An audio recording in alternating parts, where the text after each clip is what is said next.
Mr. Bingle. By George Barr McCutcheon. Chapter 1. The Five Little Sykeses. A coal fire crackled cheerily in the little open grate that supplied warmth to the steam-heated living room in the modest apartment of Mr. Thomas S. Bingle, Lower New York, somewhere to the west of Fifth Avenue and not far removed from Washington Square. In the wrong direction, however, if one must be precise in the matter of emphasizing the social independence of the Bingle family.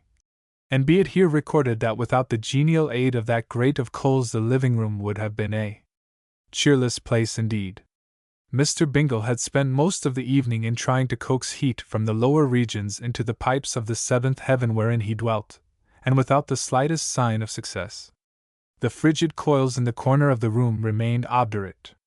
If they indicated the slightest symptom of warmth during the evening, it was due entirely to the expansive generosity of the humble grate, and not because they were moved by inward remorse.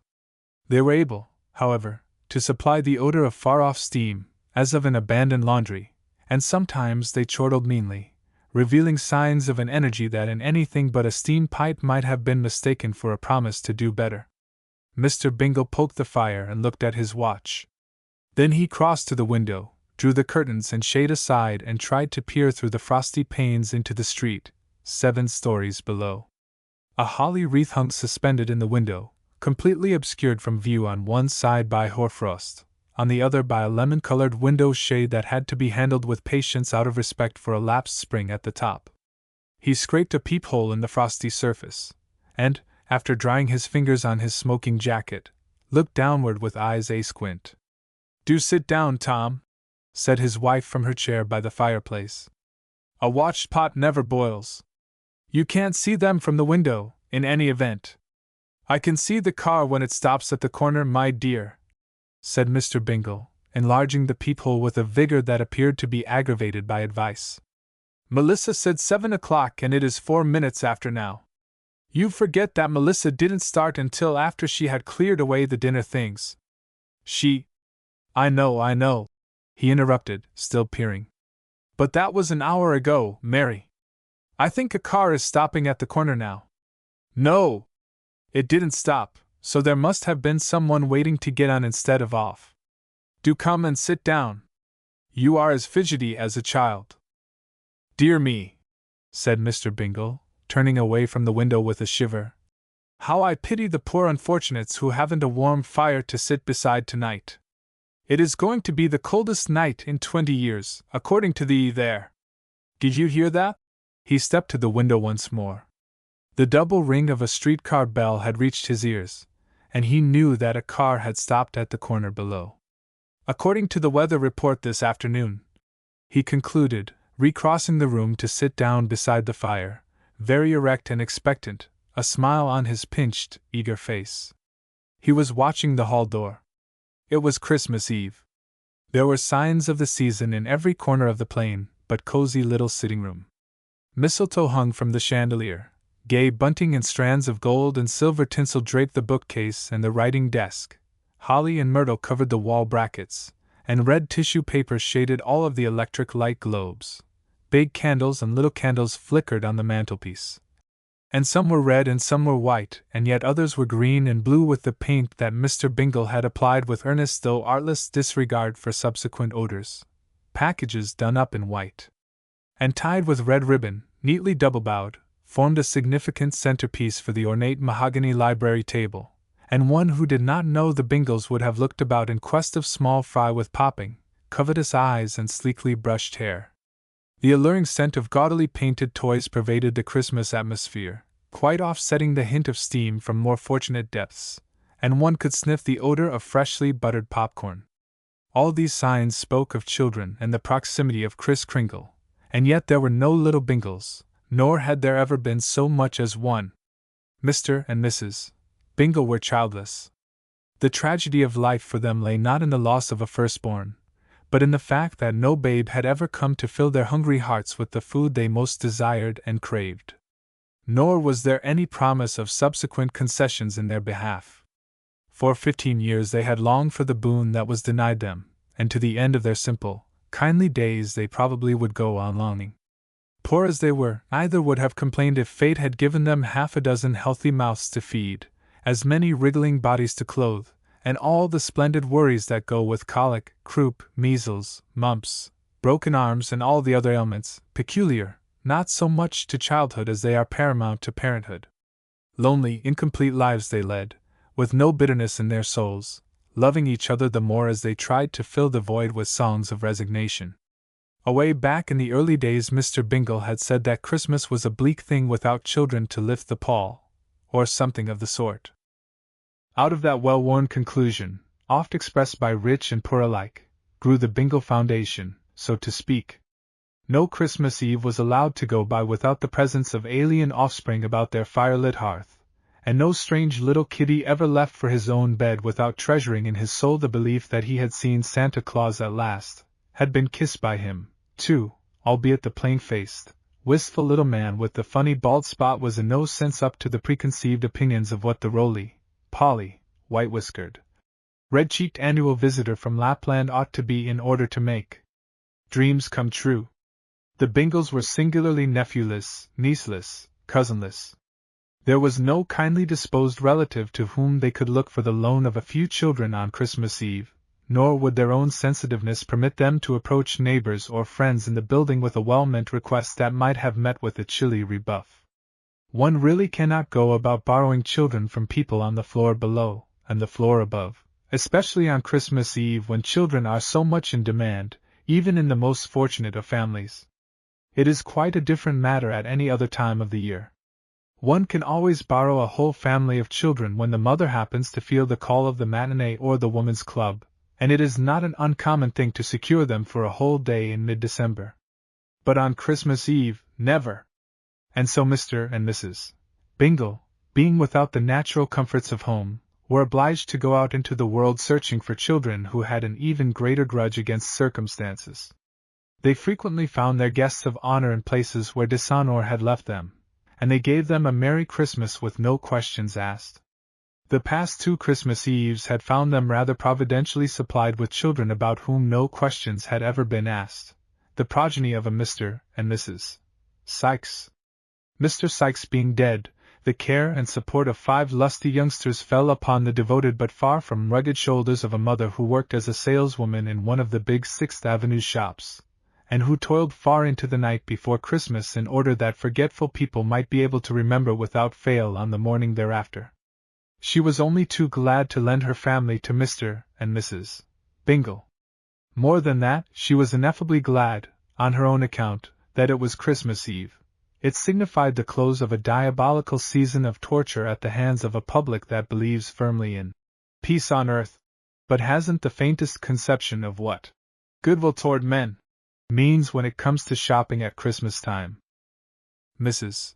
Sykes' sister Melissa had been maid of all work in the modest establishment of Mr. and Mrs.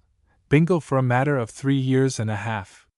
It was she who suggested the Sykes family as a happy solution to the annual problem, and Mr. Bingle almost hugged her for being so thoroughly competent and considerate. "It isn't every servant," said he, "who thinks of the comfort of her employers.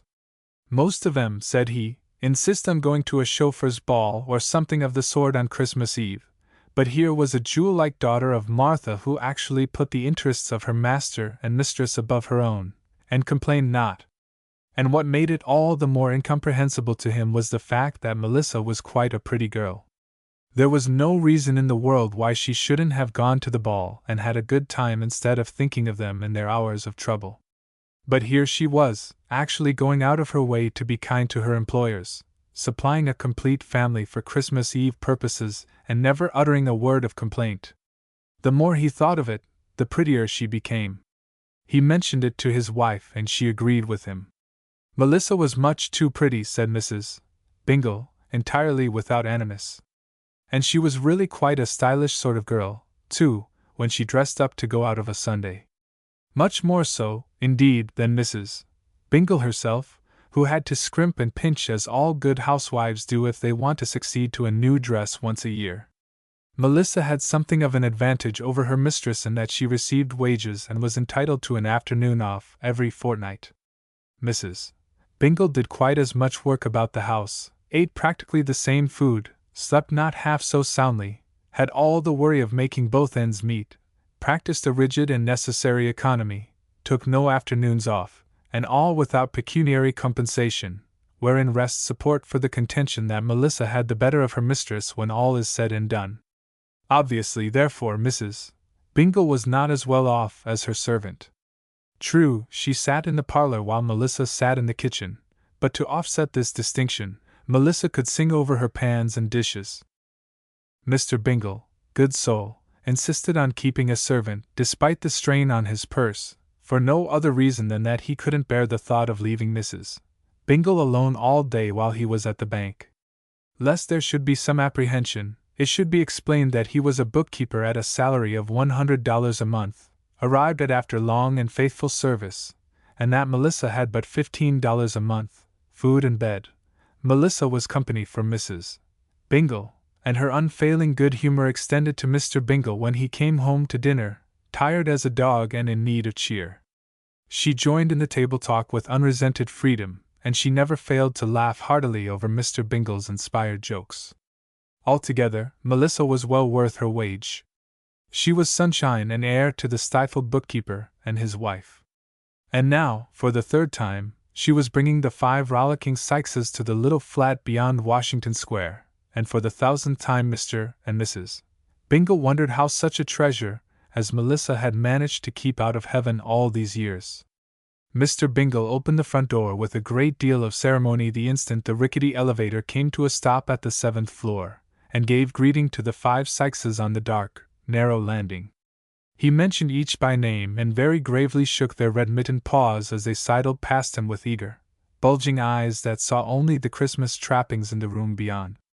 "Merry Christmas," said the 5, not quite in one voice but with well-rehearsed vehemence, albeit 2 tiny ones, in rapt contemplation of things beyond, quite neglected their duty until severely nudged by Melissa, whereupon they said it in a shrill treble at least 6 times without stopping.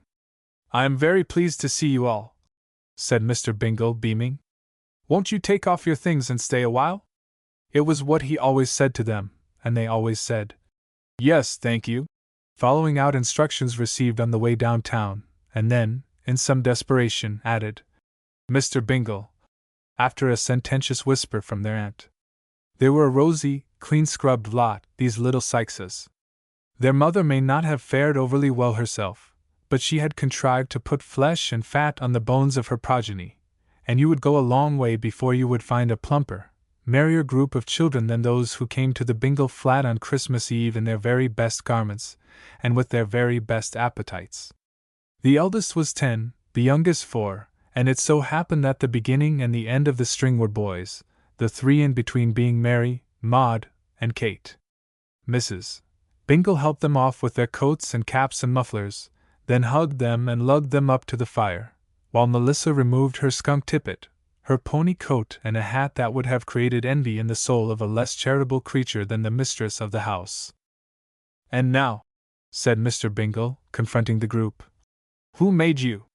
"God, Mr. Bingle," said the 5 Sykeses, very much after the habit of a dog that is ordered to speak. "And who was it that said, 'Suffer little children to come unto me'?" "Jesus, Mr. Bingle," said the 5 Sykeses, eyeing the pile on the table. "And where do you expect to go when you die?" demanded Mr. Bingle, with great severity. "Heaven!" shouted the perfectly healthy Sykeses. "How is your mother, Mary?" asked Mrs. Bingle, always a rational woman. Mary bobbed. "She's working, ma'am," said she, and that was all she knew about her mother's state of health. "Are you cold?" inquired Mr. Bingle, herding them a little closer to the grate. "Yes," said 2 of the Sykeses. "Sir?" admonished Melissa. "Sir!" said all of the Sykeses. "Now draw up the chairs," said Mr. Bingle, clearing his throat. "Mary, you'd better take Kate and Georgie on your lap, and suppose you hold Maud, Melissa. It will be more cozy." This was his way of overcoming the shortage in chairs. Now, it was Mr. Bingle's custom to read The Christmas Carol on Christmas Eve. It was his creed, almost his religion, this heartbreaking tale by Dickens. Not once, but 1,000 times he had proclaimed that if all men lived up to the teachings of The Christmas Carol, the world would be sweeter, happier, nobler, and the churches could be put to a better use than at present, considering, as he said, that they now represent assembling places for people who read neither Dickens nor the Scripture but sing with considerable intelligence. It was his contention that the Christmas Carol teaches a good many things that the Church overlooks in its study of Christ, and that the surest way to make good men out of all boys is to get at their hearts while their souls are fresh and simple. Put the New Testament and the Christmas Carol in every boy's hand, said he, and they will create a religion that has something besides faith for a foundation. One sometimes forgets that Christ was crucified, but no one ever forgets what happened to old Scrooge, and as Mr. Bingle read his Bible quite assiduously, it is only fair to assume that he appreciated the relativeness of the Christmas Carol to the greatest book in all the world. For 20 years or more, he had not once failed to read the Carol on Christmas Eve. He knew the book by heart. Is it any wonder, then, that he was a gentle, sweet-natured man in whom not the faintest symptom of guile existed? And on the other hand, is it any wonder that he remained a bookkeeper in a bank while other men of his acquaintance went into business and became rich and arrogant? Of course, it is necessary to look at the question from both directions, and for that reason I mention the fact that he remained a bookkeeper while those who scorned the Christmas Carol became drivers of men.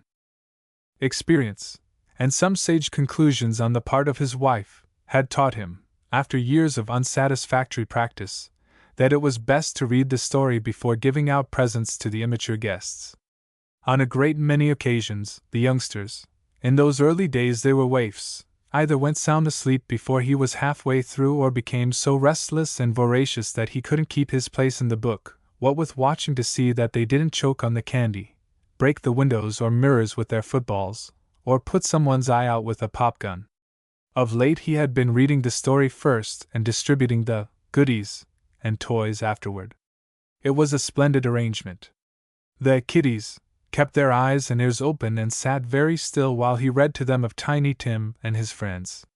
And when Mr. Bingle himself grinned shamefacedly through his tears and choked up so that the words would not come without being resolutely forced through a tightened throat, the sympathetic audience, including Mrs. Bingle and Melissa, and on one occasion an ancient maiden from the floor above, wept copiously and with the most flattering clamor. A small reading lamp stood on the broad arm of his chair, which faced the expectant group. Mr. Bingle cleared his throat, wiped his spectacles, and then peered over the rims to see that all were attending. 5 rosy faces glistened with the sheen of health, and soap lately applied with great force by the proud but relentless Melissa. "Take off your ear-muffs, James," said Mr. Bingle to the eldest Sikes, who immediately turned a fiery red and shrank down in his chair bitterly to hate his brothers and sisters for snickering at him. "There! That's much better. They're new, Mr. Bingle," explained Melissa. "He hasn't had 'em off since yesterday, he likes 'em so much.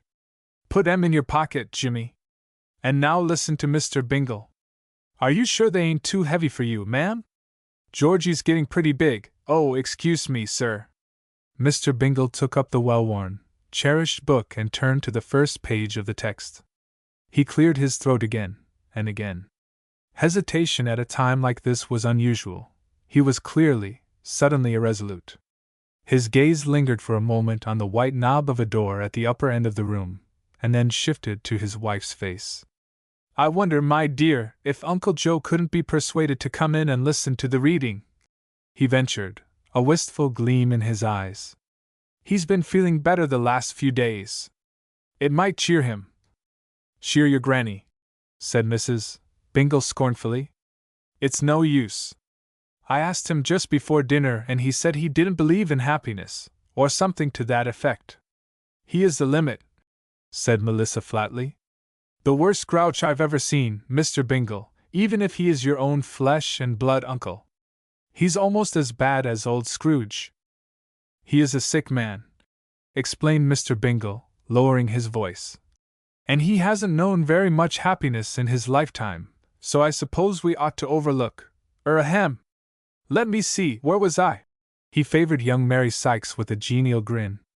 "Where was I, Mary?" Mary saw her chance. Without a trace of shame or compunction, she said page 78, and then the three grown people coughed in great embarrassment.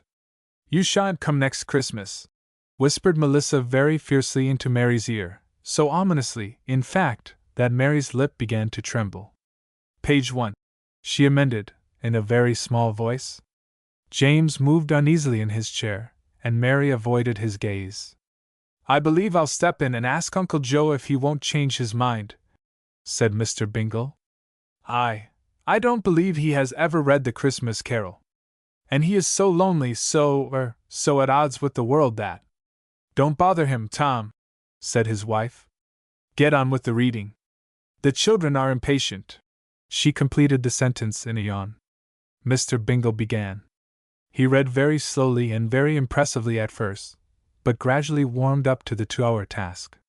In a very few minutes he was going along rapidly, almost monotonously, with scant regard for effect save at the end of sentences, the ultimate word being pronounced with distinct emphasis. Page after page was turned. The droning sound of his voice went on, with its clock-like inflections at the end of sentences. The revived crackle of coals lent spirit to an otherwise dreary solo, and always it was Melissa who poked the grate, and at the same time rubbed her leg to renew the circulation that had been checked by the limp weight of Katy Sykes. The deep sighs of Mrs. Bingle and the loud yawns of the older children relieved the monotony of sound from time to time, and the cold wind whistled shrilly round the corners of the building, causing the youngsters to wonder how Santa was enduring the frost during his tedious wait at the top of the chimney pot. Mrs. Bingle shifted the occupants of her lap more and more often as the tale ran on, and with little attempt to do so noiselessly. Mary's feet went to sleep, and James fidgeted so violently that twice Mr. Bingle had to look at him. But eventually he came to the acutely tearful place in the story, and then he was at his best. Indeed, he quite thrilled his hearers, who became all attention and blissfully lachrymose. Mrs. Bingle sobbed, Melissa rubbed her eyes violently, Mr. Bingle choked up and could scarcely read for the tightening in his throat, and the children watched him through solemn, dripping eyes and hung on every word that told of the regeneration of Scrooge and the sad happiness of Tiny Tim. And finally Mr. Bingle, as hoarse as a crow and faint with emotion, closed the book and lowered it gently to his knee. "There," he said. "There's a lesson for you. Don't you feel better for it, young ladies and gentlemen?" "I always cry," said Mary Sykes, with a glance of defiance at her eldest brother, who made a fine show of glowering. "Everybody cries over Tiny Tim," said Melissa. "As frequent as I've heard Mr. Bingle read that story I can't help crying, knowing all the time it's only a novel. It seems to me I cry a little worse every time it's read. Don't you think I do, ma'am? Didn't you notice that I cried a little more this time than I did last year? It touches the heartstrings," said Mr. Bingle, blowing his nose so fiercely that Georgie whimpered again, coming out of a doze. "I'll bet my head, dear, that Uncle Joe would sniffle as much as any of us. I do wish we'd asked him to come in. It would do him a world of good to shed a few tears. He hasn't a tear in the whole hulk of him," said Mrs. Bingle, sorrowfully. "Poor old man," said Melissa, relenting a bit. "I bet I know what he's doing," said James brightly. "Doing? What is he doing, James?" demanded Mr. Bingle, surprised by the youngster's declaration. "You can't fool me. I bet he's out there dressing up to play Santa Claus." "Dear me!" exclaimed Mr. Bingle, blinking. The thought of crabbed Uncle Joe taking on the habiliments of the genial saint was too much for his imagination. It left him without the power to set James straight in the matter, and Uncle Joe was immediately accepted as Santy by the expectant Sykeses, all of whom revealed a tremendous interest in the avuncular absentee. They even appeared to be properly apprehensive, and crowded a little closer to the knees of the grown-ups, all the while eyeing the door at the upper end of the room. Melissa's involuntary snort was not enlightening to the children, but it served as a spur to Mr. Bingle, who abruptly gave over being sentimental and set about the pleasant task of distributing the packages on the table. Hilarity took the place of a necessary reserve, and before one could say Jack Robinson, the little sitting-room was as boisterous a place as you'd find in a month's journey, and no one would have suspected that Mr. and Mrs. Bingle were eating their hearts out because the noisy crew belonged to the heaven-blessed Mrs. Sykes, and not to them. 10 o'clock came. Mr. and Mrs. Bingle sat side by side in front of the fireplace, her hand in his. The floor was littered with white tissue paper, red ribbons, peanut hulls, and other byproducts of festivity. The rugs were scuffled up and hopelessly awry. Chairs were out of their accustomed places. 2 or 3 of them no longer stood upon their legs as upright chairs should do, and the hearth was strewn with coals from an overturned scuttle. Candle grease solidified on the mantelpiece and dripped unseen upon the mahogany bookcase, all unnoticed by the dreamy, desolate Bingles. They were alone with the annual wreck. Melissa and the 5 Sykeses were out in the bitter night, on their frolicsome way to the distant home of the woman who had so many children she didn't know what to do for them, not with them. They had gone away with their hands and pockets full, and their stomachs, too, and they had all been kissed and hugged and invited to come again without fail a year from that very night. Mr. Bingle sighed. Neither had spoken for many minutes after the elevator door slammed behind the excited, shrill-voiced children. Mr. Bingle always sighed exactly at this moment in his reflections, and Mrs. Bingle always squeezed his hand fiercely and turned a pair of darkly regretful eyes upon him. "I am sorry, dear heart," she murmured, and then he kissed her hand and said that it was God's will. "It doesn't seem right, when we want them, need them so much," she said huskily. And then he repeated the thing he always said on Christmas Eve. "One of these days I am going to adopt a couple, Mary, sure as I'm sitting here. We just can't grow old without having some of them about us. Some day we'll find the right sort of." The bedroom door opened with a squeak, slowly and with considerable caution. The gaunt, bearded face of a tall, stooping old man appeared in the aperture. Sharp, piercing eyes under thick gray eyebrows searched the room in a swift, almost unfriendly glance. "The infernal brat's gone, Tom?" demanded Uncle Joe harshly. Mr. and Mrs. Bingle stiffened in their chairs. The tall old man came down to the fireplace, disgustedly kicking a stray, crumpled sheet of tissue paper out of his path. "Oh, they are perfect dears, Uncle Joe," protested Mrs. Bingle, trying her best not to bristle. "I wish you had come in for a look at 'em," began Mr. Bingle, but the old man cut him off with a snort of anger. "Cussed little nuisances," he said, holding his thin hands to the blaze. "I don't see how you can say such things about children you don't know and can't," began Mrs. Bingle. He glared at her. "You can't tell me anything about children, Mary. I'm the father of 3 and I know what I'm talking about. Children are the damnedest curse on earth. You ought to thank God you haven't got any." Chapter 2, Relating to an Odd Relation. Now, Mr. Joseph Hooper had excellent cause for being a sour old man, and in a measure was to be pitied because of his attitude toward the young of his species. He had not been well used by his own children, although it is no more than right to explain that they were hardly what any one save a parent would call children when they turned against him. At that particular period in the history of the Hooper family, the youngest of Joseph's 3 children was 17, the oldest 22, and it so happens that the crisis came just 15 years prior to the opening scene in this tale. It did not actually come on Christmas Eve, but, as a matter of record, on the 2st of December at about 3:30 in the afternoon. At that precise instant a judge sitting on the bench in one of the courtrooms in New York City signed the decree divorcing Mrs.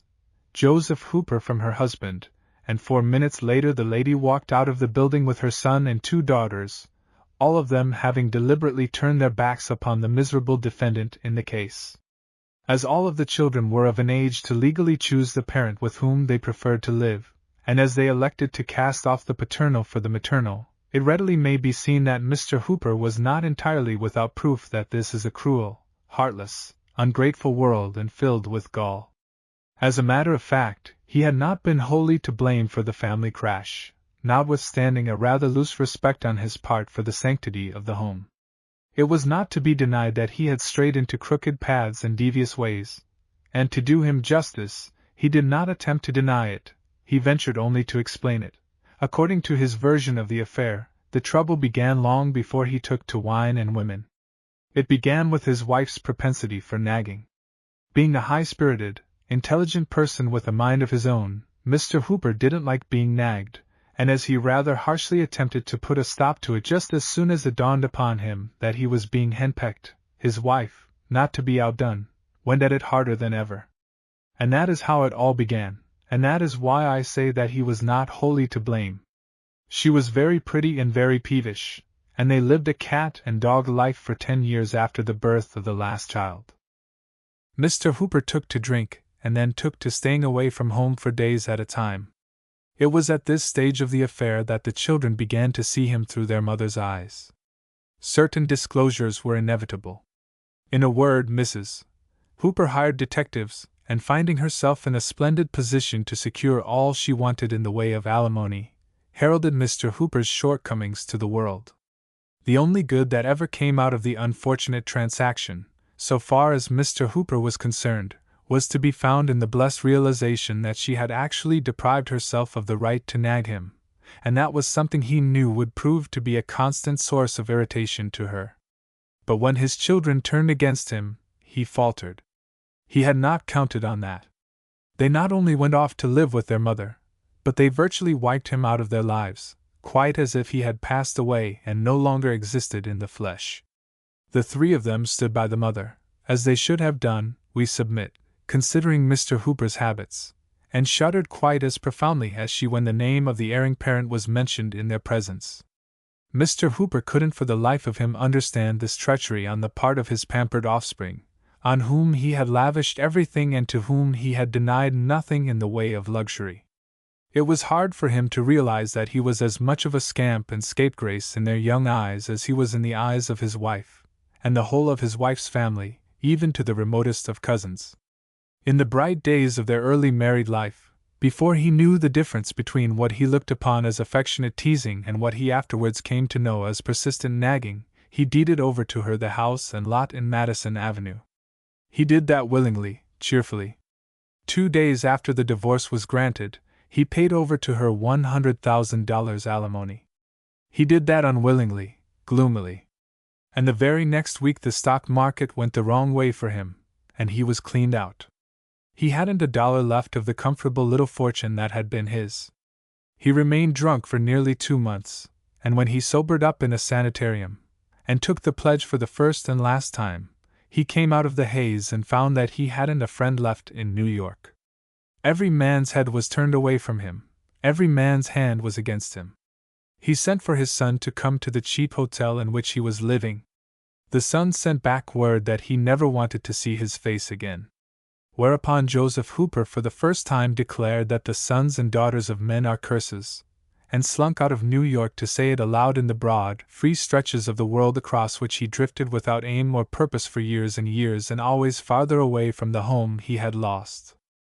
He always said to himself, but never so much as a word of it to any one else, that if his wife hadn't driven him to distraction with her nagging he would have avoided the happy though disastrous pitfalls into which he stumbled in his desperate efforts to find appreciation. He would have remained an honorable, faithful spouse to her, and an abstainer, as such things go. He would have shared with her the love and respect of their 3 children, and he would have staved off bankruptcy with the very $100,000 that she exacted as spite money. But she was a nagger, and he was no job. There was a modicum of joy in the heart of him, however. Having been cleaned out to the last penny, he was in no position to come up monthly with the $1,000 charged against him by the court for the support and maintenance of 2 of his children until they reached their majority. He took a savage delight in contemplating the rage of his late wife when she realized that the children would have to be provided for out of the income from the $100,000 she had received in a lump sum, and he even thanked God that she was without means beyond this hateful amount. It tickled him to think of her anguish in not being able to spend the income from her alimony on furs and feathers with which to bedeck herself. Instead of spending the $5,000 on herself, she would be obliged to put it on the backs and into the stomachs of her 3 brats. He chuckled vastly over this bit of good fortune. It was really a splendid joke on her, this smash of his. No doubt the children also hated him the more because of his failure to remain on his feet down in Wall Street, but he consoled himself with the thought that they would sometimes long for the old days when father did the providing, and wish that things hadn't turned out so badly. In his hour of disgrace, and we may add degeneration, he possessed but one blood relation who stood by him and pitied him in spite of his faults. That was his nephew, Tom Bingle, the son of his only sister, many years dead. But even so, he did not deceive himself in respect to the young man's attitude toward him. He realized that Tom was kind to him simply because it was his nature to be kind to everyone, no matter how unworthy. It wasn't in Tom Bingle to be mean, not even to his worst enemy. Notwithstanding the fact that the young man had just taken unto himself a wife, and was as poor as a church mouse, the door and the cupboard in his modest little flat were opened cheerfully to the delinquent Uncle Joe, and be it said to the latter's discredit and shame, he proceeded to impose upon the generosity of his nephew in a manner that should have earned him a booting into the street. But young Tom was patient, he was mild, he even seemed to enjoy being put upon by the wretched bankrupt. The thing that touched his heart most of all and caused him to overlook a great many shortcomings, was the cruel, unfilial slap in the face that had been administered by the 3 children of the man, and the crushing, bewildering effect it had upon him. It was Tom who virtually picked the once fastidious Joseph Hooper out of the gutter, weeks after the smash, and took him under his puny wing, so to speak, during a somewhat protracted period of regeneration. The broken, shattered man became, for the time being, the Bingle burden, and he was not by any means a light or pleasant one. For months old Joseph ate of his nephew's food, drained his purse, abused his generosity, ignored his comforts, and almost succeeded in driving the young but devoted wife back to the home from which Tom had married her. It was at this juncture that the mild-mannered bookkeeper arose to the dignity of a fine rage, and coincidentally Joseph Hooper for the first time realized what an overbearing, disagreeable visitor he had been and departed, but without the slightest ill feeling toward his benefactors. Indeed, he was deeply repentant, deeply apologetic. He ruefully announced that it would never be in his power to repay them for all they had done for him, but, resorting to a sudden whim, declared that he would make them his heirs if they didn't mind being used as a means to convey his final word of defiance to the children who had cast him off. Not that he would ever have $1 to leave to them, but for the satisfaction it would give him to cut the traitors off with the proverbial shilling.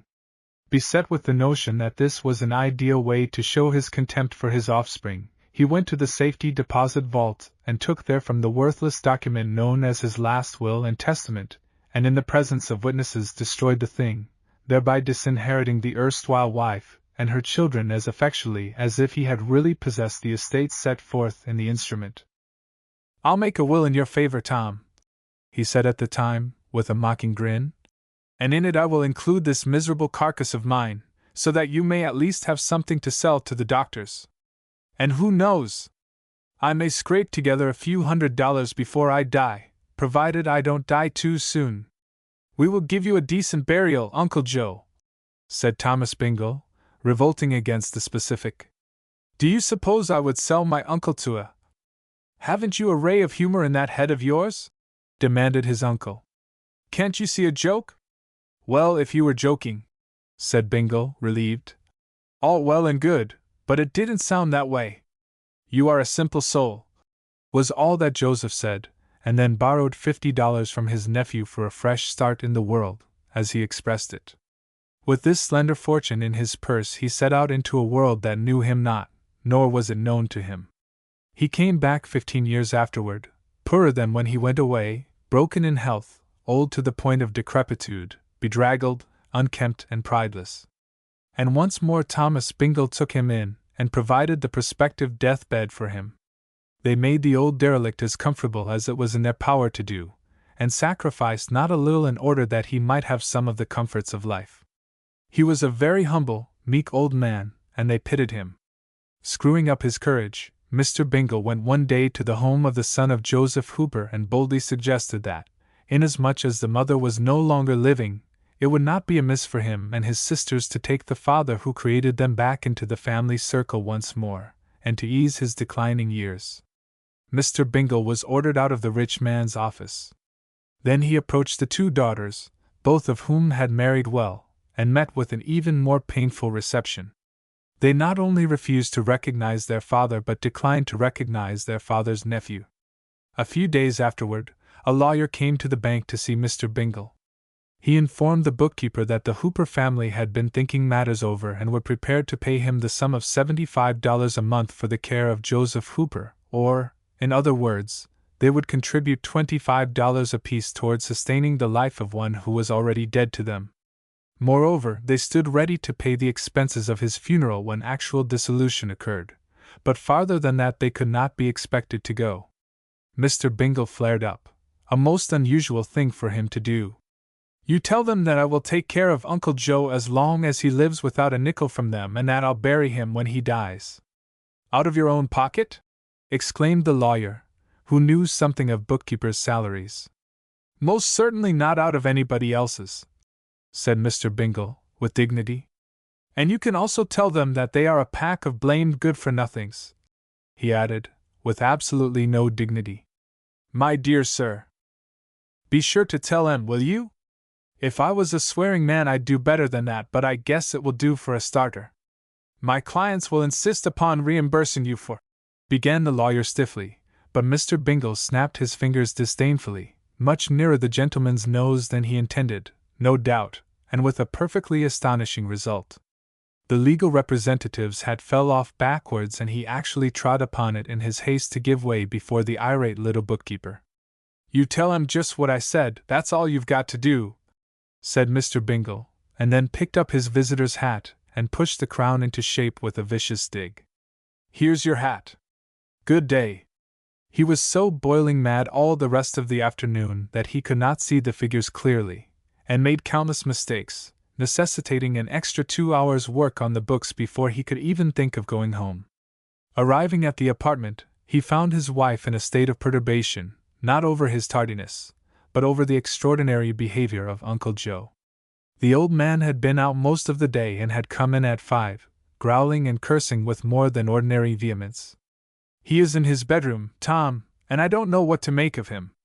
He has had bad news, I think." "Bad news?" cried Mr. Single. "The very worst news on earth wouldn't seem bad to Uncle Joe after all he has gone through. I'll go in and see him." "Be careful, dear." Aye, he may be insane. You never can tell what." It turned out that the old man had visited his 3 children during the day, going to each of them as a suppliant and in deep humility. After 15 years, he broke his resolve and went to them with his only appeal. He wanted to die with his children about him. That was all. He did not ask them to love him, or forgive him. He only asked them to call him father and to let him spend the last weeks of his life within the sound of their voices. Sitting at the supper table, he grimly related his experiences to the distressed Bingles. "I went first to Angela's, Tom," he said, scowling at the centerpiece. "Angela married that Mortimer fellow in 61st Street, you know, Clarence Mortimer's son. Ever seen their home? Well, the butler told me to go around to the rear entrance. I gave him my card and told him to take it up to my daughter. I had a fellow in a drugstore write my name neatly on some blank cards, Mary. The butler threatened to call the police. He thought I was crazy. But just then old Clarence Mortimer came up the steps. It seems that he is living with his son, having lost all of his money a few years ago. He recognized me at once, and I knew by the way he shook hands with me that he has been leading a dog's life ever since he went broke. He said he'd speak to Angela, and he did. I waited in the hall downstairs. Old Clarence didn't have the courage to come back himself. A footman brought down word that Mrs. Mortimer could not see Mr. Hooper. She was not at home to Mr. Hooper, and never would be. That was what her servant was obliged to tell me. So I went away.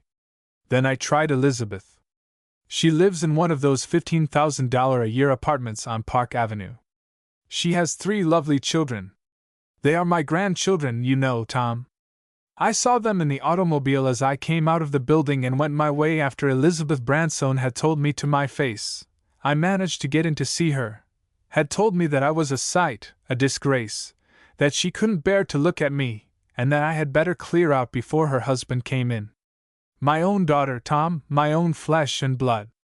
She informed me that provision would be made for me, but she made it very plain, damnably plain, that I was never to bother her again. So I went away from Elizabeth's. There was only one of 'em left, and I hated to tackle him worse than either of the girls. But I did.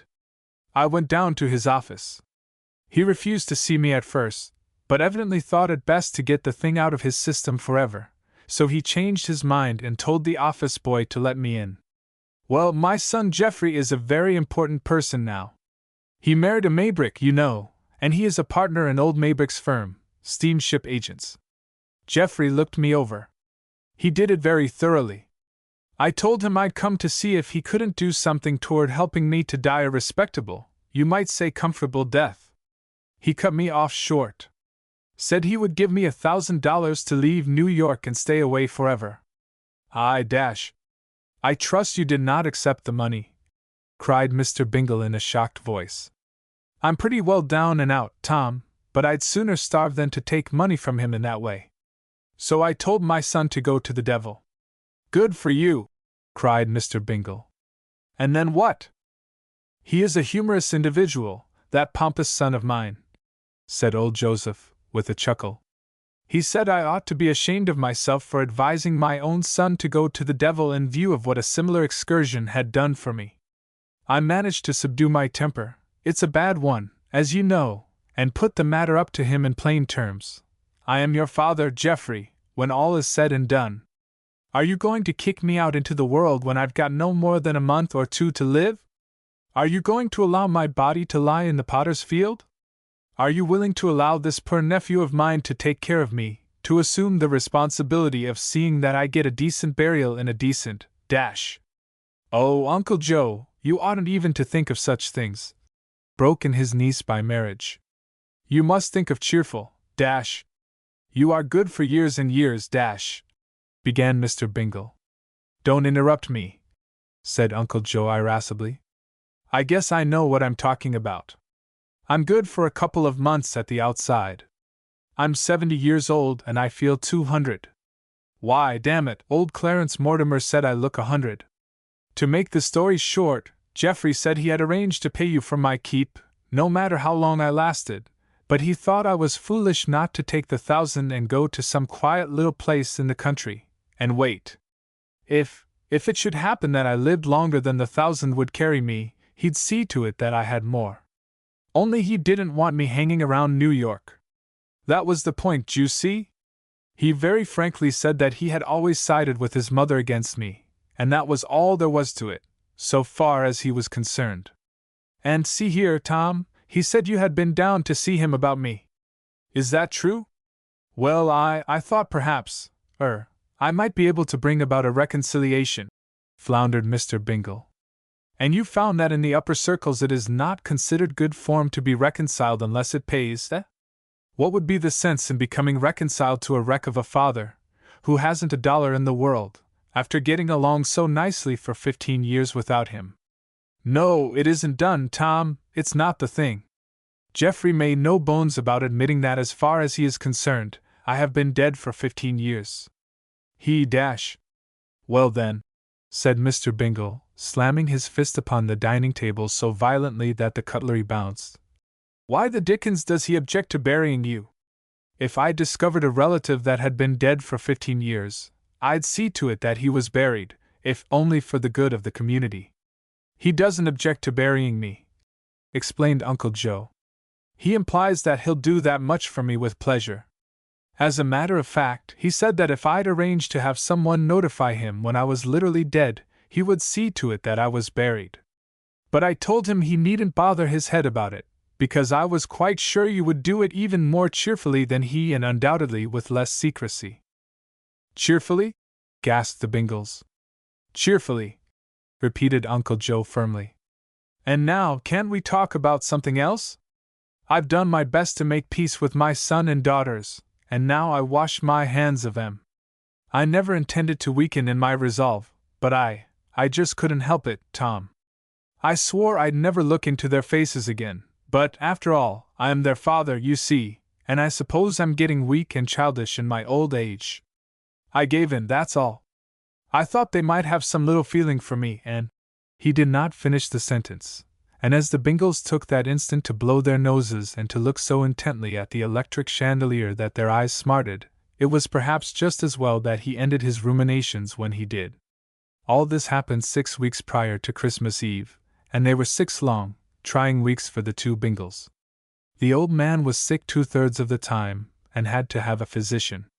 He insisted on having the now famous Dr. Fiddler, one of the most expensive practitioners in New York, obstinately refusing to listen to reason. Fiddler had been the Hooper family physician years ago, and that was all there was to be said. He would have him. So poor Tom Bingle sent for the great man, who came and prescribed for his old friend and client. After a week the Bingles began to count the number of visits, and grew lean and gaunt-faced over the prospect ahead of them. Fiddler fee was $10 a visit, to a friend, he explained, in accounting for the ridiculously low figure, and he came twice a day for nearly 2 weeks. The Bingles did not complain. As Mr. Bingle said, they took their medicine, even as Uncle Joe took his, only he thrived on it, and they withered. Dr. Fiddler was very nice about it, however.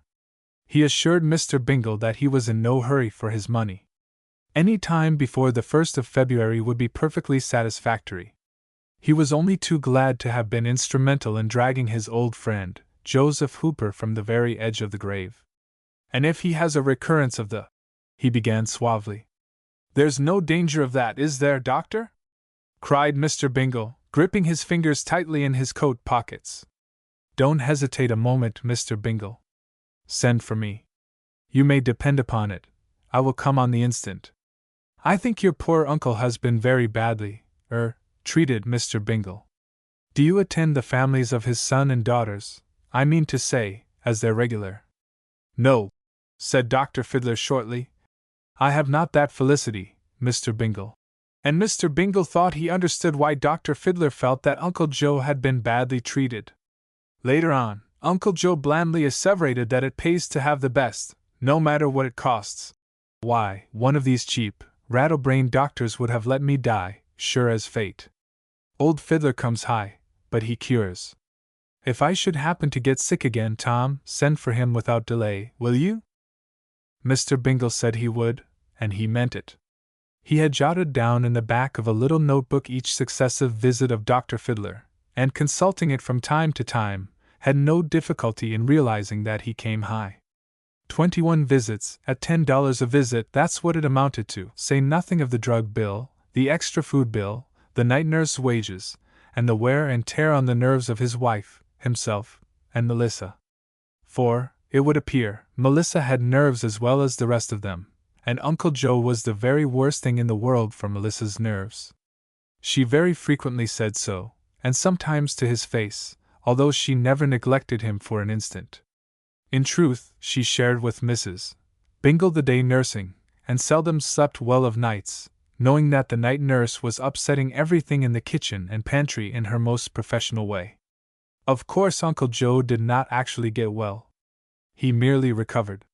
In other words, he survived the attack of influenza and heart trouble, only to go on ailing as he had ailed before. He was quite cheerful about it, too. They used to catch him chuckling to himself as he sat shivering over the fireplace, and he seemed to take a special delight in demanding 3 eggs for breakfast when every one knew that eggs were 72 cents a dozen. The only compensation they had out of the experience, aside from the realization that they were living up to a principle, was the untiring effort he made to entertain them with stories of his adventures as a tramp. He gracelessly confessed that he had traveled under many names, and that he was known by various sobriquets that would not sound well on Fifth Avenue but still possessed the splendid virtue of being decorative. There was not the slightest doubt that he had roamed the land over, and there was not even the faintest suspicion that he had profited by travel. And this brings us up to Christmas Eve.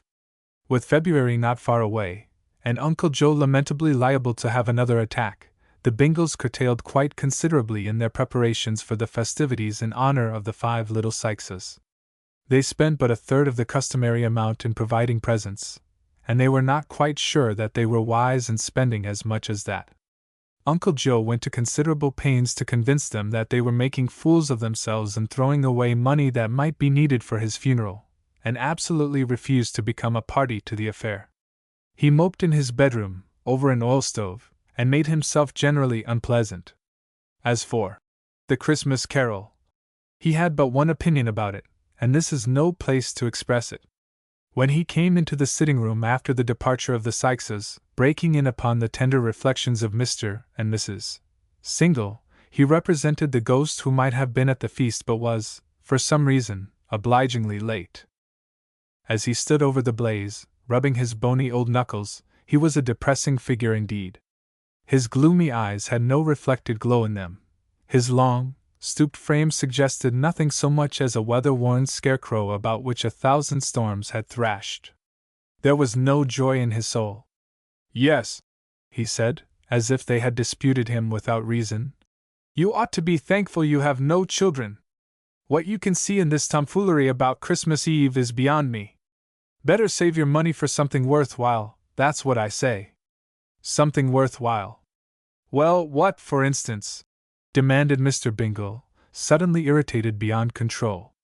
"Confound you, Tom, do you forget that you owe Dr. Fiddler more than $200? snapped Uncle Joe, turning on him. "Oh, I will pay him all right, never fear," replied Mr. Bingle, shrinking. Old Joseph Hooper regarded him keenly for a long time before speaking again. His voice softened and his manner underwent a swift change. "Tom Bingle, you are the best man living today," he said, a strange huskiness in his voice. "If you were not as good as gold you would kick me out and Kick you out, Uncle Joe!" cried Mr. Bingle, coming to his feet and laying his hand on the bent shoulder. "God bless you, sir, I ought to kick you out for saying such a thing." And old Joseph suddenly laid his arm on the mantelpiece and buried his face upon it, his gaunt figure shaking with sobs. Chapter 3: The Death of Uncle Joe. When Thomas Bingle made his inspired visit to Geoffrey Hooper in the interest of peace, he took it upon himself to advise his wealthy cousin to read The Christmas Carol before it was too late, and formed a permanent and ineradicable opinion of the pauper's son when that individual curtly informed him that he was not in the habit of reading trash. Mr. Bingle was patient enough to inquire if he knew anything about The Christmas Carol, and Geoffrey in turn asked, "Who wrote the words for it?" Although it really didn't matter, he added by way of cutting off the reply of his astonished visitor, who naturally could not have expected to know that his cousin was a consistent churchgoer and knew a great deal about Christmas carols. If it had been in his power to hate anyone, Mr. Bingle would have hated his solitary male cousin for that stupendous insult to literature.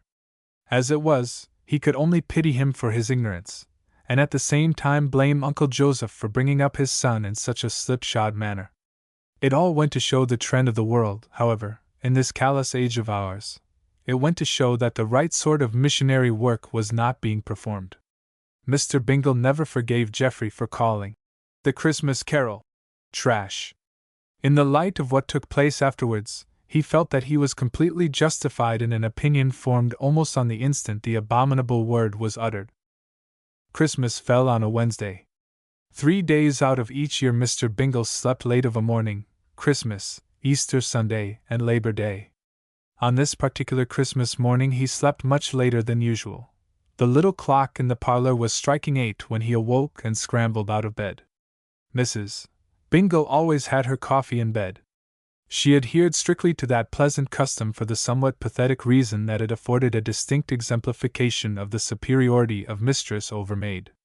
By no manner of means could Melissa have arrived at this expression of luxury. "Merry Christmas," said Mr. Bingle, crimping his toes on the cold carpet and bending over to kiss his companion's cheek. She responded with unwonted vigor, proving that she had been wide awake for some time. "I shall get up, Thomas," she declared, much to his surprise. "It's pretty cold," said he. "Better stay where you are. I thought I heard Uncle Joe moving about in the sitting room quite a while ago," she said. "Do you suppose he needed a hot water bottle?" Mr. Bingle sighed. "If he did, you may be quite sure he would have got the whole house up with his roars, Mary. You will take cold, Thomas, standing around without your... I'll just run in and see if Uncle Joe needs anything," he interrupted, a note of anxiety in his voice.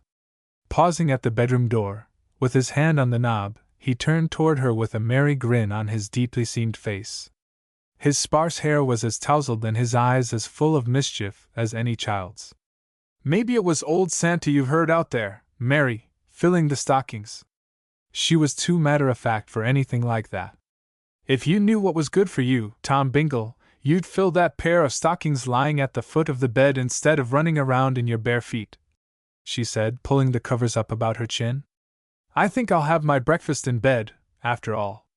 That's right, said he, and hurried nimbly out of the room so that she would not hear the chattering of his teeth. Mrs.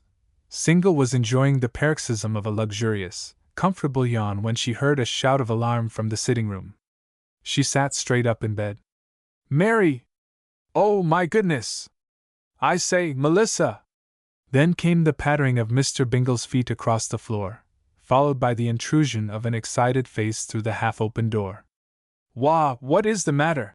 She quavered. He's gone! Dead? She shrieked. No! Gone, I said, left the house. Out in the cold. Freezing. Wandering about in the streets. In his night clothes? Gasped his wife. Don't tell me he has gone into the street without. Get up! Cried Mr. Bingle, making a dash for his own garments. We must do something. Let me think, give me time. Now what is the first thing to do? Notify the police or… Is he dressed? She demanded. Of course, he replied. At least he took his clothes with him. They're not in his bedroom. Well, ask the elevator boy. He'll know when he went out. Hurry up, Thomas. Don't stop to put on a collar. Do hurry. I'm not putting on a collar, came in smothered tones. I'm putting on a shirt. He didn't quite have it on when Melissa appeared in the doorway, wide-eyed and excited. Uncle Joe has disappeared, ma'am, she chattered. I can't find hide or hair of him. Did you call, Mr. Bingle, or was it? I called, said Mr. Bingle, getting behind the footboard of the bed. Where is he? Did you? I heard him moving about the kitchen about 6 or half past. I peeked out of my door, and there he was, all dressed, putting the coffee pot on the stove.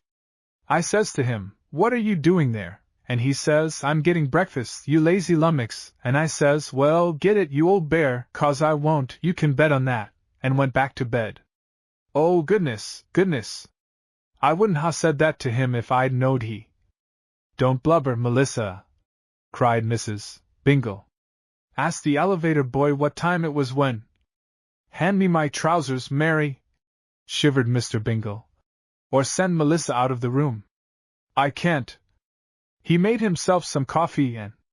Call the elevator boy, as I tell you. No, wait. Dress yourself first, you silly thing, commanded Mrs. Bingle, and Melissa fled. The old man was gone, there could be no doubt about that. Investigations proved that he had left the building at precisely 16 minutes of 7, the janitor declaring that he had looked at his watch the instant the old man appeared on the sidewalk where he was shoveling away the snow.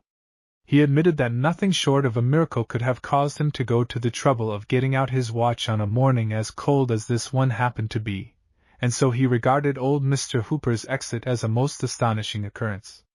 Further investigation showed that he had walked down the 6 tortuous flights of stairs instead of ringing for the elevator, and that he was clad in Mr. Bingle's best overcoat, an ulster of 5 winters, to say nothing of his arctics, gloves, and muffler. No one, not even Mr. Bingle, could deny that it was a very shabby thing to do on a Christmas morning, and for once the gentle bookkeeper lost faith in his fellow-man. In all probability he would have excused Uncle Joe's early morning stroll in garments that did not belong to him had it not been for the fact that the old gentleman also took away with him all of his own scanty belongings neatly wrapped in the morning newspaper, an almost priceless breakfast possession from Mr. Bingle's way of looking at it. At first Mrs. Bingle insisted on having the police notified. It was so evident that Uncle Joe had departed without even contemplating an early return that she couldn't see why her husband shouldn't at least recover what belonged to him before the old ingrate could get to a pawn shop, notwithstanding the family shame that would attend an actual arrest. He is an old scamp, Tom, and I don't see why you should put up with the scurvy trick he has played on you, she protested, almost in tears. After all we've done for him, it really seems. I swear to goodness, Mary, I believe I'd do it if it wasn't Christmas," groaned Mr. Bingle, who sat dejectedly over the fire, his hands jammed deep into his pockets, his chin on his breast. "But really, my dear, I can't. I just can't set the police after him on Christmas Day. Besides, he may come back of his own accord. He can't go very far on what he will get for your overcoat," she said ironically. "He'll be back, never fear, when he gets good and hungry, and he'll not bring your overcoat with him, either. My dear, whatever else Uncle Joe may have been, he is not a thief," said Mr. Bingle stiffly. "How do you know?" she demanded. "He may have been in the penitentiary, for all we know about him. At any rate, he has stolen your overcoat, and your rubbers, and my earmuffs," supplied Mr. Bingle, seeing that she was taxing her memory. "I suppose you regard all that as the act of an honest man," she said irritably. "I do wish, Tom Bingle, that you had a little more backbone when it comes to—" "Tut, tut!" interposed Mr. Bingle, uncomfortably. He resented her occasional references to his backbone, or rather to the lack of it. "Being put upon," she concluded. "Oh, just to think of the old scamp doing this to you on Christmas Day!" she wailed. "No wonder his children despise him. Well, we'll see what—" he began, and then cleared his throat in some confusion. His wife's appraising eye was upon him. "What are we going to see?" she inquired, after a moment. "We'll see what turns up," said he, somewhat defiantly. "I don't believe in condemning a man unheard. I have a feeling that he—" "What do you expect to wear when you go down to the bank in the morning?" she demanded, still eyeing him severely. "Your spring overcoat? People will think you're crazy. It's below zero." "Oh, I'll get along all right," said he stoutly. "Don't you worry about me, Mary. By hokey, I wish he'd come back this afternoon, just to prove to you that it isn't safe to form an opinion without. There you go, Tom Bingle, wishing as you always do that somebody would do something good just to show me that no one ever does anything bad. You dear old goose. Only the meanest man in the world could have the heart to rob you. That's what Uncle Joe is, my dear, the meanest man in the world." Mr. Bingle sighed. He was in no position to argue the point. Uncle Joe had not left him very much to stand upon in the shape of a theory. There was nothing to do but to concede her the sigh of admission. "It's possible," he said hopefully, "that the poor old man is out of his head. Let us hope so, at any rate."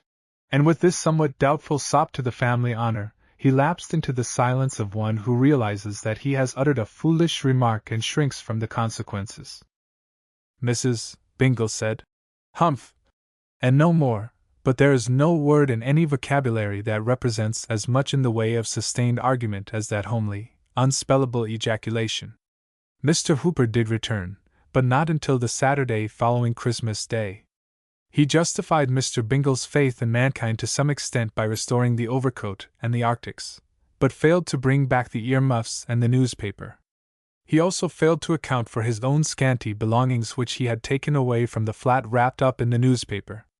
As a matter of fact, he did not feel called upon to account for anything that had transpired since 7:15 on Christmas morning. He merely walked in upon Mrs. Bingle at noon and told her to send for Dr. Fiddler at once. Then he got into bed and shivered so violently that the poor lady quite forgot her intention to berate him for all the worry and trouble he had caused. She proceeded at once to dose him with quinine, hot whiskey, and other notable remedies while Melissa telephoned for the doctor and Mr. Bingle. "Don't you think I'd better send for Dr. Smith on the first floor, Uncle Joe?" said Mrs. Bingle nervously. "I want Dr. Fiddler," growled the old man. "I won't have anybody else, Mary. He's the only doctor in New York." "Well, why are you standing there like a fence post? Can't you see I'm sick? Can't you see I need a doctor?" "Can't. I only thought that perhaps Dr. Smith could do something to relieve you before Dr. Fiddler arrives. You should not forget that Dr. Fiddler is a great man and a busy one. He may not be able to come at once, and in that case—" "He'll come the minute you send for him," argued the sick man. "Didn't he say he would? Do you want me to die like a dog? Where's Tom?" He is at the bank, Uncle Joe, said Mrs. Bingle patiently. Now, try to be quiet, we'll have the doctor here as quickly as possible. I don't want any of your half-grown doctors, Mary, understand that. I want a real one. I'm a mighty sick man, and you'll be all right in a day or two, Uncle Joe, said she soothingly. Don't worry, you poor old dear. Drink this. What is it? Never mind. It's good for you. Take it right down. Uncle Joe surprised himself by swallowing the hot drink without further remonstrance. His own docility convinced him beyond all doubt that he was a very sick man. Send for Tom, he sputtered. Send for him at once. He ought to be here. I am his uncle, his only uncle, and he. Now, do be quiet, Uncle Joe. Tom will be here before long. It's Saturday, you know, a half-holiday at the bank. She sat down on the edge of the bed and gently stroked his hot forehead. For a short time he growled about the delay in getting the doctor to the apartment. Then he became quietly watchful. His gaze settled upon the comely, troubled face of Tom Bingle's wife, and, as he looked, his fierce old eyes softened. Mary, he said at last, and his voice was gentle, almost plaintive. You are a real angel. I just want you to know that I love you and Tom, and I want you to tell me now that you forgive me for sh. See if you can't go to sleep, Uncle Joe. I'd just like to hear you say that you don't hate me, Mary. Of course, I don't hate you. How can you ask such a question? I've been a dreadful. Hush, now. Here's Melissa. Did you get Dr. Fiddler, Melissa? Yes, ma'am, said the little maid-of-all-work, appearing in the doorway with a couple of blankets that she had been warming behind the kitchen range. He's coming at once, ma'am, and her eyes were expressive of an immense pity for her mistress. He says he's prepared to stay all night if necessary, and he's sent for 2 nurses, night and day. Besides all that, his assistant is coming with him. That's the kind of a doctor to have, said Uncle Joe, with a vast satisfaction. None of your cheap, dollar-a-visit incompetence for me, Mary. If a man's life is worth anything at all, it's worth more than a couple of $1 visits from these. What's the matter with you, Melissa? Don't glare at me like that. Haven't I the right to live? Can I ask for a doctor, a mere doctor, without being? Oh, I ain't begrudging you a doctor, Uncle Joe, said Melissa shortly. It's none of my business. You can have all the doctors in New York if you want 'em. I don't want 'em, confound you, exclaimed Uncle Joe. I only want a fighting chance, that's all. Nobody's fighting you, is they? Demanded Melissa, whipping a blanket across the bed with more energy than seemed necessary. She began tucking in the edges. I guess we've always been pretty nice to you, Uncle Joe, every one of us, and I guess we'll keep on being nice to you, so don't growl. That's right, Melissa, said the sick man humbly. You've been a jewel, my girl. I shall never forget you. I'm a soft-hearted fool, or I'd began Melissa, somewhat ominously, but checked herself after a quick glance at her mistress's face. Try to go to sleep, Uncle Joe, she substituted. I'll have some toast and tea for you when you wake up. You look as if you hadn't eaten anything since you left, you poor old thing. I hope Tom didn't need his overcoat while I was away, Mary, said Uncle Joe, abruptly changing the topic of conversation. He has another coat, said Mrs. Bingle evasively. When you feel better you must tell us what you have been doing for the past. I'm not going to feel any better, said Uncle Joe, quite cheerfully. I may hang on for a long time, but I'm not going to be any better. This is the finish for me, Mary. And I'd like you to know that I didn't come back here to die on your hands without first giving my children a chance to take me in. I tried them once more. You went to them again? She cried. Melissa laid the second blanket across the bed more gently than the first. Yes, said Mr. Hooper, his thick eyebrows meeting in a scowl of anger. Yes, I talked with all 3 of them this morning before I came here. I told them that I was sick and he choked up suddenly as Mrs. Bingle began to pat his lean old knuckles with her soft, warm hand. I wouldn't talk about it if I were you, Uncle Joe. But I I want to talk about it, he said with an effort. First, I wrote a nice, kind letter to each one of them. Then I called them up on the telephone and told them all how sick I was, that I couldn't last much longer, that I didn't want to die in the street, or a charity hospital, or the police station. That confounded Christmas carol of yours made me relent. I read the thing the other night after you went to bed.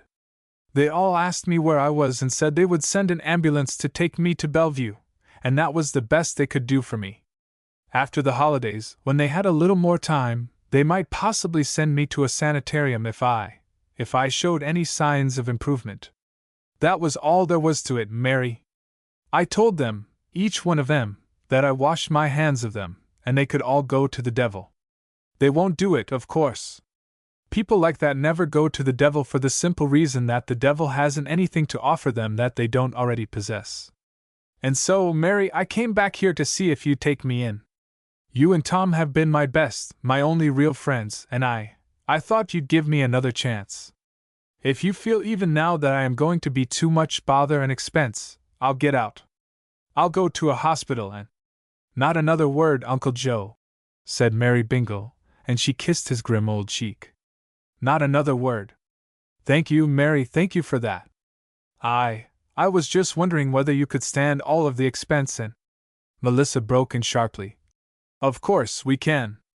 My wages can go over till— And you will not turn me out? Whispered Uncle Joe, his eyes shining. Never, said Mrs. Bingle. Never, said the maid of all work.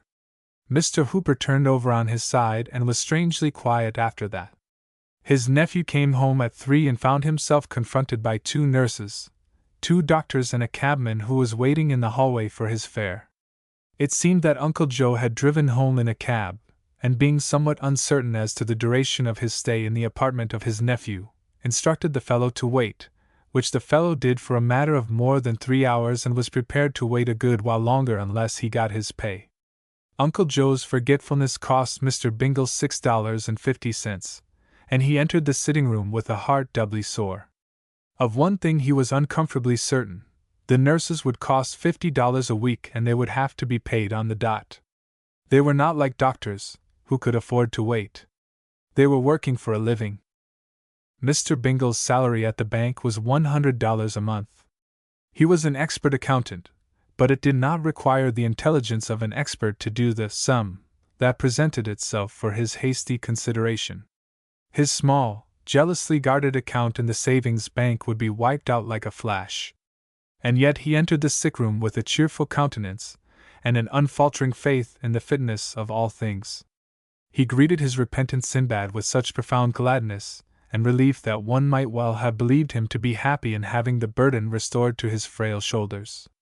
Well, well, here you are, he cried, rubbing his cold hands vigorously before offering to grasp the bony old fingers that were extended to him. Glad to see you back, Uncle Joe. Comfortable?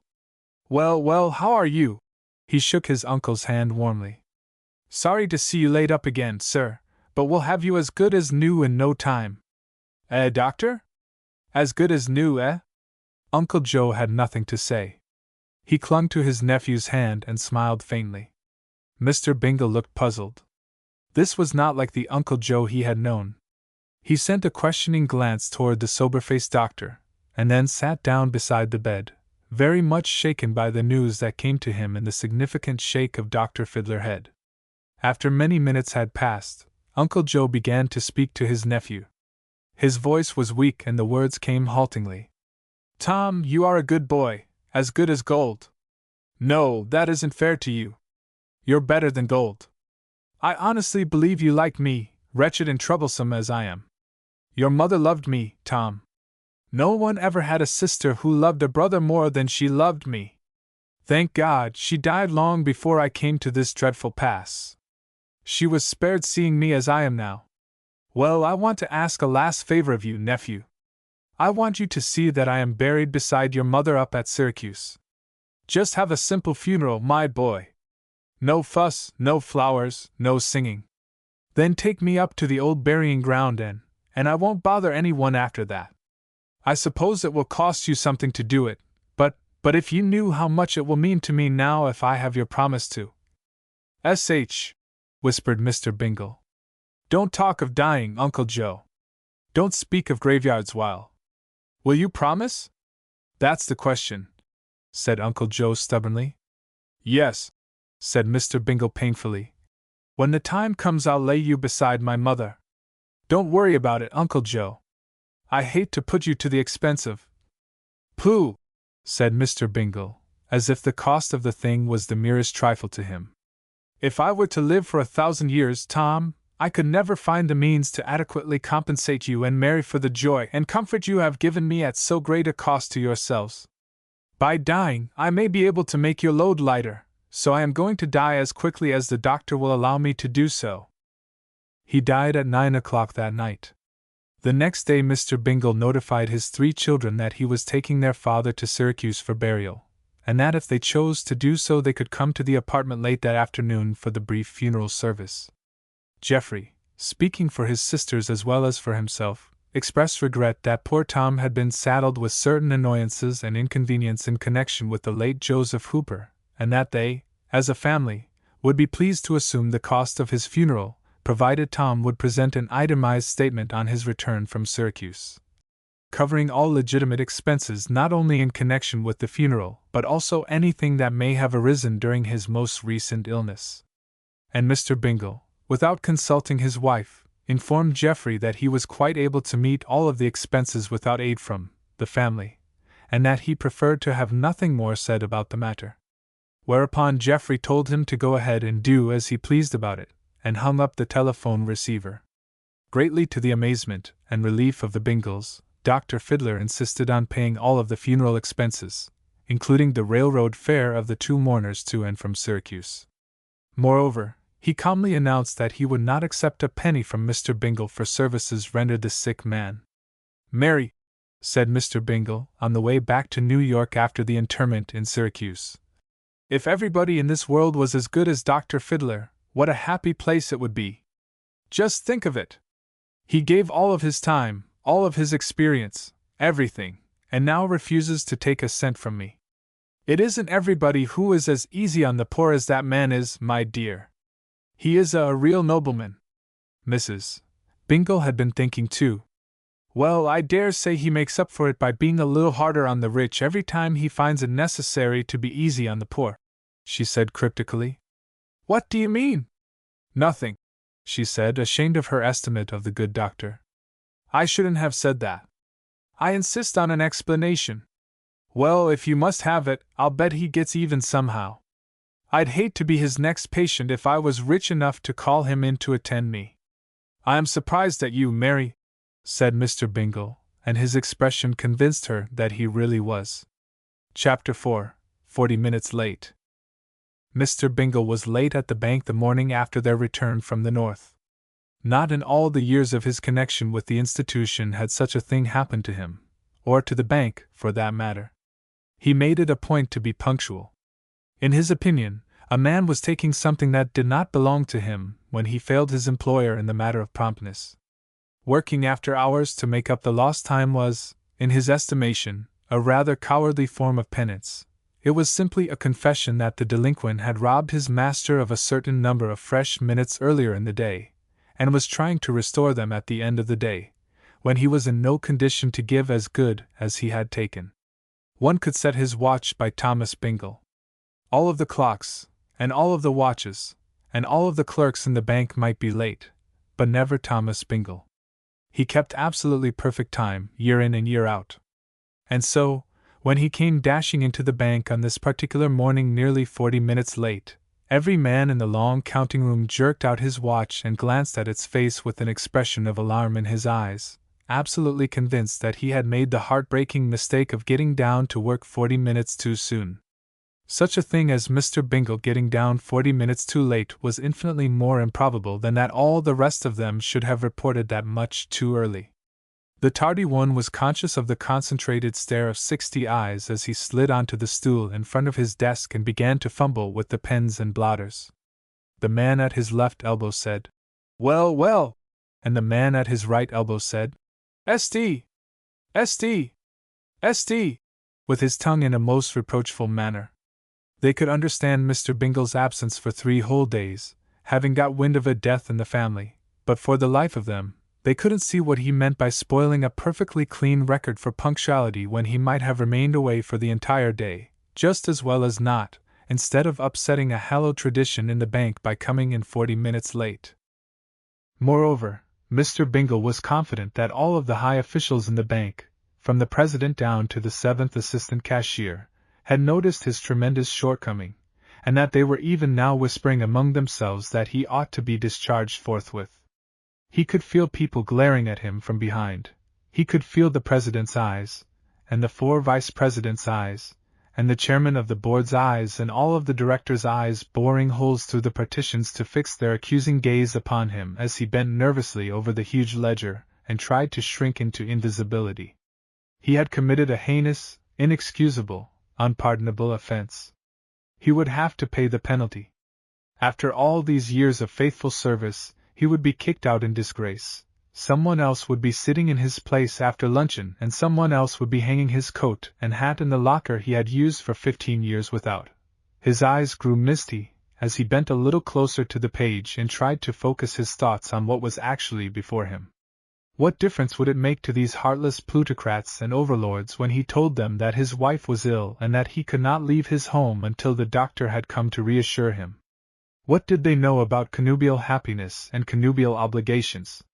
They would stare at him coldly, or perhaps laugh in his face, and say that the fate of a great banking institution could not be put in jeopardy just because Mrs. Bingle happened to be critically ill. Mr. Bingle, for the first time in his life, began to appreciate his own importance. He began to realize that in all likelihood the bank would go to pieces as the result of his failure to appear at his desk at the appointed minute. He recalled having seen the first vice president and the cashier in close conversation as he slunk through the little passage behind the latter's office, and he remembered also with sickening clearness that they stopped talking and stared at him as he hurried by. And now that he thought of it, the first vice president had smiled pleasantly and had said something that sounded like, "Good morning, Mr. Bingle," although it certainly couldn't have been that. It was regarded as especially ominous when an official of the bank said good morning to a clerk or a bookkeeper.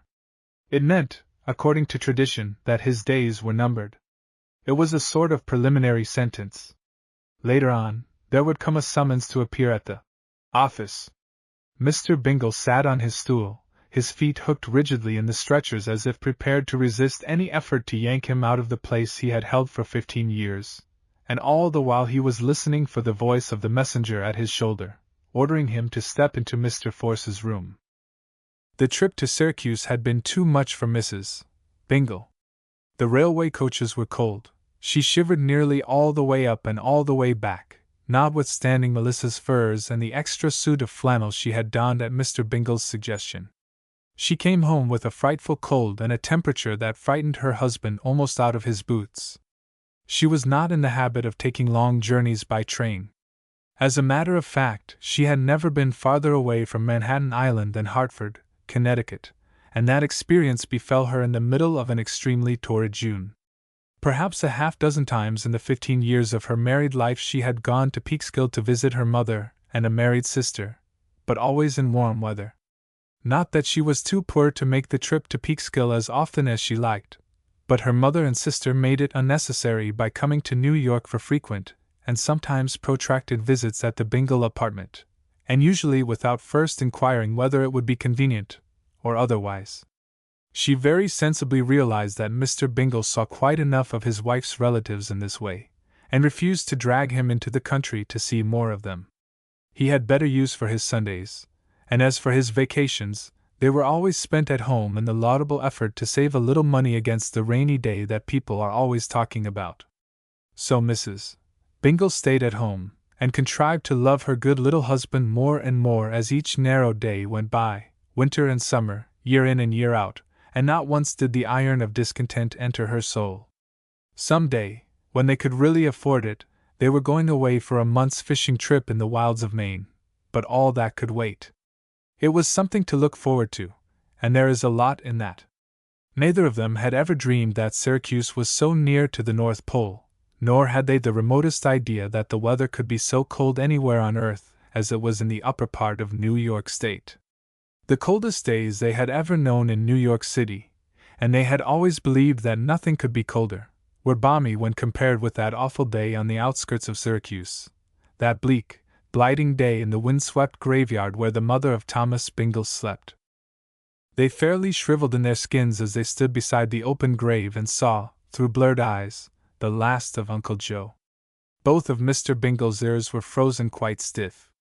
A much-beferred undertaker's assistant rubbed snow on them with what seemed to be unnecessary vigor, and told him to have them looked after when he got back to New York.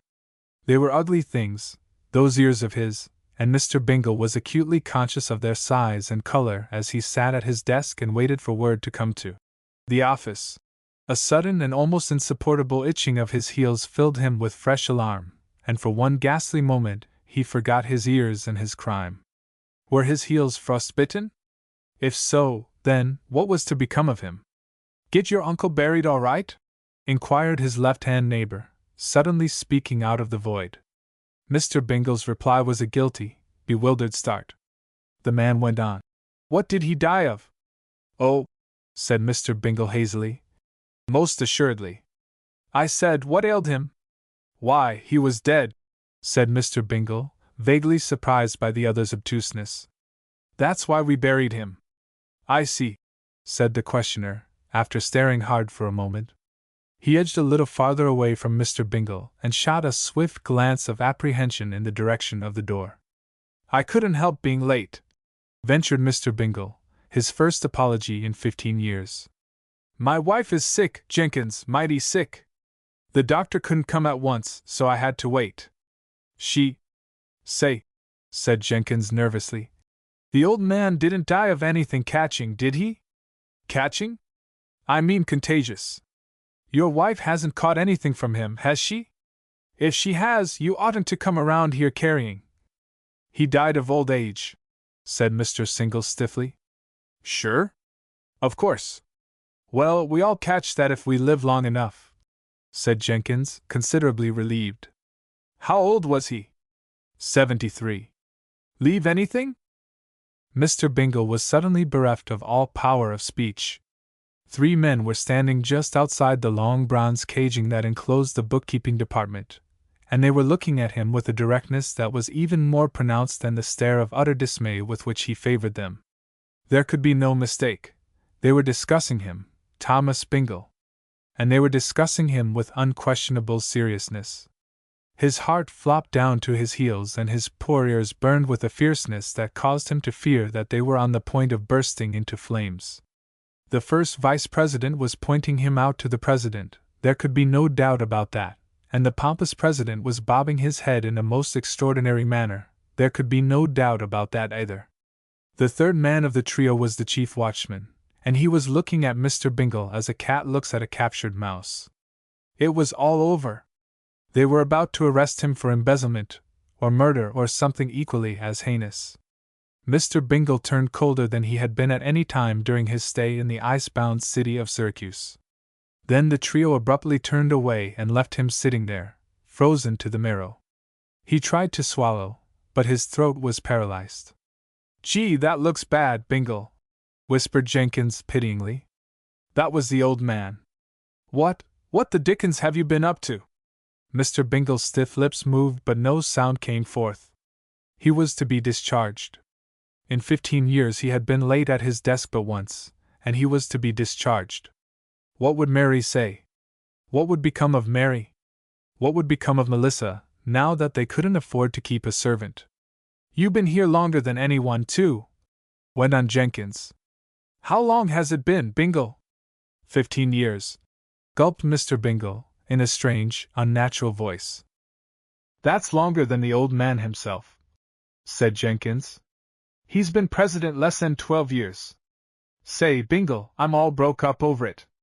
I hope it ain't as bad as we think.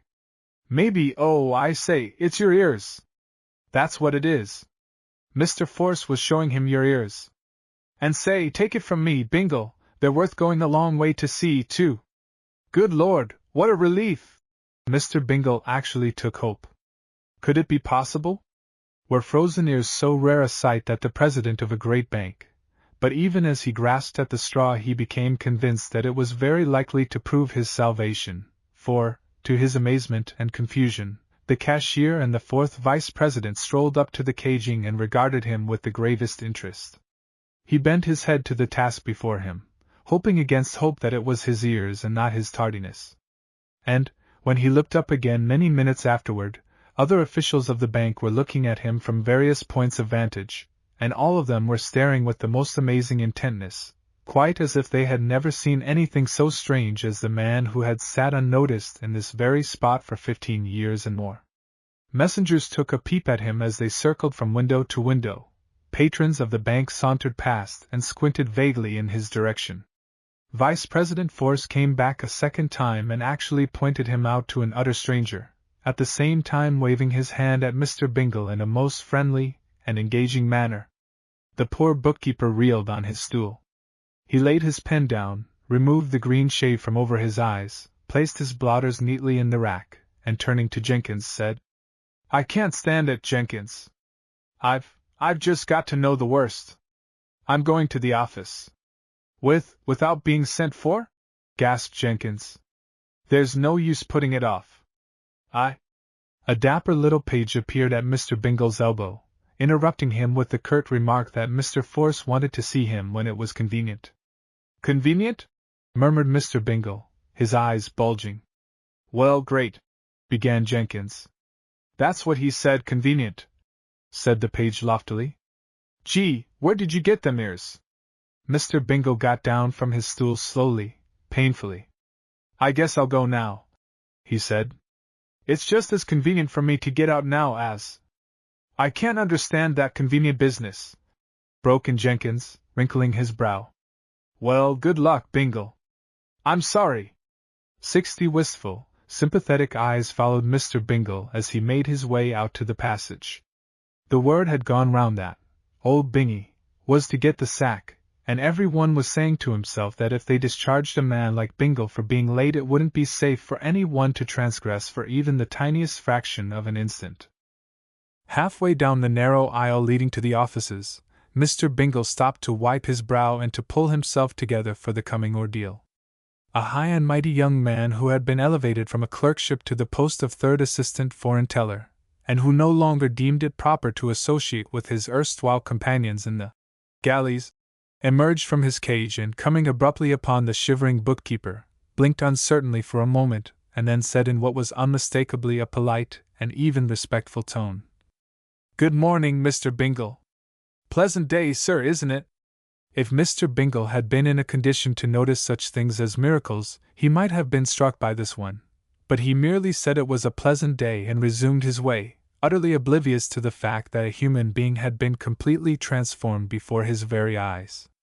A few steps farther on he encountered an even mightier force than the third assistant foreign teller, the bank detective. "Good morning, Mr. Bingle." "Nice day, sir," said the bank detective, somewhat eagerly, and stood aside to let the lowly bookkeeper pass without being jostled, as was the custom. "Morning," said Mr. Bingle, still unimpressed. It seemed to him that every one was evincing a singular interest in the fact that he was about to be discharged on a pleasant day. Mr. Force was seated at his desk when Bingle entered the room and found himself in the presence of the man who was certain to become president when the old man died, an event that would have to occur if the first vice-president's dream of elevation ever came true, for there wasn't the remotest likelihood that he would have the sense of decency to resign, no matter how old or how senile he became in the course of time. Now Mr. Force took himself very seriously. Having married an exceedingly wealthy woman after a career in which liveliness had meant more to him than livelihood, he assumed that if he treated the world at large with extreme aloofness it would soon forget, and overlook, the fact that he had never amounted to a row of pins in the estimation of those who knew him as a harvester in Broadway. Shortly before his marriage, at 43, he abandoned an extensive crop of wild oats in the very heart of New York City, announcing that he intended to retire from active business and go to work. Going to work meant stepping into a bank as its third vice president the week after his return from a honeymoon spent with a bride who held, in her own right, something over 1/2 of the entire capital stock of the institution. Her wedding present to him was the third vice presidency, and the everlasting enmity of every director and official in the bank. He accepted both in the spirit in which they were given. To the surprise of his enemies and the scorn of his friends, he promptly settled down and made himself so valuable to the bank that even his wife was vindicated.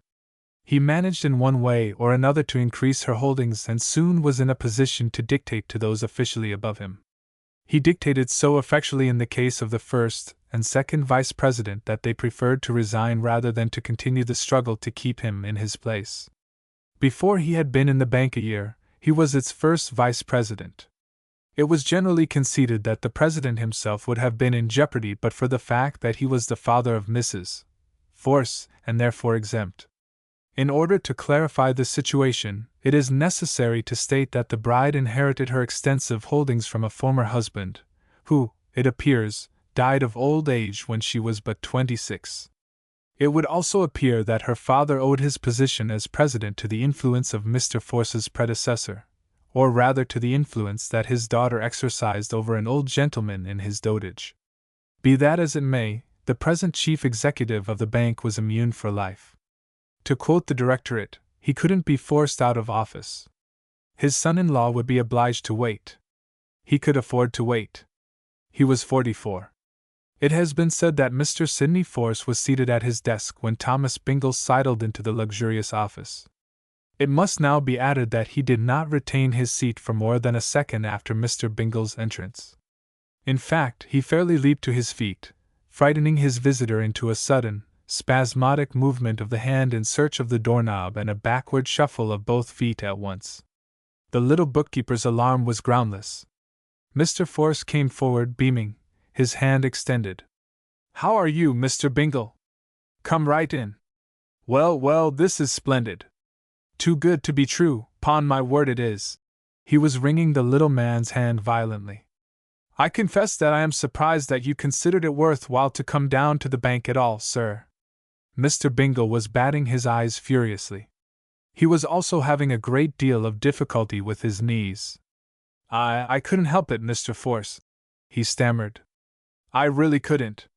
It is the first time in all the years of my connection with—" "I beg your pardon, Mr. Bingle," interrupted Mr. Force, with a somewhat sweeping wave of the hand that took in practically all of the office, and yet no spot in particular. "This is Mr. Sigsbee." He then stood aside and permitted Mr. Bingle to discover Mr. Sigsbee, who came hastily out of the whirling background.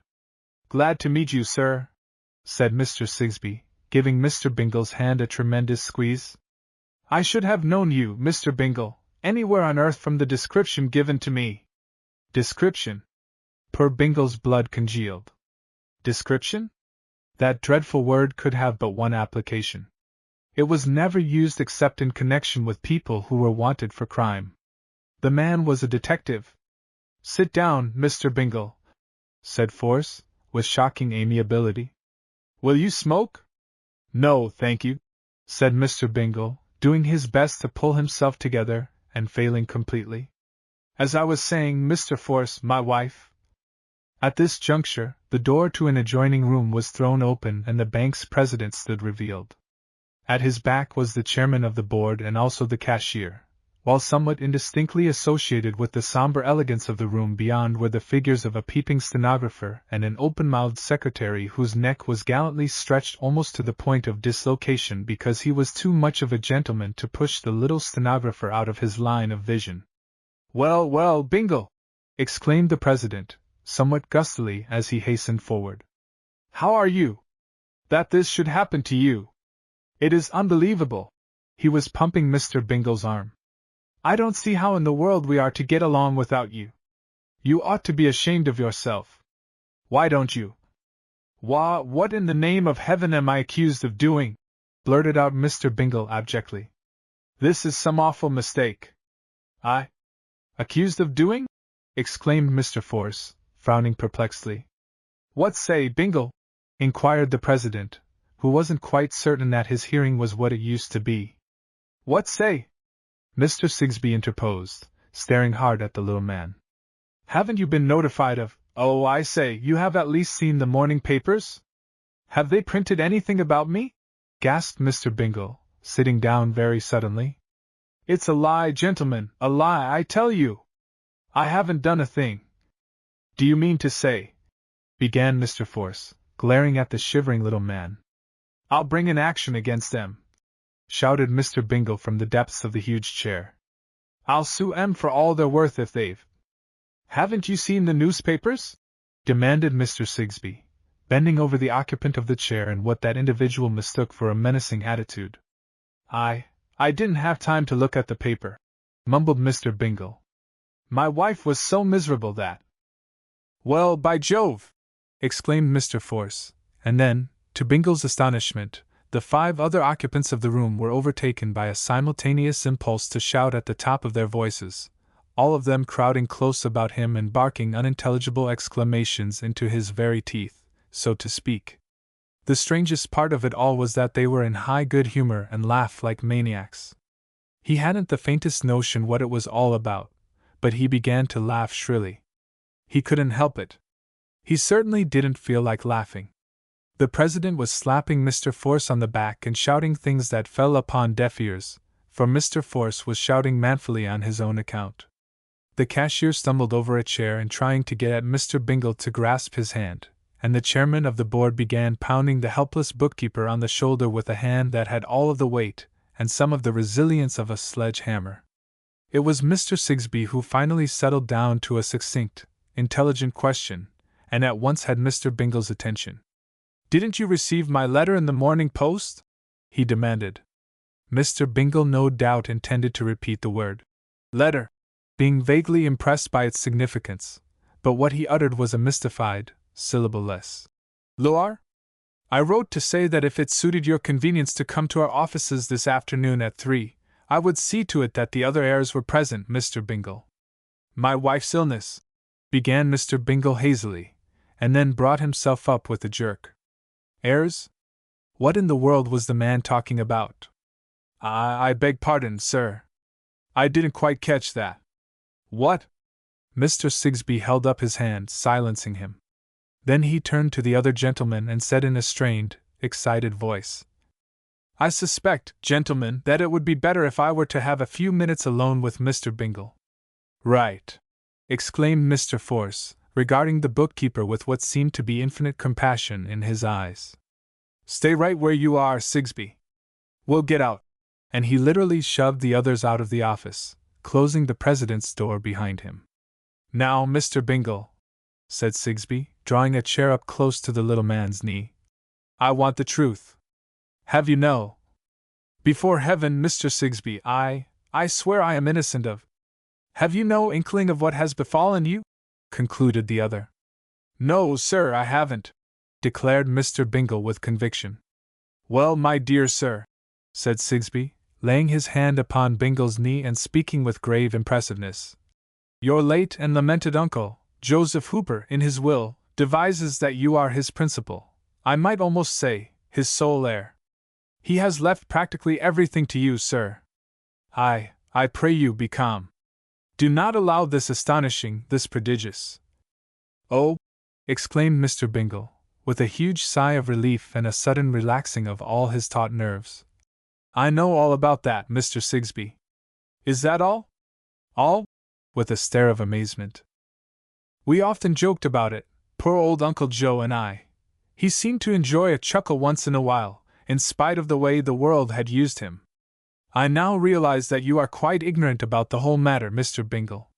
My letter would have enlightened you, of course, but as you did not receive it, I fear that. I didn't open my letters this morning. Quite forgot 'em, sir. You see, Mrs. Bingle came down with a fearful. Yes, interrupted Mr. Sigsbee. Perhaps it would be well for me to describe myself a little more clearly to you, Mr. Bingle. I am of the firm of Bradley, Sigsbee and Oppenheim, lawyers. We have been acting for Mr. Hooper for the past 6 months, or, in other words, since his return to New York City. Our relations were a somewhat secret nature, I may say. He made the somewhat extraordinary demand upon us, at the time we were retained, that we should conduct his affairs with the utmost secrecy. Especially, sir, were we required to keep you in the dark as to the real.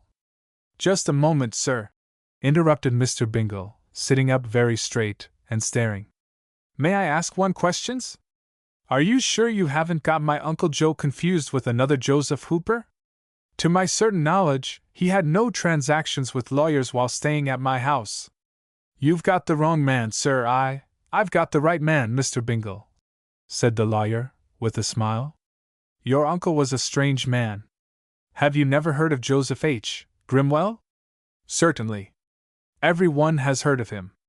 Well, your uncle was Joseph H. Grimwell, the millionaire mine owner and lumber king. For 15 years the name of Joseph Grimwell took the place of— I beg your pardon. I did not mean to put it so abruptly, sir. Calm yourself. All right, said Mr. Bingle, suddenly collapsing into the chair after struggling to his feet, his eyes bulging. All right. I'm calm. Go on with the story. You can't expect me to believe it, however. How on earth could poor old Uncle Joe Hooper, who was actually starving when he came to me last? That is the best part of the story, Mr. Bingle, said Sigsbee, settling back in his chair and linking his plump hands benevolently across his expansive and somewhat overhanging waistcoat. That is the best part of the story, sir. Chapter 5. The Story of Joseph. Mr. Bingle went home in a taxicab, completely done up. Back in 1885, Joseph Hooper, disgraced, disowned by his family and as poor Job's turkey, made a brief but sufficiently explicit will in which he named his beloved nephew Thomas Singleton Bingle as his sole heir. He drew it up on the surface of a fresh, unused postal card, and had it properly witnessed by the bailiff who came to Bingle's apartment to demand his appearance before a court to show cause why he should not consider himself in contempt for having disregarded the order to pay monthly sums in the shape of alimony to his late but unlamented wife. In looking about for the second witness, he observed a levying deputy sheriff in the act of carrying off his last and only possession of value, to wit, a gold-headed cane that had been left to him by his father. With a fine sense of irony, he persuaded the aforesaid deputy sheriff to affix his signature to the will, and then remarked with deep sarcasm that he had put his house in order, so far as it was in his power to do so. Inasmuch as the deputy sheriff was making way with what looked to be his entire estate, saving the clothes upon his back and the postcard, which he had taken the precaution to address to his lawyers, thereby securing its protection by the United States government, Mr. Hooper's last will and testament as uttered on the 16th day of October, 1885, was necessarily brief and succinct. It merely said, I hereby revoke any former will I may have made prior to this date, and now bequeath to my beloved nephew, Thomas Singleton Bingle, my entire fortune, which at this time appears to be not my face but my figure. I therefore bequeath to him my physical person, and vest in him the right to chuck it into the river, or to dispose of it for medical purposes, as he may see fit, provided however that I shall first have been declared sufficiently dead by competent judges.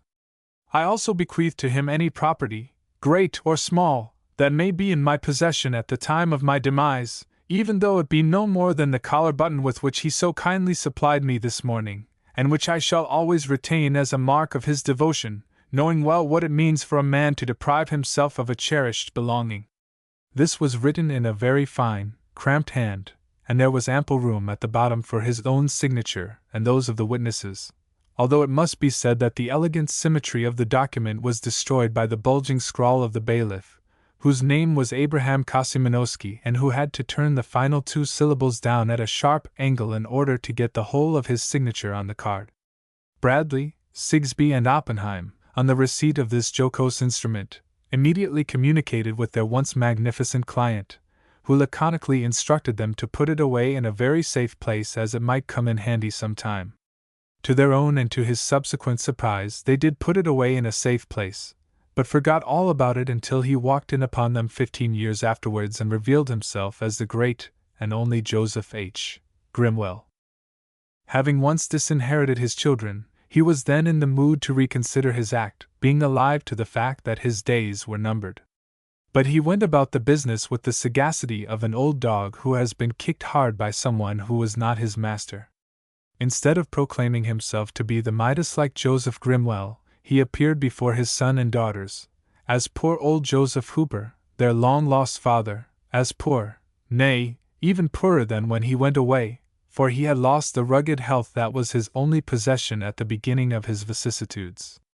Assuming a condition of abject, though genteel poverty, he went to each of them in turn. He wanted to give them a chance to reconsider, as he had done. But they would have none of him. Vastly dismayed by the failure of his nice little scheme to trick them into filial responsibility, he was on the point of shouting his denunciations from the housetops when he suddenly remembered Tom Bingle. He wondered if Tom would receive him, an old derelict, with open arms. He presented himself, with his battered valise, at the door of Thomas Bingle's apartment, and was given a warm, even hearty reception. And it was on that day, at that very hour, so to speak, that Thomas Bingle became a fabulously rich man without the slightest effort or intention on his part. Mr. Hooper one day recalled to mind the postal card will. If his memory served him right, there was something jocose and undignified about it, something that would not look well in the public prints. He visited the offices of his lawyers, recovered the amazing instrument, and forthwith set about to make a new will, bereft of certain gruesome stipulations but quite as sweeping in purpose as the other had been. In fact, he left his fortune, as he had done before, to his beloved nephew, Thomas Singleton Bingle, with 3 precautionary bequests to his son and daughters, providing against the contests that were sure to follow. He bequeathed the sum of $1,000 to each of his children, and he signed his name once more as Joseph H. Hooper, for the first time in 14 years. His wanderings as a tramp, in his own account of himself he used the word tramp, with a shocking lack of pride, led him inevitably into the far northwest. Men were doing things up there. The country fairly seethed with the activity of live, virile men who were taking the first staunch grip upon the tricky wheel of fortune and were turning it to their own account. Every man was building.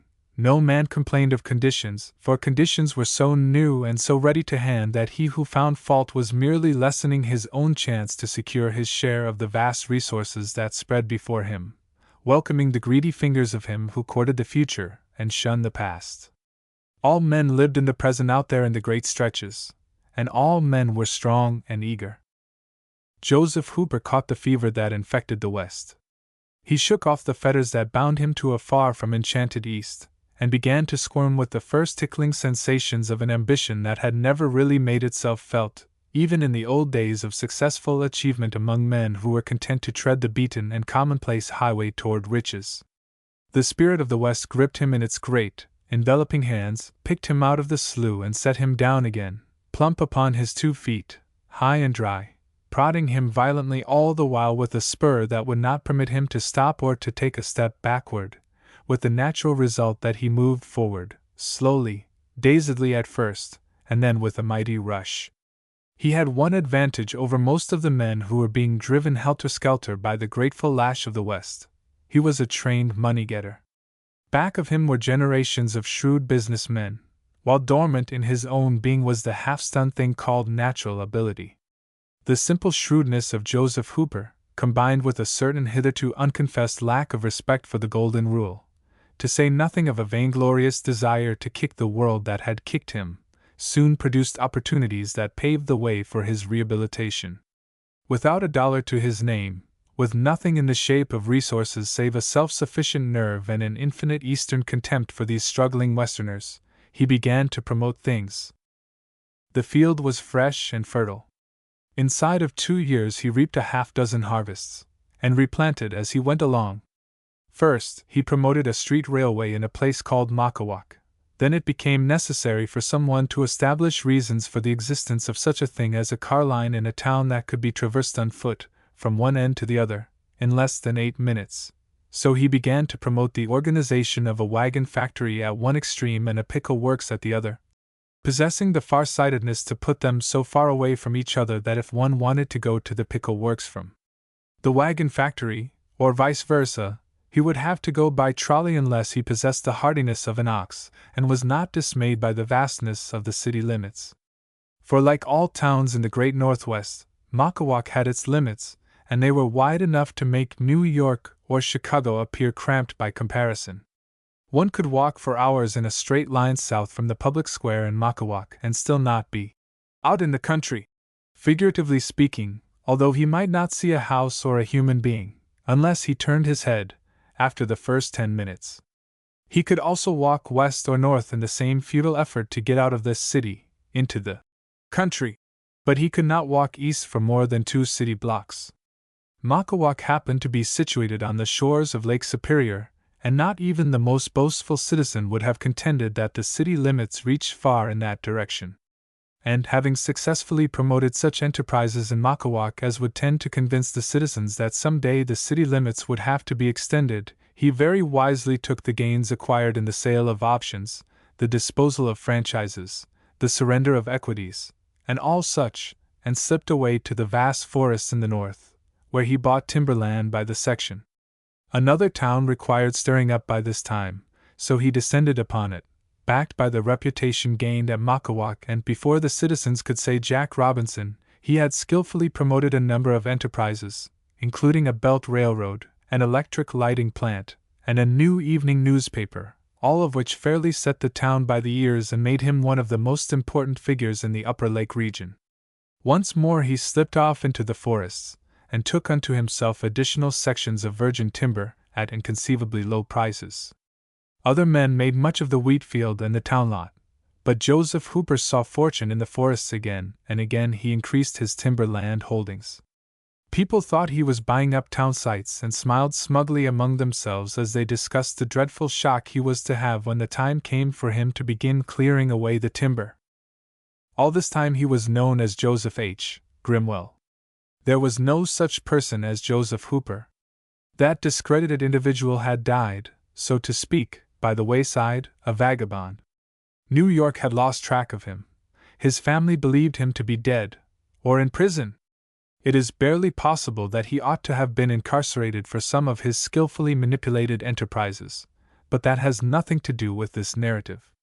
It is relevant to dwell only upon the contention that riches come swiftly to him who makes use of both hands without caring whether the left knows what the right is doing, or the other way about. At any rate, Joseph Grimwell was a better man than Joseph Hooper ever had been, and he was a wiser man in many respects than Solomon the historic. In brief, there came a day when his timber turned to gold. The name of Grimwell became a household word. It even penetrated to the secret crannies of Wall Street. Men who did not know oak from soft pine began to plead with him to be let in on the ground floor. Gentlemen who sat in mahogany offices and worshipped at unseen shrines took notice of this man of the West who was getting more than his share of the pillage. Promoters sought him out and haggled with him, haggled with the prince of promoters. They tried to let him into the secret of making money. Fortune may not always favor the brave, but it continues to do a little something every now and then for the bold. In Joseph Grimwell's case, it overlooked the fact that he was neither brave nor bold but rewarded him for being interestingly tricky. Out of sheer respect for his cleverness in acquiring all of the timber land available, Fortune set about to outdo him in productiveness. It suddenly remembered that it had placed 3 rich copper deposits in separate and distinct parts of his land and kindly directed him to the spots. Now, copper can be turned into gold quite as readily as ice, or beef, or hops, or any of the products of man's experimentation, just as one can make hay while the sun shines, even though his field of activity lies at the bottom of an oil well. Mr. Grimwell made gold out of his copper, just as he made it out of oak and pine and ash, and when he came to be 80 years and 10 he had so many dollars that, like old Mother Hubbard, he didn't know what to do with them. It suddenly dawned upon him that there was no one to whom he could leave this vast accumulation unless he made peace with his past. He sold out all of his holdings, reducing everything to coin of the realm, and once more became a wanderer in search of a place to lay his head. With 14 or 15 millions of dollars in his purse, so to speak, he slunk into New York, a beggar still and hungrier than he had ever been in his life. Then he tried out the plan that failed. His lawyer and his doctor alone knew that Joseph Grimwell and Joseph Hooper were one and the same person, and they were pledged to secrecy. One of them drew up his will and the other made death as easy as possible for him. His nephew, poor wretch, buried him in a grave alongside a devoted sister, froze his ears while doing so, and lost his job in the bank besides. The new will was read in the offices of Bradley, Sigsbee, and Oppenheim on the day following Mr. Bingle's first ride in a taxicab. The heir was too bewildered to attend the meeting arranged for the same afternoon, and it had to be postponed. As a matter of fact, he sent word to the lawyers that his wife was too ill to come down that afternoon, but would doubtless be better on the following day. When informed that his wife's presence was unnecessary and that his cousins were even then on their way downtown and that there was no way to head them off, he blandly inquired if it wouldn't be possible to postpone the whole matter for a week or two, assuring the gentleman that he wouldn't, for all the world, disturb Mrs. Bingle, who appeared to be sleeping comfortably for the first time in 24 hours. In fact, he informed them that he thought it would be a mistake to break the news to her while her cold was so bad. As for himself, he didn't mind waiting a week or two, not in the least, if it was all the same to Mr. Sigsbee. It was Melissa who broke the news to Mrs. Bingle, and it was at once apparent that it was not a mistake to do so. The good lady improved so rapidly that she sent for the expensive Dr. Fiddler, dismissing the cheap Dr. Smith, and by 7 o'clock that evening declared that she had never felt better in all of her life. "I suppose you'll fire me now, Mr. Bingle," Melissa had said dejectedly. "With all that money, you'll be wanting high-priced servants." "Quite so," said Mr. Bingle magnificently. "Much higher priced, Melissa. You'll never find anyone that loves you more than I do," began Melissa on the verge of tears. "Allow me," interrupted Mr. Bingle, with a sweep of the hand. "The highest priced servant in our employ is to be Melissa Taylor, which is you, my girl. We shall probably keep 2 or 3 servants, if we can find anything for them to do, but none of them shall receive as much as you, Melissa. Put that in your pipe and smoke it." I wasn't asking for a raise, sir," murmured Melissa, in considerable distress. "You get it without asking," said Mr. Bingle. It should be remembered that he was still very much dazed and bewildered. "Maybe you'll be having a butler and a regular chef. They come pretty high, sir," advised Melissa, spilling a little of Mrs. Bingle's tea on the counterpane. "Oh, excuse me, Mrs. Bingle." "Never mind, Melissa," said Mr. Bingle. "I guess we can afford to spill a little tea if we like. I've no doubt that a butler would spill a great deal. It doesn't matter what we have to pay him. If we have him, you shall have $5 a month more than he gets." That's settled. The least important person at the reading of the will was the little man who sat hunched up in a chair and gazed about him with perplexed eyes, occasionally touching his sore ears with tender fingers, and always regretting the act for the reason that it called the attention of his cousins to something that appeared to gratify them a great deal more than the actual business at hand.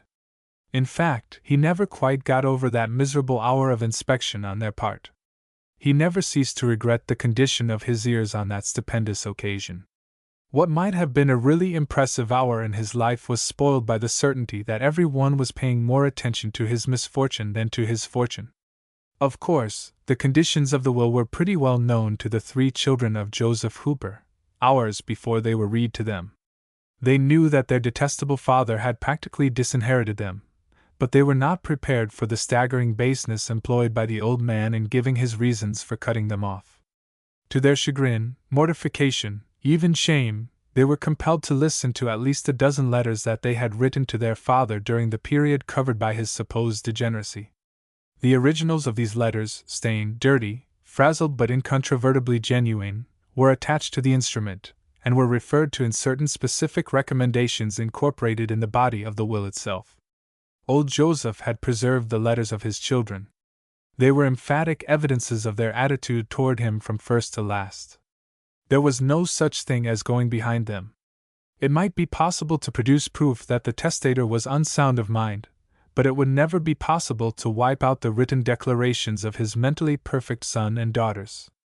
In these delectable missives they completely disowned him as a father, they raked him fore and aft, they riddled him with 100 shafts of scorn, they repeatedly said that they never wanted to see his face again, they put him out of their lives and urgently requested him to put them out of his. They expected nothing of him, and they certainly did not want him to expect anything of them, and so on and so forth. And in spite of all these bitter rebukings, old Joseph had come back to New York ready and willing to let bygones be bygones if they would only meet him halfway. Geoffrey declared in so many words that his father had played a scurvy trick on all of them. He managed to give utterance to this violent opinion before his attorney could check his unnecessary eloquence. After that, Geoffrey, subdued and desolate, kept extremely quiet and suffered considerably under the convicting gaze of his sisters and their husbands, all of whom were inclined to disown him there, and then as a brother for his reckless implication that their father was as sane as any of them. Thomas Singleton Bingle was to receive, in round figures, $15 million under the will of his uncle, after the funeral expenses and all just debts had been paid. It was really quite staggering. If Thomas Singleton Bingle had not been so completely wrapped up in his ears, it is certain that he would have acted as any other intelligent human being would have acted at a time like this. He would have gone stark, staring mad. But wait! After all, he did become a bit daffy. Observing the desolated, crushed attitude of his three cousins, his honest heart smote him sorely. He piped up from the depths of his chair and announced that all he wanted out of the estate was the amount that he had actually expended in caring for Uncle Joe during the past few months. He would be satisfied with that, but he got no farther. Mr. Sigsbee hastened to remind him that he hadn't anything to say about it. He didn't have a voice in the matter. And then Angela and Elizabeth scornfully observed that it was a pretty time to talk about that sort of thing, after he had so skillfully succeeded in influencing their poor, mentally unbalanced father to make a will like this one. Right heroically, Mr. Bingle declared that he was willing to give all of his inheritance to any deserving charity, or charities, reserving, if no one objected, a sufficient amount to enable him to purchase a little farm on which he could spend the rest of his days and not have to go on forever as a bookkeeper in a bank. "Bosh!" said Geoffrey Hooper, glaring at his rich cousin. "Ridiculous!" cried Angela and Elizabeth, transfixing Mr. Bingle with glittering eyes. "Very well," said Mr. Bingle, arising hastily. "Let it be bosh and ridiculous, just as you like. I would have been willing to take this small amount, just as I have said, and what's more, I might have been willing to divide the estate into 4 equal parts, if Mr. Sigsbee would let me do it, but now I'll be damned if I'll do anything for either of you. You don't deserve a nickel, not one of you. You had your chance and you didn't take it. I fed and clothed and housed your father, and I stood ready to spend my last dollar to make his last few days on earth comfortable and easy. I buried him. I went to his funeral. I took the chance of losing my job by doing so. I froze my ears. Oh, look at 'em! I don't care. And now you three! You can go to the devil, with my compliments as well as Uncle Joe's. Come along, Mary! Let's get out of this. We've got $15 million coming to us, and we don't have to sit here and be insulted by people to whom we have offered charity. Good day, Mr. Sigsbee. If you want me for anything, you'll find me at the bank. Now, be sure you wrap your throat up carefully, Mary. Don't take any chances. You look as though you were overheated." Mr. Sigsbee followed them into the corridor, where he shook hands with the indignant air. "Your troubles have just begun, Mr. Bingle," he said, with a genial smile. "How's that? We'll have a long, bitter fight on our hands, but we'll win. There will be a contest, you see." "All right," said Mr. Bingle, his eyes snapping. "I'm ready. I stood by Uncle Joe when he was alive. You can bet your last dollar I'm not going back on him now that he's dead." That evening, sitting over the crackling grate fire, Mr. Bingle broke a long period of silence by remarking to his wife, "I dare say we can afford to adopt 1 or 2, Mary, with all this money we're going to have." Chapter 6. The Honorable Thomas Singleton Bingle. Time flies. It is another Christmas Eve, 10 years later than the one described in the opening chapter of this narrative. The Honorable Thomas Singleton Bingle is preparing for his annual reading of The Christmas Carol. The sentiment which influences him on this occasion is the same that inspired the habit in his days of long ago, but the surroundings have changed. Now the vast drawing room in the home of Mr. Bingle provides the setting for an elaborate observance of a custom that has become almost historic to those who have studied the life and habits of Mr. Bingle. An imposing English butler, assisted by 2 able footmen and the head gardener of the estate, are employed in the final decoration of the huge room. For 7 or 8 years they have performed these Christmas Eve duties in the mansion on the Sound. Melissa, a trifle more buxom than in the days of the Lower West Side apartment but quite as capable despite her secret knowledge that she receives a greater salary than the mighty Diggs, is superintending the hanging of a row of stockings along the mantel ledge, stockings of variegated hues and distinguishing sizes.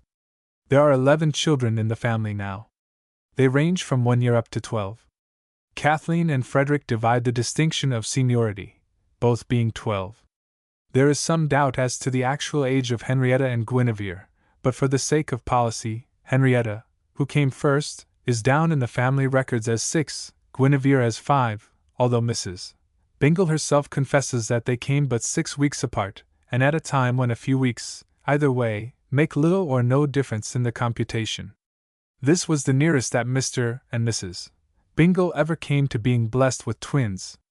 For a while they hoped that they could make twins out of these infants, but, as the children grew older, the impracticability of such a thought, or ambition, became clear to them, and they reluctantly abandoned the project. Henrietta revealed all the characteristics of being of Italian extraction, while Guinevere was unmistakably Irish. If you were to take a motor ride along the north shore of Long Island Sound and feel your way back into private lanes that appear to lead nowhere in particular, they are so deviously circuitous, you would pass by the lodge gates of 2 magnificent estates. One of them belonged to Mr. Bingle, the other to Sidney Force, or, more strictly speaking, to Mrs. Sidney Force. It is worthy of mention that Mr. Force lived up to his theory of regeneration by selling to Mr. Bingle, at a tremendous profit, 100 acres off of the least desirable end of his late father-in-law's estate, thereby proving to himself that the early bird is a much smarter creation than the one which is satisfied to possess a mere nest egg. Of course, the selling of that parcel of land was provocative of most acrimonious disputes between Mr. and Mrs. Force. Mrs. Force, while not averse to the sale of the land, was frightfully cut up by the fact that she was to have the impossible Bingles as neighbors, and Mr. Force, who was the prince of snobs, berated her soundly for petty snobbishness. "Bingle is such a hopelessly common name," she said. "It happens to be a proper name," remarked Mr. Force, resorting to a rather lame sort of wit. "If it only had been Mrs. Bransone or Mrs. Mortimer," she sighed. "They are awfully smart, don't you know? One meets them everywhere. We couldn't have sold that piece of land to either one of them," said he. "They are much too smart for that." Mr. Bingle erected a very costly and magnificent house, much against his will, and spent a great deal of time thereafter in wishing that he was back in the 5-room apartment where he could put his hand on anything he wanted without having to call for a servant to tell him where to find it. He was so stupendously rich and so completely awed by the importance of being acquainted with Mrs. Force that he became a most desirable neighbor, from that lady's point of view. She experienced a great deal of pleasure in association with a man who could be made to feel as small as he gave every sign of being when in her august presence. It was really a joy to her. With all his money, he could not induce his wife's gowns to hang as Mrs. Force's hung. He could not make her boots fit as neatly, nor her hats sit as naturally. He could not buy style or majesty for Mrs. Bingle. So he was the kind of neighbor to have. Any woman will tell you that. Diggs was telling Watson, the footman, just where to put the mistletoe. Watson's position was precarious. He was at the top of a step-ladder, struggling to reach the lowest crystal pendant on the enormous chandelier, and the ladder was wobbling. "It's all tommyrot," muttered Watson, apropos of nothing that had gone before. "What's all tommyrot?" demanded Mr. Diggs severely. "Christmas Eve," said Watson. "I have no objection to Christmas morning, but on me if I can see any sense in Christmas Eve. What's it good for, anyway?" "You'd better get a taller ladder," said Mr. Diggs. "It's getting on towards 8:30. We can't be all night enging that bunch of mistletoe, you know." Melissa paused in her work long enough to devote an appraising look upon Watson. "You look very handsome up there, Watson. It gives you a very good height. Straighten your legs out a bit." If you stand up as straight as you can, you'll be as tall as Mr. Diggs thinks he is. See here, my fine lady, began Diggs, annoyed. Oh, I beg pardon, Mr. Diggs, cried Melissa. I didn't see you. You'll get your walking papers if you don't keep your place, said Diggs ominously. And I'll keep my place if I don't get my walking papers, retorted Melissa airily. And what's more, went on the butler, you'll get the sack anyway if you don't stop filling the kids up with them yarns of yours. The nurses were telling Mrs. Bingle that the children didn't go to sleep for hours last night, they were that scared. Seeing ghosts, dragons, and goblins all night long, said Hughes, the second footman, shoving a big chair into position. Chairs from all parts of the house had been brought to the drawing-room and arranged in a semicircle in front of the huge fireplace, at one corner of which stood Mr. Bingle's reading lamp, accurately placed at the edge of a costly little Italian table. There were big chairs and little chairs, soft chairs and hard ones, chairs of velvet and chairs of silk, chairs of ancient needlepoint and chairs that could not be sat upon. I didn't tell any ghost stories yesterday, said Melissa. I told them about robbers and kidnappers. Get the ladder, Watson, said Diggs. What are you standing there for? Do you think it's a pedestal you're on? I just wanted to say that 3 of the kids saw sea serpents and crocodiles in their dreams. Don't lay it to me, Watson, broke in Melissa. I'm not to blame if they had delirium tremens. I didn't give them anything to drink. I shall have to speak to Mrs. Bingle about you, Melissa, exclaimed Diggs severely. Do. She is always complimented when you condescend to speak to her, Mr. Diggs. Don't scrap, put in the gardener mildly. Remember it's Christmas Eve. Oi oi, groaned Watson. We've all got to listen to Mr. Bingle read Dickens again. It will be the 6th time I've heard the Christmas carol in this 'ere room. He departed in quest of the tall step-ladder, banging Hughes on the shins with the small one as he swung past. Hughes said something under his breath and then, with a quick glance at Melissa, went on. I will say this for the old boy, he makes Christmas a merry one for all of us. Must I remind you again, Hughes, not to speak of the master as the old boy? Please remember that you were engaged as a trained servant. Well, I'd have you to know, Mr. Diggs, that I'm not one of your bally English servants. I'm as good an American as anyone, and I say what I please. You were engaged as an English footman. I distinctly told you that at the intelligence office when I engaged you. You may be as American as you please on your days out, but while you are on duty in this ooze, you've got to be as English as I am, or— Oh, I can drop 'em as well as anyone, Mr. Diggs, said Hughes scornfully. Aloha, 'ere comes the liddy governess. He was peering into the hall, the corners of his mouth drawn down in the most approved English fashion. Whatever may have been Mr. Bingle's taste in the selection of rugs and furniture, he could be charged with no lack of it in his choice of a governess for the young Bingles. Miss Fairweather was as pretty as a picture. In fact, you would go a long way before you found a picture as pretty as Miss Fairweather. Her serene beauty was disturbed, however, by a perplexed frown, as she hurriedly entered the room and paused just inside the door for a furtive, agitated glance down the hall. Diggs, who is in the library with Mr. Bingle?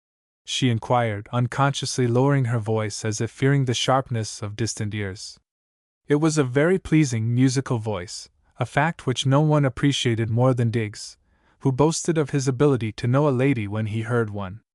A newspaper chap, Miss Fairweather. To interview Mr. Bingle about the— here he sighed faintly. About the Christmas jollities. Miss Fairweather sent another futile look in the direction of the library. She was plainly distressed by her failure to see through the walls that intervened. What name did he give? I can't say, miss. I didn't quite catch it myself. But you must have announced him. He gave you his card or something, didn't he? No, miss. He announced himself over the telephone this afternoon. It sounded like Blinkers, or, even more nearly, on his repeating it, like Rasmussen.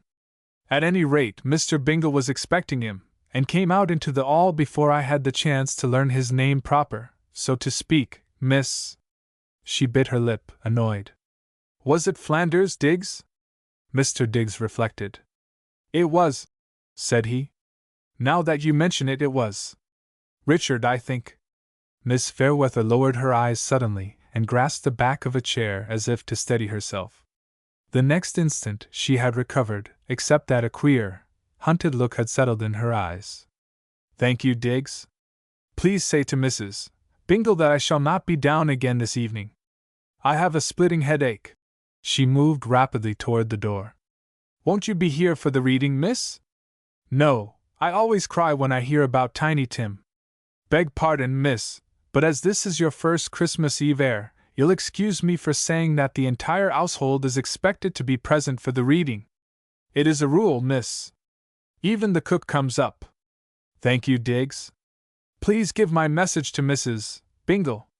Very good, miss.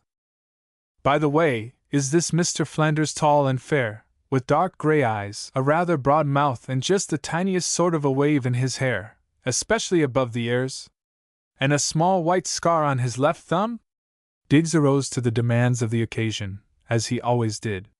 Yes, miss. Quite accurate, I'm sure. And a very pleasant voice, I may add, if you don't mind. Thank you, Diggs, said Miss Fairweather for the third time, and then scurried across the hall and up the broad staircase, accelerating her speed materially as the library door was thrown open and lively masculine voices came booming up from behind her. Sounds like a scene from a novel, said Melissa to Diggs. A mysterious stranger appears to disturb the peace and quiet of our heroine. She runs off and hides in her room, shivering with dread lest this spectre out of her dark past dash. Rubbish, said Mr. Diggs. Sure, said Melissa. That's what most novels are. It's my opinion that young lady's been on the stage, Mr. Diggs. She acts just like an actress. I've noticed that in her from the beginning. And the other day she had a letter from a theatrical manager. I saw the name on the envelope. I dare say, observed Diggs, inattentively. Watson appeared with the tall stepladder. Be a bit lively, Watson. I hear Mr. Bingle in the hall. Go and open the door for Mr. Flanders, Hughes. Melissa happened to be standing directly beneath the mistletoe. Hughes took advantage of an opportunity that has become historic. Then he passed swiftly out of the room, followed by Melissa's astonished. Oh, you! Watson came nimbly down the ladder and emulated the example of the astonishing Hughes quite before Melissa could recover herself. He received a resounding smack in return, but from the young woman's open hand. Don't stand under it, he grumbled ruefully. Unless you want to play the game. I'll stand under it as long as I please, said Melissa defiantly, planting herself firmly on the spot from which Watson had hastily removed the ladder. She faced Mr. Diggs. Mr. Diggs colored. He cleared his throat and then glared at Watson, who went grinning from the room. Melissa was a very pretty, rosy young woman, and her eyes flashed dangerously. It's a fine old custom, said Mr. Diggs persuasively. In merry England we observe it, you might say religiously, and without fear of future complications. It can be done in a dignified fashion if... I don't want to have it done in a dignified fashion, protested Melissa, lifting her round little chin and pursing her lips invitingly. Do it as if you liked it, not as if you wanted to be religious. Mr. Diggs became human at once. He laid aside his austerity, and was no longer a butler but a good-looking chap of 35 who had the very old Nick in him. It was the sort of kiss that has nothing in common with mistletoe, the sort that does lead to future complications. It proved something to Melissa, and she uttered a little sigh of happiness. Mr. Diggs kissed her because he was in love with her. Unfortunately, Mr. Bingle entered the room at the very instant of least resistance, and coughed. Oh, I beg your pardon, exclaimed Mr. Bingle, genuinely distressed. It is worthy of note that it was the good little man who apologized, not Diggs. As the master was accompanied by the tall young newspaper chap, who grinned abominably, both Diggs and Melissa forgot their moment of bliss and fell from a great height. Needless to say, they were speechless. It's quite all right, Diggs, said Mr. Bingle, affecting a vast geniality. What's a mistletoe for if not to... Yes, Melissa, it's quite all right. Ahem. Don't you agree with me, Mr. Flanders? Thoroughly, said Mr. Flanders with conviction. And what's more, Mr. Bingle, I agree with Diggs. Melissa, crimson to her throat, fled. Mr. Diggs passed his hand over his brow, as if to clear his brain, and then stammered in a voice that strove hard to regain its former impressiveness. Yes, sir, it is all right, sir. Quite all right, sir. As right as can be, sir. Right as rain, proclaimed Mr. Bingle, resorting to a habit of imitation that had marked his progress during the past few years of observation. He had heard the imposing Diggs say it, many times over. It was quite the proper thing to say, of course, apparently on any and all occasions, but for the life of him, Mr. Bingle couldn't grasp the significance of the simile. And now, Diggs, that being settled, is everything else all right? He surveyed the great, gaily bedecked room with an eye that took in the smallest detail. I think so, sir, said Diggs, slowly recovering. You will observe, sir, that I have added the necessary new chair, the high chair over here, sir, for little Miss Imogene. I see. We make it a point, Mr. Flanders, to get a new baby at least once a year. The first year, as I explained, we had 3. 2 or 3 years ago, one came in May and another in September. Mental arithmetic gives you 12 in all, said young Mr. Flanders. 11. We lost one in 1906. Little Harriet. Eleanor, sir, begging your pardon, corrected Diggs. Right. Thank you, Diggs. Malnutrition. We never should have had her. There goes the doorbell. Tell Mrs. Bingle that Mr. and Mrs. Force have arrived, and give Mr. Force a drink before she comes down. Very good, sir. Diggs retired with gravity. President of our bank, you know. Mr. Sidney Force, explained Mr. Bingle. I know. The husband of Mrs. Sidney Force, said Flanders, a twinkle in his gray eyes. Sit down, Mr. Flanders. I'd asked you to have a cigar, but the nurses say that smoke isn't good for the children. Force always smokes here. I can't tell him not to, you see. He wouldn't come again. In that bit of ingenuousness, Mr. Bingle exposed the family state of mind in respect to their aristocratic neighbors. Now, this is where we have the reading. Permit me to call your attention to the way we arrange the auditorium, you might say. That's where I sit, over there. I'm glad you've decided to stay and hear the Christmas carol. It will do you good, Mr. Flanders. You'll be a better man for it. There is a train in at 9:55. We'll not be interrupted here, so fire away. I'm ready to be interviewed. They seated themselves on the broad, luxurious couch that marked the precise center of the semicircle and was evidently intended to be the section of honor. Mr. Bingle leaned back, stretched out his slender legs, crossed his feet, and looked over his tortoise-shell glasses with a fine assumption of tolerance. He was still trying, after many years, to enjoy his own importance. Sad to relate, he still expected to wake up and find that he had but half an hour in which to eat his breakfast and get across town to the bookkeeper's stool he had occupied the day before. He sometimes felt of his ears reminiscently, for they seemed in some way to clearly connect him with his last waking hours. He never quite got over listening for the alarm clock. At 53, he was no older in appearance than when he was 43. If anything, he seemed younger, for the harassed, careworn expression had disappeared, leaving him bland, benign of countenance, although the same imperishable wrinkles lined his pinched cheeks. He was just as careless about his sparse hair as in the days of old. It was never by any chance sleek and orderly. The habit of running his fingers through his thatch still clung to him, significant reminder of the perplexities that filled his daily life over the ledgers and daybooks. In all other respects, however, he was a remade man. His trim little frame was clothed in expensive garments. His patent leather pumps were the handiwork of the most fashionable of bootmakers, and quite uncomfortable. His hosiery was of the finest silk and his watch chain was of platinum. There were pearl studs in his unpolished shirt front and 4 shining black buttons on his neat white waistcoat. His clawhammer coat had a velvet collar, and fitted him about the shoulders as if it had been constructed for a man who possessed much more of a figure than he, and his trousers were primly pressed. Not the same old Bingle outwardly, you will say, but you are wrong.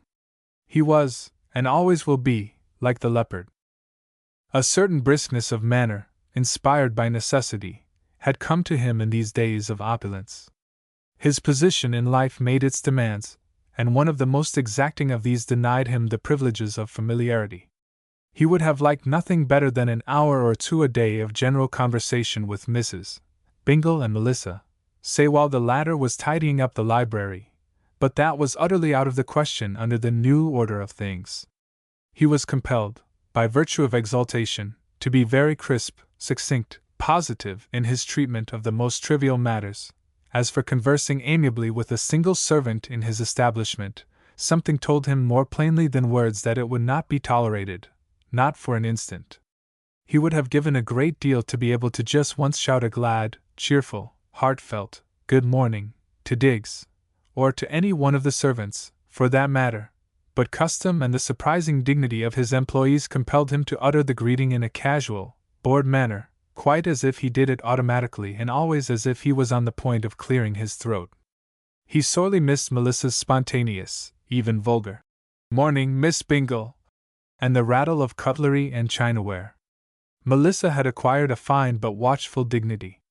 She now said, "Good morning, sir," in the hushed, impersonal voice of the trained servant. She never joked with him, as of yore, although he was by way of knowing that she bubbled over with fun in the regions below stairs. "I haven't heard the Christmas carol since I was 12 years old," said Richard Flanders. He had his note paper on his knee. "What I want, Mr. Bingle, is a good Christmas story from you.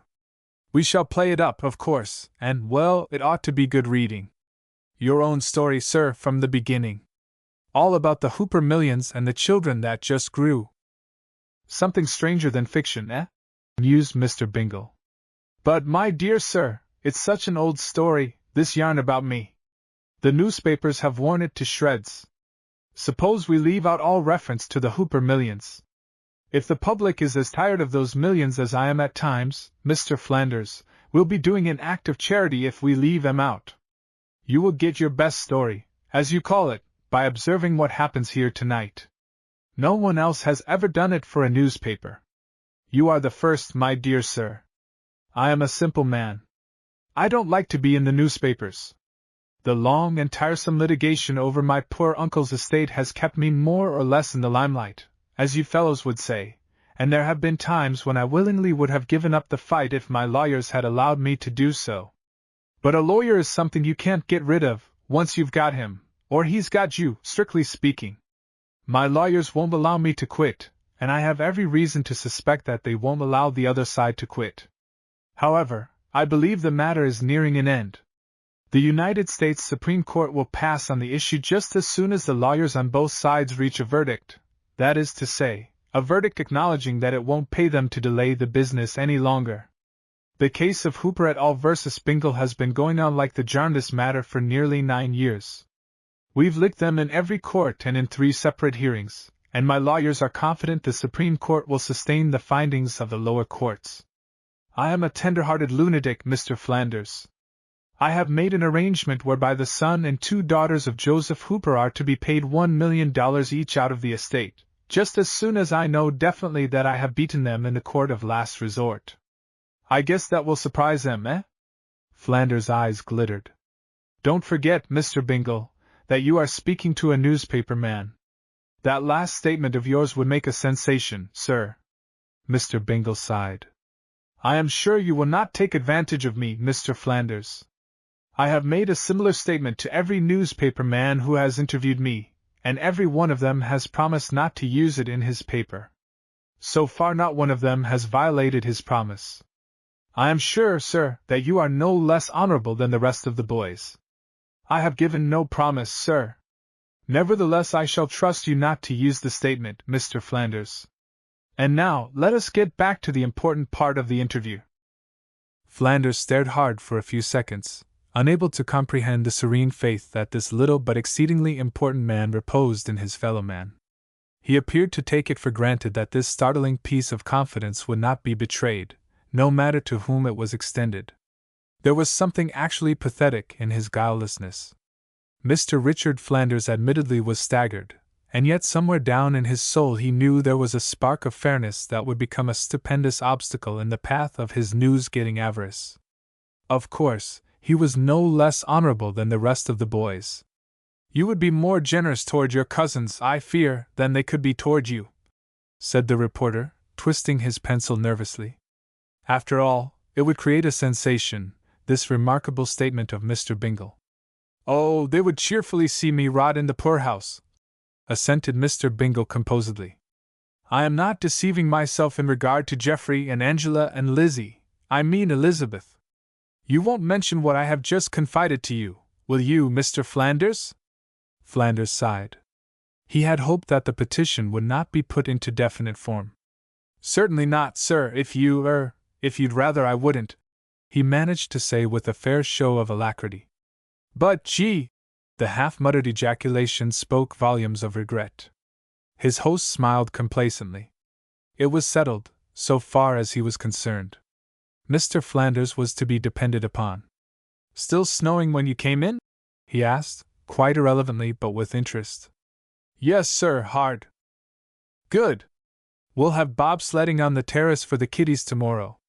I suppose you'd like to know how we happen to have such a large and growing family? Well, it's all very simple. It is our practice to acquire a new baby at least once a year. On occasions we have felt called upon to make it 2, and even 3, but of late it seems the more sensible plan to limit ourselves to 1. It is our idea to keep up the practice until I am 75, if God permits me to live to that age. So, you see, we will have reared a family of 33 children by that time, and we will never be without little toddlers and prattlers. I am 53 now, Mr. Flanders. We are reasonably sure to have 22 additions to the family. The pitiful part of getting old and decrepit lies in the fact that one's children grow up, get married, leave home, or die, and that is just what we are trying to guard against. On my 75th birthday, there will be a fine, healthy 2-year-old babe crying and goo-gooing for my especial benefit, and by working backwards in your figuring you can also credit us with a 3-year-old, a 4-year-old, and so on up the line. Naturally we will have lost a goodly number of the first-comers, but we provide against a deficit, so to speak, by this little plan of ours.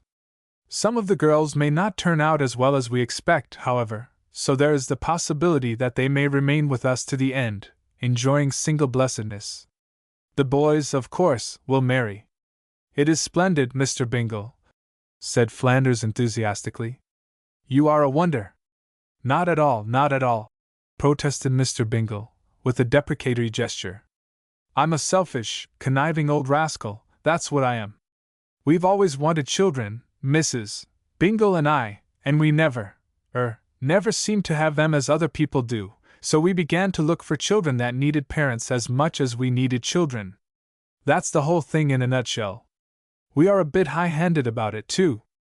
We never have a child until it is past the teething age and can walk a little bit and talk a little bit. So, you see, we managed to have them without the drawbacks. That's where we are selfish in. I think you're quite sensible about it, Mr. Bingle, interrupted Flanders politely. They say teething is awful. That's what they say, said Mr. Bingle, a slight frown of regret on his brow. Still, I should have preferred ahem. Yes, yes. Most annoying, I'm told. The nurses seem to know. We began adopting our children as soon as we came into possession of my Uncle Joseph's money. Up to that time, we had hesitated about having other people's children on our hands and minds. Of course you'll understand that poverty could never have stood in the way of our having children of our own. God simply did not choose to give them to us. The old saying, a poor man for children, did not work very well in my case. Mrs. Bingle is 10 years younger than I. She is a strong, normal woman. I never could understand why, and neither could she, for that matter. As soon as we came into this fortune, or, more accurately speaking, after we had returned from our first trip to California and a short visit to Chicago, we adopted Kathleen. She was the daughter of a young woman who, but never mind. We shan't go into that. She was about 2 years old. At once it occurred to both of us that it would be a fine idea to have a boy to grow up with her. So we called in the stork. He happened to have a splendid, left-over, unclaimed 2-year-old boy in stock, so we took him. That was Frederick. Then, a friend of mine, a widower who worked as a bookkeeper alongside of me, chap named Jenkins, died very suddenly, leaving a little girl just under 18 months of age. That's how we got Marie-Louise. And so it goes, Mr. Flanders, right up to date. Henrietta and Guinevere are almost twins. 6 weeks between them. They. You mean in respect to age or? In respect to their arrival. Guinevere came much sooner than was anticipated, you might say. Little Imogen came the 26th of last September. She cries a good deal. I am inclined to think she's getting her wisdom teeth. Naturally, Mrs. Bingle is keen about the idea. Saves a lot of bother. It's got to be such a joy having children in this way, when we please as often as we like, and being able to determine sex to our own satisfaction, that we really look forward to the arrival of a new one. There's always the pleasure of picking out blondes or brunettes. We try to equalize as much as possible. I am, or was, a blonde, Mr. Flanders, quite a decided blonde. Mrs. Bingle is still a brunette. And now, may I inquire, do they all regard you as their real father? In a measure. There are times when they look upon me as a sort of truck horse. But real fathers have told me that that is customary. They call me Daddy, if that's what you mean. Once in a while they seem to recollect that there was another man and woman in their lives, but not often. Generally people who used to beat them, I gather. I will say this for our children, they were all thoroughly spanked before they came to us. It takes them a long time to get used to not being spanked. Do you never punish them? Frequently. If they're bad, I have them locked in a closet. We've got a very large closet with windows and other comforts. Usually there are 3 or 4 of them in at the same time, so they don't mind.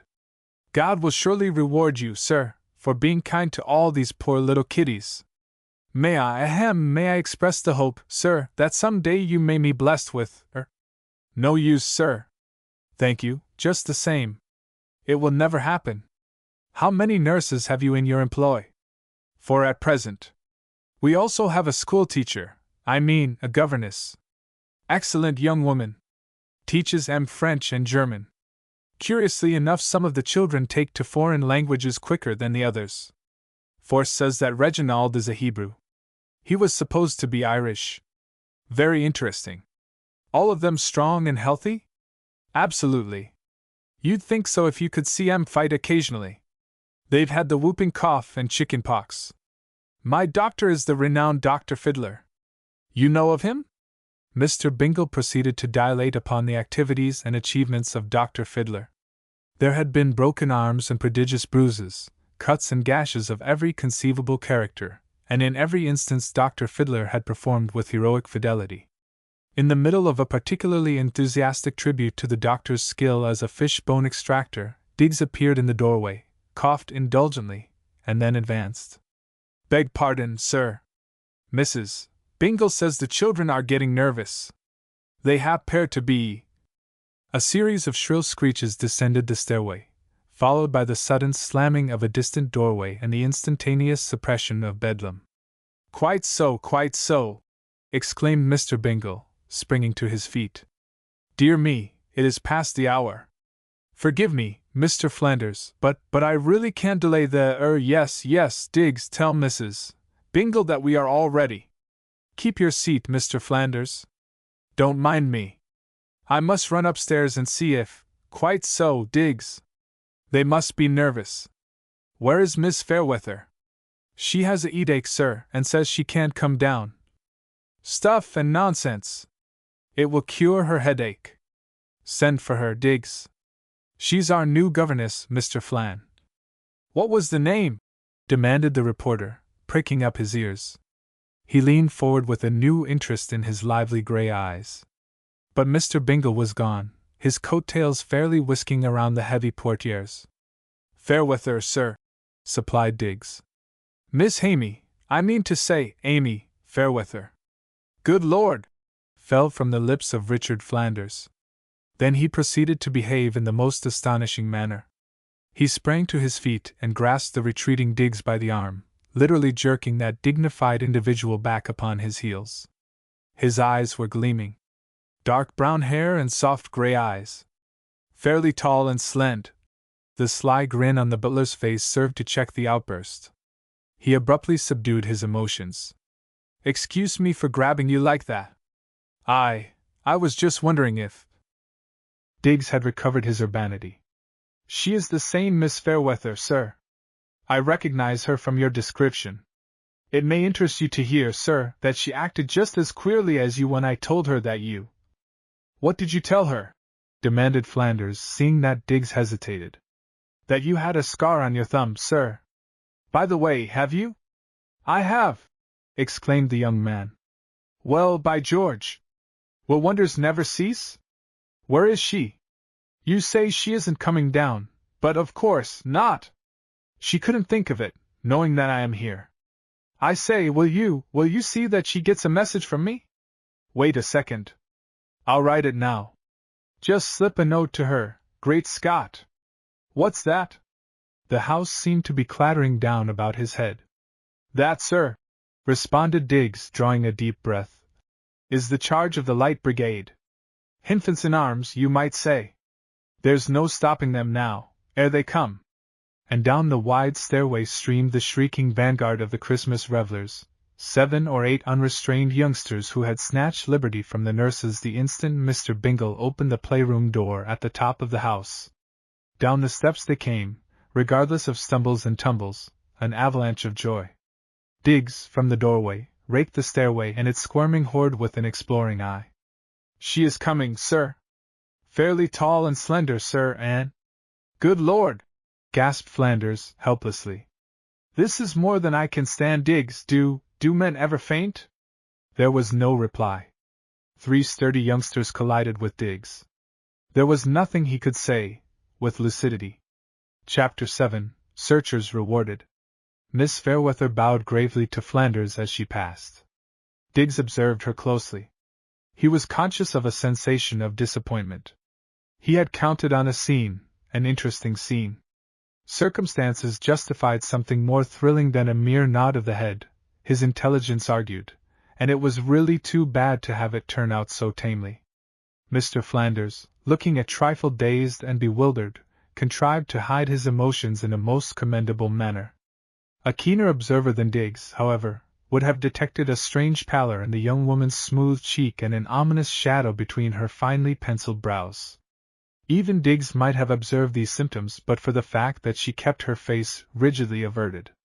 Mr. Flanders, from his position near the door, he seemed to have taken root there, was favored with no more than a glimpse of the tip of a small ear and the faintest suggestion of a cheek's outline.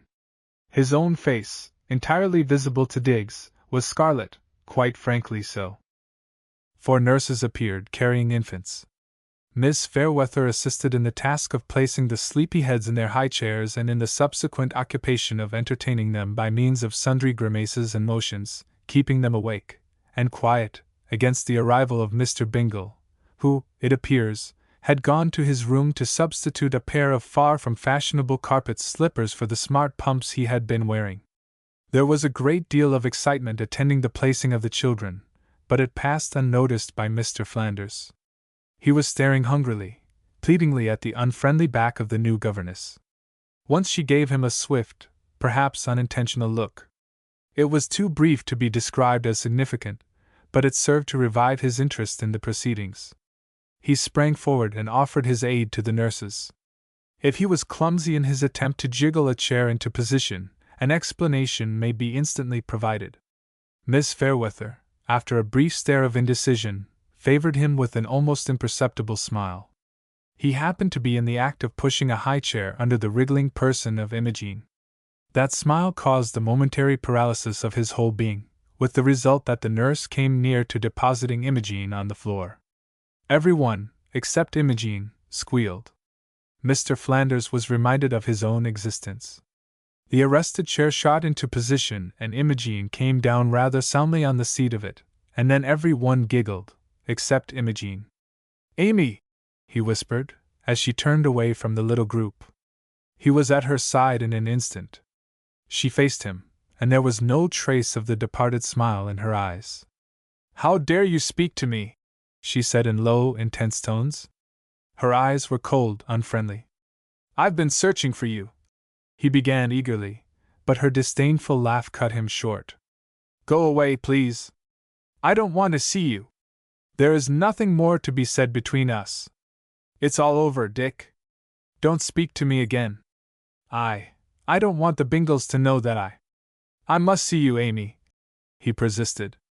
"It isn't all over. Now that I've found you, I'll see that I don't lose track of you again.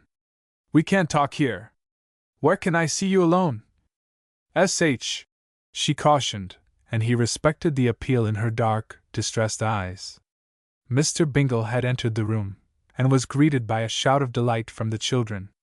The governess moved swiftly away from the young man's side, mingling with the nurses by the fireplace. Mr. Bingle, hurrying toward the semicircle of youngsters, was surprised by a genial slap on the back from the visibly excited Flanders. "Wonderful!" exclaimed the young man, his face radiant. "Wonderful! Aren't they?" cried Mr. Bingle, pleased.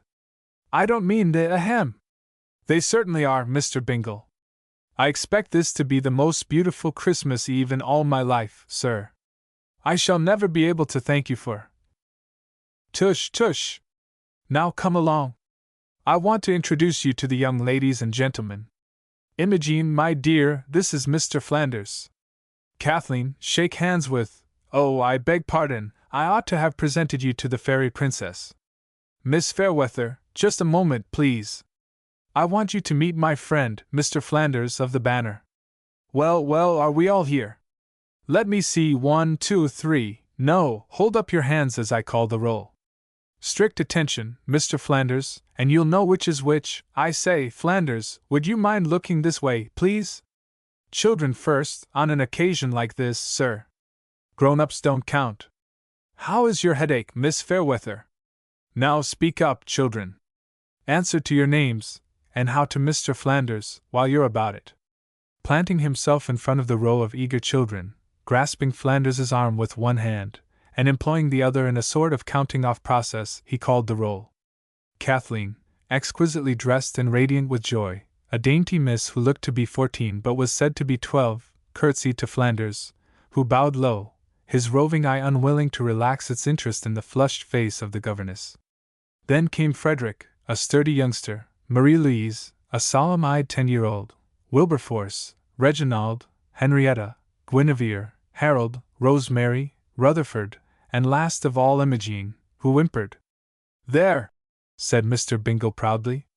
"They did it very nicely, didn't they, nurse?" He addressed the 4 nurses, who beamed as one. "Diggs, you may summon the servants. I hear Mrs. Bingle and our guests in the hall, or is it the ahem? The servants have congregated in the hall, sir. It is them that is whispering," said Diggs, who had been scowling in the direction of the door. "I shall speak to them, sir. They should be made to understand." "Don't lecture them tonight, Diggs," broke in Mr. Bingle hastily. "Not on Christmas Eve. Let 'em whisper. Tell 'em to come right in. You see, Mr. Flanders, we have the servants in to hear the Christmas carol. It's my rule. They enjoy it. My dear! Here we are. This is Mr. Flanders, Mary, my wife, sir. Come right in, Mrs. Forst. Permit me to introduce my old friend Flanders of the Banner. Mr. Forst, shake hands with Mr. Flanders. Now, ahem. All right, Diggs, call him in." The servants, a horde of them, stalked into the room, each one being formally, but perfunctorily announced by the butler, and each one flushing painfully in return for the attention. There was Delia, the cook, and Christine, her assistant, Swanson, the furnace man, Lockhart, the chauffeur, and Boyles, the washer, Cora, the laundress, Georgia, the scullery maid, Edgecombe, the gardener, and his 4 helpers, Beulah and Emma, the upstairs maids, Bliss, the lodge-keeper, and Jane, his daughter, Frank, the pony-cart driver, and Joe, the coachman, Matson, the stable-boy, Fanny, the seamstress, Rudolph, the carpenter, Miss McLeish, the stenographer and telephone operator, Throckmorton, the dairyman, Scott, the stockman, John Butts, the handyman, Melissa, Watson, and Hughes.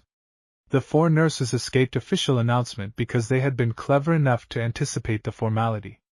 Awkward, ill at ease in Sunday garments, and almost sullen in their efforts to appear impressed, they formed an amazing group as they clumsily ranged themselves in a compact fringe outside the more favored guests of the evening, who occupied what may be described as the orchestra. They remained standing. "Ever see the play called The Admirable Crichton?" whispered Mr. Bingle to Flanders while the servants were crowding into their places. "Yes," said Flanders. "I recognize the setting, but I miss the grown-up daughters. Diggs is shorn of his opportunities, sir. That play gave me an idea. It was written by a fellow named Barry. He also wrote Peter Pan. That is the greatest play ever written. If one believes in fairies, Mr. Bingle." "Well, I do," said Mr. Bingle. "So do I," said Flanders, his gaze wandering. Miss Fairweather was caught in the act of staring at him. She lowered her eyes. Mr. Force arbitrarily had settled into the chair next to little Kathleen. His hard and passive face wore a softer expression than was usually to be observed there, and his voice, ordinarily brusque and domineering, became ludicrously soft and wheedling. "Come here, Kathleen. Sit on my knee. I've got something pretty for you." Kathleen instantly lost her joyous, happy expression. Her eyes fell and her manner betrayed unmistakable aversion to the august petitioner. "Thank you, Mr. Force," she muttered, and was guiltily conscious of impoliteness. Frederick snickered. I don't want to," she went on, spurred to defiance by her brother's action. "Why not?" demanded Mr. Force coaxingly. "Oh, because," said Kathleen, almost surlily. "Don't you like me, Kathleen?" "Yes, sir," said she, but without enthusiasm. "Would you like to see what I've got for you?" "All for yourself alone, you know." Kathleen couldn't resist. She betrayed the greediness that overcomes all feminine antipathy. "What is it?" she asked guardedly. "Sit on my knee and I'll put it around your neck," said he, fumbling in his waistcoat pocket. The child flushed painfully, and her eyes fell again. "I don't want to," she repeated. Force got up from his chair, muttered something under his breath, and moved away. He almost collided with Bingle. "What's the matter with these kids of yours, Bingle?" he began irascibly. "Why don't you bring them up properly? Teach 'em politeness. Teach them how to behave toward—" "My dear Force, has Kathleen been rude?" said Mr. Bingle in distress. "You are not to reprimand her," said Force hastily. "I wouldn't have you do that for the world. She'd always have it in for me if she knew that but what nonsense I'm talking. They are little ingrates anyhow, all of them.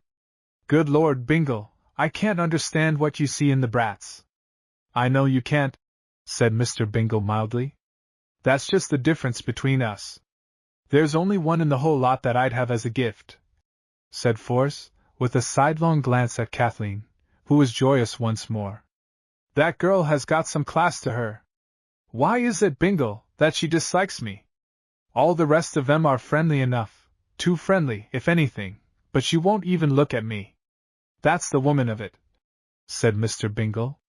"What's the woman of it?" demanded Force gruffly. "What do you mean by woman of it? Don't be silly, Bingle. She's a mere child. She'll come around all right," said Mr. Bingle gaily. "Give her time, old fellow, give her time." "Good heavens, what a racket they're making!" growled Force. "Have you no control over them, Bingle? I'd send the whole lot of them to bed, hang me if I wouldn't." "On Christmas Eve?" "Oh, no, you wouldn't, old. Where are you going?" "I'm going into the library to smoke," said Force. "I can't stand the row." "Now, don't do that," pleaded Mr. Bingle, grasping his arm. "Wait a minute. I'll speak to Kathy." "She—" "Do nothing of the sort," snapped Force. "She doesn't like me, and that's all there is to it. I've taken a fancy to the child, Bingle. I never liked a kid before in all my life. I've got a little present for her, but oh, well, never mind. I'll put it in her stocking, if you'll tell me which is hers. But I say, why doesn't she like me, Bingle?" He was staring at the back of Kathleen's brown, curly head, and his eyes were filled with perplexity. Bashful, just bashful, explained Mr. Bingle. Do you really think so? Demanded the other eagerly. Sure, said Mr. Bingle, delighted. All girls go through that stage of development. I don't mind saying to you, Force, she's my favorite. It's a dreadful thing to say, but I'd rather lose any one of them, or all of them, than to lose Kathy. I love her with all my heart. Flanders was shaking hands with the small boys, Mrs. Bingle looking on with placid approval. What's your name, my little man? Abraham. Ahem, coughed Mrs. Bingle, with a violent start. Reginald, sir, gasped he whose memory was still faithful when under the pressure of excitement. I see, said Flanders, smiling down into Mrs. Bingle's embarrassed eyes. Lapsus lingui, Mrs. Bingle. My French is very, began Mrs. Bingle plaintively. Do you like Santa Claus, Reginald? Interrupted Flanders. I like him better than I do Dickens, confessed Reginald with considerable positiveness. Say, what's your name? My name is Dick. Gee! Deadwood Dick, the road agent? The feller Melissa is always telling us about. Hey, kids, here's S.H., hissed Flanders, clapping his hand over Master Reginald's mouth. Never mind that. Did I understand Mr. Bingle to say, Mr. Flinders, that you report for the Banner? It was Mrs. Force who spoke. She was inspecting the young man through a bejeweled lorgnette, held at an angle which was meant to establish beyond dispute the fact that she was looking down upon him from a superior height. She was a tall woman, and she had been married to Mr. Force for 12 long years. Looking down on him had become such a habit that it was quite impossible for her to look up to any one of his sex. Yes, Mrs. Force, the Banner. Can you tell me who put that disgusting item in the paper about my little gathering last week? She regarded him with severity. Gathering? Oh, I dare say it was one of the hospital reporters, Mrs. Force, said Flanders suavely. She spent the rest of the evening in cogitation. 3 words describe Mrs. Force. She detested children. Joe, the coachman, and Watson were waiting for an opportunity to speak to Mr. Bingle. They appeared to be crowding each other. I beg pardon, Mr. Bingle, began Joe, hurriedly, as the master turned in response to Watson's cough. What is it, Joseph? Watson succeeded in speaking first. If you please, sir, my grandmother is dying in the city. I've just been sent for, sir.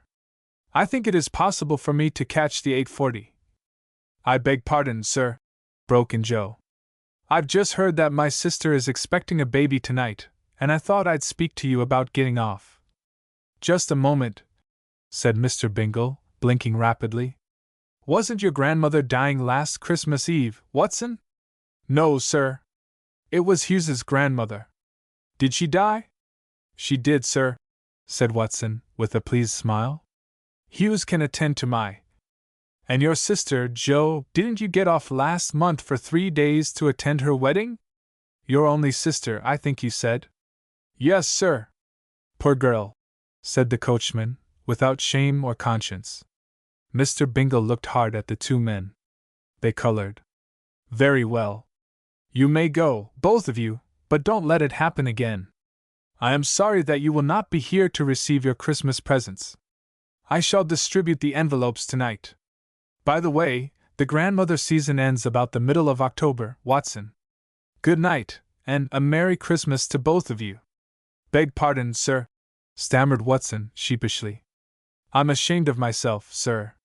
It shan't happen again, not so long as I'm in your service. The coachman shuffled his left foot uneasily and appeared to find something of great interest in the rug on which he was standing. At any rate, he scrutinized it very intently. Mr. Bingle smiled as he turned away. Miss Fairweather suddenly leaned over and whispered into the ear of young Wilberforce. He paid no attention to her, so she shook him gently by the arm. A moment later, obeying an unspoken command, he sheepishly removed 2 large wads of cotton from his ears. Don't you want to hear about old Scrooge and Tiny Tim? She whispered. I wish I'd thought of doing that, lamented Mr. Force audibly. He had witnessed the little incident. "I'd sooner hear about Melissa's pirates and sea cooks," whispered Wilberforce shrilly. "Order, please!" commanded Mr. Bingle, taking his place at the reading table. "Please be seated, Mr. Force." "Hi! Look out! Not on top of Rosemary. Good heavens! I might have squashed her, or him. What are you? A boy or a girl?" "I'm a woman," piped up Rosemary from the depths of the biggest chair in the room. Mr. Bingle cleared his throat and adjusted his spectacles. Then he benignly surveyed the audience. The row of servants bobbed their heads and shifted from one foot to the other. "Friends all," began the master, "I give you greeting. On this glad evening no line is drawn between master and man. No, what is it, Delia?" The cook had stepped forward. "Excuse me for interrupting, sir, but for 7 years I've stud through the Christmas Carol, from IND to IND, and I'm 7 years older than when I began. I'm no longer young and hearty. Well, why do you hesitate? Go on. Do you mean to say you don't want to hear it again? God knows, sir, I'm willing to give up one evening to society. We all are, for that matter. But it takes an hour and a half to read the blissed story. If we could only sit down during the recital, sir, it wouldn't be so bad. But as it is, sir, we have to stand and only our legs and feet can go to sleep. I see," cried Mr. Bingle. "You put me to shame, Delia. I never thought of it in that light. You must have chairs. We will delay the reading while you go to the dining room and—" "It's all right, sir. We've got the dining room chairs in the hall. It was me as thought of them, sir. Go on wid yez now, lads, and rush them in." Mrs. Bingle took advantage of this unusual delay, or respite, and explained to Mrs. Force that she would never go back to Madame Marie for another gown. All one had to do was to look at the dress she was wearing tonight for the first time. "It has just come and it cost, well, you know what a gown like that would cost at Marie's. And just look at it." Mrs. Force did look at it, commiseratingly, and said she would be pleased to take Mrs. Bingle in to see her dressmaker, and so on and so forth. Mrs. Bingle expressed some doubt as to any modiste's ability to make her look like Mrs. Force, and Mrs. Force pooh-poohed graciously. Mr. Force bit off the end of a cigar and glumly watched the revivified servants arranging the chairs. Occasionally he sent a puzzled glance at little Kathleen. Mr. Bingle rubbed his spectacles, while Mr. Flanders confined his attention solely to the slim, graceful head and neck of the new governess. He wore the look of one who has much to do to contain himself in patience. As for Miss Fairweather, a warm glow had settled upon her fair cheek and her eyes were bright. "I always cry when anyone reads aloud about Tiny Tim," she said to Mr. Force, who, for obvious reasons, failed to hear her above the chattering of the children. But Flanders heard. "Tiny Tim always makes me cry too," he said very distinctly. He was rewarded by a slightly increased color in the young lady's cheek. "I cry my eyes out over Tiny Tim," Miss Quinlan was saying to Miss Stokes, and at the same instant Miss Brown was telling Miss Wright that Tiny Tim was always good for a bucketful, so far as she was concerned. Imogene was sound asleep, and there were faint sobs in her breathing. "Before we begin, Swanson," said Mr. Bingle, addressing the furnace man, "you might put a couple of fresh yule logs on the fire. Pick out good big ones while you're about it." "Will those harfants post stew, Master Bingle?" whispered Swanson hoarsely, as he held up a chunk of firewood for approval. The fire was crackling merrily by the time the servants were seated and Diggs had turned out the ceiling and wall lights from the switch, leaving the big room in semi-darkness. The blazing logs sent a bright, nickering glow into the faces of Mr. Bingle's auditors. He bowed gravely and took up the cherished, well-worn book. "My dear friends, we have once more reached a milestone in the march of Christendom. As you know, children, it comes but once a year, like New Year's and 4th of July. Here, volunteered 3 or 4 of the men servants diffidently. We are all servants of the Lord whose anniversary we celebrate. We gather here about a warm fireside, with the historic yule log blazing, figuratively speaking, of course. These logs, naturally, are not historic. Ahem. Ahem, he floundered. Still, we gather about them, just the same, warm and snug and full of good cheer. Outside, the night is cold and blustery. The wind howls around The doorbell jangled in the distance. Mr. Bingle hesitated for an instant and then went on. Howls around the corners with the fury of the wintry, blast. And it snows, cries the schoolboy. You remember the verses, children. You see who's there, Diggs. Perhaps it is some neighbor come to wish us, and Diggs, no matter who it is, asked him, or them, to come right in here. I'll wait a few minutes. Hurry along, please. Resuming his address, he beamed upon the row of wriggling children. We have before us 11 little ladies and gentlemen, all eager for the Christmas dawn. See the stockings? Tomorrow morning you will find that Santy has filled them to the top. Next year Santy will come provided with gifts for 12, an even dozen. How many are 11 and 1, Reginald? Speak up. 11 and 1. Good. That's right, my lad. The year after he will bring gifts for 14. We shall avoid the unlucky number 13. Remember, children, that next Christmas you are to have a little brother. You. I want a sister, shouted Wilberforce. S.H., said 4 nurses at once. As for you, my faithful servitors, it will not be necessary for you to hang up your little stockings. Sandy will find a way to. What is it, Diggs? If you please, sir, may I speak with you for a moment? Said Diggs mysteriously, from the doorway. He appeared to be under the strain of a not inconsiderable excitement. Mr. Bingle hesitated. If it's your grandmother who is ill, Diggs, I'm afraid. It's a man, sir, who says he must see you at once, said Diggs, lowering his voice and sending a cautious glance over his shoulder. If he is seeking food or shelter, do not turn him away. Give freely from my purse and larder. It is Christmas Eve. I'll step out and see him, Bingle, volunteered Mr. Force, with some alacrity. Go ahead with the reading. He says he must see you, Mr. Bingle, said Diggs. He isn't after Holmes, sir. Asked him to come in and hear the story. I've no doubt he would be benefited.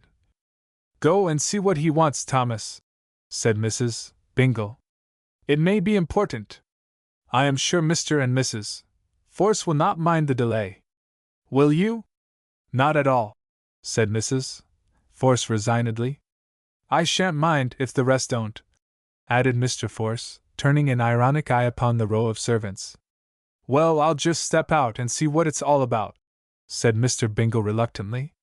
Better see that the chap isn't a bomb-thrower, come to demand money of you, Bingle, said Force.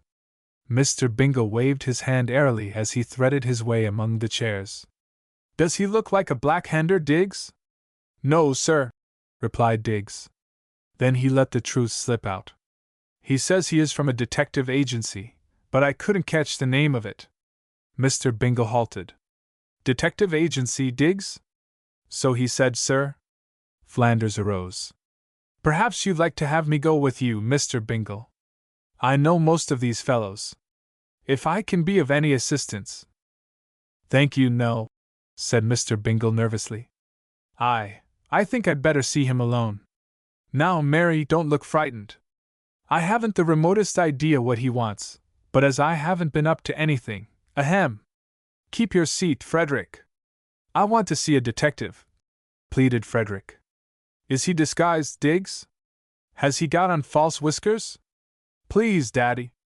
Maybe it's old Santy, cried Wilberforce in a voice that thrilled. Mr. Bingle left a pleasant atmosphere of excitement behind him when he disappeared between the portieres. At once the company broke into eager, speculative whispers that soon grew to a perfect storm of shrill inquiry. Every one was guessing, and every one was guessing as loudly as possible in order to be heard above the clamor. It might have been observed that at least 3 or 4 of the servants shot furtive glances in the direction of the hall, and appeared to be anxious and uncomfortable. While the excitement was at its height, Flanders deliberately planted himself at Miss Fairweather's elbow. She looked up into his face. Every vestige of color had left her own. Her eyes were wide with alarm. Come with me, Amy, he said in a low tone. "I must have a word with you. Make believe that you are showing me the pictures. We can talk safely in that corner over there." She arose without a word and followed him to a far corner of the room, where they would be quite free from interruption. "Oh, Dick!" she murmured in great distress. "Do you know anything? Who is this detective?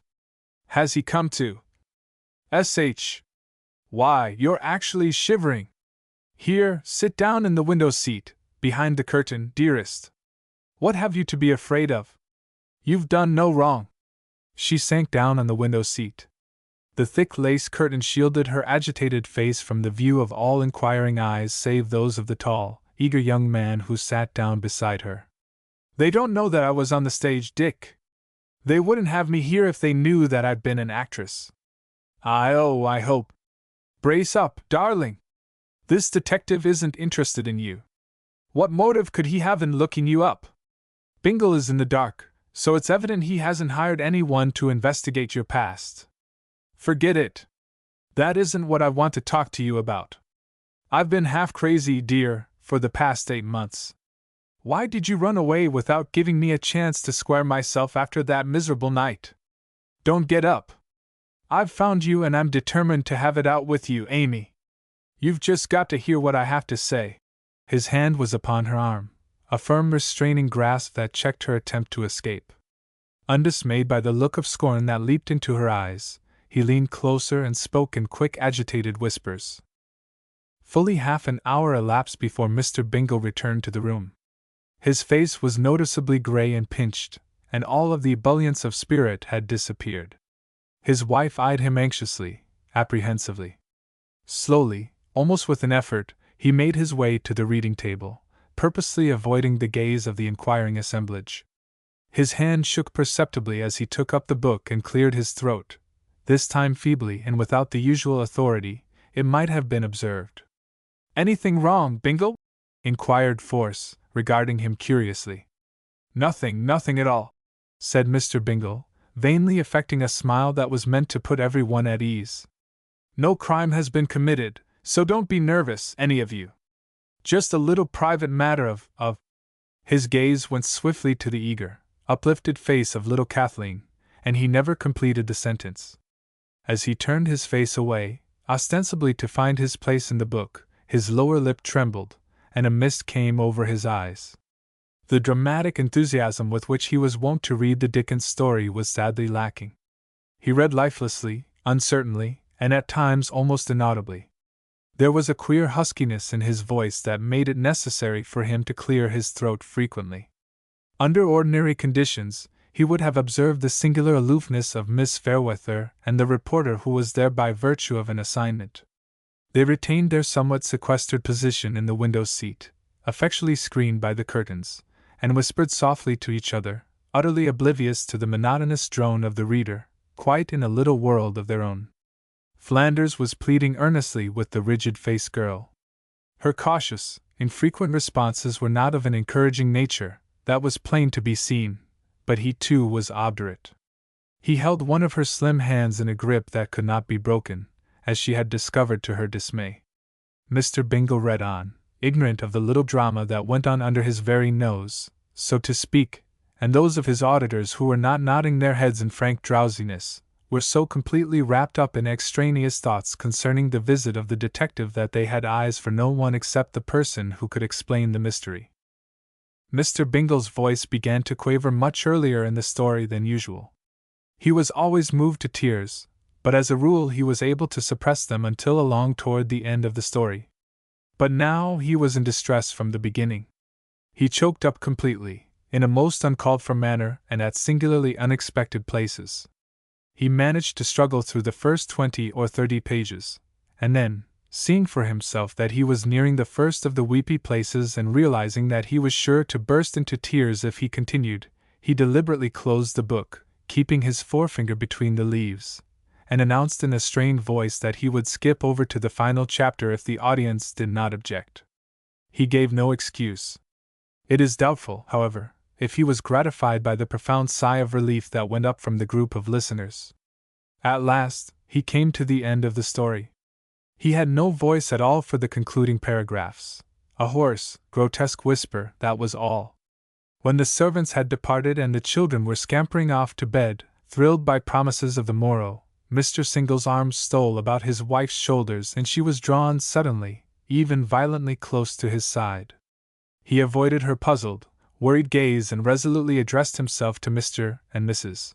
Force and Mr. Flanders. Miss Fairweather had disappeared. "That man was a detective," said he, without preamble. "His agency was employed nearly a year ago to discover the whereabouts of a certain child, whose father, repenting a wrong perpetrated years ago, desires to do the right thing by his luckless offspring. After all these months, this detective has located the little girl. She is in this house. She is my favorite, and yours, Mary, God help us." "Kathleen?" whispered Mrs. Bingle dully. "Kathleen?" repeated Sidney Force, staring blankly at the little man. "Yes," said Mr. Bingle, and sat down suddenly in a big armchair, burying his face in his hands. No one spoke for many minutes. Flanders had the grace to turn away from the group. He was an unusual type of newspaper reporter. Here was something that would make a splendid story, and yet he was fine enough to turn his back upon the opportunity that lay open to him. Mr. Force's hands were gripping the back of a chair so rigidly that the knuckles were white and gleaming. "For a year, did you say, Bingle?" he questioned, steadying his voice with an effort. "Almost a year," gulped the little man, looking up through streaming eyes. "Her mother died when Kathy was about a year old. The father never saw his child. He had deceived the woman. He cast her off and married another, I take it, although I am a bit hazy. I was so upset that I scarcely remember what the man said. Now the father wants to find his child. He wants to give her a home. Oh, Lordy, Lordy! I can't bear the thought of it. S.H. Don't cry, Mary. Maybe he'll let us keep her. He is married.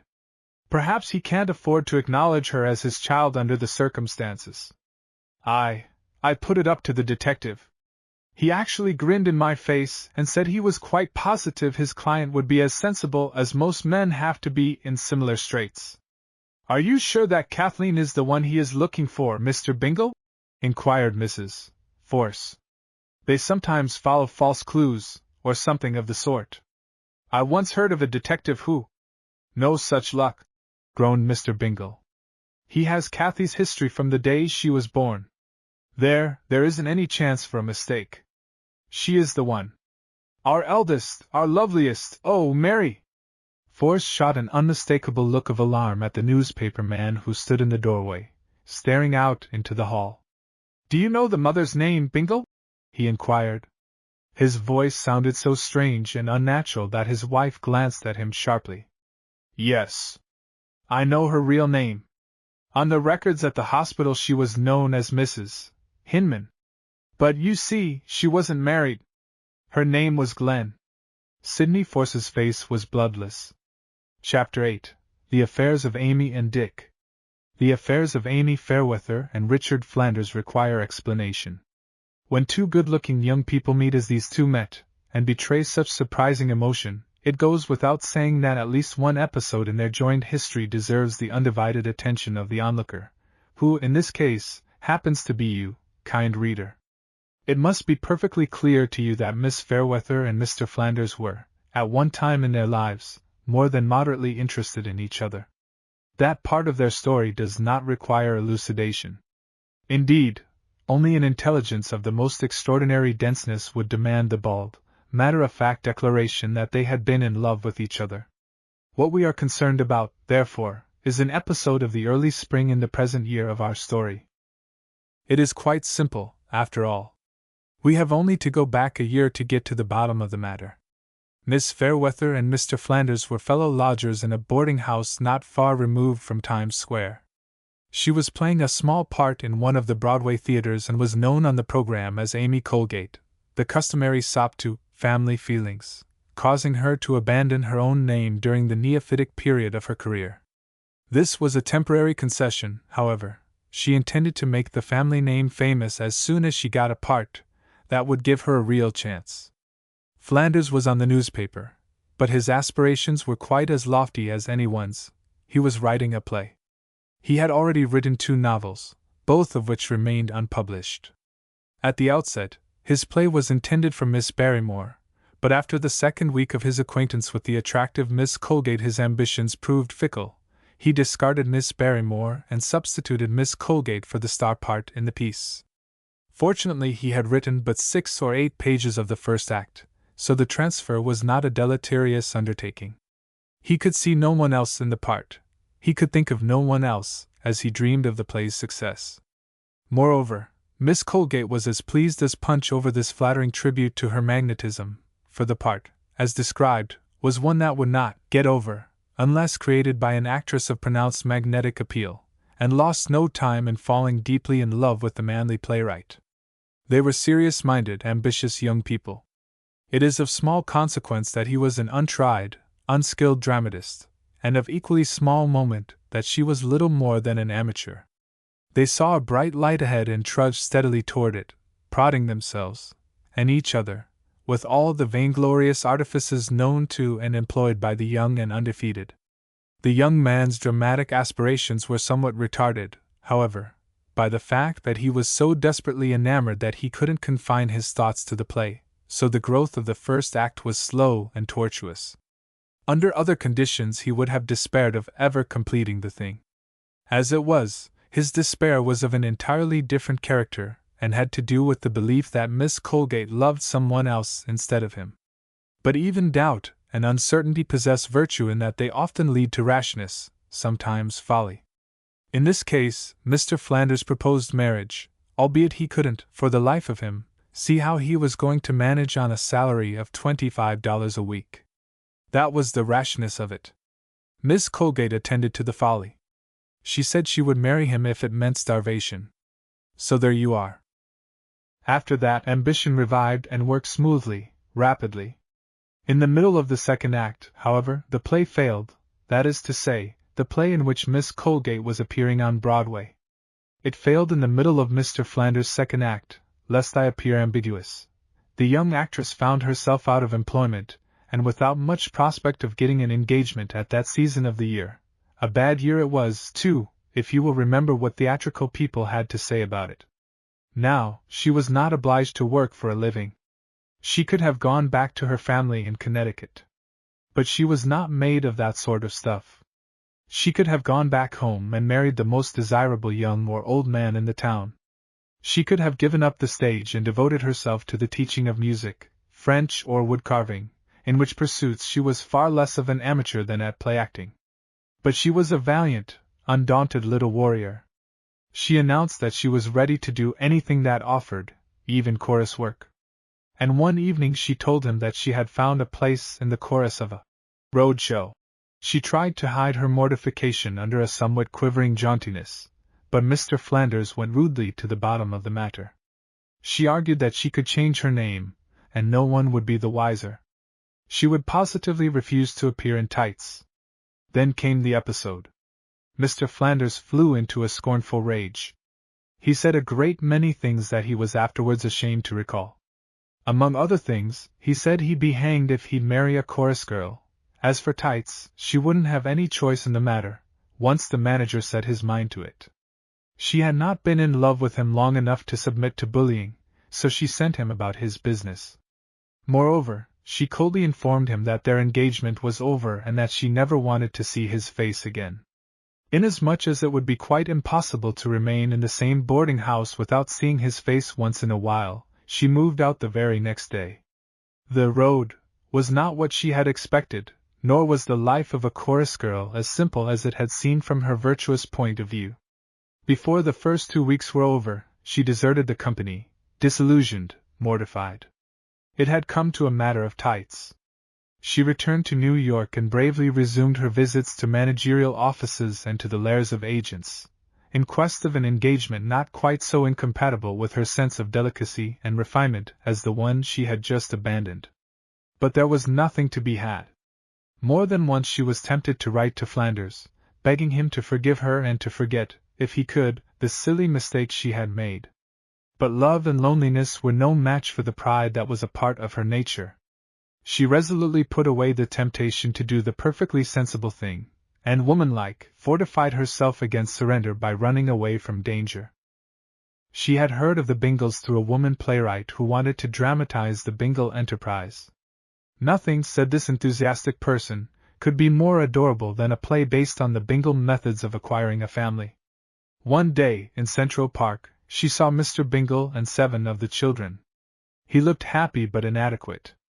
A grinning park policeman enlightened her as to the identity of the bewildered little man. A single glance was all that was necessary to convince her that Mr. Bingle was having his hands full. He had lost all control of the little ruffians. The park policeman was the first to call them ruffians, so I may be pardoned. They insisted on playing games that Mr. Bingle couldn't play, and he was beginning to look worried. Time and again he tried to herd them into the big station bus in which he had brought them over from Seafood, the Bingle estate, and always with so little success that he was getting hot and tired, and farther away from the conveyance all the time.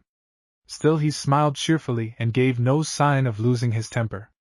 They were frolicking in the neighborhood of the lake at the north end of the park, and Miss Colgate was sitting on one of the benches not far removed from the scene of activity. She began to feel sorry for the little foster father. He was having a time of it. The first thing he knew, one of the little insurgents would tumble into the lake and, well, she couldn't imagine anything more droll than Mr. Bingle venturing into the water as a rescuer. At last, moved by an impulse that afterwards took its place as the psychic capstone in her career, she arose and resolutely went to his relief. He was panting and perspiring, for the spring day was warm. "May I help you to gather them up?" she inquired. Now, Mr. Bingle was not accustomed to seeing girls as pretty as the one who accosted him so amiably. At first, he said no, he was very much obliged, he guessed he could manage 'em, thank you. He wasn't quite sure that it was right for him to take up with a strange and beautiful young woman in a public park. One never could tell about these well-dressed women who sit on park benches, and yet appear to be perfectly free from tuberculosis. But Miss Colgate insisted, and Mr. Bingle, taking a second look at her, said he would be grateful if she'd stay and watch the littlest ones while he rounded up the big ones. She shook her head, smiling, and gently ordered him to sit down and cool off a bit while she gathered in the recalcitrants. "You look so hot and tired," she said, and her smile was so frankly sympathetic, so commanding in its sweetness, that Mr. Bingle promptly sat down and said that it beat all how hot the weather was for early May. Perhaps they would come for her, he went on shyly. If she didn't mind calling Frederick, that would be sufficient. Frederick was the rebel leader. He ought to be spanked. She smiled again, and Mr. Bingle said to himself that he'd never seen anything so nice. As she walked away, bent on rounding up the 3 boys and Kathleen, he was impressed by the slim, graceful figure and the manner in which she carried herself. "Nothing ordinary or common about that girl," said he. "Nothing bold or immodest. Out of the goodness of her heart she had proffered assistance, as any gently born person would have done." His heart warmed toward her. It wasn't often that one encountered a pretty girl who was considerate, sweet-natured and polite to her elders, especially in New York City. He almost forgot Henrietta and Guinevere in his contemplation of this extraordinary phenomenon. Indeed, Henrietta's blubberings went quite unnoticed for some little time, and it was not until Guinevere sent up a sympathetic howl that he remembered the littlest ones, and hastily took them upon his knees, dropping his hat in his haste. He was considerably amazed by the swiftness with which his ally rounded up the 5 roysters. She went about it sweetly, even gaily, yet with a certain authority that had an instant effect on the youngsters. Almost before he knew what had happened, she was approaching him with the flushed, mischievous kiddies in tow. They were staring at the strange, beautiful young lady with wide-open, fascinated eyes. They were abashed, puzzled, meek with wonder. When she extended her hands to Kathleen and Marie-Louise, they came to her shyly, and then, without so much as a glance at the 3 boys, she calmly led them back to the marveling little millionaire. It was a crafty way of bringing the boys to time. Their curiosity, cupidity, envy, what you will, brought them scurrying up to the group, and not a face was missing from the ranks when she stopped before Mr. Bingle and said, "And now that we have them, bound hand and foot, What are we to do with them? Put them in a dungeon and feed them on bread and water? I don't see how you did it, said Mr. Bingle. It was really quite wonderful. Perhaps it was because you are so very pretty. I think, if you don't object, I'll put 'em in the bus, take 'em home and feed them on milk and honey and jam. Thank you ever so much. I love children and I believe that children like me, said she, her fingers gently caressing Kathleen's brown, tumbled locks. That explains it, I am sure. Now, boys, run on ahead and tell the chauffeur your father is coming. And listen to me, your father is tired and very, very warm. You must not cause him any more distress. I am sure you won't, will you? Then she wiped the tears from the cheeks of the littlest ones, straightened their bonnets, and in the end, proposed that she should carry one of them to the bus. Down in her heart, she was coddling the wild, improbable hope that Mr. Richard Flanders might be somewhere in the neighborhood, watching her with proud, but remorseful eyes. Mr. Bingle turned to her after the children were safely stowed away in the bus and ready for the long ride home. He had his hat in his hand and he bowed very low, with the old-fashioned courtesy that time and environment had failed to modify.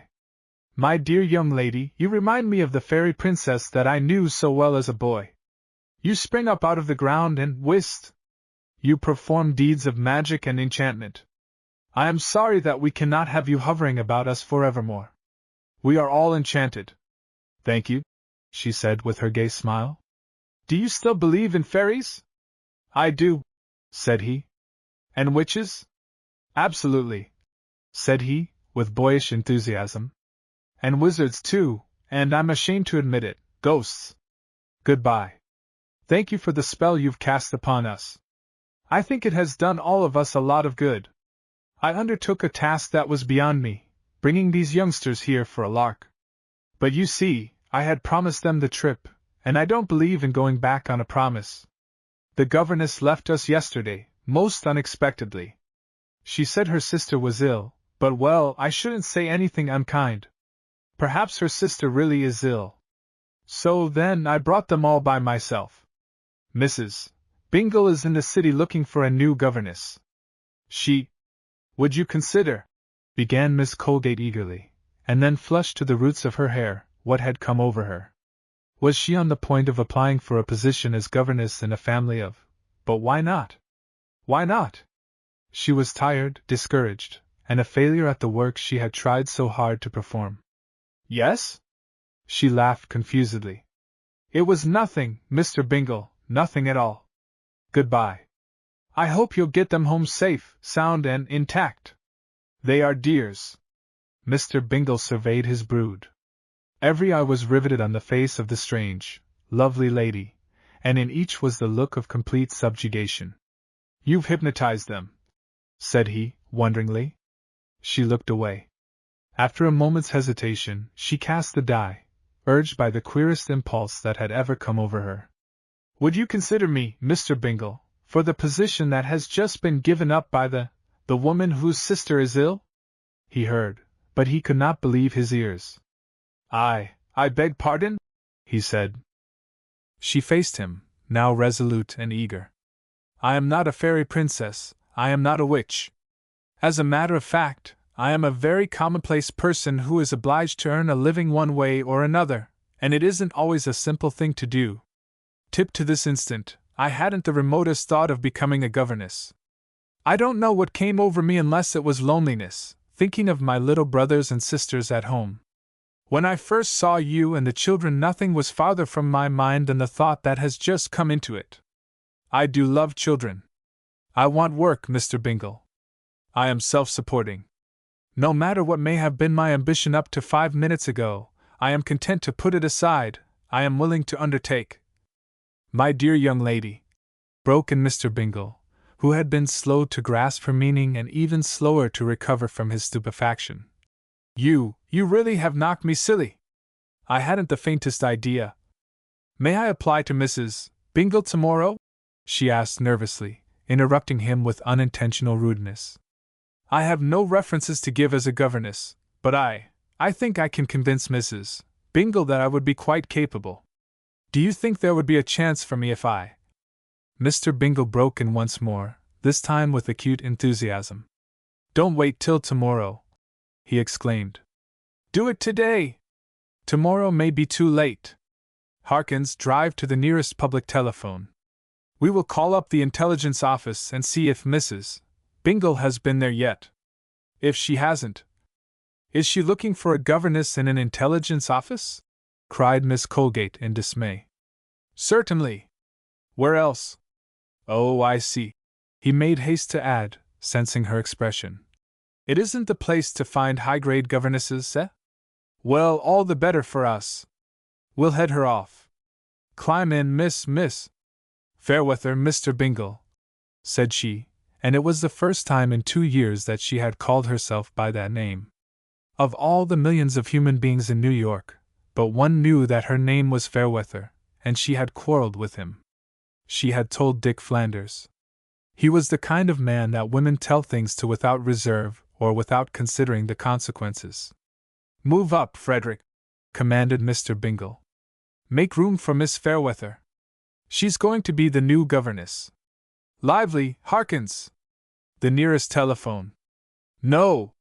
Not that saloon over there. Tackle an apartment house.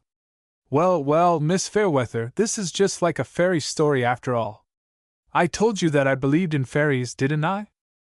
And that is how Miss Fairweather came to be governess in the Bingle family, a position for which she was suited by nature but for which she was utterly unqualified when it came to experience.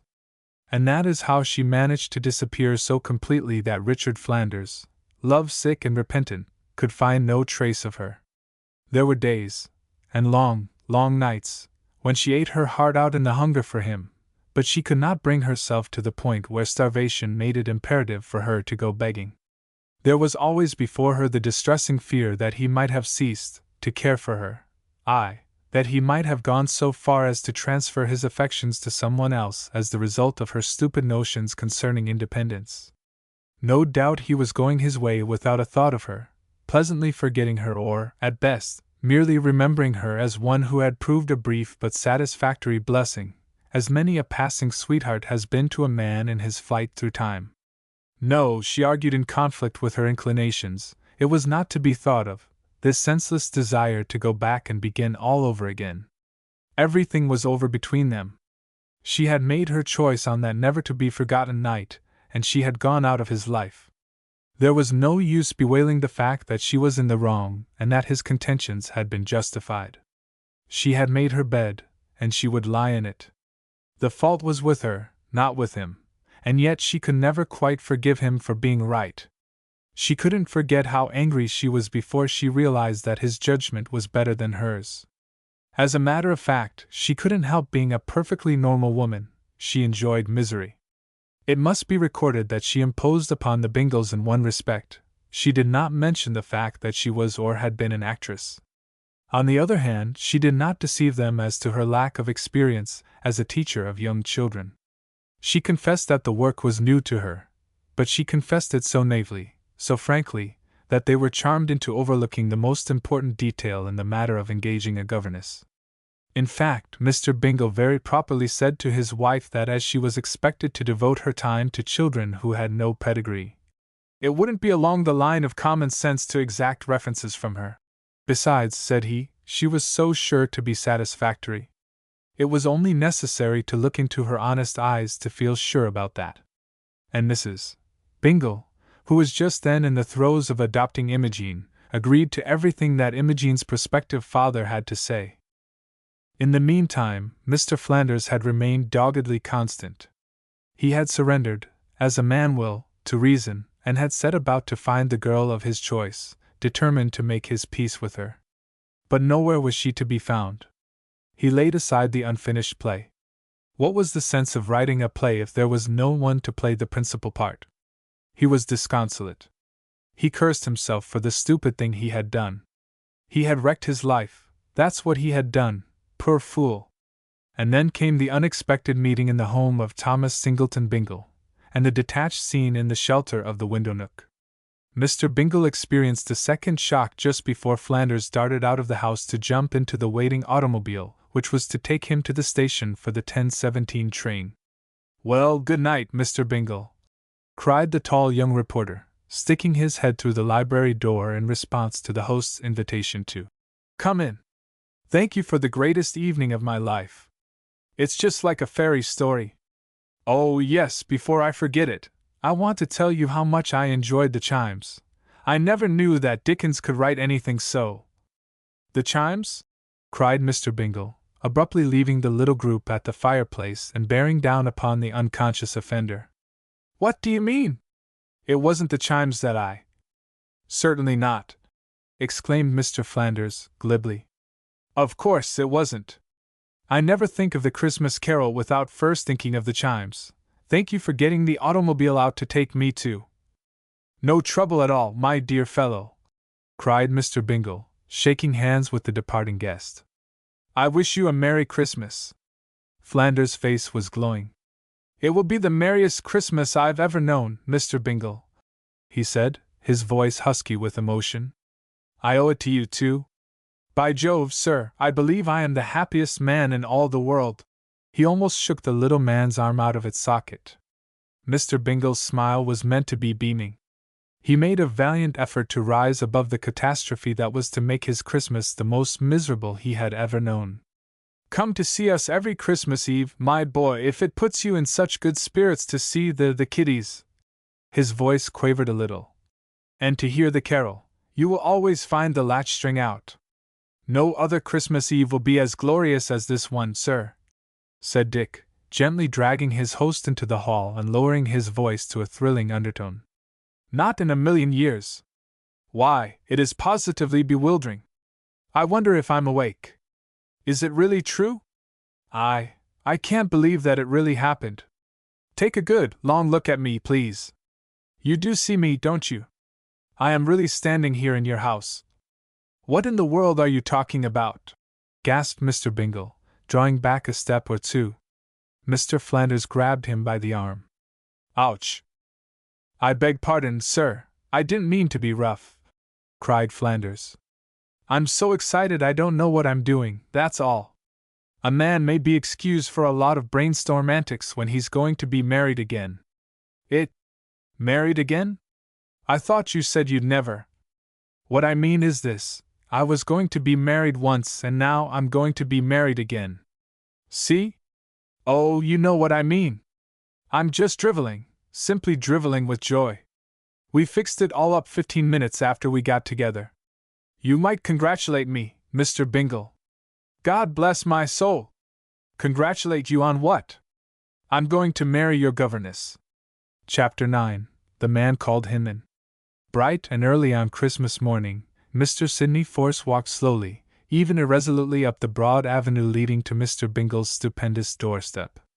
The snow had been cleared off of the narrow footpath, but the president of the great city bank was so deeply engrossed that he failed to take advantage of this singular demonstration of worthiness on the part of Edgecombe and his assistants so soon after the break of dawn.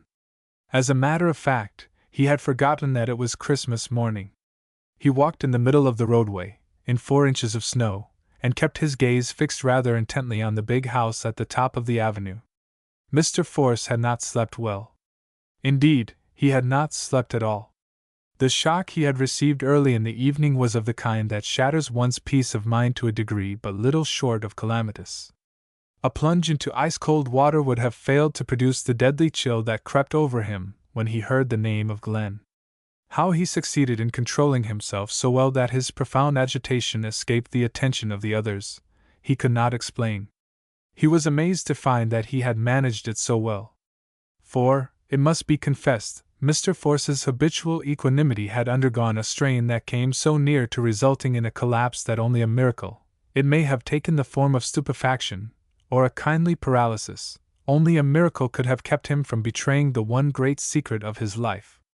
Ordinarily, he would have put off calling on the Bingles for a month or 6 weeks, being that scornful of social amenities.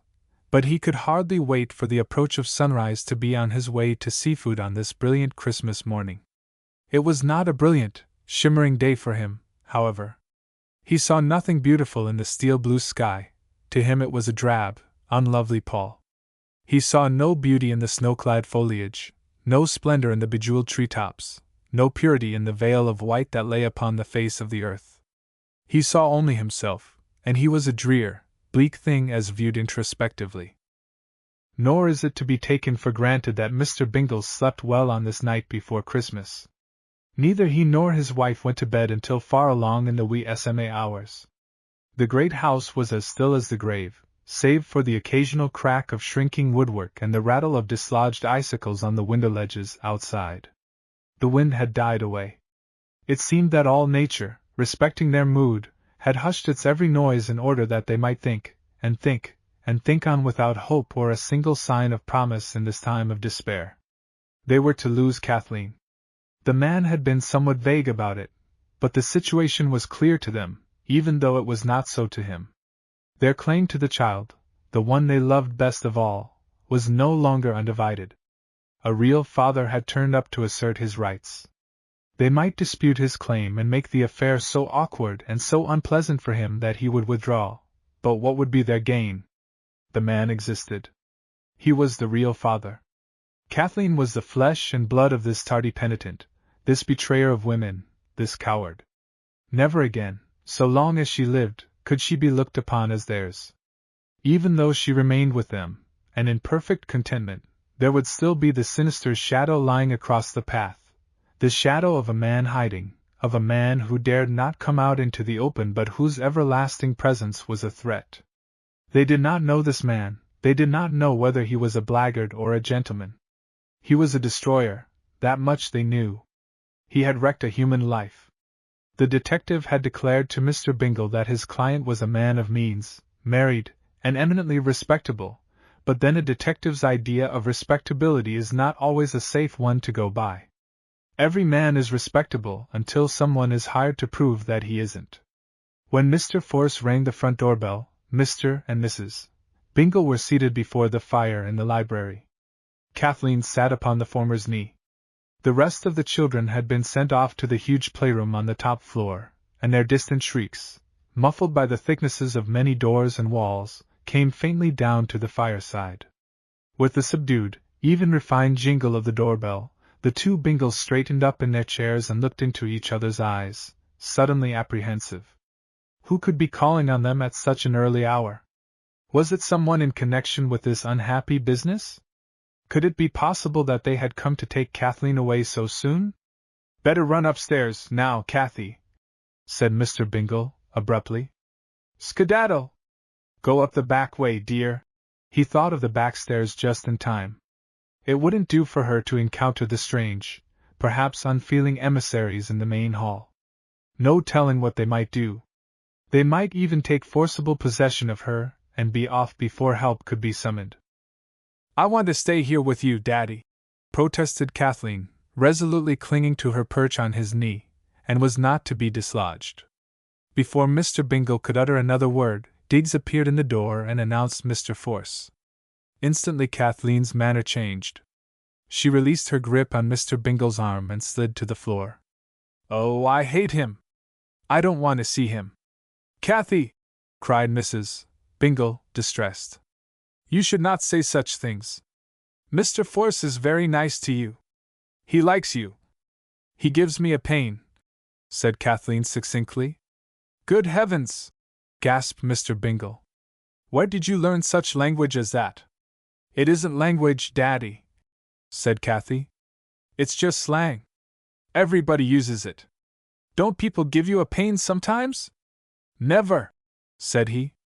I don't believe in slang, he added, as if to fortify himself against the conviction. You needn't go, dearie. Stay and see Mr. Force. I don't want to see him. I want to see Fairy. Oh, Daddy, what are you going to let her get married for? I know Freddie will commit suicide if she marries that old Flanders. Freddie? What business is it of his? I mustn't tell, she said, suddenly realizing that she had been on the point of betraying a grave secret. An instant later she was off like the wind, whisking out of one door as Mr. Force entered by the other. Dear me, sighed Mr. Bingle, staring at his wife helplessly. What do you suppose has happened to Frederick? A boy of his age talking of suicide is— Oh, good morning, Mr. Force. Merry Christmas, 'Pon my word, you're an early bird. Come up to the fire. You look half frozen. Why, by George, your teeth are chattering. Diggs! Throw on a couple of logs, will you, and get the whiskey. We keep it for medicinal purposes and— Not for me, broke in Mr. Force hastily. Not a thing to drink, old man. I'm quite all right. It is a bit snappy outside. Good morning, Mrs. Bingle. How are you feeling since I beg your pardon, Bingle, I really don't want a drink. Silly of me to shiver like this. You'd think I had a chill, wouldn't you? But I'll be all right in a minute or two. He stood with his back to the blazing logs. His teeth were chattering, but not because of the cold. Every nerve in his body was on edge. His physical being was merely responding to the turmoil that filled his brain. Could they have seen his hands clasped behind his back, they might have wondered why the fingers were locked together in a grip so fierce that the cords stood out in ridges on his wrists. You don't know what you miss, not having children about you on Christmas morning, said Mr. Bingle, planting his small figure alongside that of the tall man and attempting to spread his coat tails, an utter impossibility in view of the fact that he had no tails to spread, being encased in a dressing gown that reached almost to his heels when he stood erect but unmistakably touched the floor if he permitted his dignity to sag in the least, and he was having some difficulty in maintaining his dignity on this doleful morning, it may be said. It would have done your heart good, Force, if you could have been here this morning, say at 6:30, and seen the circus we had. Well, sir, it was 6:30? My dear man, you don't mean to say those little rascals got you out of bed at that ungodly hour? Why, I would have. Just the other way round, said Mr. Bingle, sheepishly. We had to fairly yank 'em out of bed. We are the rascals, Force, Mary and I. We couldn't wait, don't you see? But of course you don't see. You couldn't see unless you'd been counting on Christmas morning for months. But what's the matter, Force? 'Pon my word, you do need a bracer. Mary dear, won't you see if— See here, Bingle, blurted out Mr. Force, in desperation. I want a few words with you alone. It is imperative. Hope you will excuse me, Mrs. Bingle. I'm a bit upset, yes, considerably upset, over something that has come up in that is to say, quite recently. I want your husband's advice on a matter of grave importance. The Bingles stared at him for a moment in speechless concern. Then Mr. Bingle managed to give expression to the fear that entered his heart as Force concluded his amazing remarks. Anything wrong at the bank? He inquired, swallowing hard. Was the man about to tell him that the bank, the great bank, was going under, that there had been defalcations that— But even as he pictured the collapse of the bank there shot into his brain another, and still more ghastly thought. Had the Supreme Court decided against him in the long-fought case of Hooper et al. Versus Bingle? Certainly not, exclaimed Mr. Force, with sudden irascibility. His nerves were at a high tension, there was no denying that. Nothing whatever to do with the bank, sir. What the dev, what could have put such a thought into your head, Bingle? You look so blasted serious, said Mr. Bingle, with surprising heat. Thomas! Cried his wife, aghast. Beg pardon, Force, muttered Mr. Bingle, very much ashamed of himself. I didn't mean to be profane. I guess I'm a little nervous myself. Can't I look serious without putting the bank on its last legs? Demanded Mr. Force, glaring. Certainly, Mr. Bingle made haste to assure him. Look as serious as you please, Force. I know it can't hurt the bank. Don't go, Mary. Mr. Force and I will slip up to my study. We are less likely to be interrupted there. I trust Mrs. Force as well, said the Lady of Seawood, and there was a note of anxiety in her voice. There had been a queer taste to the lobster à la Newburgh. She remembered mentioning it to Mr. Bingle after the company had gone. Mr. Force was guilty of an uneasy start. What was the woman driving at? What put it into her head to mention his wife? Why shouldn't his wife be well? Quite well, thank you, he said at the end of a deep exhalation. Indeed, he was quite without breath when he came to the thank you. It would have been better if he hadn't tried to be so courteous. Quite well, would have been sufficient. He realized, as he wheezily filled his lungs, that the thank you was entirely superfluous. In any event, it wasn't so important that he should have gone to the pains of upsetting his dignity in order to say it, no matter if it was the proper thing to say. He always hated anything that caused him to become red in the face. "It's quite a relief," said Mrs. Bingle, brightening. It would have been dreadful if anything had been the matter with the lobster. But Mr. Force knew nothing whatever about the suspected lobster, and being in considerable doubt as to just how much of Miss Glenn's story the Bingles had learned, very naturally believed that the good lady was concerned about Mrs. Force's peace of mind rather than her state of health. He grew perfectly scarlet and mumbled something about his wife sleeping like a log, and then hastily followed Mr. Bingle out of the room. "Troubles never come singly, do they, Force?" said Bingle as they mounted the stairs. He sighed deeply. "So they say," said Force, also sighing. He was thinking of the interview that was to come. He was wondering just how he was going to explain things to Mr. Bingle.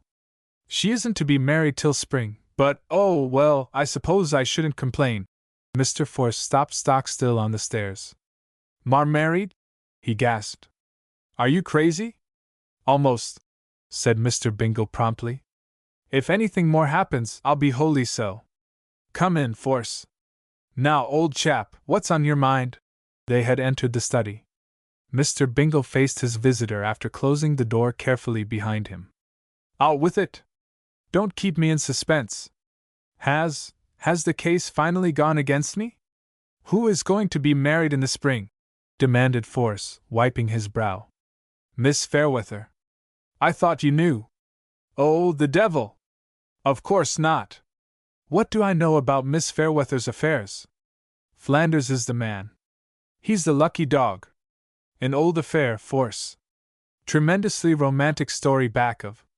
Needn't mind, Bingle. I don't care to hear it at present.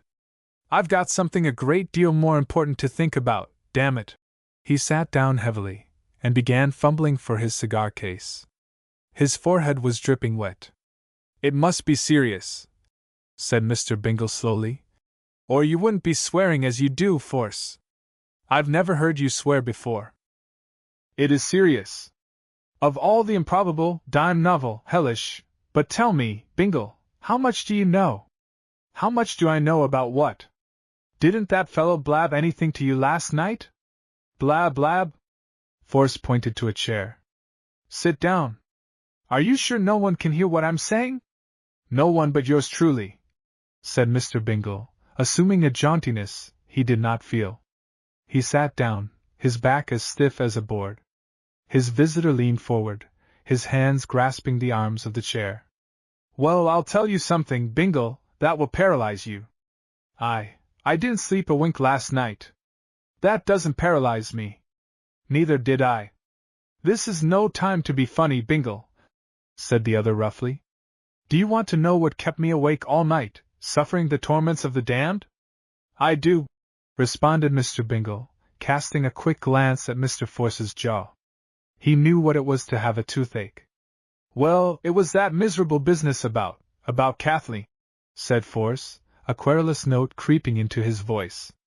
Mr. Bingle did not think it worth while to tell him that it was the same miserable business that kept him awake. "Now I want the truth, Bingle. I want to be sure before I go ahead. It means a great deal to both of us. Was Kathleen's mother named Agnes Glenn?" "It was," said Mr. Bingle, his eyes narrowing with the dawn of comprehension. "Did you ever see her?" "Once, just before she died." "Describe her, Bingle." "I can't. Good Lord, man, my eyes were blind with tears all the time I was—" "Never mind," broke in Force. "We won't go into that, after all. Did she tell you anything about herself, her past life, her trouble?" "Not a word.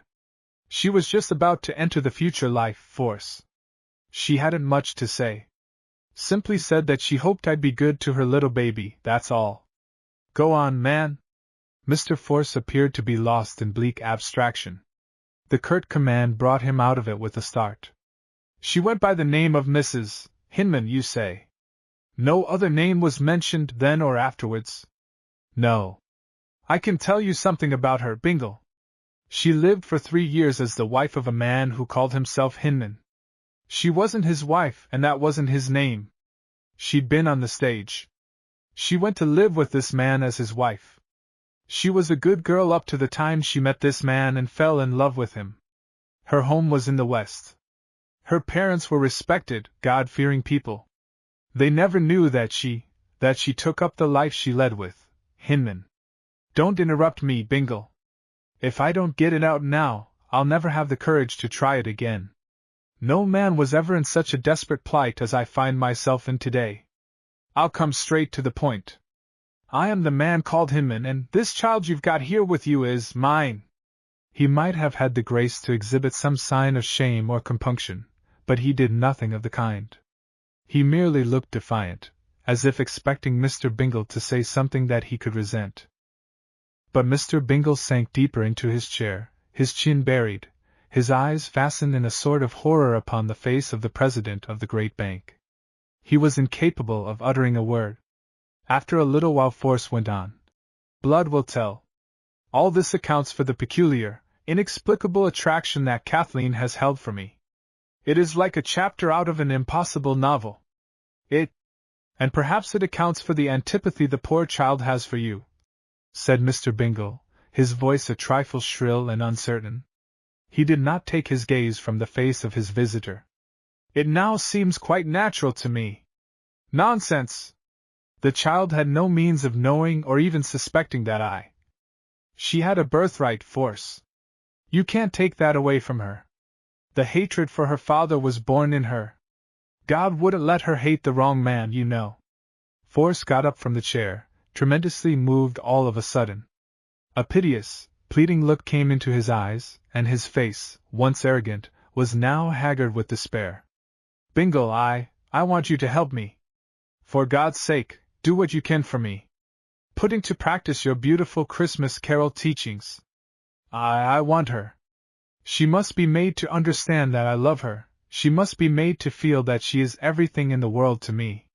She looks like her mother. I thought it was fancy on my part, but now I know. Good God, little did I know where fate was going to lead me when I employed those fellows to find the child of Agnes Glenn.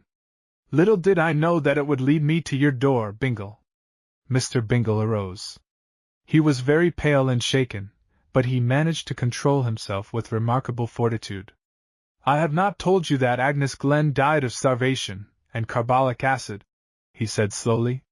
Have your detectives told you that? Carbolic acid? Whispered Force, with staring eyes. Starvation?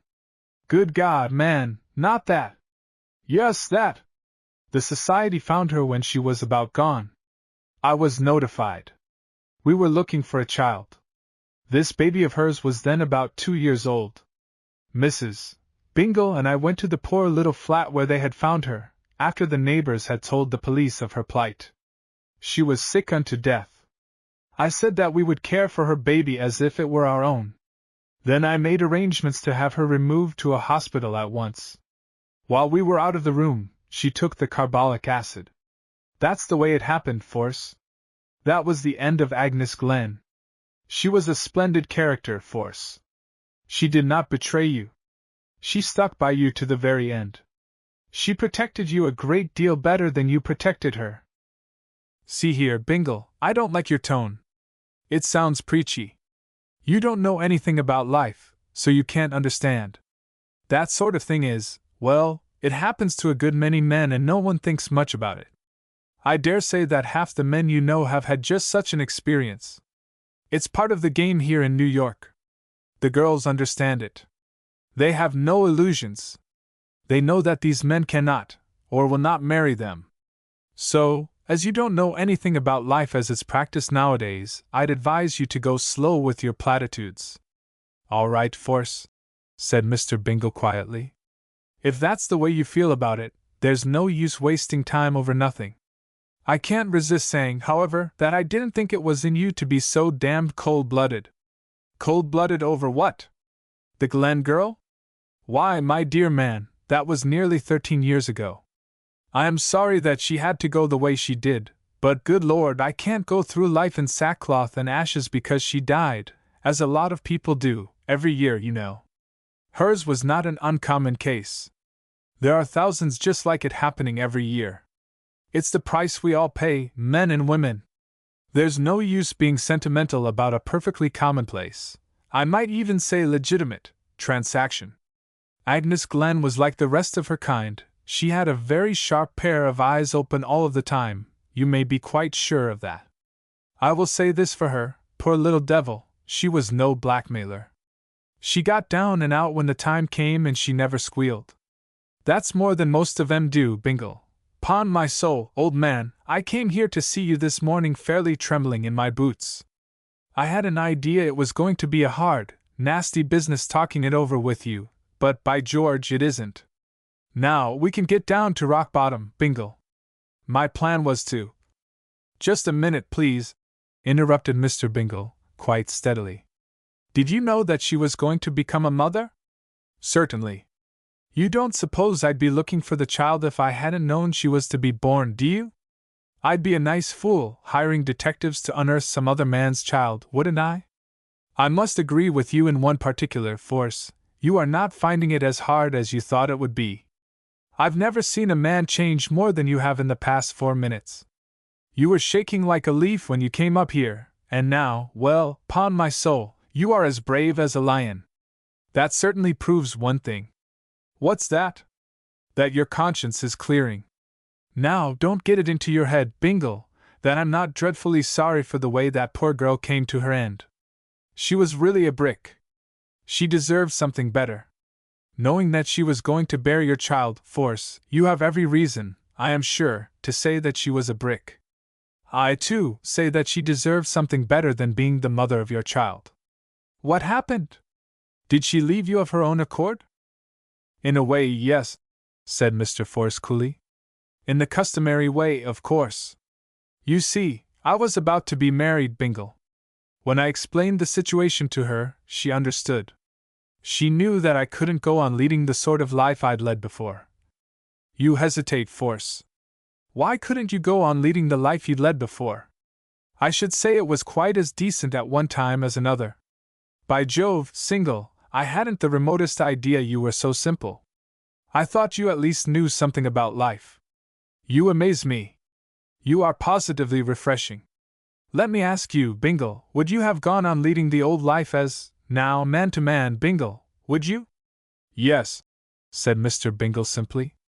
A queer, unexpected little smile flitted across his face. A wry smile, perhaps, but still a sign of humor. You see, Force, I love children. Mr. Force stared at him without comprehension. What the deuce had that to do with it? Oh, well, you can't understand, of course. To make it short, she was extremely reasonable. As a matter of fact, when I went up to see her the day after I had told her that I was to be married, hang me if she hadn't cleared out. No scene, no tears, no maledictions, just good, hard sense, Bingle, that's what it was. Not many of them would have been so decent about it. They usually make a bluff or something of the sort, money, you know, regular blackmail. But she didn't.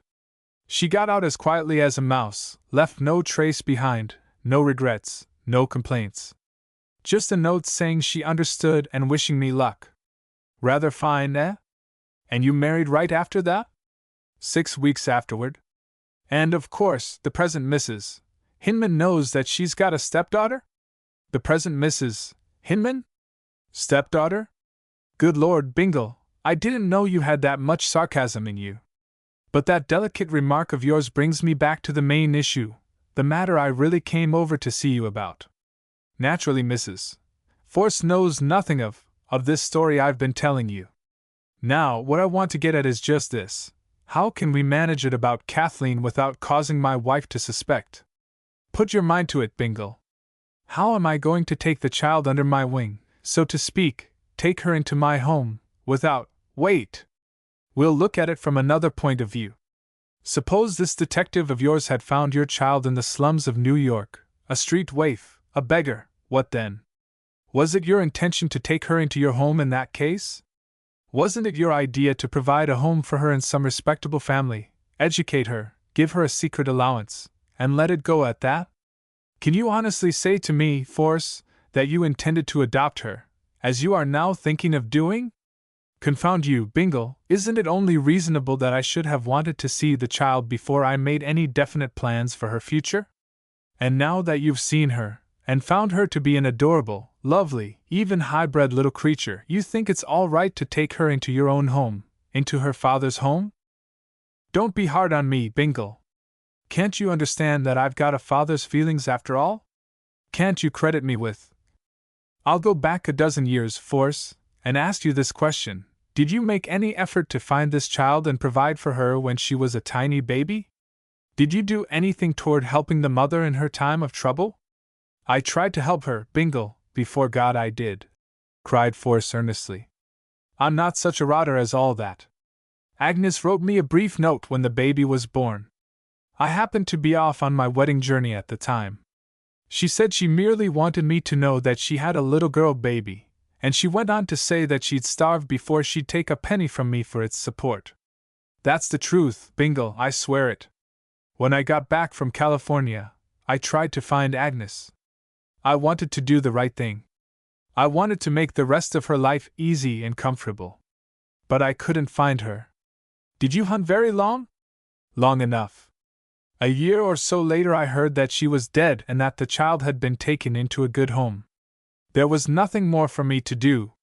I dropped the matter. Then, recently, I began to think about the child. I began to want her. I engaged detectives too. We know all about that, interrupted Mr. Bingle crisply.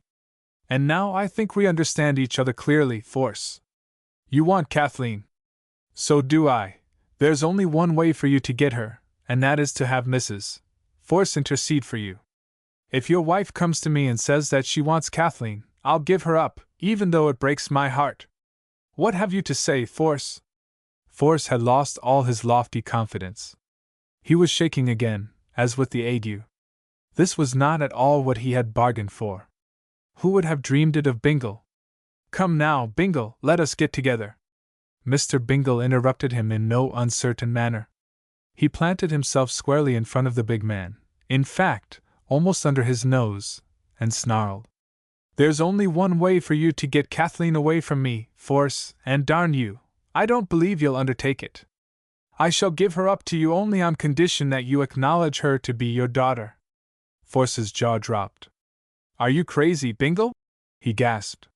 He lifted his head the next instant in order to avoid the agitated finger that was being shaken under his nose. I don't intend that you shall say to the world that she is a child of shame. Not at all, sir. That would be the height of cruelty. But you've got to tell your wife the story you've told me if you want to take Kathleen away from me. She has got to know that the child is yours. You can't come any adoption dodge over me, Force. She's already adopted.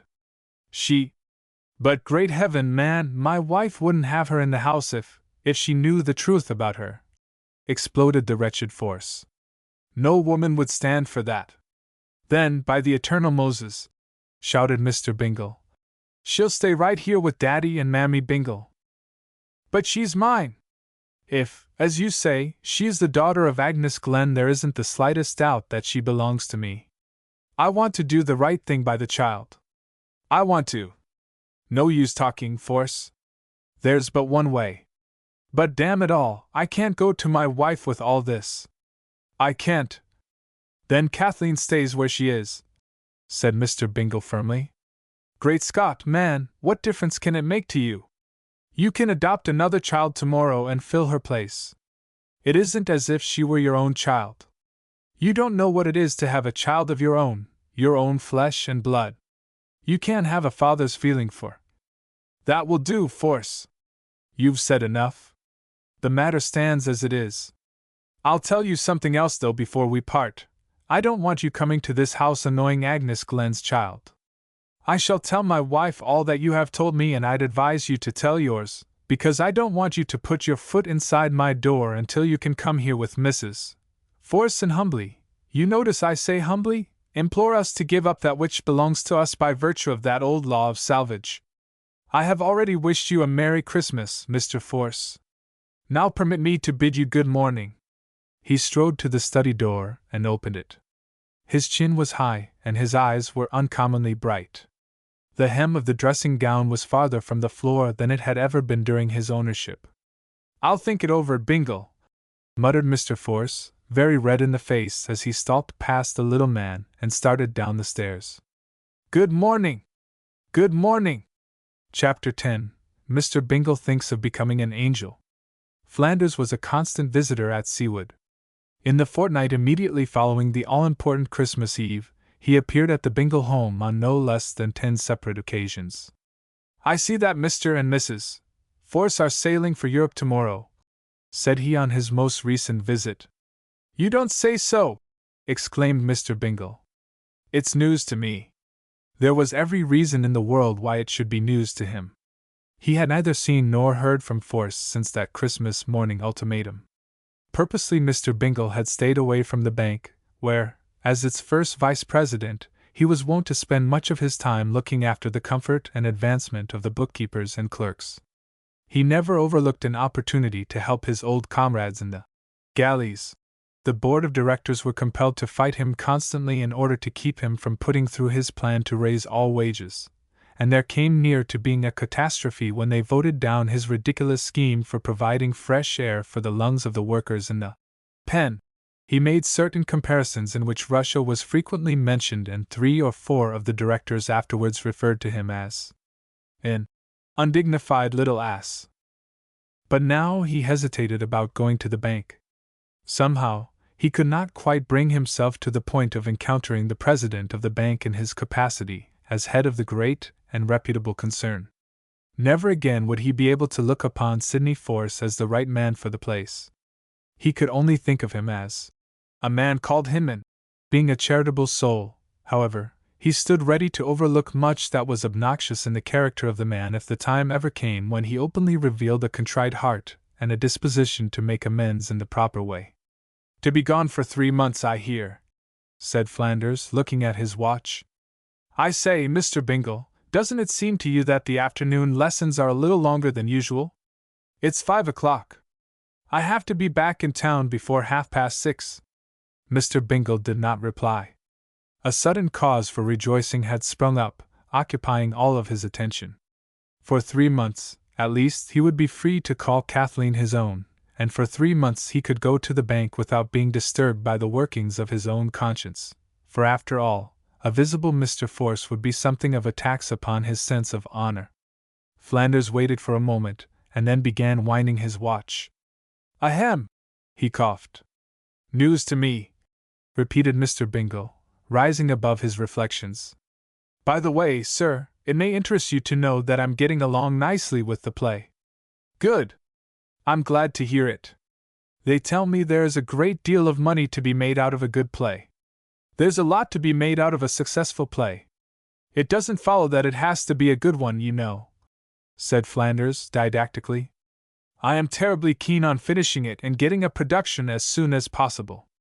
It means well, you know what it means to me, sir. These managers are a rum lot. 4/5 of them don't know a good play from a bad one.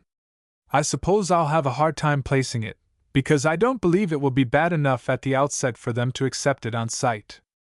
I understand it is a theory among managers that if a play is unspeakably bad they can hire someone else to rewrite it from beginning to end, and make a success of it. Adversely, if it should happen to be a good play, they don't know what it's all about and will have nothing to do with it. I'm sure your play will be a dandy," said Mr. Bingle warmly. "The plot is tip-top. Even a manager ought to be able to tell what it's all about.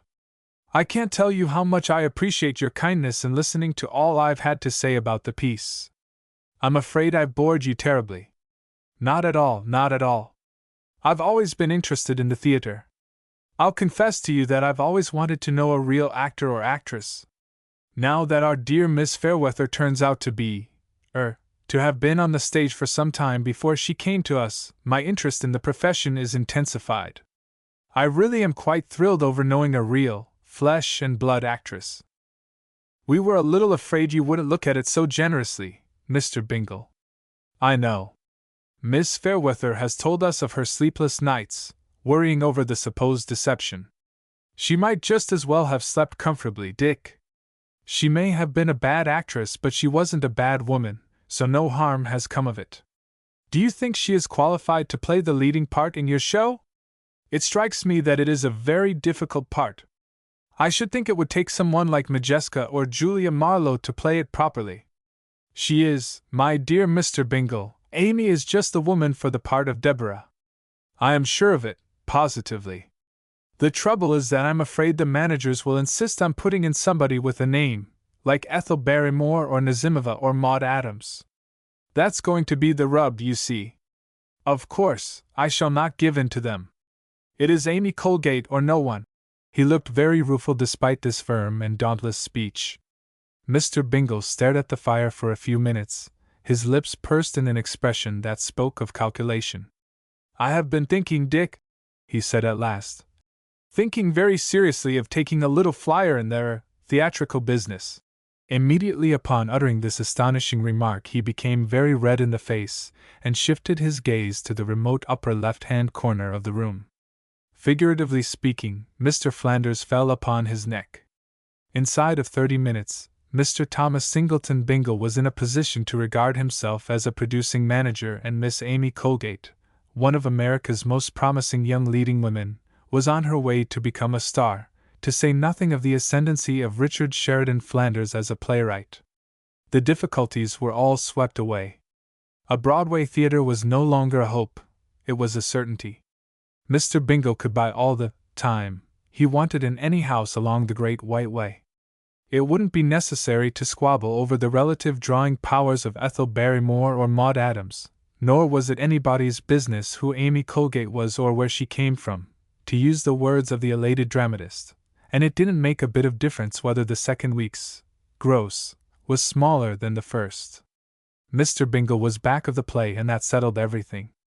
I have great faith in the play, admitted Mr. Flanders, with becoming modesty. So have I, agreed Mr. Bingle enthusiastically. He had been dazed, yet vastly impressed by the unintelligible phraseology of the stage as it ran from the glib lips of the eager young man. He was flattered by Dick's assumption that he was perfectly familiar with the theater from box office to gridiron. And what's more, added the playwright, I have faith in Amy. By this time Mr. Bingle had unbounded faith in the young actress, and said so with considerable fervor. Whereupon the jubilant author suggested that they send for Miss Fairweather at once and acquaint her with the glorious news. But Mr. Bingle shook his head. No, we can't do that, he said, looking at his watch. Lessons are not over yet.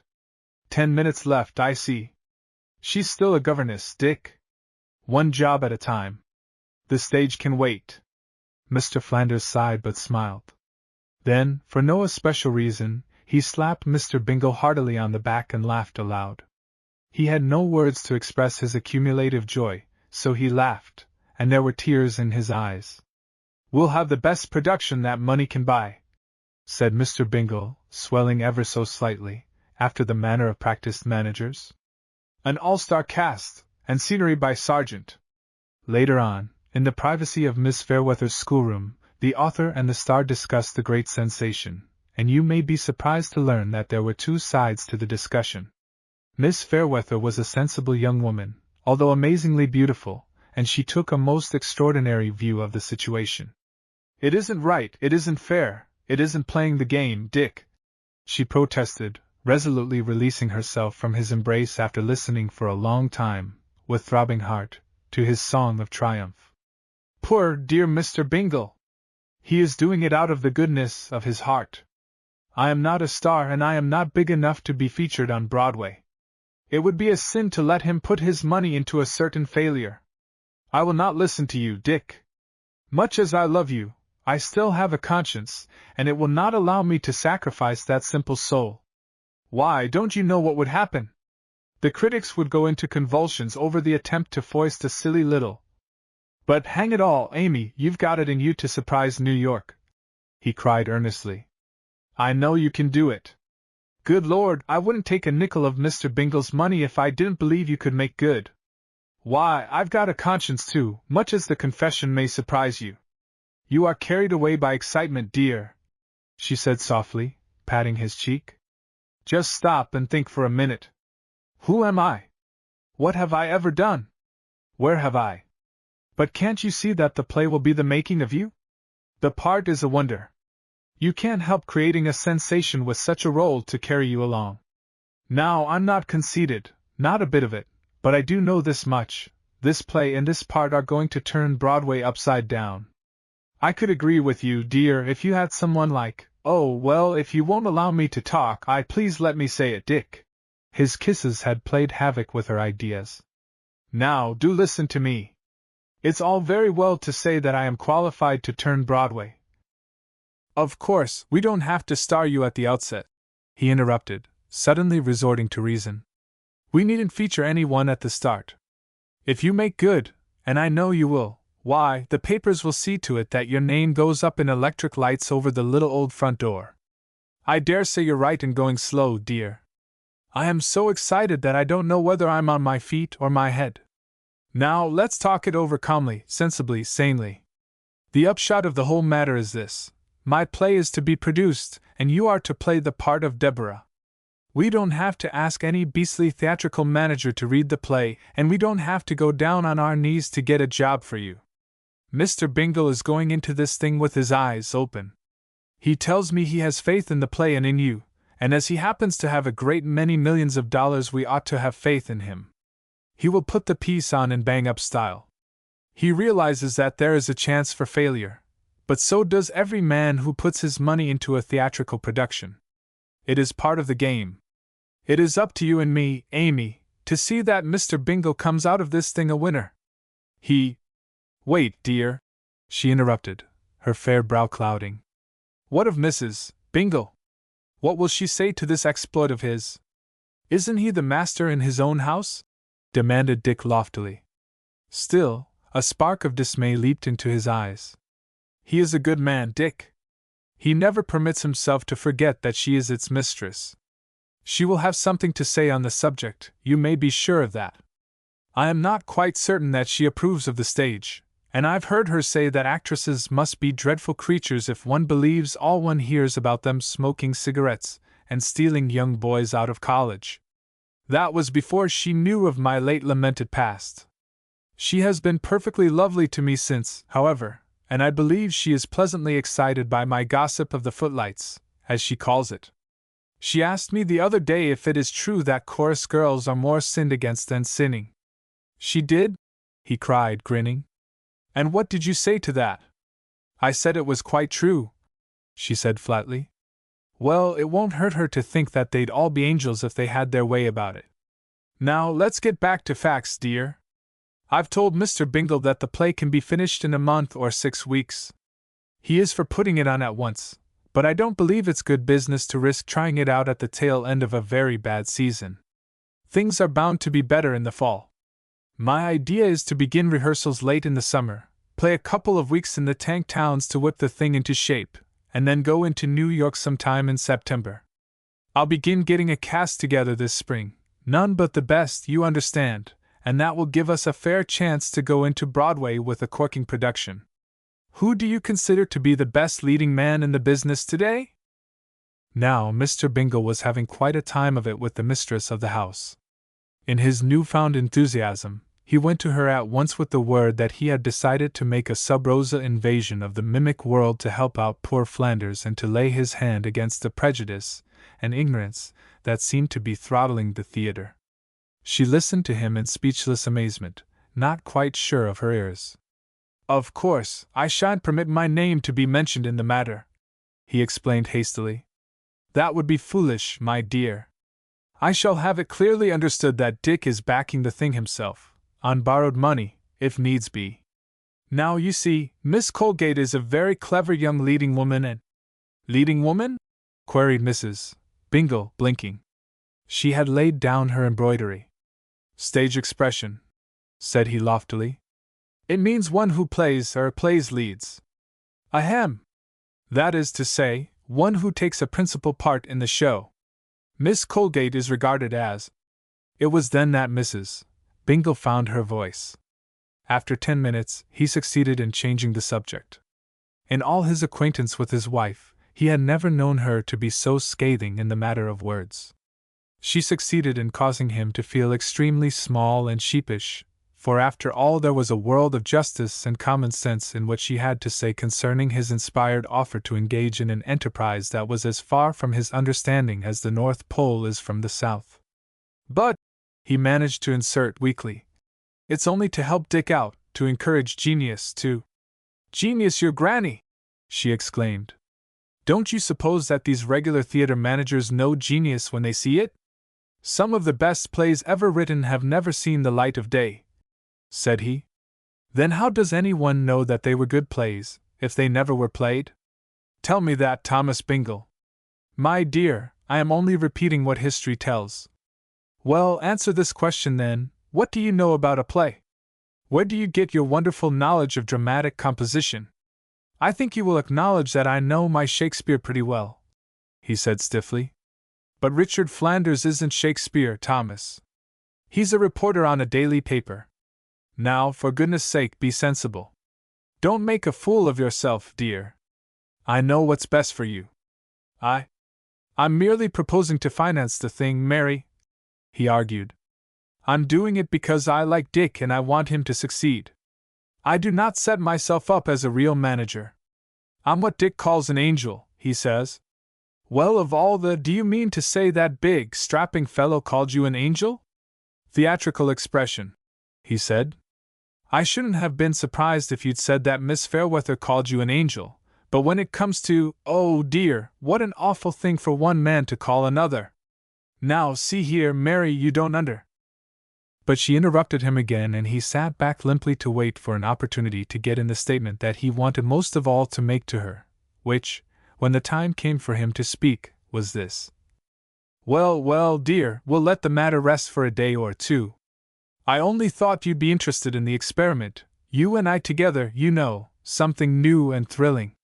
We could have a lot of fun planning and secretly watching the play grow from day to day, and discussing costumes and scenery, and meeting real actors and actresses, and seeing the inside workings of the stage, and the green room, and the dressing rooms, and all that, you know. It's something we used to talk about and wonder about, don't you remember? Remember how we used to sit up in the balcony and wonder what was really happening behind the—" "Indeed I do!" she cried, and her eyes sparkled. "I've always wanted to have a peep behind the scenes, and—" She had the good sense to stop before she compromised herself beyond recovery, but she looked extremely guilty. "We'll talk it over tomorrow," said he. "It might be a relief to us to have something like this to occupy our thoughts in case we actually have to give Kathleen up to. By the way, Dick tells me he is sailing for Europe tomorrow. I wonder what it means. Mr. Force? Is she going with him?" "Yes. For 3 months." She reflected. "I'll tell you what it means, Tom," she said, leaning forward to lay her hand upon his knee. "He has told her everything." "I don't believe it." "You mark my words, Tom. He has told her. They are going abroad to thrash it all out, that's the long and short of it." "I wonder," said Mr. Bingle, wide-eyed and sober. Long afterward he came out of his reverie, and said, "I forgot to tell you that Swanson spoke to me yesterday about his sister's latest. I was awfully sorry for the poor chap, my dear. He seemed most anxious to see the child comfortably settled. His sister is a scrubwoman in the Metropolitan Life Building. It appears that she has been supplying families with children for the past 10 or 12 years. Her husband is a most unfeeling brute. He says that the babies interfere with her work, and so she has to either give them up altogether or let the charity institutions take care of them for her. She goes on faithfully having them every year, and he goes on objecting to them. Swanson says she has managed to keep 2 of the older ones, but the last 5 or 6 she has been obliged to dispose of. Now, this new one is a bright little thing, he says, quite the flower of the flock. The woman's husband, it seems, has been out of work for 7 years, and curses dreadfully about the child. The poor woman spoke to Swanson last week, asking him to see if we wouldn't take this one to raise. Swanson is sure that if we took it now we could be practically certain that it would never acquire the Swedish dialect. Of course. You did not give him any encouragement, did you, Tom?" she cried sharply. "Well, not, exactly," he said, looking away. "Well, don't," she exclaimed. You know I have my heart set on having a French baby next. So you have, he said brightly. I'll not forget it, my dear. As a matter of fact, I spoke to Rukin, our foreign exchange manager, about it not long ago. He is quite French, my dear. He says there will be no trouble about it. It will be no trick at all to get a French baby. He says he already knows of a half-dozen actual descendants of the nobility, aged from 1 year up to 10, any one of which we can call our own by simply saying the word. He shall be called Richelieu. Dick for short, mused Mrs. Bingle. I thought we contemplated a girl, said he. It is always possible for us to change our minds, isn't it, Tom? Certainly, my dear. We'll have a boy if you like. In a pinch, we can always change the gender at the last minute. Let's not give it another thought. I'll take it up with Rukin the first time I'm in town. As for Swanson's sister's child, well, never mind. We shan't have it. He says its name is Ole at present, but I suppose it could be called Richelieu if taken in time. Still, that's either here nor there. I've been thinking lately, my dear, that we ought to call our next boy Joseph, after his granduncle, don't you see? We owe that much to poor old Uncle Joe. Will you bear it in mind? We could call the next one Josephine, she said. He grinned. Uncle Joe would turn over in his grave, said he. That evening Mr. Force telephoned to Seawood. That you, Bingle? Came in rather muffled tones over the wire. Yes, this is Mr. Bingle. This is Force. We are sailing tomorrow for... I can't hear you. Stand a little closer to the phone, please. I say we are sailing tomorrow for Europe. I'm standing close to it, Bingle. There's someone in the next booth. I can't yell, you know. Where are you? At the plaza. I just wanted to tell you that I've fixed everything up with the detective agency. Not a word of that little matter will ever become public. Their lips have been sealed. Mr. Bingle's heart swelled. Do you mean that the matter is, permanently closed? Are you going to let me keep her? Certainly not. What kind of a father do you think I am? Now I'll tell you what I want you to do. I want you to be particularly careful about that child while I'm away. Don't let anything happen to her. Take the best of care of her, Bingle. I shall hold you personally responsible. And see here, there's another point on which I want to be especially firm. I don't want her to be thrown with the other children any more than can be helped. What's that? Nothing. Go on. Some of those kids of yours are not precisely what I would call thoroughbred. See what I mean? No reflection, of course, Bingle. I wouldn't say this if they were your own, understand, but well, they're not, so that's all there is to it. I shall have to ask you to engage a special companion for Kathleen, and I have arranged with a Madame Dufresne too. See here, Force, to call on you this week. She is an excellent woman, refined and a lady of very good family in France. She is a friend of Rukin's in the bank. He knew the family in Paris. I took the liberty of telling him that you wanted to engage a French lady to act as companion to your eldest child. I trust you will see to it that Kathleen is not allowed to romp about with the rest of those, the other children. This Madame Dufresne will, what's that? Mr. Bingle had recovered his breath.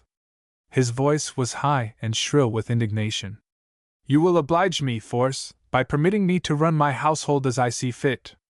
If this Madame What's-her-name comes out here to see me, I shall pack her off to town again so quick her head will swim. We have brought Kathleen up as if she was our own child, sir, and I don't care to have any suggestions from you, sir. What's more, I must say, although it's against the rules of the telephone company, you are a damned fine man to be giving advice to me about the raising of your child. You... S.H. For heaven's sake, Bingle, don't shout like that. Be careful, man. Well, you leave Kathleen to me, that's all I've got to say. She shall play with the rest of the children as much as she likes, Force. So far as we are concerned, she's no better than the rest of them, understand that, sir. She isn't going to be contaminated a darn bit more than she was before you discovered that she was yours. And as for that, she isn't yours until I see fit to give her up. Understand that, too. Now wait a minute. I'm still talking. Now, if you think you can give me any pointers on how to bring up children, I want to say to you that you are barking up the wrong tree. Don't you dare to send that woman here, and don't you dare to dictate to me how. Wait a minute, Bingle, came Mr. Force's agitated voice through the transmitter. For heaven's sake, don't fly off the handle like this. I thought I was acting for the best interests of everyone. I was only trying to help you out in. I don't need any help, said Mr. Bingle crisply. Have you told your wife? Yes, I have, said Force. That's why we are going abroad for a few months. Mrs. Bingle was right then. She usually is. What is her attitude? Devilish bad, Bingle, devilish, that's all I can say. I can't talk to you over the telephone about it. I'll write you from Paris. I'm working with her, that's all I can do at present. I believe she'll come around all right in the end. I'm sure she will. I'll let you know.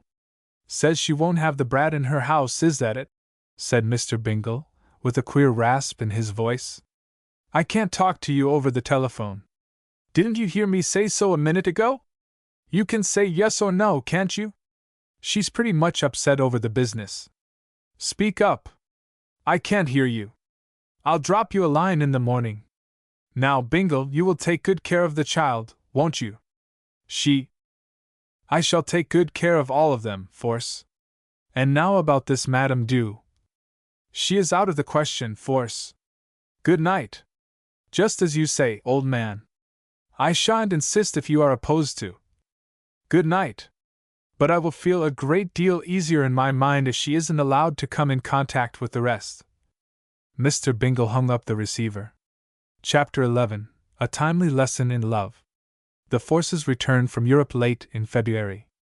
They cut their visit short because Mr. Force's jubilant cablegram to Mr. Bingle drew from its recipient a reply so curt and effective that there could be no mistaking his stand in the matter of Kathleen. Toward the end of the first week in February, Mr. Force cabled. Everything smoothed out. Rejoice. Wife keen about Kay. Insists on having her with us over here. Send her over at once with Dufresne. Never was so happy in my life. Force. The reply was, come and get her, but bring your wife with you. Bingle. I am not sure that I trust Force, said Mr. Bingle to his wife as they discussed the banker's message. Like as not he wants to get the child over in Europe and leave her there with strangers until she grows up, or something of the sort. What proof have we that he has told his wife? How do we know that she is keen about Kathy? She never has been. As a matter of fact, she brags about her hatred for children. Openly says she despises them. Prefers her dogs and cats, and all such rubbish as that. No, sir, Mary, I don't pack Kathy off with a strange Frenchwoman, destined for heaven knows what, and that's all there is to it. The thing looks fishy to me. Maybe it's a plot, a dark, cruel plot to get the child out of the country. If he wants me to believe that Mrs. Force is keen about Kathy, she'll have to say so herself, in so many words, and blame me, Mary. I don't believe I'll let her say 'em by telegraph either. But he is the president of the bank, Thomas, said Mrs. Bingle, as if that were all that was necessary to put him above suspicion. I am not dealing with the president of the bank, my dear, said Mr. Bingle stiffly. I am dealing with my next-door neighbor, and I have a mighty poor opinion of him. The boy is waiting. I'll just write an answer to his cablegram and get it off at once. The day after they landed in New York, Mr. and Mrs. Force paid a formal visit to the Bingle mansion. They came out from town by motor, arriving at 4 in the afternoon. Mr. Bingle was expecting them. They had telephoned, saying they could stay but a short time, and made it quite clear that it wouldn't be necessary to serve tea. They were staying in town for a few days before going on to Florida. At 5 o'clock they motored swiftly away from Seawood. The ordeal was over. Kathleen was to go to Mr. and Mrs. Force. The wife of a man called Hinman was to mother the child of Agnes Glenn. It was to be very simple and easy for the Forces. Like their kind, they left the hard part of the bargain to Mr. Bingle. He was to tell Kathleen of the great change that was soon to take place in her life. He was to tell the happy, loving little girl that she was no longer to call him daddy, that she was to go and live with the man she feared and disliked. That was the part of the bargain left to the one who loved her best of all, and who would not have given her an instant's pain for all the world. He was to deliver her, with scant excuse or explanation, into the hands of strangers, cold, unfeeling strangers. It would be the same as saying to the child that he did not care for her any longer, that he did not love her, that he was willing to give her up to Mr. Force without so much as a pang of regret. For he could not tell her the truth. She was never to know about the carbolic acid and the days of starvation. She was only to know that Mr. Force was to be her daddy from this time forward, and that Mr. Bingle could never be anything more to her than Uncle Tom. But after he told her, he cried.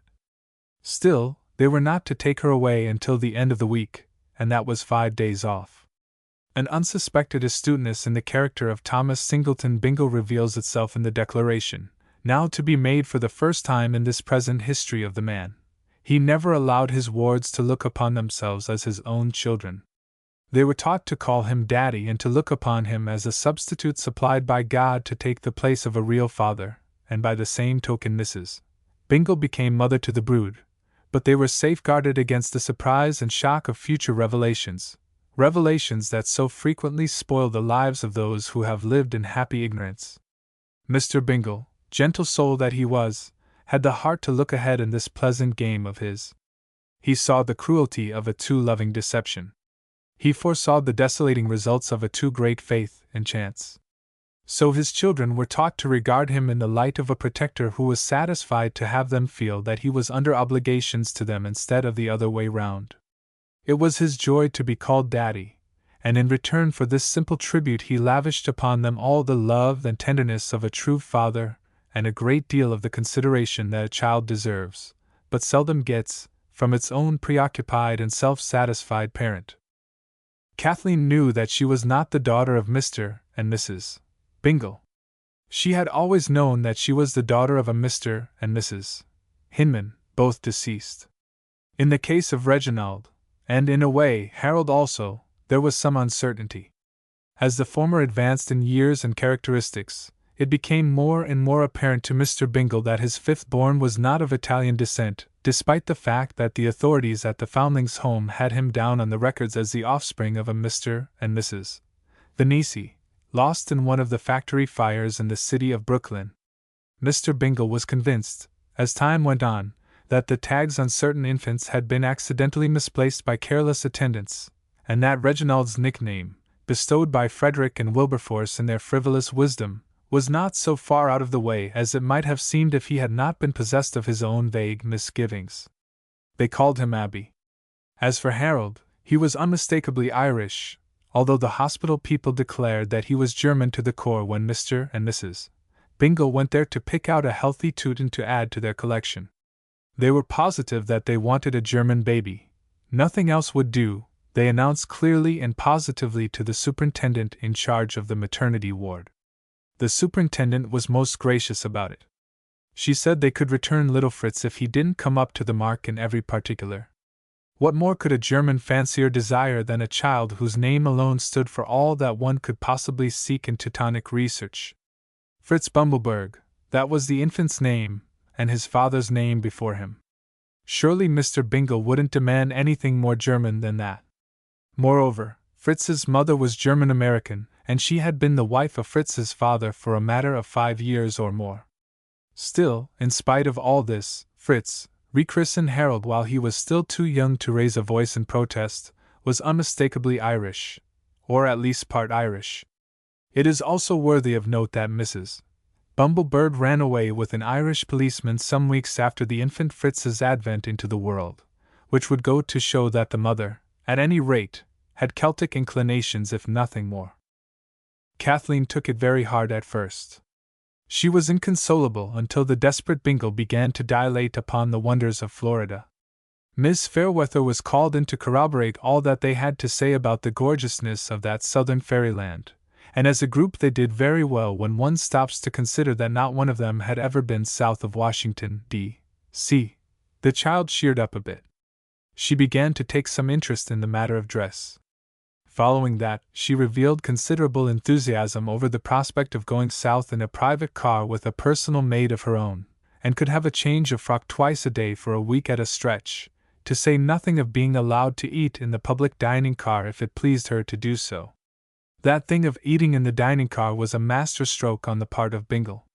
It was the greatest inducement he could have offered to the child in support of the claim that she ought to be the happiest creature on earth, going away with Mr. and Mrs. Force like this. Frederick and Wilberforce openly declared, in the presence of Mr. and Mrs. Bingle, that you bet they'd go in a minute if they had the chance to see the land where Melissa's pirates and smugglers did most of their plundering, an attitude that created an unhappy half-hour for Melissa later on in the day. Anyone else but Melissa would have received her walking papers. The frocks, the personal maid, the prospect of the dining car, and the assurance that it wouldn't be necessary to call Mr. Force Daddy until she became a little more accustomed to seeing him around, brought Kathleen to a proper way of thinking. She became quite eager to go. "Well," said Mr. Bingle to his wife, after the storm, "I fancy we'd better make an appointment with Rookin as soon as possible. I am really quite enthusiastic, my dear, over that idea of yours to have a cute little French baby.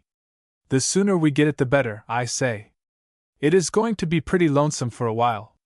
Somehow I hope we find one that cries a good deal. It would cheer us up considerably, I'm sure, if we had something like that to annoy us, especially at night. We shall probably lie awake anyhow."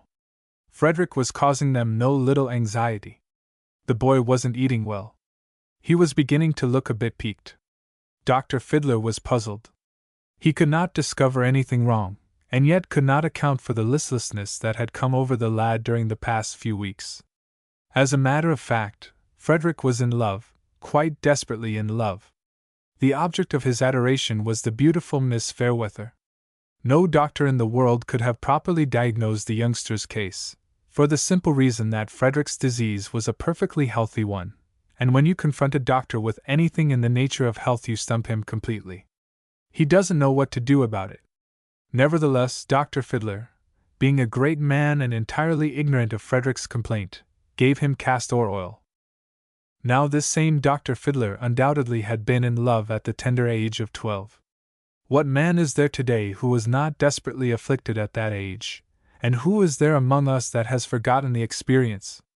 Who is there among us, past the age of 30, who cannot tell without an instant's hesitation the name of the mature young lady who first assailed his susceptibilities?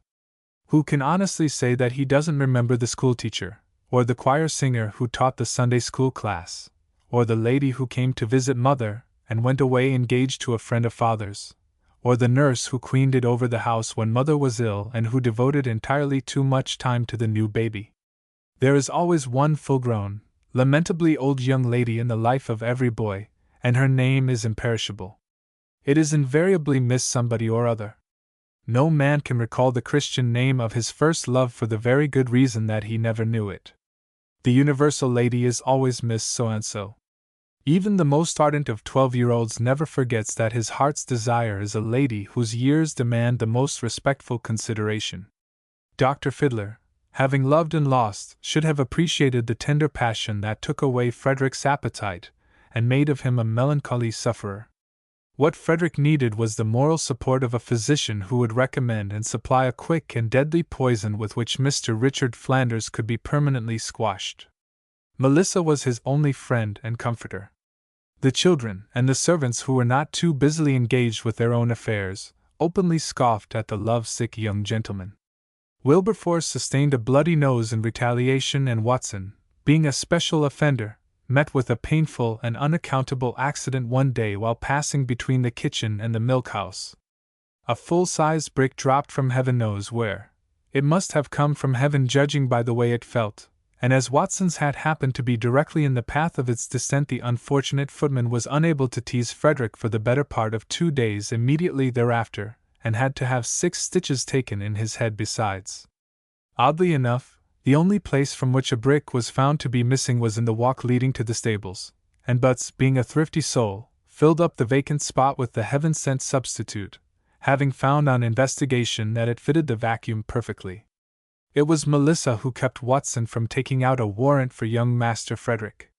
She spoke very sharply to the damaged footman about something that had completely escaped the notice of Mr. Bingle, who, being no smoker, wouldn't have missed them if Watson had taken a whole handful of cigars a day instead of 2 or 3 twice a week the year round.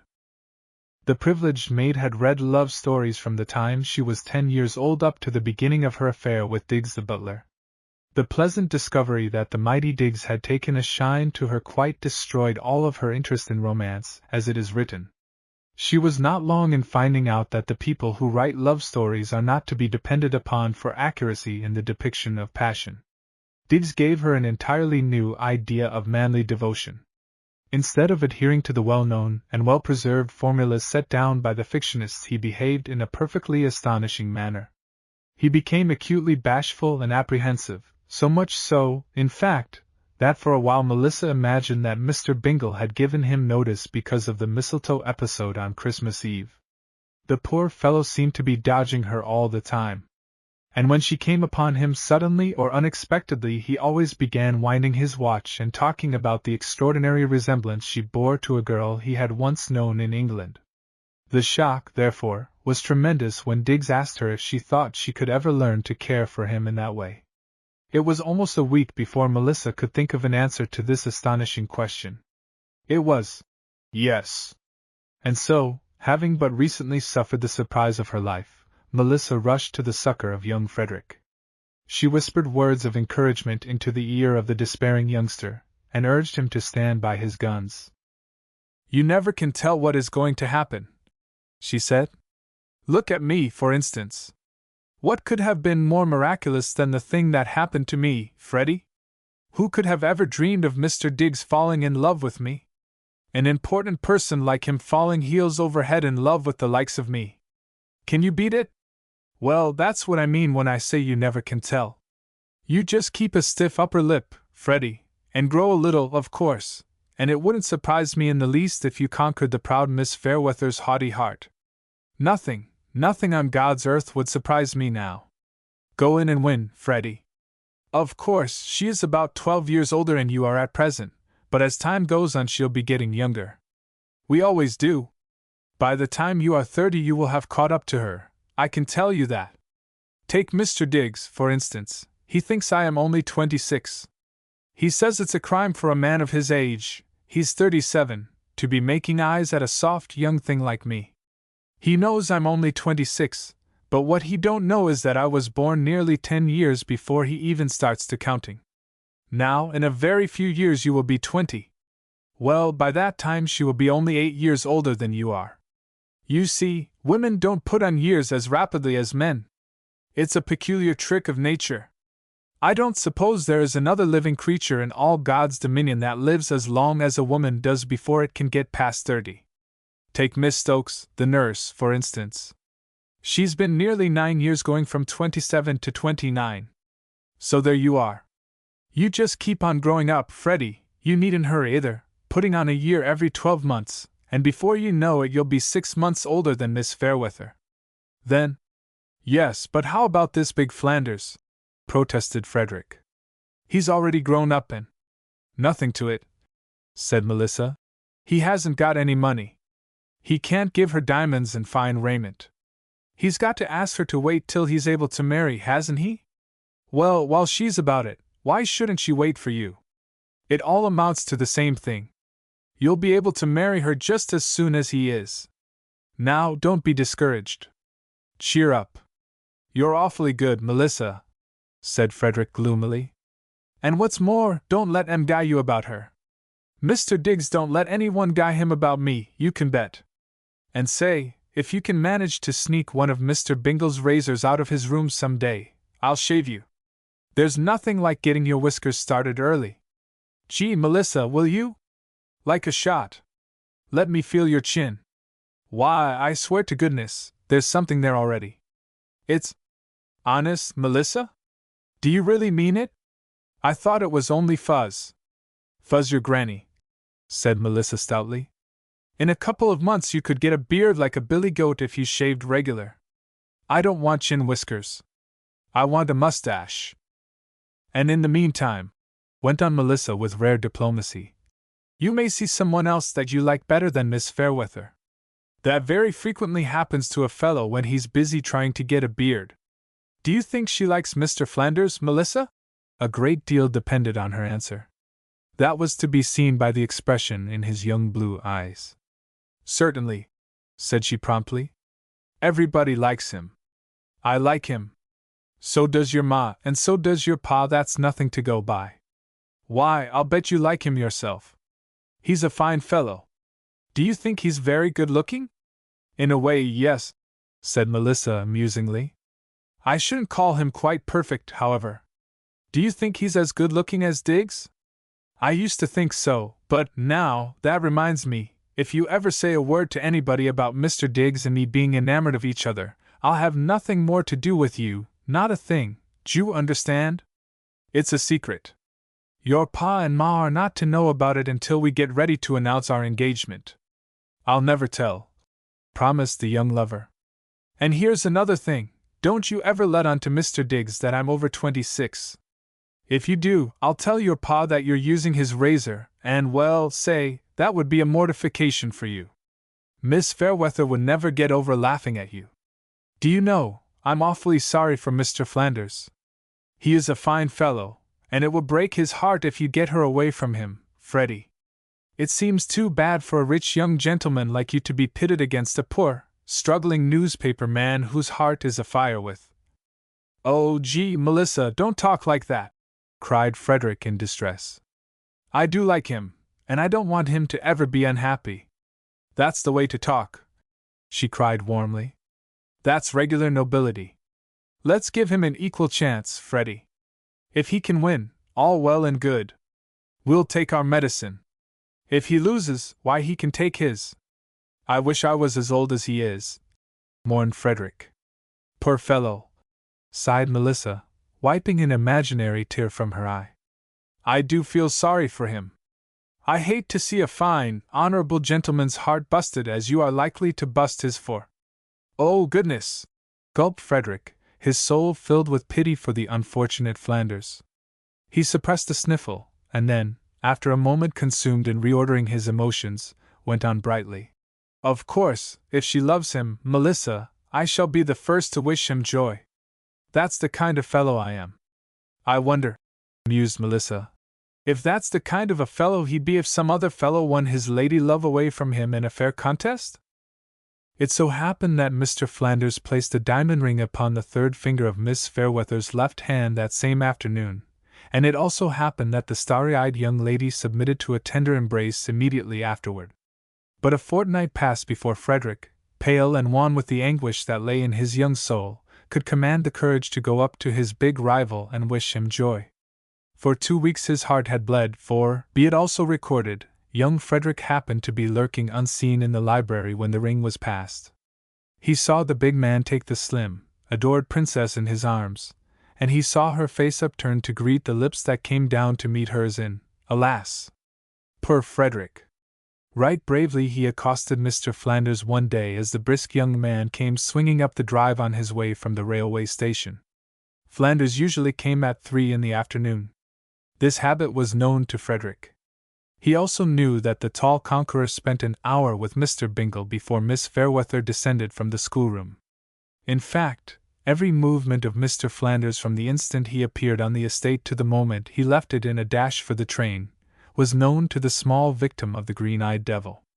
On this momentous occasion he resolutely laid in wait for Mr. Flanders near the lodge gates.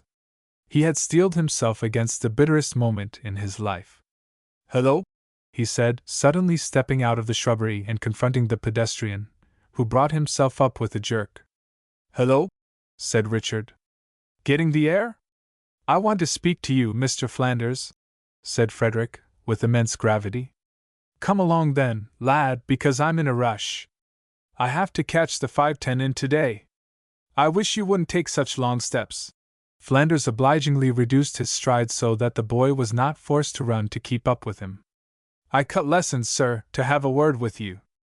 I just want to wish you good luck and joy, Mr. Flanders. You have won the heart and hand of the fairest lady in the land." Flanders stopped in his tracks. "I say, youngster, that's That's corking of you. He was blushing. I had no idea that you children were on to us, so to speak. Thank you, Freddie.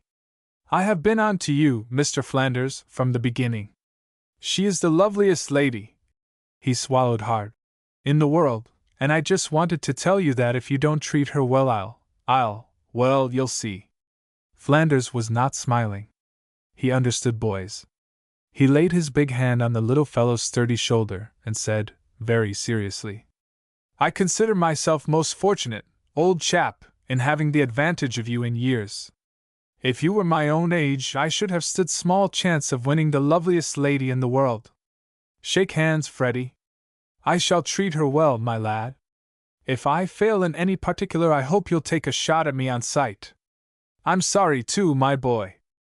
"That's all right, Mr. Flanders," said Frederick bravely. "I'd bend the knee to a worthy rival, sir." Aye. The words trailed off into indistinct murmurings, for he had completely forgotten the rest of the high-sounding sentences supplied for this very encounter by the helpful Melissa. She had written them out for him, and he had learned them by heart. And now they failed him. Flanders allowed his grip to tighten on the boy's shoulder. "You will get over it, Freddie. I had a similar affliction when I was your age. It was pretty rough, but I pulled through. I shall never love any one else, Mr. Flanders," said Frederick solemnly. "I shall never be untrue to her." "Well, it's fine of you to take it in such a manly fashion, old chap, it's great. Not many fellows could have done what you've done. I'm sure I couldn't. It took grit to come out here and tell me this. Shake hands again, my boy. And I now promise that I shall keep her happy if it lies in the power of a human being to do so. You may depend upon it, Freddie." "Thank you, Mr. Flanders. I have great confidence in you. I trust you. If you should ever require the support of a strong and willing henchman in time of dire trouble or conflict with Merciless. He stopped in distress. Once more Melissa's well-turned sentences went back on him. For the life of him, he couldn't remember the all-important noun. "Scoundrels," supplied Mr. Flanders kindly. "No, that isn't the word," said Frederick, thinking hard. Merciless, oh yes, renegades. If you should ever require the support of a strong and—" "All right," cried Flanders. "I understand. I'll call on you, you may be sure. There was something more I wanted to say, but the words don't seem to come as they ought to. It's this beastly weather," said Flanders. "I never can think well in cold weather. I seem to freeze up." Frederick was relieved. "I guess maybe that's it. When are you going to marry her?" The last was a genuine, unrehearsed inquiry and completely summed up the situation so far as he was concerned. "It isn't quite settled. A great deal depends on circumstances." "Money?" "In a way, yes." "What does she say about it? Is she willing to wait 8 or 10 years for you?" "She says she will wait forever," said Flanders, a bit puzzled by the new turn. "Well, that's all right then," said Frederick, and to Richard's amazement he squared his shoulders and heaved a long sigh, as of relief. "Excuse me, please, I've got to hustle. Melissa—" He stopped in painful confusion. It had been on the tip of his ingenuous tongue to blurt out something that would have spoiled all that had gone before. It had to do with Melissa's present whereabouts and her oft-repeated claim that if Flanders kept Miss Fairweather waiting long enough he'd lose her, sure as a shot. An amazing thing happened to Frederick that evening, just before bedtime. Miss Fairweather kissed him sweetly, not once but thrice, full on the lips, and told him that he was the nicest little boy in all the world. Chapter 12: The Birth of Napoleon. Mr. Bingle saw Monsieur Rookin again. The excellent manager of the Foreign Exchange assured the Vice President that he could now guarantee to procure the most adorable of French infants at a moment's notice, an infant that he could personally recommend in every particular. "Sir," said Monsieur Rookin, "it is impossible to imagine a more perfect child, let alone to create one. I have seen thousands, millions of babies, Monsieur Bangle, but not one so." "Bingle," corrected the Vice President. "It is my abominable, unpardonable dialect," deplored Rookin, who spoke English without a flaw. "Millions of babes have I seen, but not one so wonderful as this one. It is a perfect specimen of.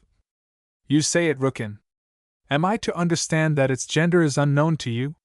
No, no, cried Rookin. To be sure, I know the sex of this adorable infant. I know the parents. What is it? A boy or a girl? Rookin closed an eye slowly. Monsieur Bingle, may I not leave the question of sex to the child itself?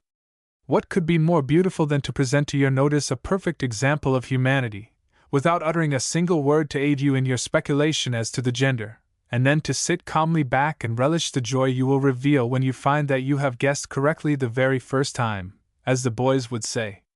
That would be the magnificent compensation to me. You will need but one glance at this wonderful specimen. One glance will be sufficient. You will instantly exclaim, "What a monstrous fine boy, or girl, as the case may be."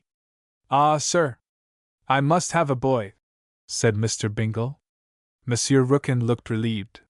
He permitted a roguish light to steal into his eyes. "I still implore you to keep your mind open, Mr. Bingle, until you have seen the child I have in mind. Permit me this little, silly, boyish pleasure, sir, the pleasure of hearing you exclaim, out of a clear sky, so to say, 'Ah, what a monstrous fine!'"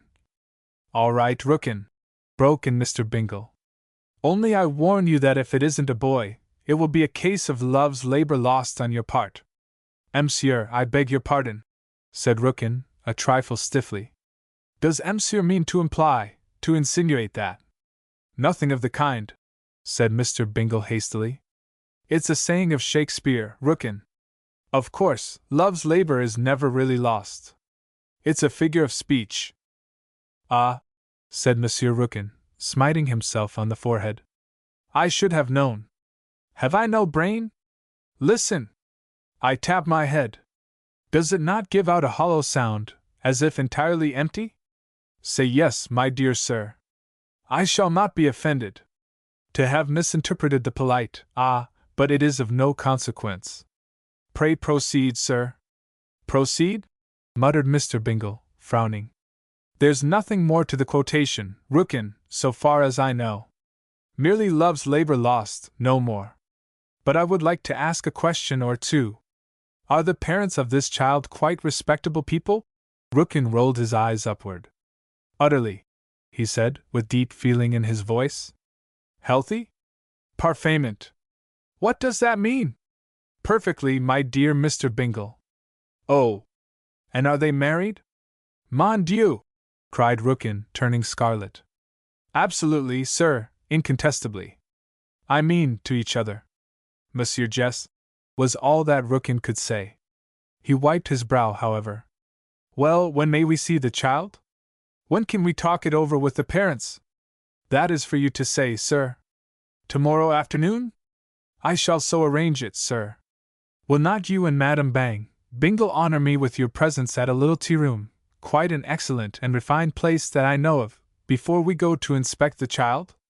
It will give me the greatest pleasure if— See here, Rookin, that's most kind of you, but I prefer to have you take tea with Mrs. Bingle and me. Do you know of a nice, but thoroughly typical French restaurant where we could, get a bit of the atmosphere, don't you know? We are figuring on taking a trip to Paris soon and we'd like to, well, you know what I mean. Quiet, respectable place, you know.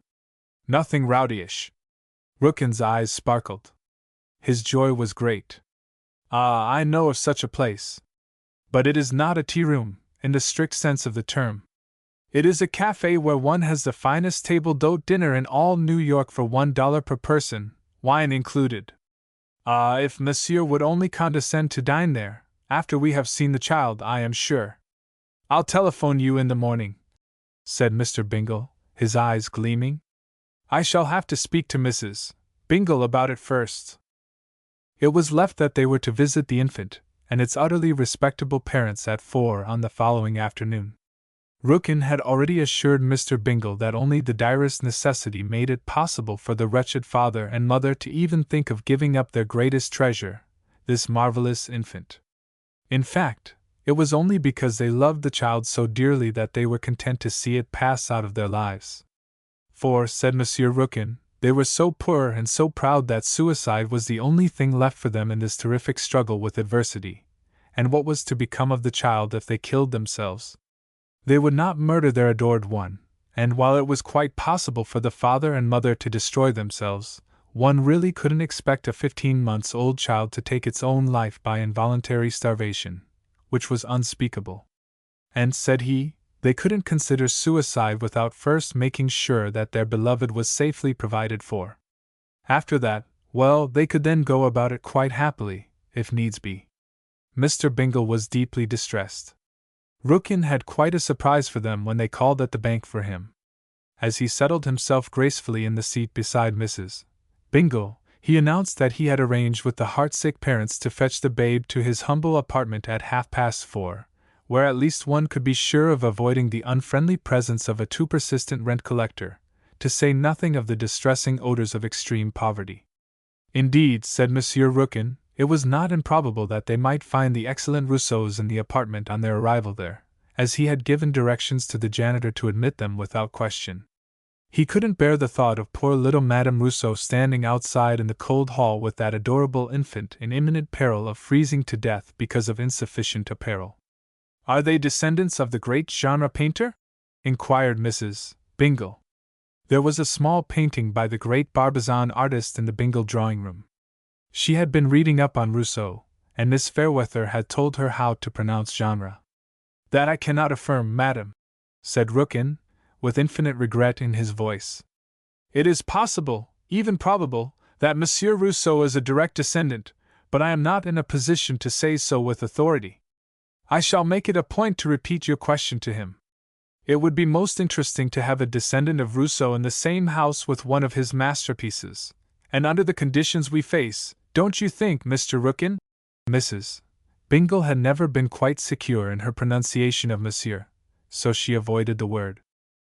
Monsieur Rookin agreed that it would be amazingly interesting, and then went on to say that he had known Madame Rousseau while she was still Petite Marie Valmont, but his acquaintance with her husband was of short duration.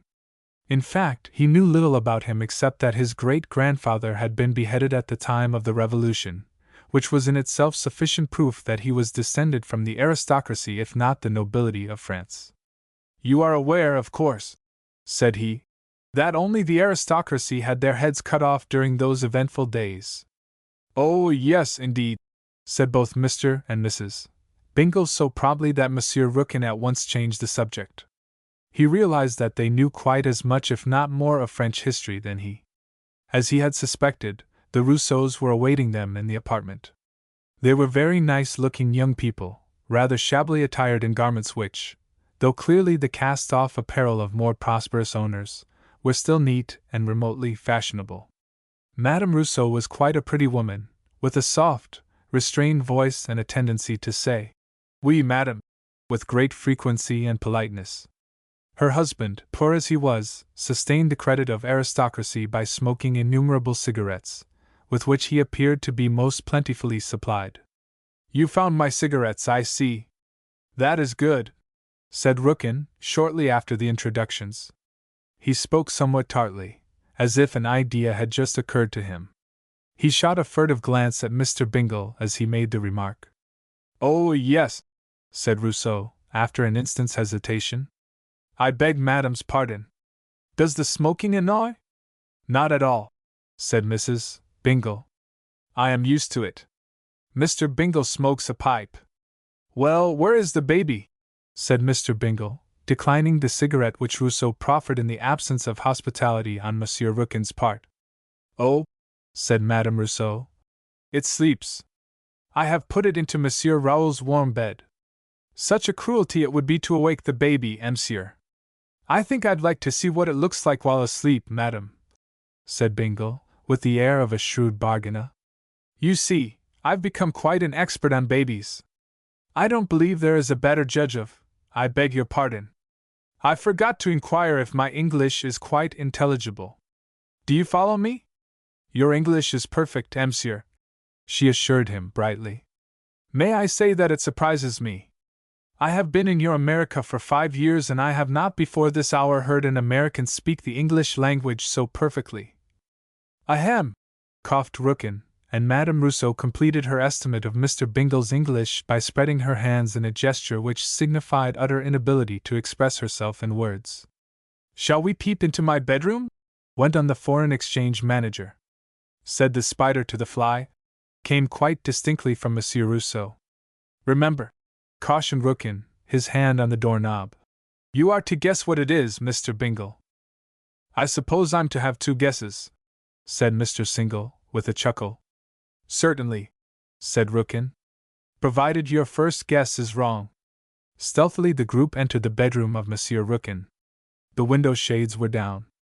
The room was quite dark. On the bed was a dimly distinguishable heap. "S.H.," whispered Madame Rousseau, putting a finger to her lips, which in the light of the sun were singularly red and unstarved. "S.H.," echoed her husband. "S.H.," said Rookin.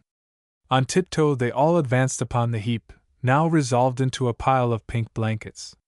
Mr. Bingle leaned far over the heap. Then he put on his spectacles. "Where is it?" he whispered. "Mon Dieu!" gulped the young mother, in consternation. She whipped the blankets off the bed. There was no baby. A second later she darted through a door on the opposite side of the room, slamming it violently behind her. Monsieur Rousseau started to laugh but cut it short and sputtered "Mon Dieu" 3 or 4 times in a choked voice. "What does all this mean?" demanded Mr. Bingle. "God bless my soul!" In the meantime, Madame Rousseau was confronting a motherly-looking person in Monsieur Rookin's bathroom, down the little hall. The motherly-looking person was holding a fat, yellow-headed baby on her lap, and to the mouth of the fat, yellow-headed baby was attached the business end of a half-emptied milk bottle. The conversation was in whispered French, and of exceeding bitterness on one side. It is not necessary to repeat what was said. It is only necessary to explain that the motherly-looking person was the infant's grandmother, in fact the mother of Madame Rousseau. From certain disjointed explanatory scraps that fell from the motherly person's lips it might have been divined that the baby awoke some time before the arrival of the great philanthropist, and that Grandmere deemed it to be the part of wisdom to feed it thoroughly before submitting it for inspection. "No one takes to a howling brat," she protested. Besides, what was she there for if not to look after the child of her ungrateful, selfish daughter who had not the slightest feeling of? But, all this time, Madame Rousseau was informing her mother that she was a meddlesome, stupid old blunderer, and that the fat was in the fire. She snatched the baby from the old lady's arms. The bottle crashed to the tile floor and painted a section of it white, its pristine hue. The infant was too surprised to cry. It maintained an open-mouthed silence even as its mother whisked out of the bathroom and brought the door to with a bang, leaving Grandmere in the center of a pool of white, still whispering shrilly that even though a wise father might by chance know his own son, a mother never could hope to know her own daughter. Messrs. Rookin and Rousseau were talking loudly, rapidly and very excitedly to each other, in French, of course, when Madame burst into the room with the infant. Mr. and Mrs. Bingle, still staring at the unoccupied bed, had nothing but blank bewilderment in their honest faces. "Ah!" shouted the 2 Frenchmen joyously. "That stupid servant!" squealed Madame Rousseau, hugging the baby to her breast in frantic relief. "Oh, what a fright I have had! Take the baby, Jean. Mon Dieu! Do not let it fall! Oh, monsieur, madame, you will never know how I was anguished.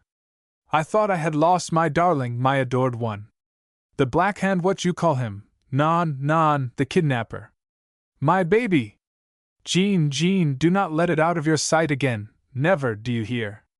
Now, madame, will you not be kind enough to look at my baby? Come, monsieur, to the window. Jean, pull up the shade."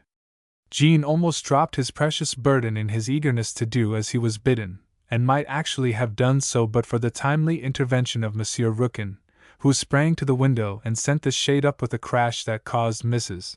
Bingle to jump with alarm. "See!" shouted Rookin, stepping back and pointing proudly at the baby. "God bless my soul!" exclaimed Mr. Bingle. "Oh, the darling!" cried his wife, and tried at once to take the sunny-faced youngster from the arms of Monsieur Jean. But Jean held on very tightly, apparently awaiting orders. It may have been the unusual fervor of the father's clasp that caused the child to whimper, Or it may have been that it never had seen such an expression in its parent's face before. At any rate, as it looked up into Jean's swarthy countenance, it began to cry, whereupon Madame Rousseau exclaimed shrilly, "Can't you see, Jean? Madame would hold my baby to her breast. Quick! You big simpleton! Ah, Madame, my poor Jean is so sad, so broken-hearted over the thought of losing his child that he, there! See! See the lovely smile once more?" It was true that the instant Mrs. Bingle received the plump wriggler in her arms, the beaming smile was restored. Jean moved quickly into the background, and turned his miserable face away from the scene. The Rousseau baby was adorable, there could be no mistake about that. In previous experiences, Mr. and Mrs. Bingle had encountered half-starved, unhappy, whining infants. This was the first time they had come upon a lusty, apparently overfed specimen, and they were at once filled with the joy of covetousness.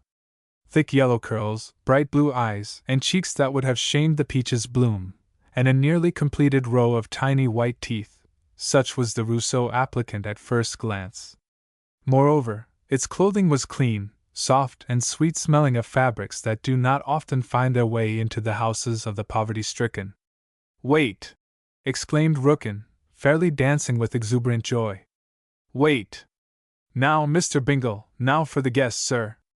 I give you but one guess. What is it, a boy or a girl?" Madame Rousseau clasped her hands ecstatically upon her bosom. "Oh, as if my baby could be anything but sh!" hissed the master of ceremonies. So much whirlwind excitement as all this, so much radiant joy over the disposal of a baby, had never entered into any previous negotiation, and Mr. Bingle was quite carried away by the novelty of the situation. Never before had the ceremony resolved itself into an enigma, a puzzle, so to speak, in which it was his privilege to make one guess. "It's a boy," said he, with conviction, whereupon the mother, the father, and Monsieur Rookin filled the room with joyous exclamations, and the baby, imitative little beggar that he was, crowed with delight.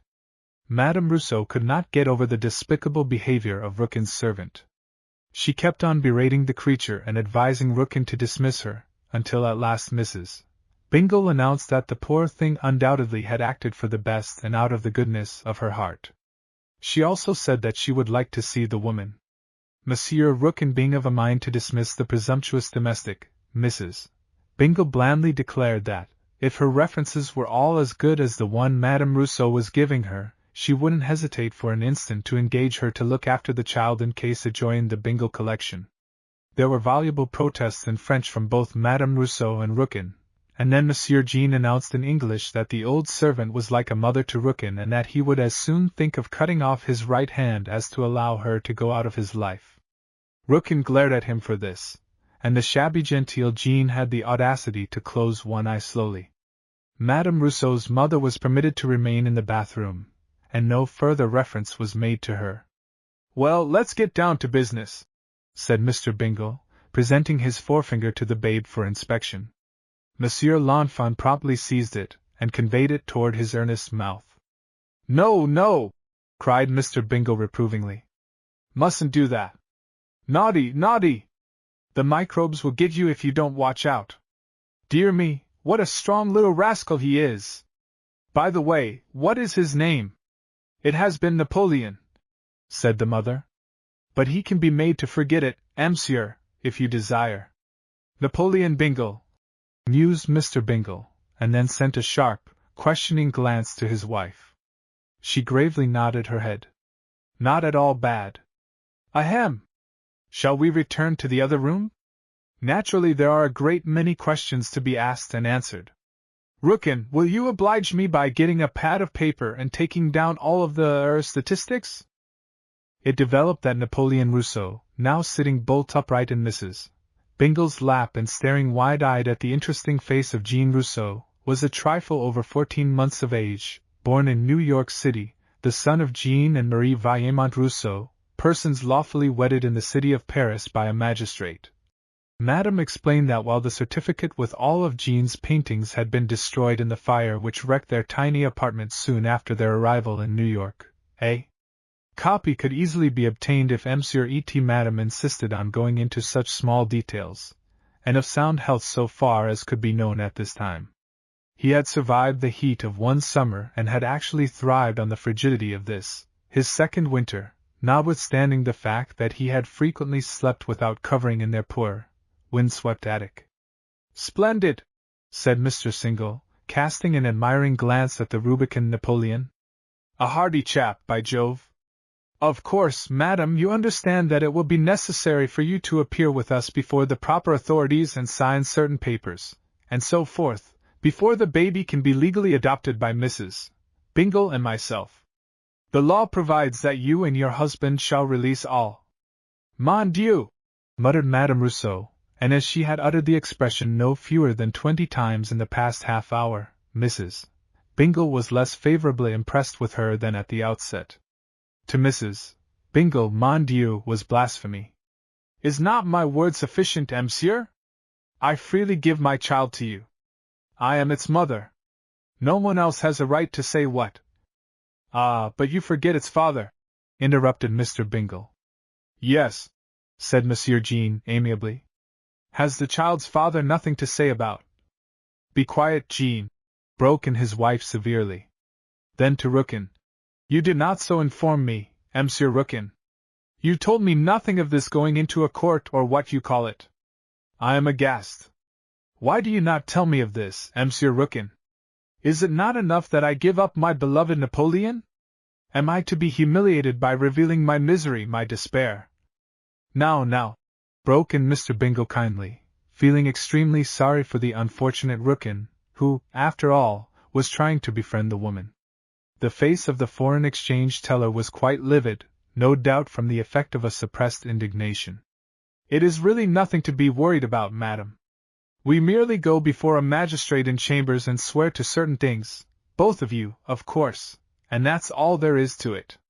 You must declare that you, as the mother of Napoleon, voluntarily relinquish all claim to him in favor of his foster parents, and we, in turn, swear that, well, that we will bring him up as our own, and don't you know? That's quite simple, isn't it?" "Quite," said Rookin. "And you, Mr. Rousseau, will be obliged to swear that you, as well as your wife, forfeit all claim, present or future, to this child, and do so without force or duress.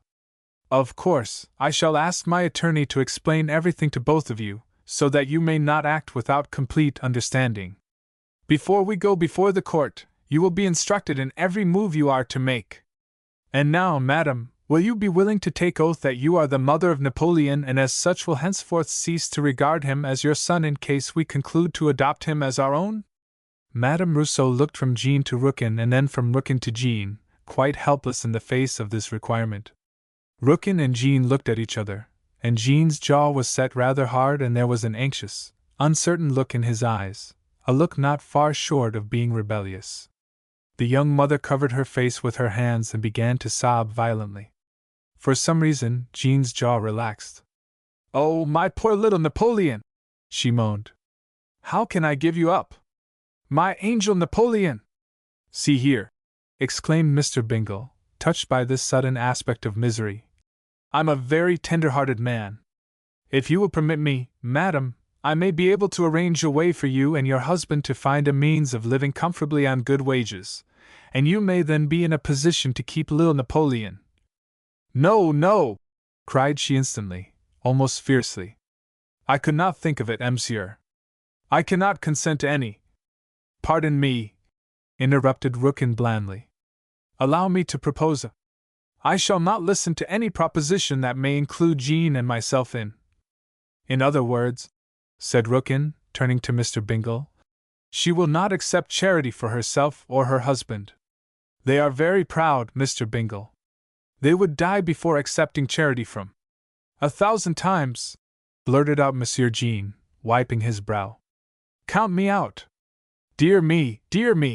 exclaimed Mr. Bingle. Napoleon began to cry. He had a lusty pair of lungs. Almost instantly, the motherly-looking person appeared in the doorway. She had been waiting for Napoleon's signal. "See!" she cried, holding up a bottle of milk. "I have it!" To the dairy lunch and the chemist's I have been while. Rookin leaped forward and snatched the squalling Napoleon from Mrs. Bingle's arms, and an instant later deposited him in those of his maternal grandmother, who in almost the same instant was pushed rudely out of the room. The door was quickly closed. Napoleon's howls receded. "Now," said Rookin, "we may talk in peace. My faithful old servant, madam," he went on, turning to Mrs. Bingle with his rarest smile.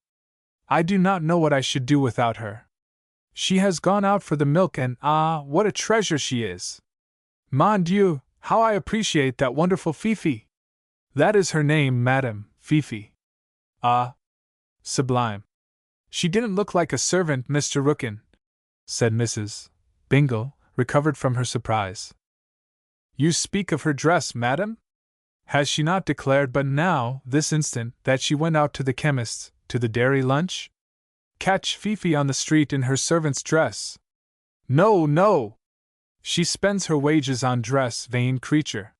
She would no more think of venturing upon the street but we waste time. Of what interest can be the foibles of my poor old servant to you, madam? Come, Marie, you see I have known Madame Rousseau these many years, monsieur. Come, let us assure Mr. Bingle that he need have nothing to fear if he decides to do you, and poor old Jean here, the honor of adopting your most fortunate baby." Madame Rousseau dried her eyes upon a singularly pretty little handkerchief, and then smiled beatifically. "Monsieur need have no fear. I shall take the oath for my adorable Napoleon's sake. After that, what shall I care what becomes of me? He shall be safe. That is enough." "Good!" cried Mr. Bingle. Then he turned to the silent, glowering Jean. "And you, my good man, will you also take oath that Napoleon is your son and that you, as his lawful father—" "I say, Rookin," began Jean in a far from amiable tone. Rookin at once took him by the arm and led him into the bedroom, whispering fiercely all the way. "My Jean is very proud," explained Madame Rousseau, dabbing her nose and eyes with a bit of a powder rag. "He is so obstinate, too. But Monsieur Rookin will talk sense into his head, never fear." There was an awkward silence. Finally Mrs. Bingle spoke. "Is your husband a descendant of the painter?" Madame Rousseau looked surprised. "He is the painter, madame." "The impossible! I refer to the great Rousseau of the 1880 school." "Oh, I see. No, no, he is not that one. Jean was not yet born. Mon Dieu, was there another Rousseau?" "There was," said Mrs. Bingle tartly. "Jean is the painter of today. He is great, he is splendid, he is magnificent. But, la, he is so poor. That seems to establish him all right," said Mr. Bingle. Rookin and Jean reappeared. Both were smiling cheerfully. Jean affected a somewhat degaged manner and a perceptible swagger. "Very well, monsieur," he said. "I'll swear to it. Then I shall leave the details to my attorney, who, you will discover, is a most conscientious, dependable person. In the meantime, when will it be convenient for Dr. Fiddler to examine Napoleon?" Rookin explained at some length in rapid French, and Madame Rousseau was once more consoled. Jean appeared to be somewhat bored. He yawned, in fact. "And now," cried Monsieur Rookin in a great voice, "I have a plan. Let us celebrate the birth of Monsieur Napoleon Bingle by dining together at Pierre's. This day he is born again, or, at least, prospectively born. Life for him really begins today, the 6th of March. It is my treat. I shall be the host on this memorable occasion. Pierre shall give to us the best duckling in his larder and the rarest bottle of—" "But my dear Rookin," began Mr. Bingle, "I implore you, kind friend, to honor me with your presence this evening. The greatest day of my life shall be this one if you but consent to grace my board with your lovely lady. And poor Madame Rousseau and her amiable husband shall not be the ghosts at the feast, as one might suspect, but joyful spirits. To them we will drink a toast of goodwill and better luck next time, and they may drink to you, madam and sir, the health of one grand Napoleon Bingle, in whose past they both shared but whose future can only be a—" "Oh, I say, Rookin," broke in Monsieur Jean languidly. Why not make it many happy returns of the day? That's the real issue. Rookin coughed violently, and upon recovering himself, went on with a slight modification of his rapture. Whatever should come of this day's work, we should all drink deeply to the health, prosperity, and fame of a future President of the United States, Napoleon Bingle. Come, Madam Bingle, you cannot refuse to join your humble servant and petitioner in one jolly, epoch-making, though absolutely respectable, celebration in honor of our little Napoleon. And you, monsieur, you, sir! Have you not in prospect the alliance of your own honored name with that of the most notable Frenchman of recent times? Napoleon! Bingle! Think of it! Bingle, Napoleon! We can afford to overlook the fact that Napoleon was a Corsican and not a real Frenchman. We can. Just as we must overlook the fact that little Napoleon is a Rousseau and not a Bingle, said Mr. Bingle drily. Quite so, agreed Rookin hastily. Napoleon Bonaparte was the adopted son of France, and Napoleon Rousseau is the adopted son of the great Thomas Bingleton Singleton Bingle, corrected Mr. Bingle, as Rookin hesitated in evident appreciation of his mixed consonants. I am sure Madame Rousseau will not feel like joining in a feast at this time, said Mrs. Bingle. It is hardly an occasion for jollification. Ah, madam, cried Madame Rousseau, with sparkling eyes, it is not for myself that I would jollify, but for the adored Napoleon. It is for him that I would rejoice. Is he not to become rich and honored, and is he not to be given by law a name that he can never be ashamed of as long as he— Rookin broke in again, hastily and somewhat apprehensively. Let us save our fine phrases for the banquet board. Ah, I can see it in Monsieur Bingle's face. He will accept my little hospitality. He will come with Madame to Pierre's. He will make me to be forever honored among men. I'll come on one condition only, Rookin. And what is that, monsieur? That I may settle the bill. Rookin was amiable. He shrugged his shoulders and beamed. I should be the last to say no to any demand of my guests. If it would give you pleasure, sir, to pay for my dinner, I shall not protest. I am the most courteous of hosts. The smallest wish of my guests must be gratified. However, sir, I reserve the right to order the dinner which I am giving. You will not deny me that, I am sure. By no means, cried Bingle. Order whatever you like, Rookin. I've never been able to order anything from a French bill of fare but pâté de foie gras. It's your dinner, Rookin, not mine. But we are going ahead too fast. We have not yet heard from Monsieur Rousseau. Will he be willing to join us? Sure, said Monsieur Jean. And what about the baby? Is it right for us to take a small child to a public cafe where there may be drinking in? My dear Mrs. Bingle, cried Rookin, pray have no thought of Napoleon's comfort on this occasion. I shall insist upon Madame Rousseau leaving him here, in my humble dwelling, until called for. That is to say, in charge of my wonderful Fifi, who will care for him completely during her absence. He shall have a stupendous supper, and he shall be put to bed happy. For once in his poor little life he shall have abundance of food and the joy of a warm nest to lie in. Ah, it is a great day for Napoleon! Needless to say, Mr. and Mrs. Bingle stepped into a new and hitherto unsuspected world the instant they entered Pierre's. They stepped out of it at 10 o'clock that night and into a very commonplace, humdrum sort of automobile and were whisked homeward by an astonished, unbelieving chauffeur. They had drunk the health of Napoleon the present, Napoleon the past, and Napoleon the future, and they had done it from cobwebby, moldy bottles out of the uttermost depths of Pierre's cellars. They were pleasantly, agreeably conscious of going home, and they talked a great deal of the vivacious, though heartbroken mother of little Napoleon, who, despite her shabby frock, was the life of the party. And Monsieur Jean, he, the great artist and stricken father, he too was gay and amusing. He sang a wonderful little French song that was applauded violently by people at the nearby tables, and he drew wonderful caricatures of the musicians, the head waiter, the shockingly bad soprano, and of Mr. Bingle himself. Rookin alone was nervous and uneasy, but of course only on account of his illustrious guests.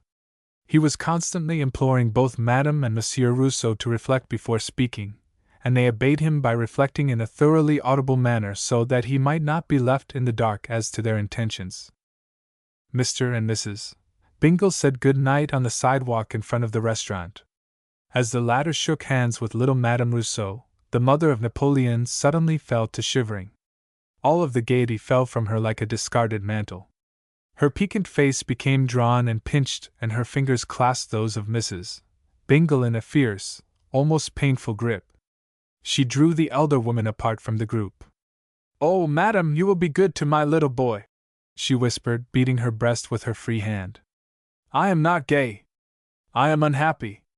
I would not give him up, but his father insists it is for the best. I may see him sometime, may I not? I love him. He is my joy, my everything. Tonight I sing and laugh, but my heart is not light. Non, non! It is like a stone, like ice. Oh, madam, I implore you to be good to my little boy." She was crying softly. Mrs. Bingle put her arm about the bent shoulders and drew the young mother close to her side. "Don't you worry, my dear. We'll make a fine man of your little Napoleon. Some day you will look with pride upon him and say, 'I'm glad I brought that man into the world, even though he doesn't know it, and I am glad that you have cried. It makes another woman of you.' I would say God bless you, Madame Rousseau, if it were not that he has already blessed you." Later on in the night, Rookin and his two companions paused at the foot of a 6th Avenue elevated station. "Good night, old fellow," said Rookin, giving Jean's hand a mighty grip. "You are a true friend." Then Jean said good night cheerily and walked off down the street, whistling gaily, as one who has completed an honest day's work. I think I have neglected to mention that Rookin was an exceedingly good-looking, fascinating chap of 28 or 30, and unmarried. Chapter 13, Trouble, Trouble, Trouble. This Chapter 13 is an unlucky one for Mr. Bingle.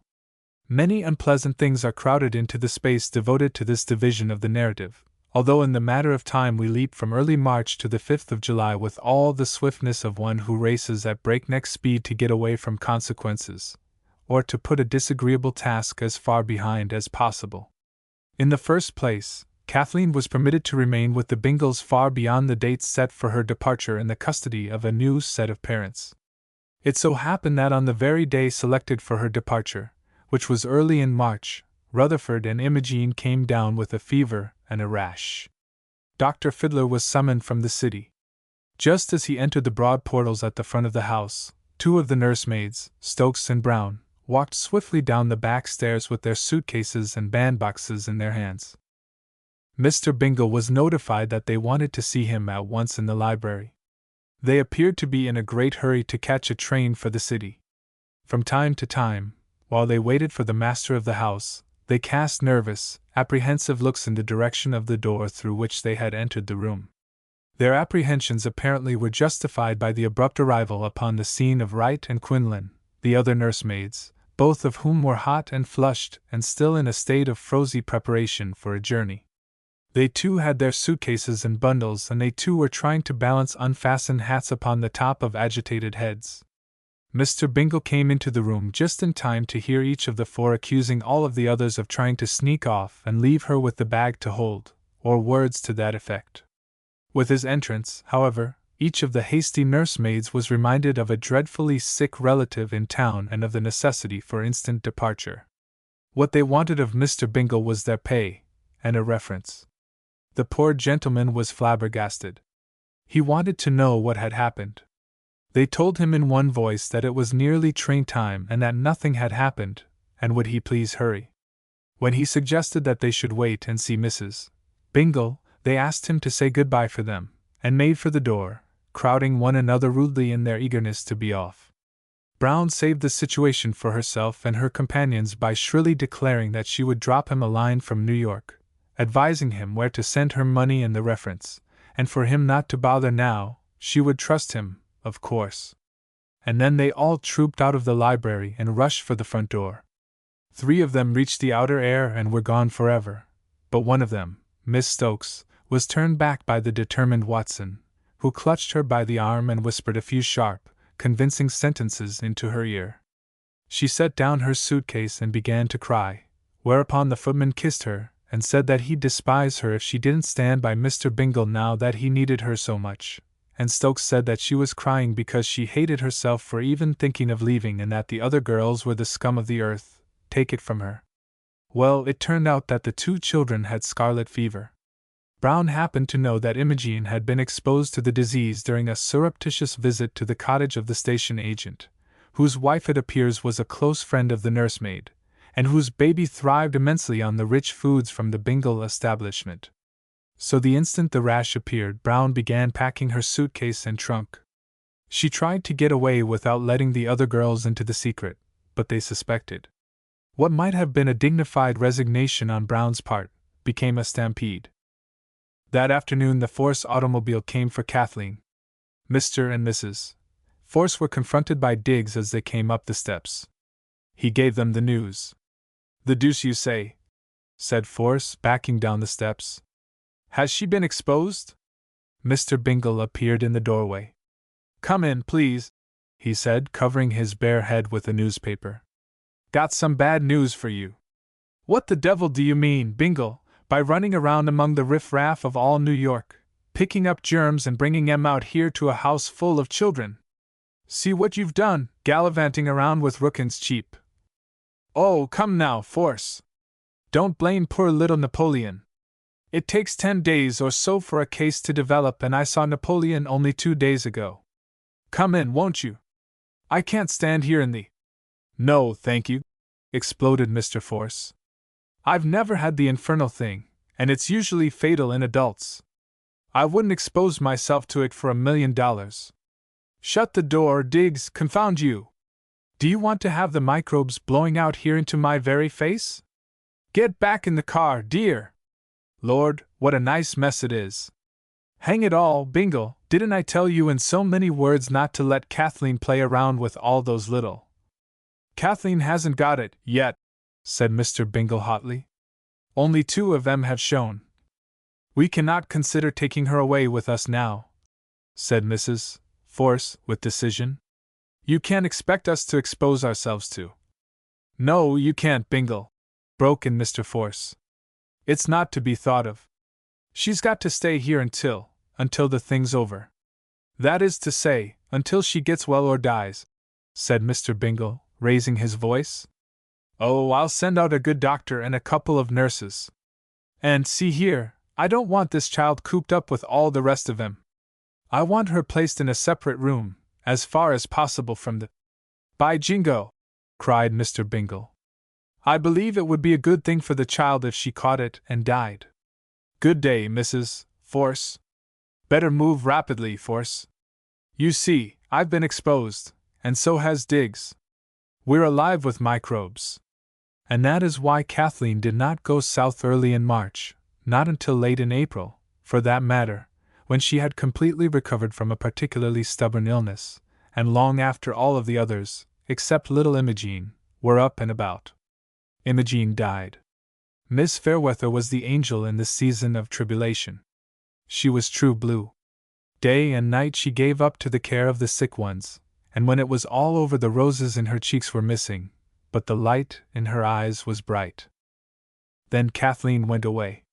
Mr. Force, considerably humbled, apologized to Mr. Bingle for as many things as he could remember, and Mrs. Force, after all, did condescend to introduce Mrs. Bingle to her own exclusive dressmaker. Napoleon came. Mr. Bingle watched the newspapers for an account of the suicide of Monsieur and Madame Rousseau, but no such event was reported. No doubt the approach of spring deterred them. They would probably wait until cold weather set in again. In order to encourage the struggling Rousseau, he bought, through Rookin, a rather startling painting by the young artist, in which a herd of red cattle partook placidly of the skyline and a pallid windmill dominated the foreground. Later on, an expert informed him that the red cattle were rocks on the edge of a pool and the windmill was a lady making ready to dive into the water for a lonely swim. The painting was signed, but the name was not Rousseau. It was Foret. Rookin explained the discrepancy. He said that young Rousseau preferred to paint under an assumed name. In truth, it was his maternal grandmother's name, rather than to have his canvases confused with those of the academic, old-school Barbizon painter. He was above trading on a name that was fast becoming obsolete. Then there came the astonishing disappearance of young Frederick. The third day after Kathleen's departure, Frederick turned up missing. A week passed before the detectives found him in Washington, penniless, half-starved but valiant. He had run away from home to find Kathleen, for, in his fickle heart, he had come to realize that it was she whom he loved and not old Miss Fairweather at all. Extreme hunger and an acute attack of homesickness dampened his ardent regard for the distant Kathleen, for the time being at least, and he was quite content to return to Seawood, where, after all, he could have all he wanted to eat and at the same time reflect audibly on the fact that he was a real hero. Envy induced Wilberforce to run away a few days after Frederick returned with his great tales of adventure, privation, and gallantry. He got no farther from home than White Plains, and was back at Seawood before 9 o'clock at night on the day of his flight. Yet he had enjoyed so many hair-raising experiences, rescued so many lovely girls from all manner of perils, and soundly thrashed so many unprincipled varlets, that even Melissa's narratives became weak and puerile when put up against the tales he told to his pop-eyed brothers and sisters. He did not mention the sound thrashing that he sustained at the hands of Mrs. Bingle, however, nor did he attempt to account for the bitter howls that began to issue from behind the closed library doors almost simultaneously with his return to Seawood.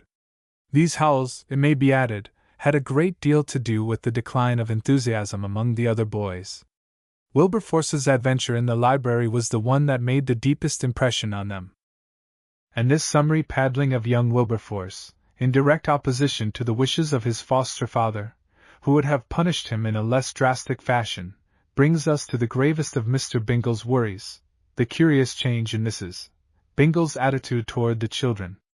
From being a loving, kind, sympathetic mother she lapsed into the opposite in every particular. Her querulousness, impatience, even antipathy became more and more marked as the summer advanced and Mr. Bingle, in dire distress, consulted Dr. Fiddler. She scolded incessantly, spanked frequently, complained from morning till night, and suffered headaches, neuritis and kindred ailments to such an extent that the good doctor might well have been pardoned for looking a bit wiser than ever before and suggesting a change of scene and environment for the lady, whose nerves undoubtedly had been affected by the troubles of the past few weeks.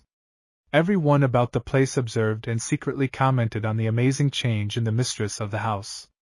The calm, serene, level-headed manager of Mr. Bingle's household had developed into a cranky, dyspeptic tyrant whose pleasure it was to be unfailingly displeased with everything, and who, despite the fact that she was not yet 43, declared that she was a broken old woman without the remotest hope of ever seeing a well day again in her life. She was quite positive that she suffered from a dreadful and incurable malady. She knew the symptoms, she had every one of them, and no doctor in the world could convince her to the contrary, so she said. Her greatest desire was to go to Peekskill, where she could find peace and quiet and unutterable relief from the annoyances caused by the little nuisances that Mr. Bingle had taken under his wing. In Peekskill her mother and sisters still lived the simple life, and that was what she wanted more than anything else. Mr. Bingle's gentle argument that he could not go to Peekskill with her met with a petulant response.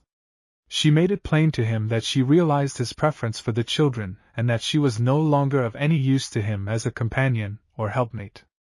For her own part, she'd like to see them all in Jericho, meaning the children, of course.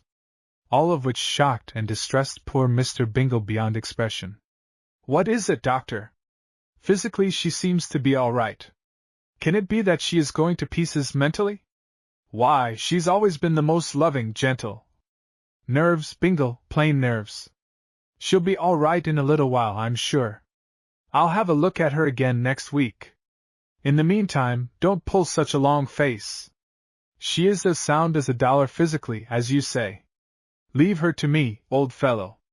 Don't cross her, don't let her see too much of the children, and don't object to her going to visit her mother in, where is it, if she wants to do so. By the way, Bingle, I wouldn't adopt any more children at present, if I were you.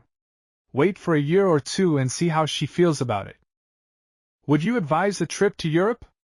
We've been contemplating it for the past 10 years, but, I'm ashamed to admit it, We're both scared out of our boots when we think of being out there on the Atlantic with 2 or 3 miles of water under our beds every night, and icebergs floating all around us.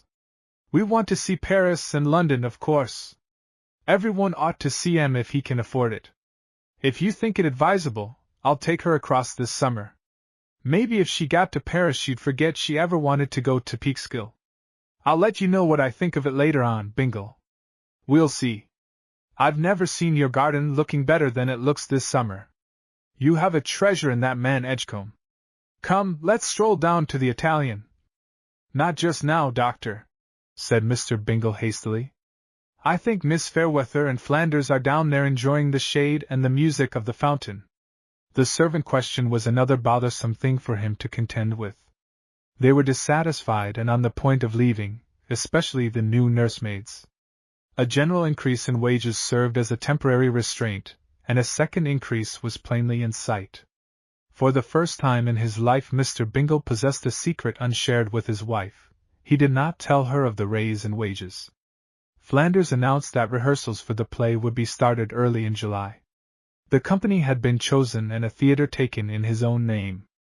Mr. Bingle preferred to remain a silent and unrecognized instrument in the enterprise.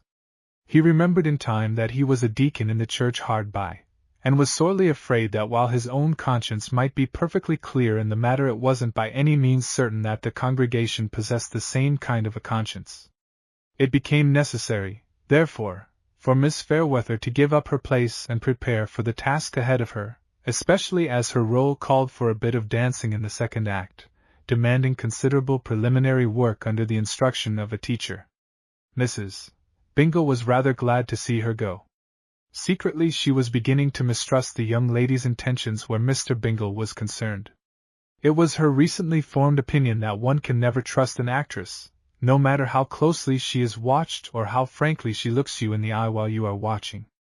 Mr. Bingle called Miss Fairweather and the good-looking Flanders into his study a few days before the time set for her departure. He closed the door carefully behind them and then crossed over to glance out of the window into the garden, where Mrs. Bingle was chatting earnestly with Dr. Fiddler in the shade of a glorious oak. Mr. Bingle had had something on his mind for a long, long time. The fate of Agnes Glenn was at the back of it. "When do you two expect to be married?" he asked bluntly, taking them both by surprise. They turned quite red and looked at each other in evident dismay. "Why, really, Mr. Bingle," began Flanders. "We thought we'd wait until we see how the piece gets over and then." He looked to the embarrassed Miss Fairweather for help. "If everything goes well, Mr. Bingle," she said nervously, "we shan't hesitate an instant. Of course, if it is a failure well, it really would be wise to wait for a little while until—" "That's just the thing I want to get at," said Mr. Bingle. "Don't put it off, my friends. Get married here, Miss Fairweather, tomorrow, next day. I'm your friend and yours, Dick. My wedding present shall be, well, I must ask you to leave it to me. I love you both. You have meant a great deal to me. There is nothing I would not do for you, nothing I would not shield you from if it lay in my power to do so. So I ask you, my friends, to be married here in my house before—" Emotion choked him. He had been standing near the window at the beginning of his disjointed remarks. As they progressed, he approached them with his hands extended. The young couple grasped his hands and Flanders spoke. "We can't do it, Mr. Bingle. It is out of the question. I'm sorry, terribly sorry. You are a corker, sir." "For goodness sake," began Mr. Bingle, imploringly.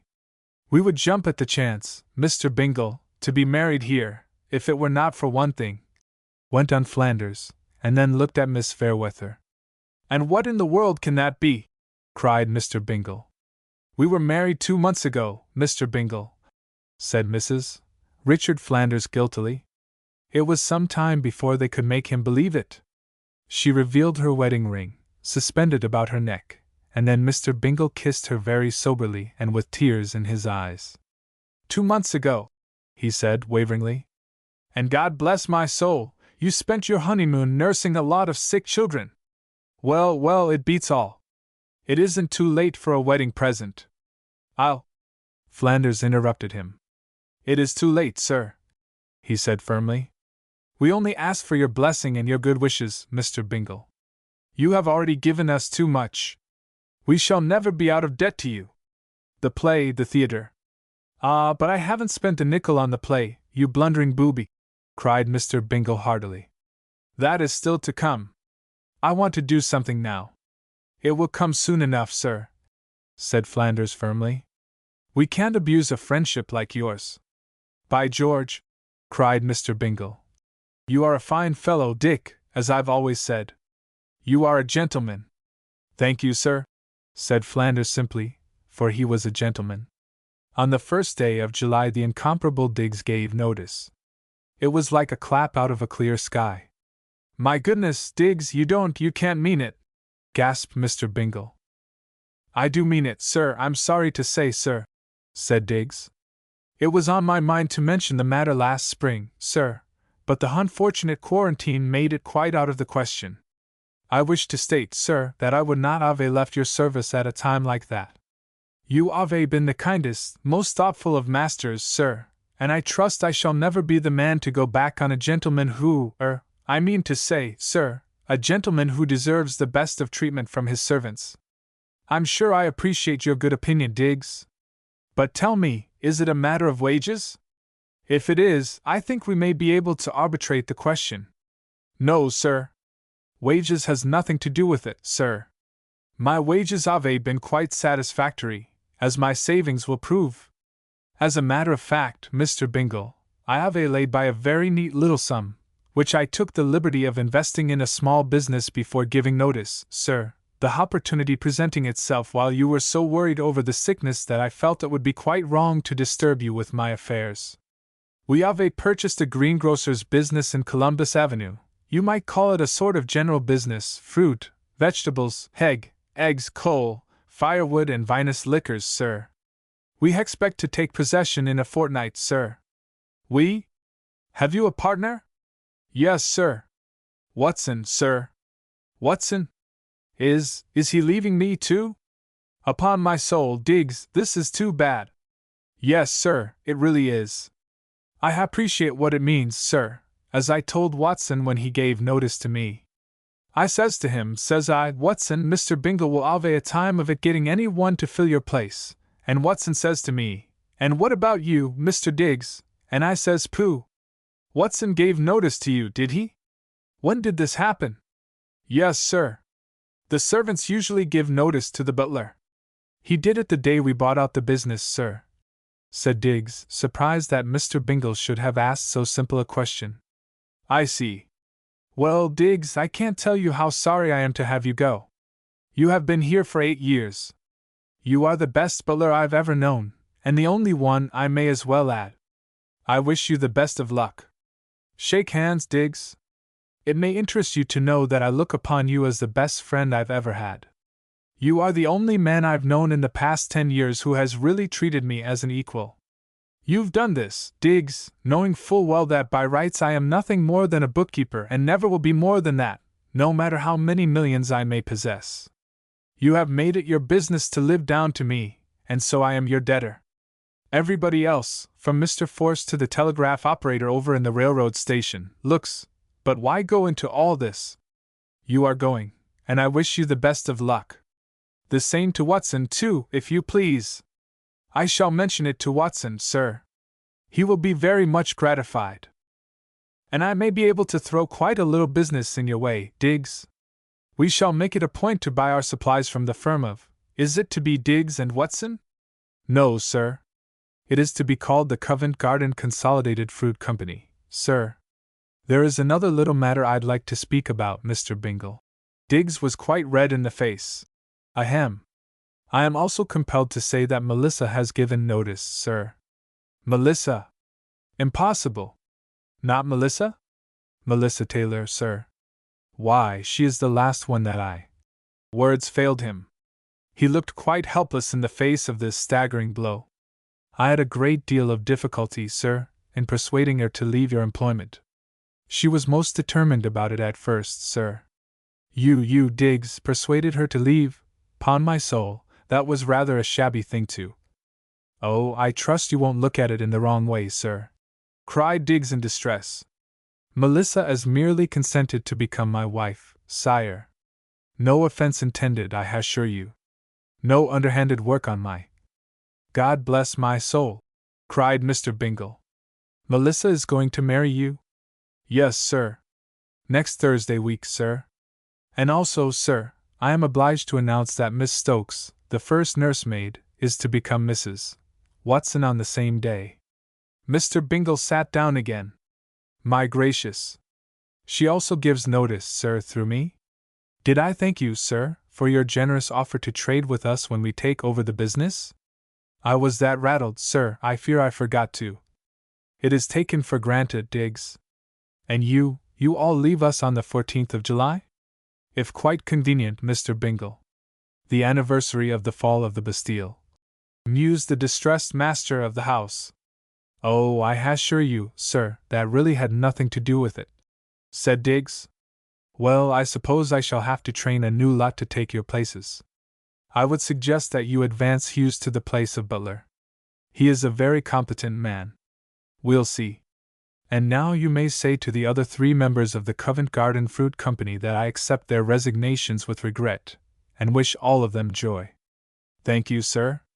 I shall speak to Watson and Miss Stokes, and I shall ask Watson to carry your message to Miss Taylor. Can't you attend to that part of it yourself, Diggs?" Diggs stiffened. "I regret to say, sir, that Miss Taylor and I have had what you might describe, sir, as a bit of a tiff. She hasn't permitted me to speak to her since yesterday morning. It will be quite all right, however, to have Watson handle the matter." "Thank you, sir." The 5th of July, as usual, came close upon the heels of the one day in the year that men with large families of growing children feel perfectly justified in characterizing as All Fools' Day. The Bingle youngsters, regardless of their missing antecedents, celebrated the day as unqualified American citizens. They set fire to the stables, shot Roman candles into the kitchen, bounced torpedoes off of the statuary in the gardens, hurled firecrackers great and small at one another, and came through the day with one thumb missing, 4 faces powder burnt, and 1 arm fractured in 2 places. Rutherford fell off of the balcony while being chased by an escaped pinwheel. "But," said Mr. Bingle, after relating the horrors of the day to Dr. Fiddler on the morning of the 5th, "I am glad to say that we got through with it alive. How did you find Mrs. Bingle? She was pretty well done up by the noise." "She's all right, Bingle. Don't worry. Who is this coming up the drive in such haste?" Mr. Bingle peered intently over his glasses. "That? Why, 'pon my soul, Fiddler, that is Mr. Sigsbee. My lawyer, you know. Now, what in the world can be bringing him out here? By George, I wonder." He leaned against a porch pillar, assailed by a sudden weakness. "You wonder, what?" "I wonder if the Supreme Court sits on the day after the 4th of July. The court is late this year in arriving at the summer recess, that much I can tell you. Are you expecting a decision in the case of Hooper et al. Versus Bingle?" "I am," said Mr. Bingle, mopping his brow, which was wet with a very chilly moisture. Chapter 14. The Law's Last Word. Mr. Sigsbee remained for luncheon. He did not return to the city until late in the afternoon. All day long an atmosphere of gloom, not altogether attributable to reaction from the 4th, pervaded the house. By that strange, mysterious form of contagion described as sensing, the servants became infected by the depression. Questioning looks were answered by questioning looks. Conversation was carried on in lowered tones and confined almost exclusively to matters pertaining to the work in hand. Furtive looks were bestowed upon the door of Mr. Bingle's study and, later on, directed with some misgiving upon the closed transom above Mrs. Bingle's bedroom door. To the certain knowledge of the oldest servant on the place, this transom had never been lowered before. This much was known to 3 persons, the butler, one of the footmen, and Melissa. Shortly after the strange gentleman entered Mr. Bingle's study with the master, the mistress, and Dr. Fiddler. Mrs. Bingle was led to her room by the doctor and her husband, moaning and wringing her hands. The trained nurse who had come down to take care of Rutherford was hastily summoned to the bedroom, and later on Diggs was instructed to telephone to Dr. Fiddler's office in town with an order to his assistant to send out a second nurse without delay. At dinner, Mr. Bingle was singularly pale and preoccupied. His doctor and his lawyer talked of the attitude of the administration at Washington in regard to the Mexican question and other problems in which a keen observer would have remarked that they were not at all interested, and in which Diggs and Hughes certainly had no present interest. They ate quite heartily, as doctors and lawyers are prone to do when the opportunity presents itself. Immediately after dinner they repaired to the study and closed the door. All evening there were telephone conversations with New York and Washington, and frequent visits to Mrs. Bingle's room by the doctor and Mr. Bingle.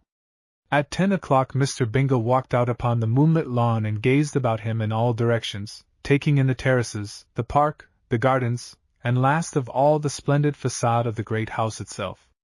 Head gardener Edgecombe approached, and to him Mr. Bingle said, "It was a beautiful place, indeed," and then straightway returned to the house.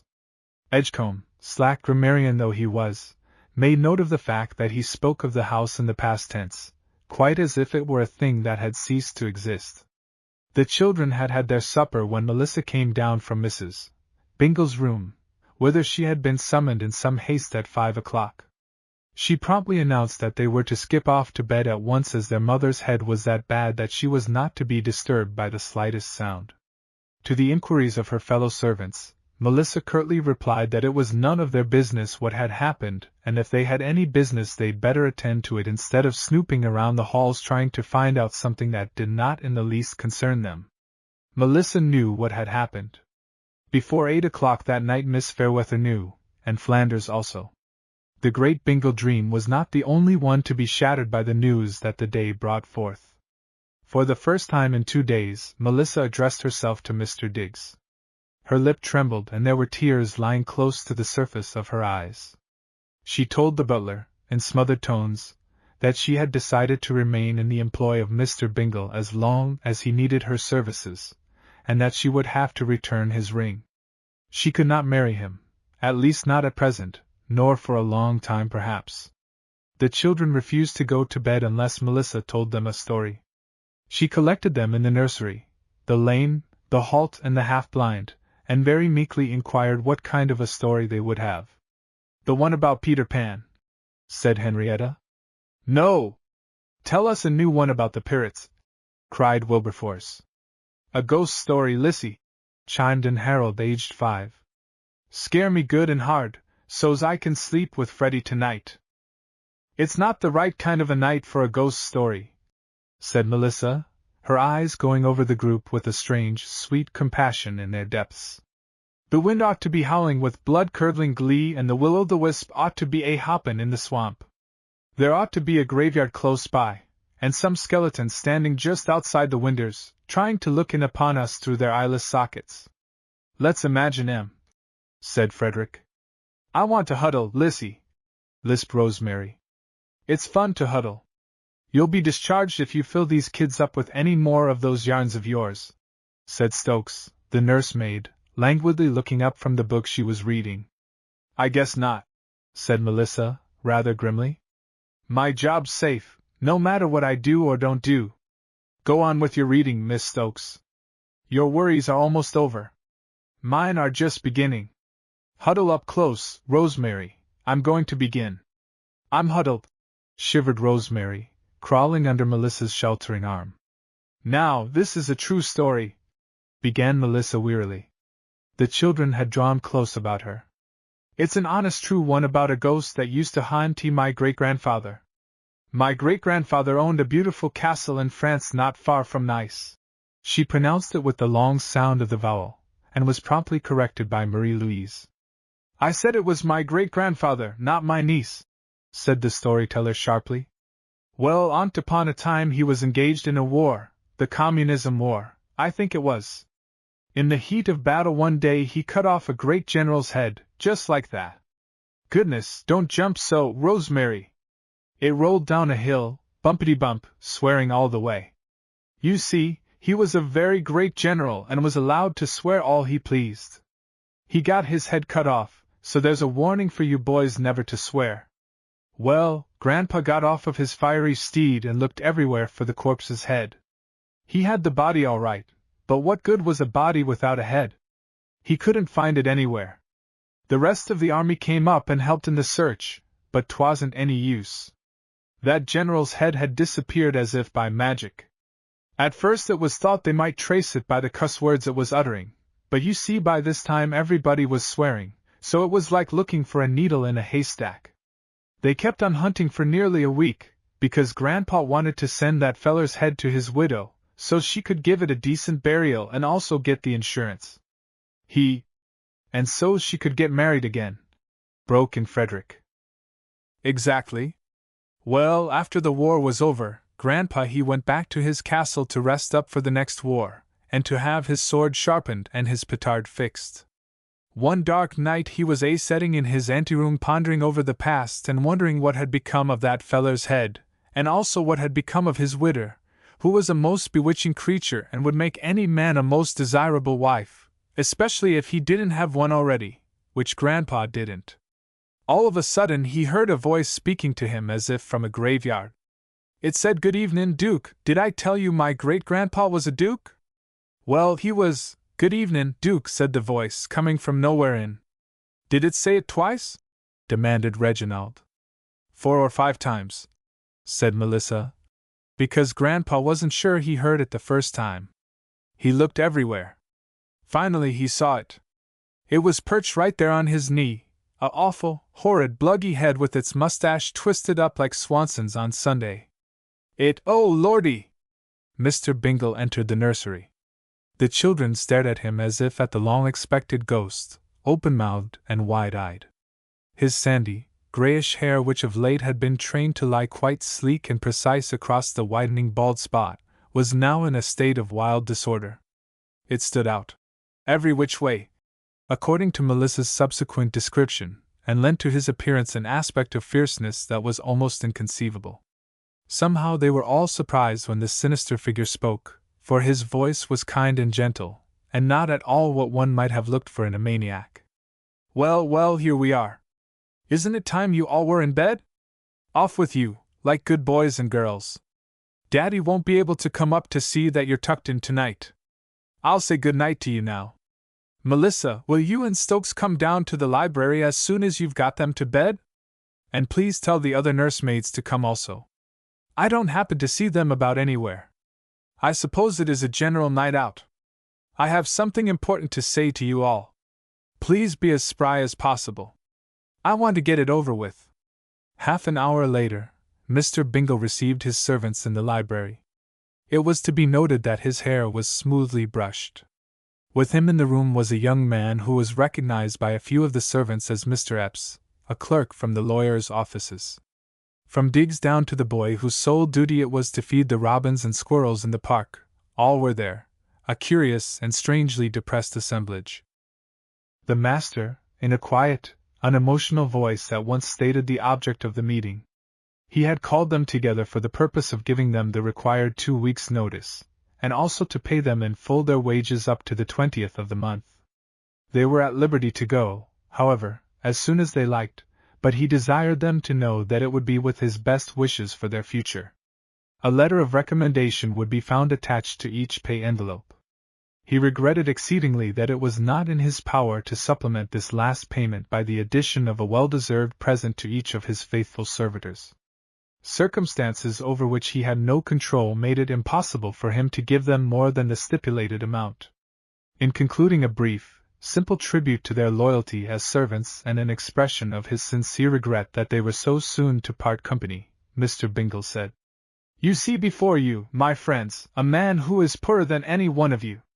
Yesterday I was a rich man, today I am as poor as Job's turkey. Poorer, if anything, for Job's turkey at least possessed a home, such as it was. Tomorrow I shall receive official notification that Seawood and all that goes with it, real and personal, is no longer mine. The law has said so, and I must abide by the decision of the highest court in the land. The Supreme Court has finally handed down its decision in the case of Hooper et al. Versus Bingle. I am not the rightful heir. Joseph H. Hooper was not acting within his rights when he disposed of his privately acquired fortune. His children were acting within their rights when they disowned him, scorned him, kicked him out of their lives. It has been decided that my uncle was not competent to dispose of his property, and that I, his conniving nephew, influenced him by craft, wheeliness, duplicity, and so forth to such an extent that he gave his money to me instead of to those who should have received it. The Supreme Court declares that all of the lower courts erred in not admitting testimony to prove that my uncle desired to leave his fortune to his children, even after he had made his last will in my favor. It may interest you to know that the Christmas Carol had a great deal to do with the decision. The lower courts refused to hear evidence to the effect that after making his will he wrote a letter to each of his children, over his own signature, in which he stated that upon reading the carol he was so impressed with the sermon it preached that he was more than willing to let bygones be bygones and to give to his children all of his fortune, in equal shares, expressing the hope, however, that they would be governed by the same noble book in compensating his beloved nephew, Thomas Bingle, and so on and so forth. If they would take him back into their lives, he would forget and forgive. Of course, no attention was paid to these letters at the time, because he was supposed to be penniless. They only went to show that he was mentally unbalanced. In the original trials, these letters were introduced. The Christmas Carol was also offered as one of the exhibits, and it was allowed to stick. When the story was read in open court, everyone sniffled, even the judge. The jury almost bellowed. As it was allowed to remain in the record, I've no doubt the Supreme Bench wept a little over Tiny Tim. In its decision, the Supreme Court refers quite freely to the story and its effect on the old gentleman. I shall not go into the history of the case. It would not be of interest to you. It is only necessary for me to repeat that I shall be penniless. Seawood must be turned over to the rightful owners. I don't mind admitting that I have never really felt that it belonged to me. I have always thought that Joseph Hooper's millions belonged to his children, mean as they are. But that is neither here nor there. My lawyers would not consent to my believing anything that they didn't want me to believe. I don't own a dollar in the world, however, except the wages due to you, my faithful servants. These wages are to be paid to you tonight by Mr. Epps, who has cashed my last check against the Hooper fortune, in order that you may receive your due. Tomorrow my check, I fear, would not be honored. If I have done wrong in withdrawing money today for the purpose of paying you for honest labor, I shall certainly never permit it to disturb my conscience. As soon as Rutherford is able to be removed, I shall leave Seawood forever. In conclusion, I may say that all I have left in the world are 10 small children. As usual, they turn out to be the poor man's fortune. Mr. Epps, will you be good enough now to distribute the pay envelopes? I shall say good night to all of you, and to you, Mr. Epps, as well. Tomorrow at any hour you may select. It will give me pleasure to go with you to see the little flat you have described as the most desirable in your list of apartments. I was not aware, Mr. Epps, that you acted as a renting agent in addition to your duties with Bradley, Sigsbee, and Oppenheim. Yes, sir, said Mr. Epps. I find it quite a profitable side issue, Mr. Bingle. Clients of ours are constantly being reduced to the necessity of seeking cheaper. Ahem! I shall be pleased to show you the flat at any hour you may select. Thank you, Epps. Without going more deeply into details, the foregoing explains the situation. Thomas Singleton Bingle was to be deprived of the Hooper millions. His 10 years of possession, years of peace and plenty, had come to an abrupt termination. Poverty, even darker than he had suffered before the windfall, loomed up ahead of him, for in the old days there had been no children to feed and clothe.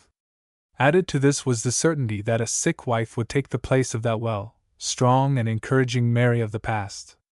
Despite the claims and assurances of his lawyers, Mr. Bingle always had felt that this day would come.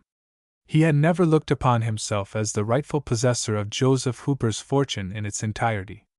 So, when the time came, he was the least surprised by the shock, and would have been the first to smile had it not been for the dreadful effect the news had upon Mrs.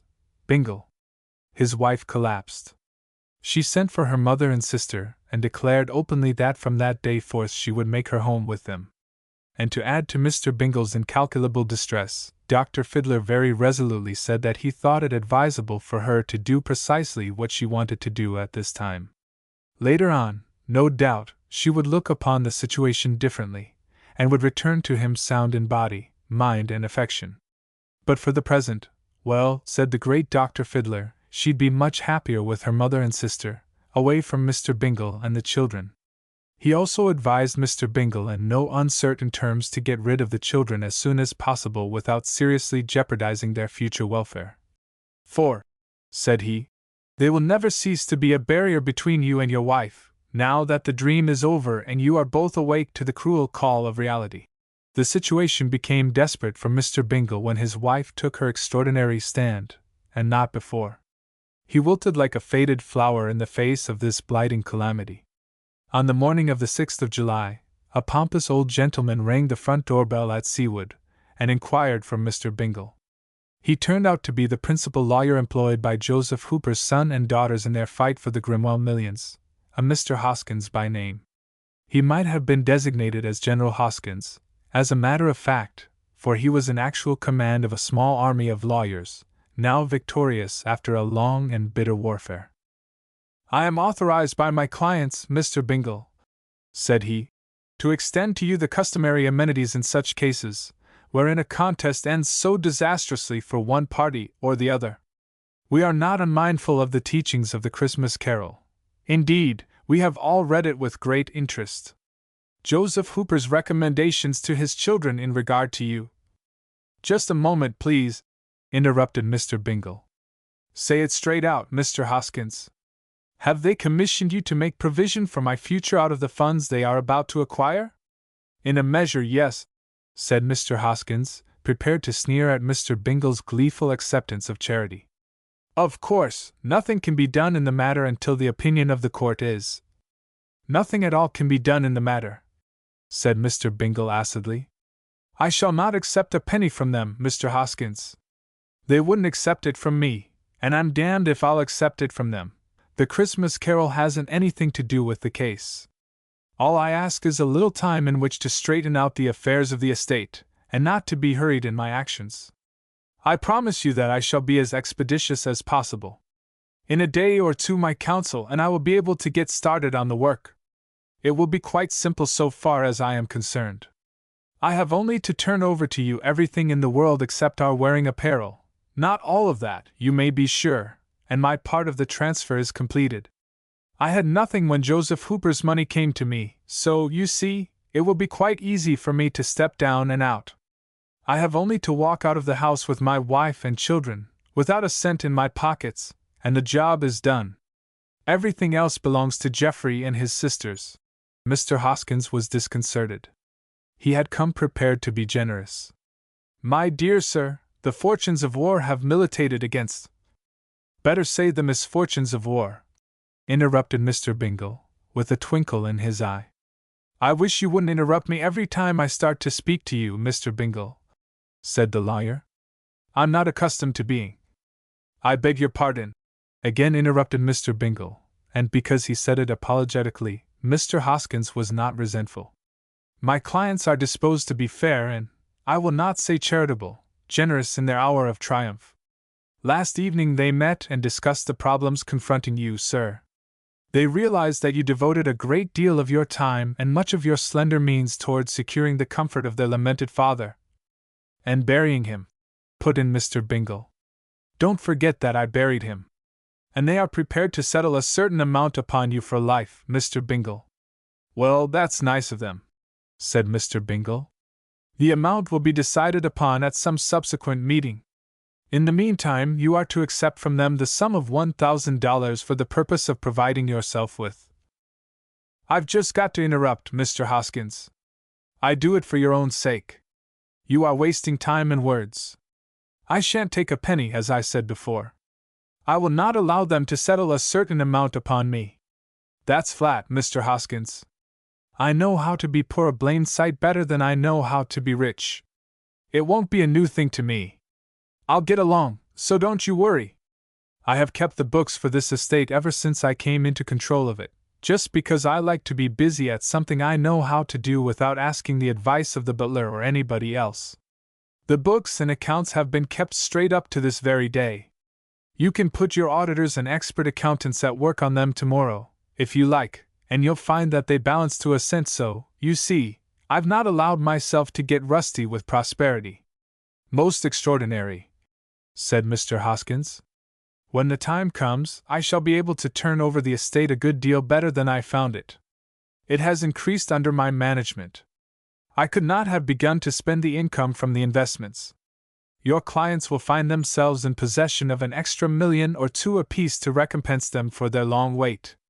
I do not expect or solicit thanks for managing the estate while it was under my control. Please tell them so, Mr. Hoskins. My clients are not disposed to exact a complete, minute accounting from you, Mr. Bingle, said Mr. Hoskins, somewhat at a loss for means to meet the unexpected.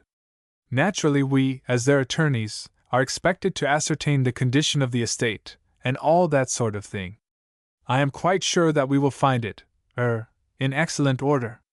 Before I forget it, perhaps I'd better mention 1 or 2 expenditures that I have made in the past 24 hours, said Mr. Bingle thoughtfully. I have taken it upon myself to pay all of my just debts before the order of the court takes effect. In other words, sir, I have settled in full with my attorneys, my doctors, and my servants. They are paid up to the minute, Mr. Hoskins. The lawyer stared. Do you mean to say that you have paid out of the estate the fees, undoubtedly exorbitant, of these lawyers for the 10 years fiddling they have been? My doctor's name is Fiddler, sir, interrupted Mr. Bingle, looking so hard into Mr. Hoskins' eyes that once more the interruption passed unresented. I have paid them all in full, if that's what you are trying to get at. Don't you know that such an act is distinctly illegal? Demanded Mr. Hoskins. So my lawyers informed me. And yet they permitted you to hand over to them large sums of money in the nature of fees without waiting for an order of the court, knowing full well that an opinion had been handed down. It is incomprehensible. It shouldn't be incomprehensible to you, Judge Hoskins, said Mr. Bingle gently. You are a lawyer yourself. Am I to infer that you— What do you mean, sir? I leave that entirely to you, sir. Mr. Hoskins coughed, although there was nothing to indicate that it was necessary. It is possible, sir, for my clients to bring suit against you for a full accounting of all moneys that you have expended or misused in. I wouldn't say that if I were you, Judge Hoskins. I beg your pardon, Mr. Bingle. For all moneys that belong or have belonged to the estate of their father. I say it is possible for them to do so, but not likely. You should not forget that this estate virtually has been held in trust by you for all these years, pending the final decision, a point agreed upon by my clients and yourself in the desire to increase the value of. If they feel inclined to bring such a suit, Mr. Hoskins, I shall not combat it, said Mr. Bingle drily. They may take judgment by default. They are used to waiting by this time, so it won't be anything new for them to wait 1,000,000 years for what they'd get if they sued me. By carefully hoarding a couple of dollars a year for 1,000,000 years, I fancy I could in the end be able to take care of the judgment. But it hardly seems worthwhile, does it? It is barely possible that your clients might die before that time is up, even though I should survive. I fear that you do not realize that this is no joking matter, Mr. Bingle, said Mr. Hoskins stiffly. He was not quite so pompous as when he entered the house. I fear that you did not realize it either, Mr. Hoskins, when you spoke of suing me. Ahem! And now, sir, when may we arrange for a conference over the transfer of all properties now in your hands, or under your control, as coming from the estate of the late Joseph Hooper? You may call up my attorneys by telephone this afternoon, sir, and arrange anything you like. They are still in my employ, according to our agreement of yesterday. I've paid them to see that I have nothing left when they get through with me, so there's nothing to worry about. Confer with them, Mr. Hoskins, and when you are ready I'll come down and do whatever is necessary in the premises. In the meantime, convey my thanks to my cousins and say that when they refused to accept a portion of the estate from me 10 years ago, they made it impossible for me to accept anything from them now. What they were too proud to accept, I also am too proud to take. Thank you for coming out to see me, Mr. Hoskins. I know you are a very busy man, and I know it must seem like a prodigious waste of time to be interesting yourself in the affairs of a poor bookkeeper without a cent to his name. For that is what I am, Mr. Hoskins, A poor bookkeeper without a cent to his name, but still a believer in the Christmas Carol. But that book actually was the cause of your undoing, sir. It doesn't matter, said Mr. Bingle wearily. It is a good book, just the same. If you will excuse me now, I must go to the city. I have an appointment right after luncheon with a man who is going to show me a flat. Mr. Hoskins surprised himself at this juncture, undeniably surprised himself. If you are going to the city at once, Mr. Bingle, perhaps you will permit me to take you up in my car. Mr. Bingle's smile was quizzical. You have got something out of the Christmas Carol then, he said, and Mr. Hoskins eventually had the grace to redden perceptibly. He was slow in grasping the connection, however. The impoverished millionaire had a busy afternoon, and some annoying mishaps, if they may be classified as such. In the first place, he went to the bank and delivered his resignation as vice president and director. He handed it to Mr. Force and at the same moment applied for his old job as bookkeeper. Mr. Force complimented him on his promptness in both emergencies. It appears that the newspapers had printed columns about the Bingle affair. Mr. Force was in possession of all the facts. He had been interviewed by all of the reporters who had failed to see Mr. Bingle and who had to be content with a statement prepared and delivered by Flanders. Your resignation comes just in time, Bingle, he said. We have a meeting of the board tomorrow. And as for the position, I'm happy to say you can have it almost immediately. Ramsay is leaving. I thought of you this morning when my secretary mentioned the fact. And, by the way, I don't mind saying that we hope to have the Hooper heirs continue their holdings in the bank. The account, as you know, is a large one and we don't want to lose it. Besides, Geoffrey Hooper is the sort of a chap who will help the bank tremendously if we put him on the board. He stands very high socially and is hand in glove with the richest people in town. I am to see him at 3 o'clock. By Jove, it's nearly 3. Excuse me, Bingle, if I appear to hurry you off, but I just wanted to ask how Kathleen is, Mr. Force, said Mr. Bingle, who had not been asked to sit down. She's all right, said Mr. Force. Goodbye, Bingle. Tell Bashford I said you were to have Ramsay's place. And, by the way, if I can ever be of any service to you, Bingle, I wish you'd call on me. Thanks. The job will be enough, I hope, Mr. Force. Force suddenly lowered his eyes. I'd ask you to come and see Kathleen, Bingle, but we're trying to break the child of her homesickness, of her longing to see you. Time, of course, will do it. You will understand, of course, that it is better for her, and for all of us, if she doesn't see you. Mr. Bingle's face shone. She still loves me, then? He cried softly. Force compressed his lips, and then admitted, Yes, Bingle, old fellow, she does love you. And hang it all, why shouldn't she? I want her to love me and not you. I can't look at you without envy in my soul, eating my soul, do you understand? And I could almost hate you for the start you got of me in those long years with her. Oh, don't laugh at me, Bingle. Don't stand there grinning like a hyena. I suppose it will please you to hear that the poor child cries nearly every night of her life because she misses you. You can bet it does please me, shouted Mr. Bingle. Wait, Bingle! Don't go. What am I to do? How am I going to put sunshine back into that little girl's face? Lord, man, I can't stand it much longer. Mr. Bingle pondered. Then he laid his hat upon the table and took a notebook and pencil from his pocket. While he scribbled, Force looked on in perplexity. There, said Mr. Bingle, tearing out the sheet and handing it to the president of the bank. You may read it, Mr. Force. Give it to her, and see if she doesn't brighten up a bit. Force read the note. He read it aloud, as if that was the only way to get the full meaning of it. Dear Kathleen, your old daddy loves you. You must always love him, and you must make your new daddy fetch you to see him some day. Come and see Freddie and all the other kiddies. They will be so delighted to see you, for they all love you. And if your new daddy will fetch you to see your old daddy once in a while, I am sure you will come to love your new daddy as much, if not more than you love your old. Give that to her, Force, and maybe she'll put her arms around your neck and kiss you, said Mr. Bingle, and went swiftly out of the room, leaving Forrest staring at the bit of paper as if fascinated. As he hurried from the bank, he met Rookin, the foreign exchange manager, who evidently had been lying in wait for him. "How do you do, Rookin?"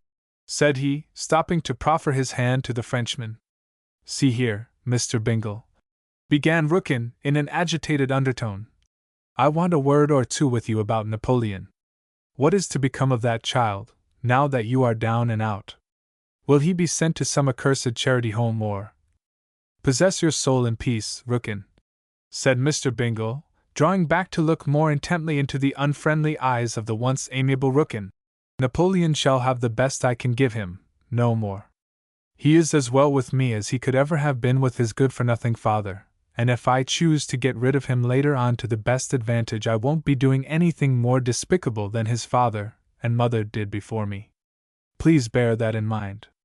I shall see to it that he is taken away from you before he is a week older," cried Rookin angrily. "You cannot expect me to leave that helpless child." "What have you got to do with it, Rookin?" demanded Mr. Bingle sharply. "I am his mother's friend.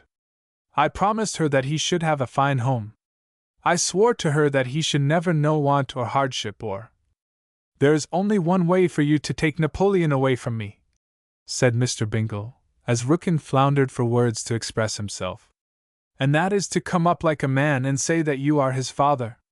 Whenever you can do that, and whenever you can show me that you and his mother are married to each other, I'll give him up to you, but not before, you scum of the earth." Rookin went very red in the face and then very pale, and his thin lips set themselves in a ghastly smile. "Good day, Rookin," said Mr. Bingle, and went out of the bank. Mr. Epps was annoyed because his customer kept him waiting for nearly half an hour. He was exceedingly crabbed and disagreeable as they set out to look at the flat which was to be the Bingle home, provided the rent was paid regularly and promptly. Chapter 15, December. The proverbial church mouse was no worse off than Mr. Bingle at the end of the 5th month of his reduction. Indeed, it is more than probable that the church mouse would be conceded a distinct advantage in many particulars. A very small nest will accommodate a very large family of growing mice. The tighter they are packed in the nest, the better off they are in zero weather. Moreover, in a pinch, the parental church mouse may stave off famine by resorting to a cannibalistic plan of economy, thereby saving its young the trouble of growing up to become proverbial church mice. It may devour its young when it becomes painfully hungry, and not be held accountable to the law. With commendable frugality, the church mouse first eats off the tail of its offspring. Then, if luck continues to be bad, the remainder may be dispatched with due and honest respect for the laws of nature. Now, with Mr. Bingle, it was quite out of the question for him to devour even so small a morsel as Napoleon without getting into serious trouble with the law, and it was equally impossible to obtain the same degree of comfort for his young by packing them into a 4-room flat. And then the church mouse doesn't have to think about shoes and stockings and mittens and earmuffs, to say nothing of frocks and knickerbockers. So he who speaks of another as being as poor as a church mouse does a grave injustice to a really prosperous creature, despite the fact that it lives in a church and is employed in the rather dubious occupation of supporting a figure of speech. Look carefully into the present law of economics, if you please, and then grant the church mouse the benefit of the doubt. Mr. Bingle's flat could be found by traversing a very mean street in the Lower East Side not far removed from the 3rd Avenue elevated tracks. Discovery required the mounting of 4 flights of stairs by foot, and 2 turns to the right in following the course of the narrow, dark hallway which led in a roundabout sort of way to a fire escape that invited a quicker and less painful death than destruction by flames in case one had to choose between the 2 means of perishing. 4 rooms and a kitchen was all that Mr. Bingle's flat amounted to. The 4 rooms contained beds. In the kitchen there was a collapsible cot. In one of the rooms, ordinarily it would have been the parlor, there was a somewhat feudal sheet iron stove in which soft coal or wood could be used provided the wind was in the right direction. This was, in fact, the parlor. The bed, by day, assumed the dignity of a broad but saggy lounge, exceedingly comfortable if one was careful to sit far enough forward to avoid slipping into its cavernous depths from which there was no escape without assistance. Besides being the parlor, it was also the library, the study room, the dining room and reception hall. By night, it was the bedchamber of Mr. Bingle. At the beginning of the cold snap that arrived quite early in December, it also became the sleeping place of Rutherford, Rosemary, and Harold, the tiniest of the children, who piled in with the uncomplaining occupant, and kept him awake 3/4 of the night trying to determine whose legs were uncovered and whose were not. With 6 exceedingly active little legs wriggling in as many different directions in pitch darkness, it was no easy matter, you may be sure, to decide whether any two belonged to the same individual, and when it came to pass that 3 of them were exposed at the same time, the puzzle was indeed a difficult one. Napoleon's crib also made its way into the parlor when the cold weather came, and while Napoleon's legs stayed under cover pretty well, his voice, like Chanticleer's, arose before the sun. Frederick, Wilberforce, and Reginald slept in one room, Marie-Louise, Henrietta, and Guinevere in another. In pleasant weather, Rosemary joined her sisters, while Harold and Rutherford fell in with the other boys. There never was a time, however, when Mr. Bingle did not have a bedfellow in the shape of one or the other of the 2 small boys. The 4th room was occupied by the maid-of-all-work, and as it was primarily intended to be the servant's bedroom, it is not necessary to state that there was space for but one full-grown person inside its 4 walls. The collapsible cot in the kitchen represented the foundation of an emergency guest chamber. Up to the present it had not been called into use, but it was always there in readiness for the expected and unexpected. It will be observed that no account is taken of Mrs. Bingle. The explanation is quite simple. She went to live with her mother and sister at Peekskill on the advice of Dr. Fiddler almost immediately after the Supreme Court's opinion was handed down. Later on, she came down to the city with her mother, who now received a small but sufficient income through the death and will of a fairly well-to-do bachelor brother. The old lady took a house in the Bronx, and once a week Mr. Bingle journeyed northward by subway and surface lines to visit his wife.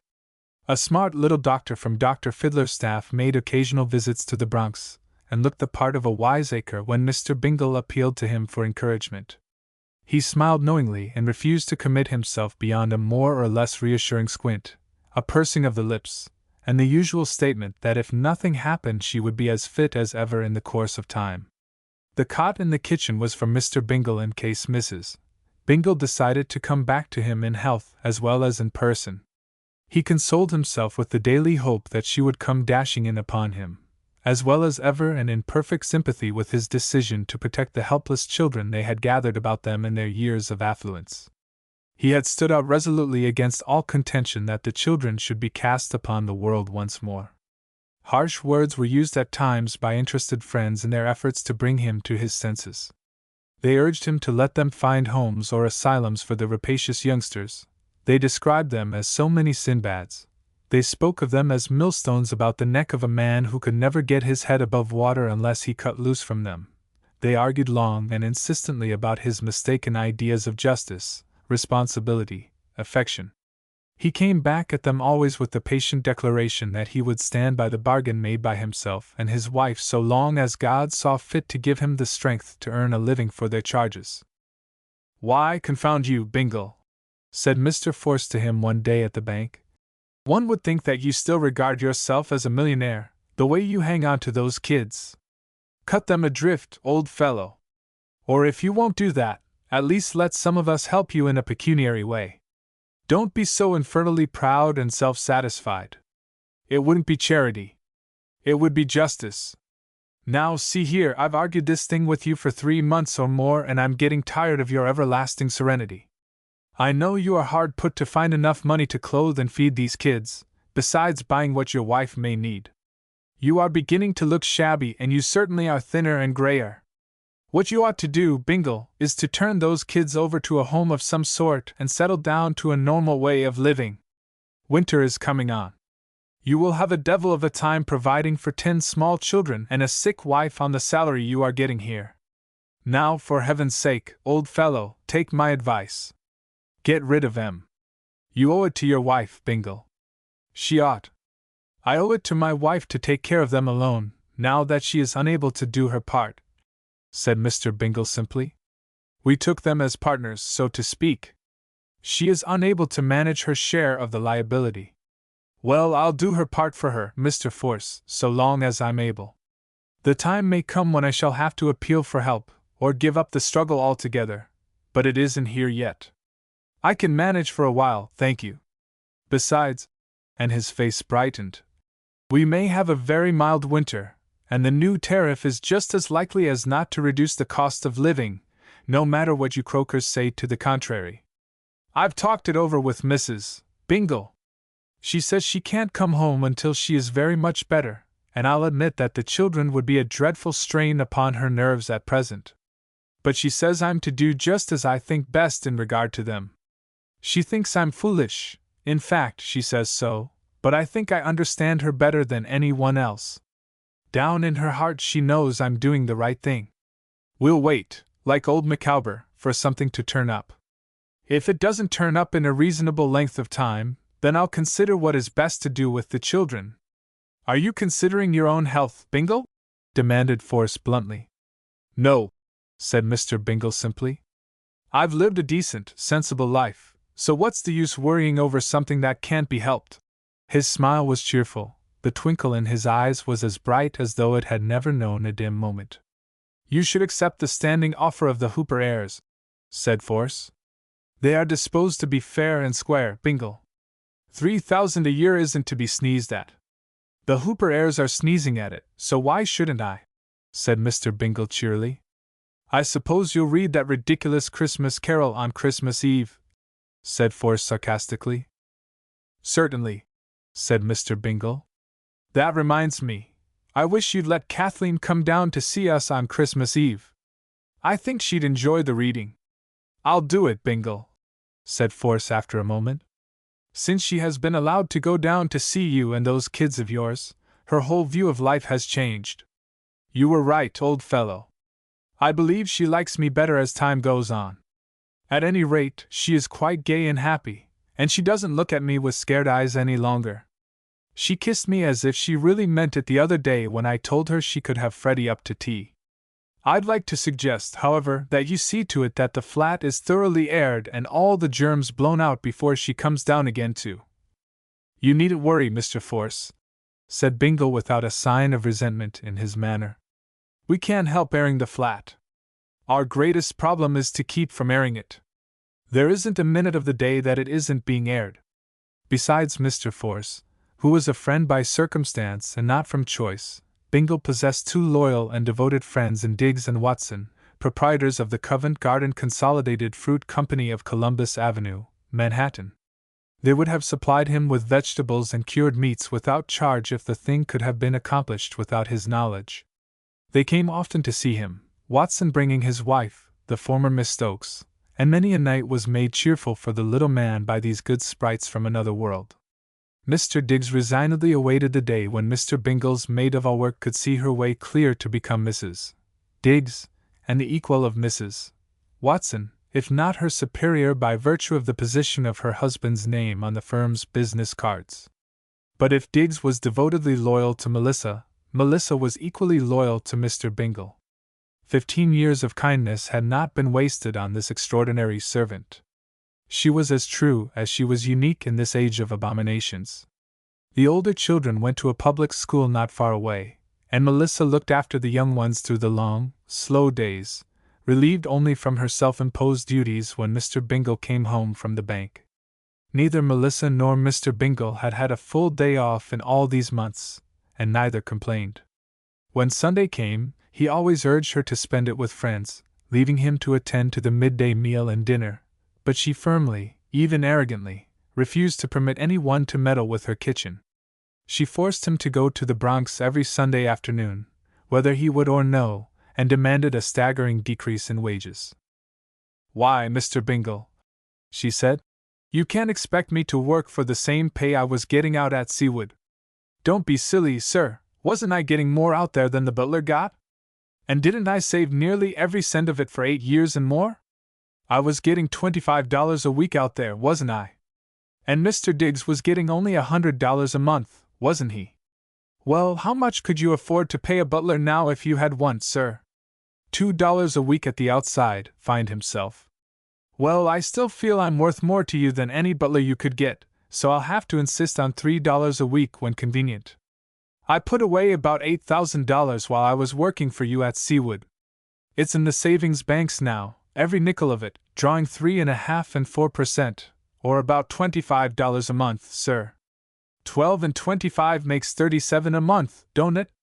That's more than most girls are getting, and it's certainly more than any of them is worth, judging from what I've seen.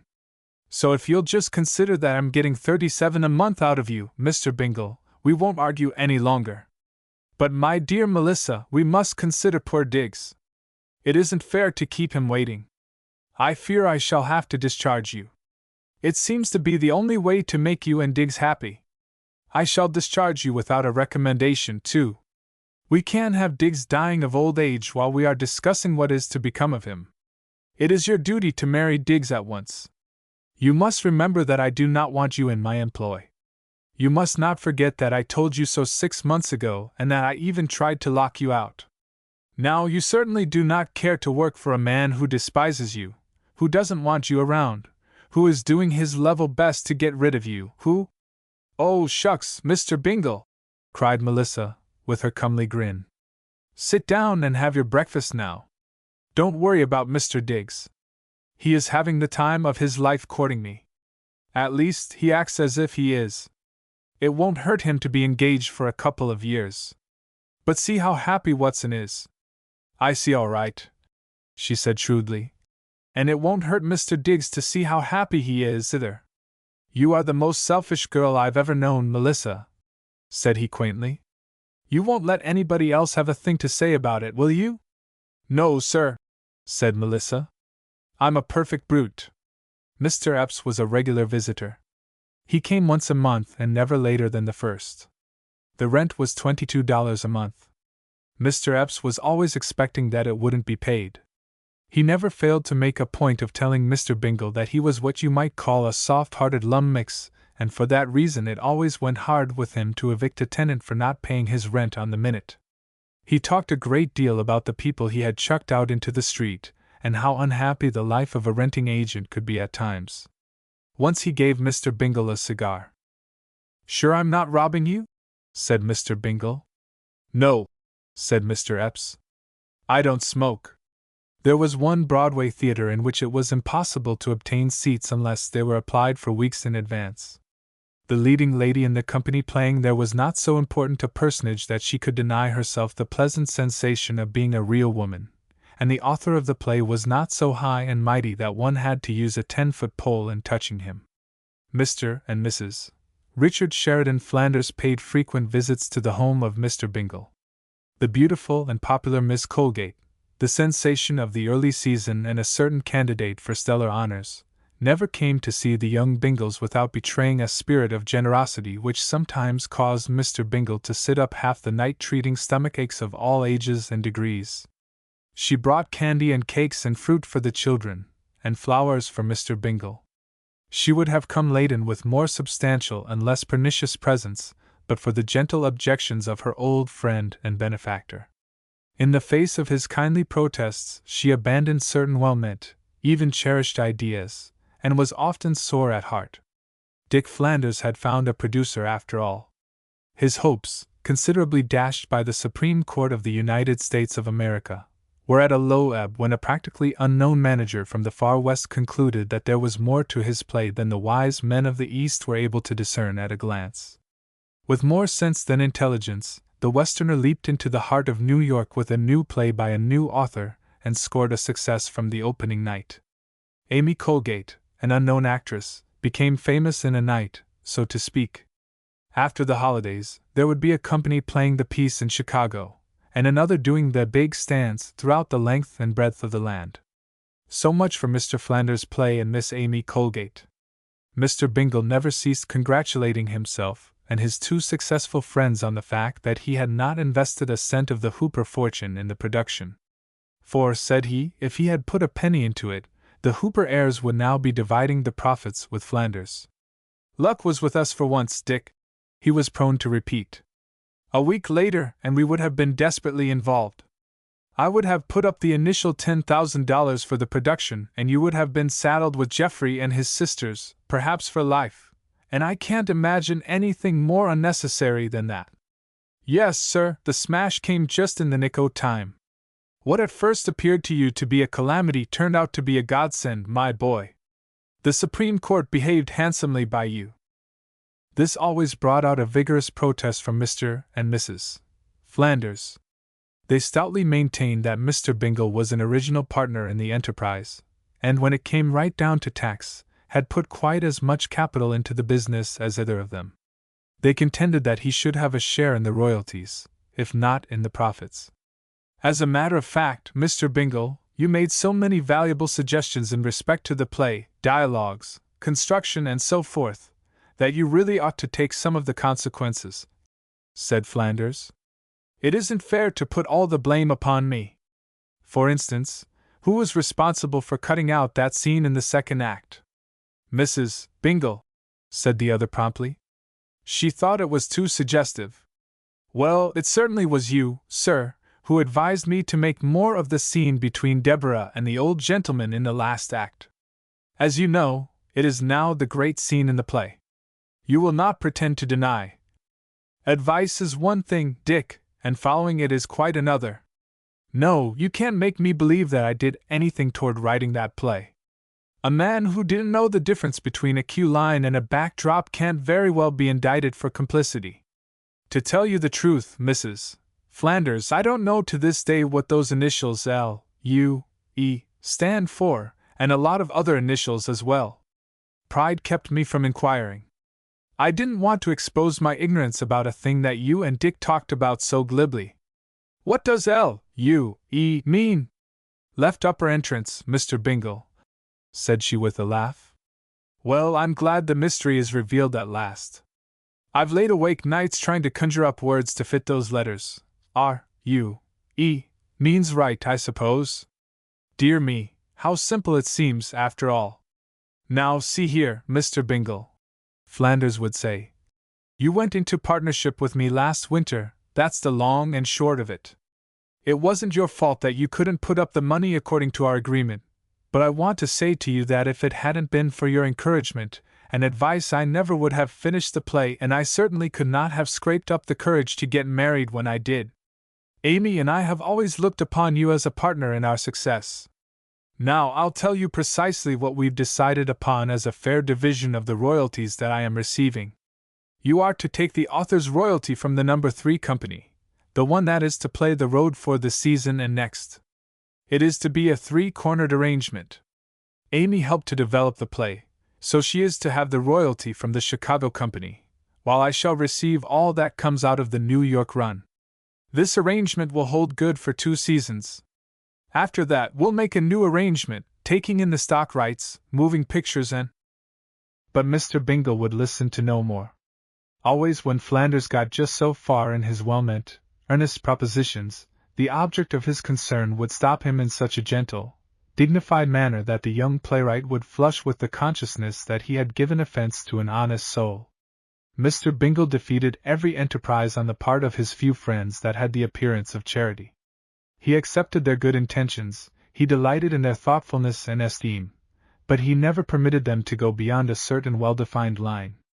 The argument that he had been generous, even philanthropic, in his days of prosperity was invariably met by the quaint contention that while the good book teaches charity, the dictionary makes a point of defining it, and you can't spell charity, my friend, with the letters that are allotted to generosity. So don't quote the Bible to me. He put a stop to the cunning schemes of Diggs and Watson, who, with Melissa's connivance, began a regular and systematic attempt to smuggle bacon, eggs, butter and potatoes into the kitchen. This project of theirs at first comprehended vegetables of every description and fruits as well, but the sagacious housemaid vetoed anything so wholesale as all that. She agreed that the accidental delivery of a side of bacon, or a mistake in the counting of a dozen eggs, or the overweighing and undercharging of a pound of butter, or the perfectly natural error of sending a peck and a half of potatoes when only a peck was ordered, might escape the keen observation of Mr. Bingle, but that anything more noticeable would cause the good gentleman to take his trade elsewhere. As she said to the distressed Diggs one evening, after carefully observing that the kitchen door was closed, "When I order a half-ton of coal from you for the parlor stove, There's no sense in you weighing it out by ounces. Guess at it, and then after you've guessed as near right as you know how, double the amount. Mr. Bingle isn't going to weigh the coal, you know. And when it comes to rice and hominy and cooking apples and all such things, just let your imagination do the measuring. If a pound of coffee happens to look like a pound and a half to you, don't forget the extra cups you used to have every afternoon at Seawood. And if I should happen to send for the cheapest tea you've got in stock, don't overlook the fact that there is an expensive kind. Once in a while you might make me a present of a couple of dozen oranges, some bananas and nuts, and you might sometimes ask Mr. Bingle to sample a new brand of smoking tobacco you're thinking of carrying. But we shan't carry tobaccos, said Mr. Diggs, who aside from being a good soul was also British. All the more reason why you should be thinking of carrying 'em, isn't it, you stupid? Mr. Bingle saw the opening performance of the Flanders play, and went behind the scenes afterward. He did this, he explained, so that he could describe his sensations to Mrs. Bingle. He was introduced to all of the players, and they were so uniformly polite that he fell into a fine fury the next morning on reading the newspaper review in which they were described as unintentionally adequate. He knew as well as everyone else that it would be impossible for him to keep the children on the salary he was receiving at the bank. He knew that the day was not far off when he would have to give them up. His fellow bookkeepers harangued him from morning till night.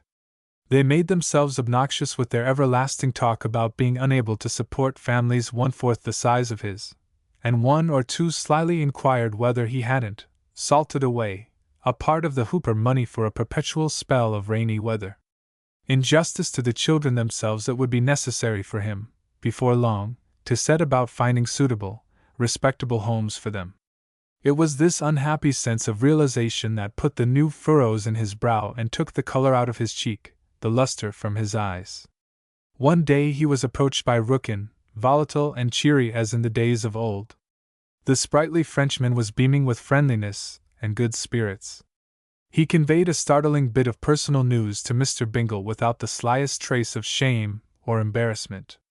"Well, Mr. Bingle, I have married her," he said, shrugging his shoulders in a manner that might have signified either extreme satisfaction with himself or lamentation over the inevitable. "The day before yesterday. I am now a proud and happy father, old friend." "Father?" murmured Mr. Bingle, bewildered. "You mean bridegroom, Rookin." "So I do," cried Rookin amiably. "But you forget Napoleon, little Napoleon," he went on gaily. "You have married Napoleon's mother? Le diable! But who else, monsieur?" "The charming, adorable Mademoiselle Vaillemont." "Ah, my good friend, I am so happy." "I am." "Vaillemont? But Madame Rousseau, you seem to forget that she is the mother of Napoleon." "You." "Nevertheless," said Rookin, with a gay sweep of his hand before laying it tenderly upon his heart, "I have married the mother of Napoleon. Alas, my good friend, Madame Rousseau is no more. She died when she was but 1 day old. And her excellent husband, the splendid Jean, he also is a thing of the past. Now there is no one left but Madame Rookin and me and that adorable Napoleon. Vive l'Empereur! Come, monsieur, congratulate me. See! This cablegram provides Napoleon with a father. But for what this little bit of paper says, the poor infant might have gone fatherless to his grave. See! It says here that my wife has died. Read for yourself, monsieur. It is in French, but what matter? I shall translate. Raoul Rookin, Blanche died today. Good luck. See, it is signed Pierre. Pierre, he is my brother. He lives in Paris. Ah, so long have I waited. You may never know my despair, never, monsieur. But my wife, she has died, so all is well. The day before yesterday I was married. I take. For heaven's sake, Rookin, gasped Mr. Bingle. Not so fast. I don't know what you are talking about. Ah, it is so simple, sighed Rookin, looking upon Mr. Bingle with pity in his eyes. Can you not see? So long as my wife was alive I could not be married. Is that not plain to you? Then she dies. Quick! Instantly I am married. Voila! It is so simple. Mr. Bingle comprehended at last. I see. You have had a wife in Paris all these years, eh? Mon Dieu! Yes, all these years, groaned Rookin, rolling his eyes. See what my brother Pierre says, Blanche died today. Good luck, good luck! Mon Dieu, monsieur, is it possible that you do not know what good luck means? And you have married Madame Rouse, or whatever her name is. So quick as that, cried Rookin, snapping his fingers. And now, monsieur, when may I come to take little Napoleon home to his mother? Thus it came about that Napoleon was the first to go. Amid great pomp and ceremony, he departed from the home of the many Bingles on a bright, clear day in December, shortly after banking hours, attended by his own mother and father. Chapter 16. Another Christmas Eve. Christmas was drawing near. The Bingle children, accustomed to manifold and expensive presents, were in a state of doubt and hope combined. The older ones realized that while Santa would not pass them by without a sign, there was every reason to believe that he would not deliver the things for which they slyly petitioned, the things they most desired. They had been brought up to receive all that they expected, and the prospect ahead for them was not reassuring from the viewpoint their intelligence forced them to take. There were secret lamentations and not a few surly discussions in the absence of Mr. Bingle. Melissa took the older boys to task for some of the things they said about their foster father. Frederick was the chief offender. He knew that Mr. Bingle's pocket-book was the real Santa Claus, and he wanted a pair of skates and a hockey outfit. Something told him that he would be compelled to accept in lieu of these necessities a silly overcoat, or a pair of shoes from the cheap department store up the street. He was too young and no doubt too selfish to admit that he was by way of outgrowing his clothes at least once if not twice a year, or that there is such a spectre as wear and tear. He became sullen, irritable, and not infrequently rude to Mr. Bingle. Once when Melissa sharply rebuked him for his ingratitude, he came back at her with an argument that baffled her for the time being. He could not see why Mr. Bingle had been so good to Kathleen. Why had she been given a rich, happy home while he and all of the others were brought to a place like this? Melissa, finding no immediate response to this, boxed his ears. The younger members of the brood were not involved in this graceless agitation. The complaints stopped with Guinevere. Harold, Rosemary, and Rutherford were too young to realize the state of destitution into which the family had fallen. They were quite happy, contented, and, so far, unaware of the gravity of a situation which was more or less apparent to their elders. Frederick, Marie-Louise, and Wilberforce formed the higher group of malcontents, and their mutterings reached the acute ears of a second and less formidable group composed of Reginald, Henrietta, and Guinevere. The influence of the three older children, envied and imitated by the next three in order of age, was responsible for the inclusion of this second group in the general tendency toward unruliness and resentfulness. Mr. Bingle sensed this unhappy condition of affairs. His soul was sorely tried. Was he doing the right thing by these children? He was doing his best, but was his best all that they were entitled to under the circumstances? Was he depriving them of a bigger chance in life? He had taken them out of the byways, but was he leading them to the highways? The whining, peevish submission on the part of the larger boys and girls, the unmistakable interrogation that always lurked in their eyes, the frequent outbursts of temper, the quarrels that came up every day among them, all of these went to prove they were sliding back into the byways. There was no gainsaying that, he would say to himself. Insolence, insubordination grew apace. Once Frederick, in the heat of passion over a well-deserved rebuke, called him a damned old fool. Moreover, was he doing right by Mrs. Bingle?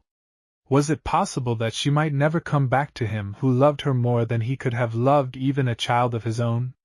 Would he be the one to blame?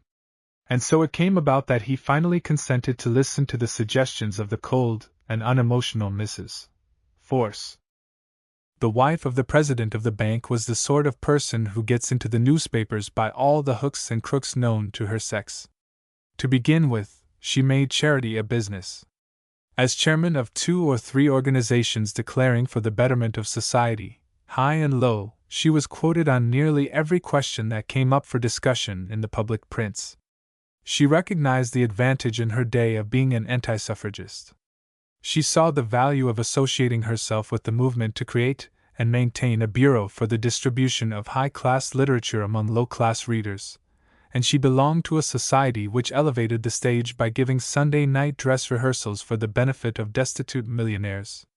She had a conspicuous box at the opera, and encouraged the Society for the Prevention of Cruelty to Animals by appearing at the horse show in Madison Garden without spurs. But it was as president of the Society for the Restoration of King Manuel to the throne of Portugal that she arose above the ordinary multitude of publicity seekers. This was a movement so unique and so suggestive of pomp that many of the prominent showgirls tried to promote themselves into royal notice by joining the society. They were almost unanimously in favor of the restoration. Mrs. Force was constantly being interviewed about the hopes and designs of King Manuel, and she was always quoted as saying that the time is not yet ripe for the unfolding of our plans, or I would be only too happy to tell you everything, and I may be able to give you something of interest next week if you will call me up. Soon after the Bingle disaster, she allied herself with a society for the relief of incompetent parents, and later on took up the cause of children's rights and wrongs. Quite palpably it was Mr. Bingle's dilemma that inspired her to interest herself in these hitherto neglected enterprises. She began her duties as a member and supporter of the causes by at once declaring war upon poor Mr. Bingle. She put him into a state of siege before he even suspected that hostilities had begun, and then constituted herself Red Cross nurse, sanitary expert, peace intermediary, and everything else that she could think of at the time. Operations began in November. She had Mr. Bingle brought into her husband's private office at the bank, and there she explained the motives and objects of the society, and talked unrestrainedly of the rights of little children, calmly assuming that the astonished bookkeeper had no rights of his own and therefore was not entitled to a word in the shape of interruption. Purely as a matter of humanity, Mr. Bingle, it is necessary for the society to take these children away from you. We are taking children away from their natural parents every day and finding suitable homes for them, so it isn't reasonable for you to stand in our way, realizing, as you must, that you are not the father of a single one of those poor innocents, all of whom are morally if not legally the property of this or kindred societies. We do not recognize the rights of a parent, so why should we consider those of one who attempts, through a mistaken idea of benevolence, to direct the future, the destiny of. But surely you know what I mean, Mr. Bingle. Now I am not questioning the sincerity of your motives. I am heartily in accord with the original inspiration which led you to take these poor waifs into your home. But don't you see, the idea works both ways. Charity begins at home, to be sure, but I submit that it all depends upon the character of the home. I do not call a 4-room flat a home. It may be all right for charity to begin there, in a small way, but it shouldn't drive out common sense, Mr. Bingle. The society will take these children off of your hands. It will provide for them in every way. Come now, give me a complete list of the little ones and I'll think it over, Mrs. Force, said Mr. Bingle desolately. I can't be expected to see it from your point of view right at the start, you know. Let me go on for a year or two longer and then. No, said she firmly, fixing him with a relentless eye. We would regret exceedingly to be forced to call upon the authorities in the case, Mr. Bingle. Of course, you are aware that we can invoke the aid. Oh, goodness, no, cried Mr. Bingle piteously. You wouldn't think of taking them from me in that way, would you, Mrs. Force? For your sake and for theirs it may be necessary, said she, and then, wearying of her philanthropic labors, abruptly dismissed him with a curt, "And now, good day, Mr. Bingle." Agents from the society began to visit the little flat.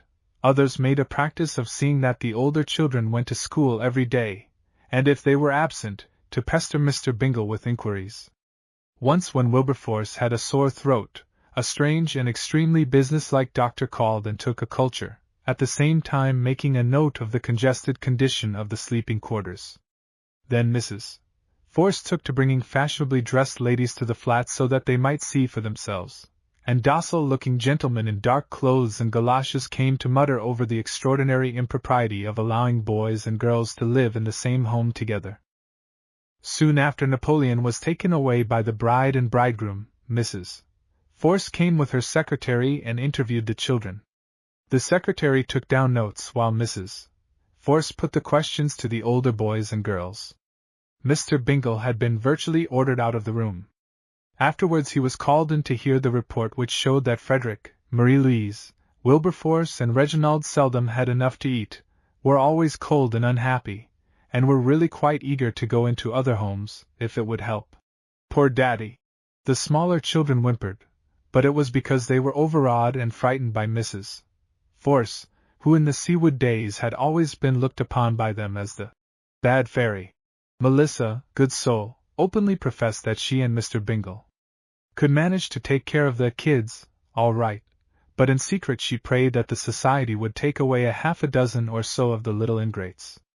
At last Mr. Bingle agreed to let the children go, but stipulated that they should be sent direct to private homes, and not go, like a flock of sheep, into an asylum or orphan's home from which they might be parceled out singly to any Tom, Dick or Harry who came to look them over. He also insisted on having the prospective bidders apply to him in person. He would be the judge.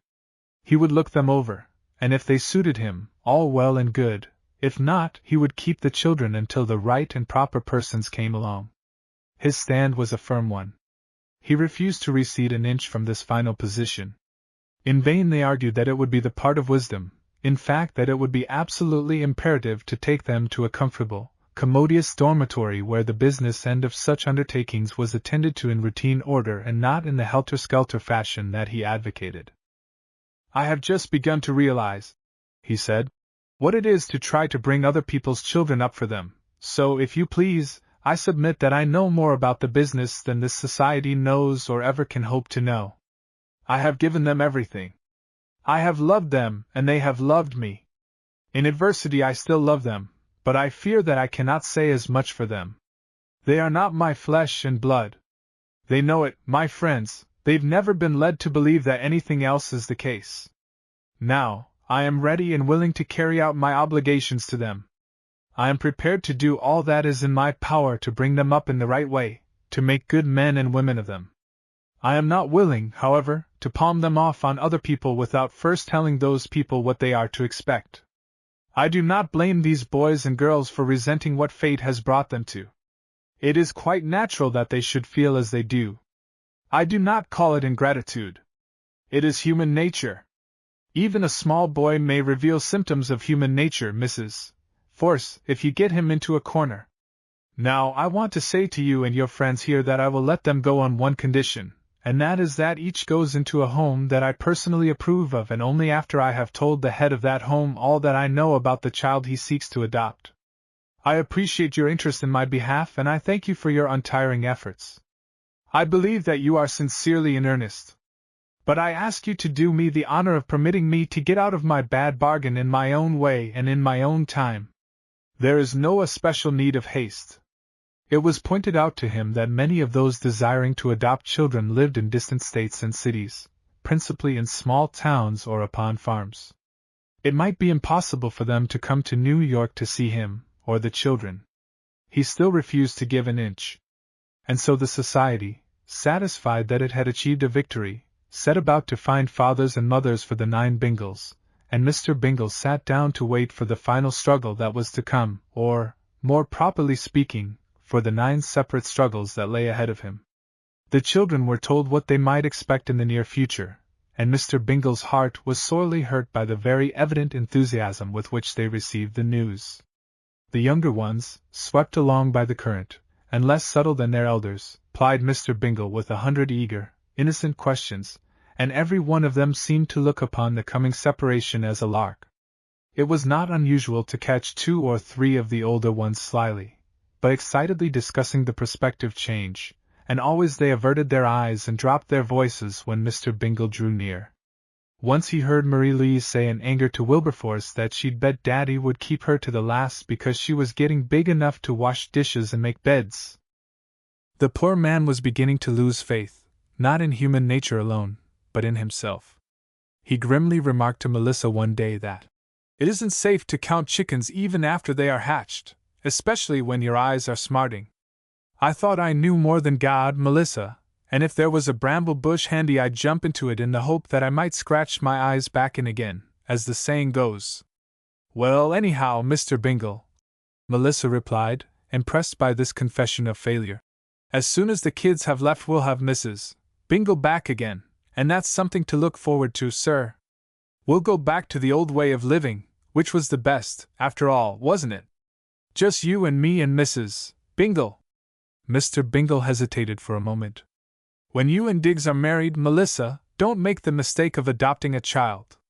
We won't, sir, said Melissa confidently. She twisted the corner of her apron for a few seconds and then ventured heartily. Miss Stokes is expecting a baby, sir. You mean Mrs. Watson, Melissa? Dear me, that is good news. A boy or a girl? God bless my soul, what a silly question! You see, I'm so in the habit of choosing the gender in advance that I quite forgot myself. I meant to inquire when. They've been married 5 months, sir, said Melissa. 2 weeks before Christmas, Mrs. Force came to the bank to report to Mr. Bingle that homes were in view for 6 of the children, in fact for all except Frederick, Marie-Louise and Wilberforce. It appears that people hesitate about taking youngsters as old as these 3, and as steeped in vice and ignorance, as naturally might be expected in boys and girls of that age.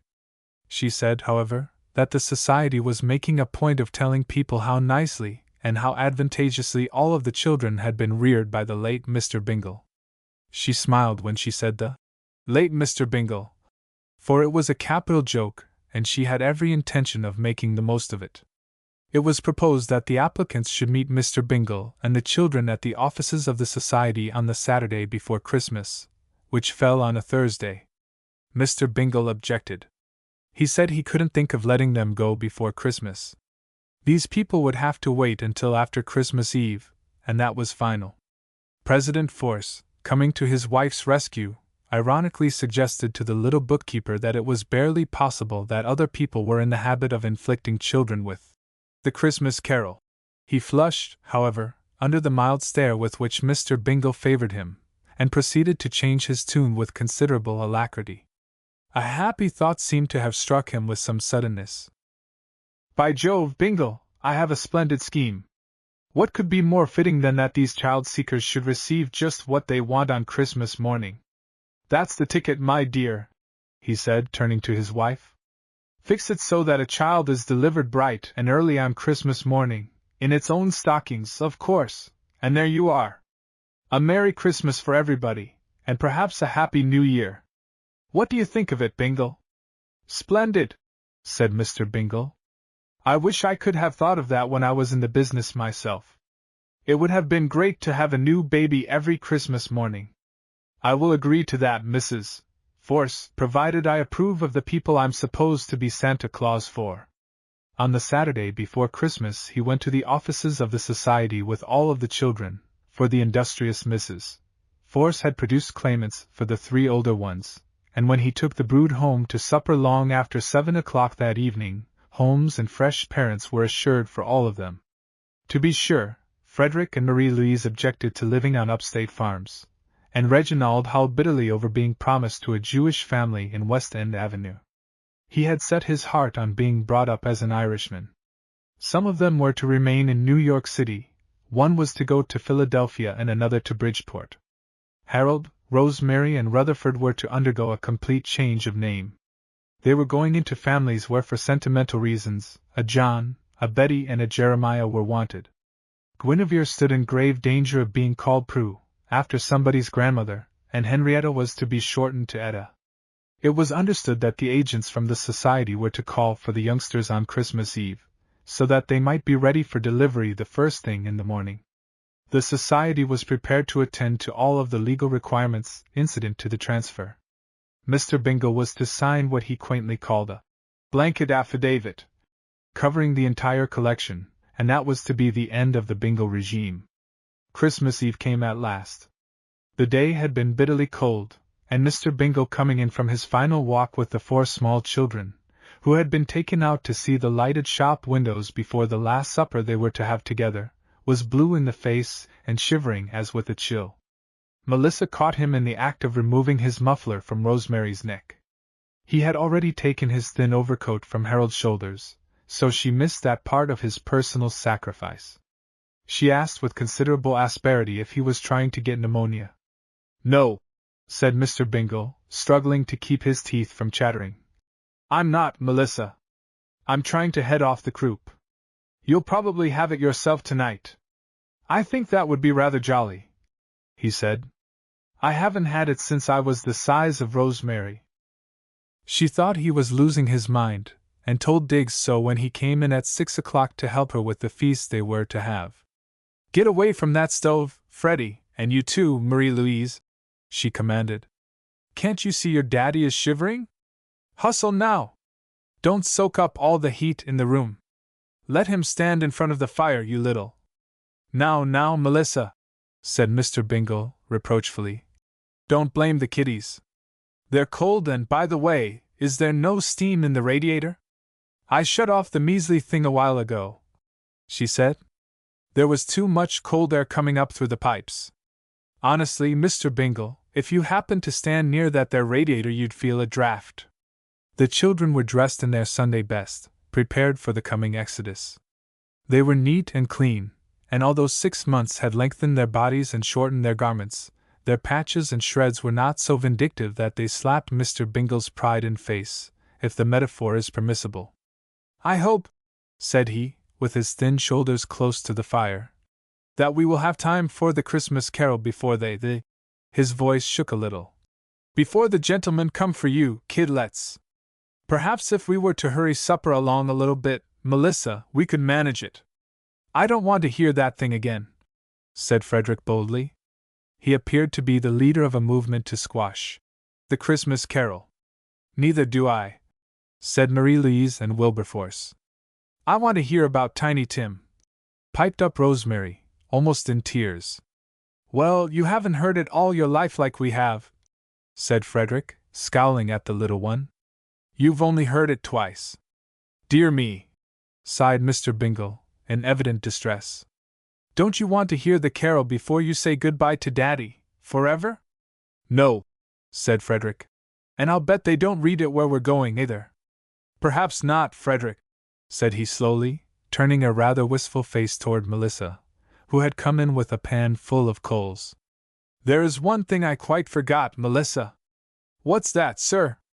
I forgot to stipulate that the carol had to be read on Christmas Eve in every one of these homes. Dear me, how could I have been so thoughtless? I wouldn't worry about that, sir. You're giving these people enough trouble without doing that to them.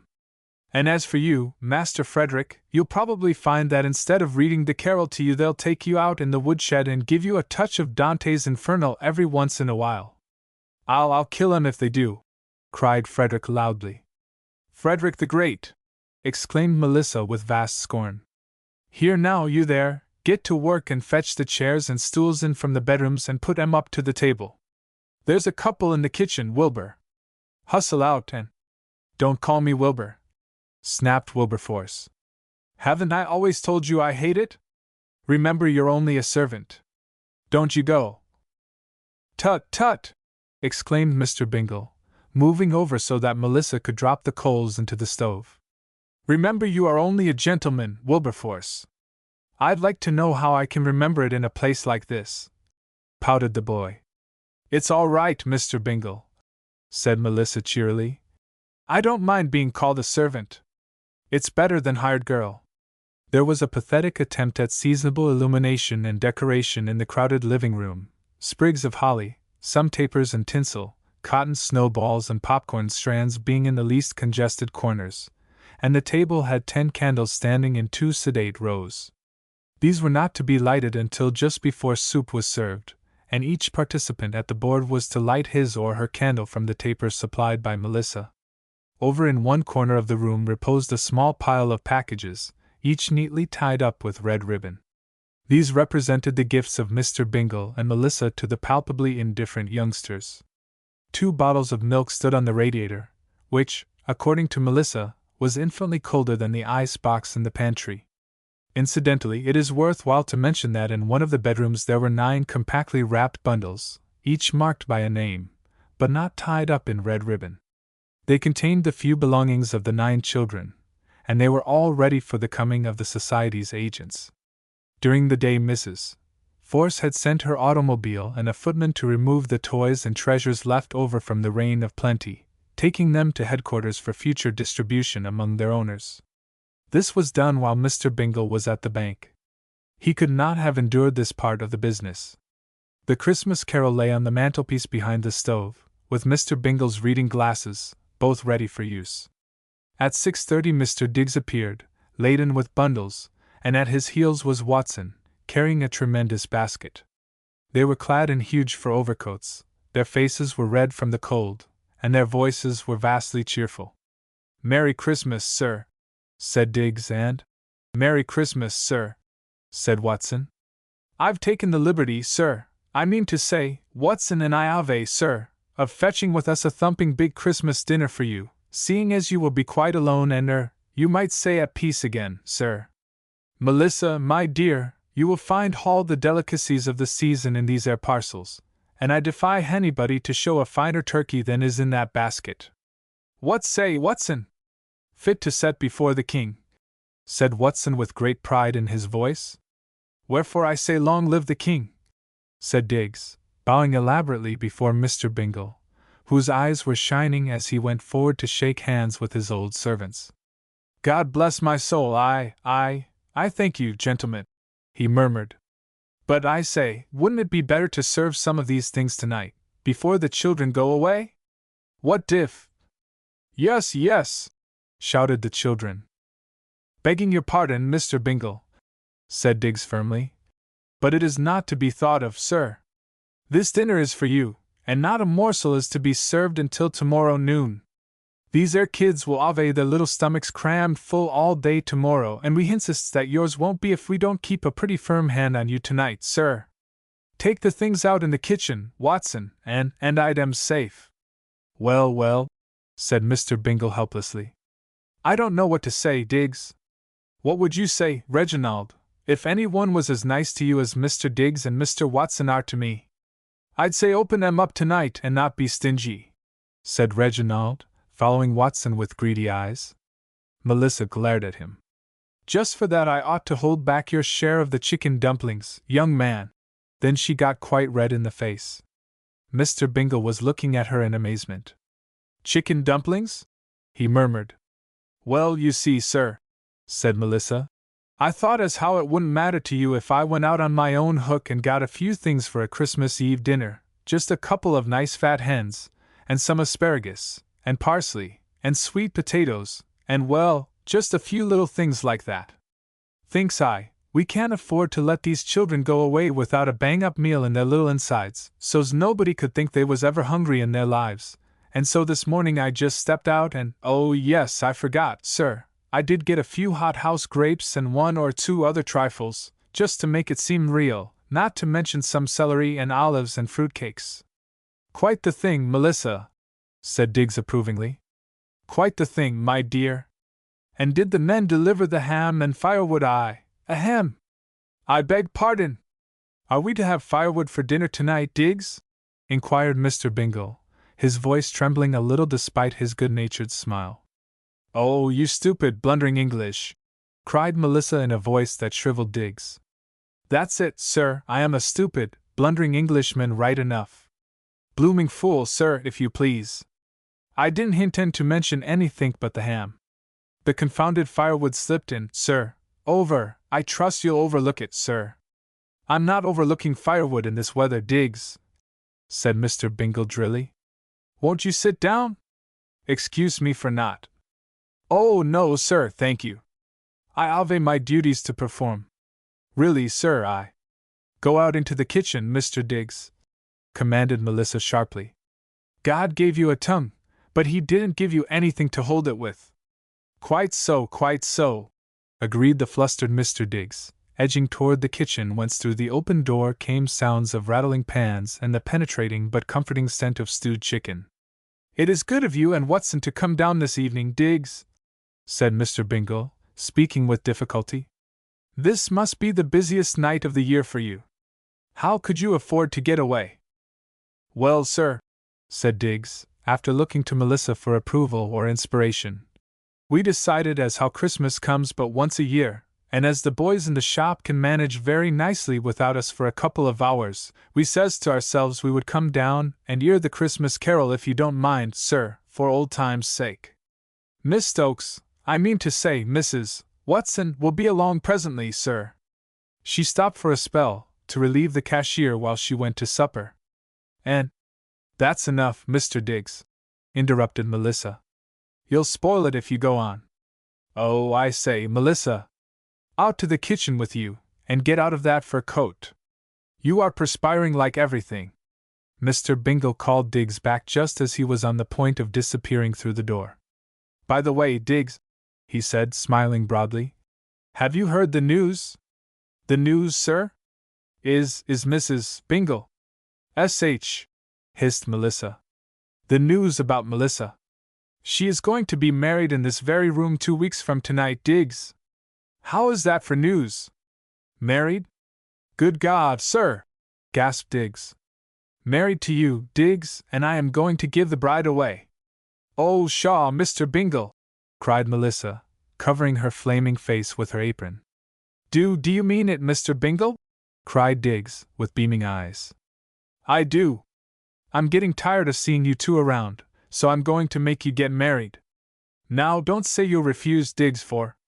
Refuse? God bless you, sir, You see, went on Mr. Bingle, coming to the poor fellow's relief. I have a notion that Mrs. Bingle will be home by that time, and we'll get along very cozily herein. But run along, Melissa. Bring in the feast. Hey, children! The children shouted vociferously, and Reginald, pursuing Melissa to the door, implored her to take back what she had said about the dumplings. To his surprise, Melissa kissed him. Later on, Diggs returned from the kitchen and approached Mr. Bingle, who was sitting beside the stove with his back to the door, holding Rosemary and Rutherford on his knees. Dinner is served, sir, said Diggs in his most formal, dignified manner. Mr. Bingle looked up, surprised by a voice that came resounding down from the past. The children were already staring open-mouthed at Diggs, who stood attired in his well-remembered dress suit, the imposing, self-contained figure of a butler of the most approved type. God bless my soul! Gasped Mr. Bingle. Quite so, sir, said Diggs smoothly.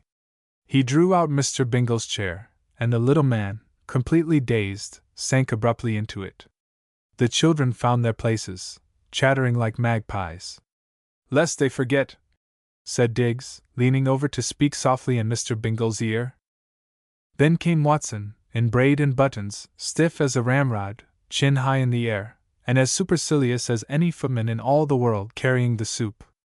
After a long, dry-eyed stare at the familiar figure that had always seemed so unreal to him in the days when everything belonged to fairyland, Mr. Bingle dropped his eyes and began fumbling blindly for the bone-handled fork at his plate. He heard Frederick cry out, I don't want to go away now, Daddy. Hooray! We've got Diggs and Watson back! And then came the eager cries of many other voices, all of one accord. They wanted to stay. He suddenly knew why. Tears were streaming down his cheeks. Through the mist that covered his eyes, he saw the champagne glass that stood alone beside his plate. Chapter 17, The Last to Arrive. Mr. Bingle was an optimist. It seems hardly necessary to make this statement, but for the purpose of giving him a fair start along a new line of endeavor we resort to the distinctly obvious, and then announce that he brushed away the tears and laughed as gaily as any of them over the surprises that followed the one which momentarily caused him to falter. He was not given to looking upon the dark side of things. Even as he sat there at the head of the long table, he jocosely remarked to Diggs that he would have to borrow a saw from the janitor the next day, and reduce the size of his board by 5 feet at least. Moreover, he could practice a little economy by cutting the excess timber up into kindling wood, and no doubt something could be saved by putting the oversupply of china and glassware on the top shelves of the pantry where it would be safe from demolition unless the house took fire or an earthquake came along. Also, a great deal more room could be obtained in the flat by making firewood of the extra chairs, to say nothing of the prospect of making a library and conservatory out of the bedroom to be vacated by the boys. As a matter of fact, Diggs, this flat isn't so bad as might appear, and the location is excellent. Quite handy for the elevated, and not far from the river in case one wants to take a sail in pleasant weather. The view from the kitchen windows is capital. You could see East River quite plainly if it were not for the buildings. My idea is to put some plants in the room over there, the conservatory, I mean, and I expect to get a dog later on. Mrs. Bingle is very fond of dogs. See that window over there? Well, by sticking your head out of it a little way you can see clear to heaven. That window, sir? Yes, sir, that very one. Why, it opens into the air shaft, sir. To be sure it does. You have to look straight upward, of course, if you want to see heaven, you know. And speaking of the air shaft, I am reminded that it is really quite a picturesque one at times. The windows across the way are sometimes very interesting, provided the shades are up. Usually, however, when the shades over yonder are up, I see to it that ours are down. May I fill your glass again, sir? Is it empty? Quite, sir. If you don't mind, Diggs, I think I shall save the rest of the wine until after the children have gone, said Mr. Bingle, slowly. Diggs reflected. Very good, sir. A splendid idea, sir. And then I shall ask you and Watson and Melissa and Mrs. Watson to drink with me to Mrs. Bingle. Thank you, sir. It does my heart good to see the way these young rascals eat, Diggs. They haven't had a dinner like this in a long time. Have a little more chicken, Wilberforce, and some Brussels sprouts. And how about you, Rutherford? Anything more? I'll have some more soup, Daddy, said Rutherford from his high chair.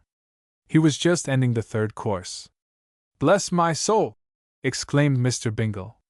Melissa had come in to see that everything was going along in proper order. She looked hard at Mr. Bingle's plate, and then at the gentleman himself. He met her reproachful gaze with one of mild apology. I'm saving my appetite for tomorrow, Melissa, he explained. You're not eating a thing, said Melissa sternly.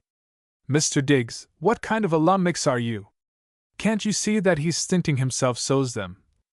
Now, Melissa, implored Mr. Bingle, don't say anything on Christmas Eve that you'll be sorry for afterwards.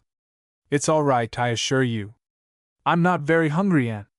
But there's more than enough to go round, burst out Melissa wrathfully. There's no sense in your acting like this, Mr. Bingle. S.H.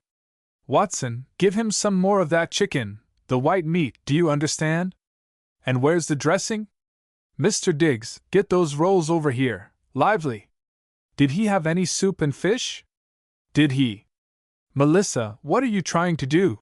Demanded Mr. Bingle. Stuff me so full I'll die in the night? And him lookin' that thin and pale and peaked, went on Melissa, glaring at the unhappy butler and footman. What have you got them buttons and that striped vest for, Watson? Are you here as a spectator? Get a move on now, both of you. And as for you, Mr. Bingle, I'm going to stand right here and see that you eat. Do you suppose I got up this meal for a joke on myself? Not much. The mashed potatoes, Watson. Never mind, Freddie, you can have some more after your daddy's had all he wants. Gee whiz, I'm glad I happened to come in when I did. Presently the doorbell rang, a feeble, broken tinkle reminiscent of an original economy, and Mr. Bingle laid down his salad fork with a sigh. The children started violently and a scared, uneasy look went around the table. The Society's agents, said Mr. Bingle, closing his lips tightly to prevent their trembling. Freddie, will you please go to the door? Beg pardon, sir, said Watson, almost reproachfully despite his lordly air. Then, with stately tread, he passed into the little hallway and threw open the outer door.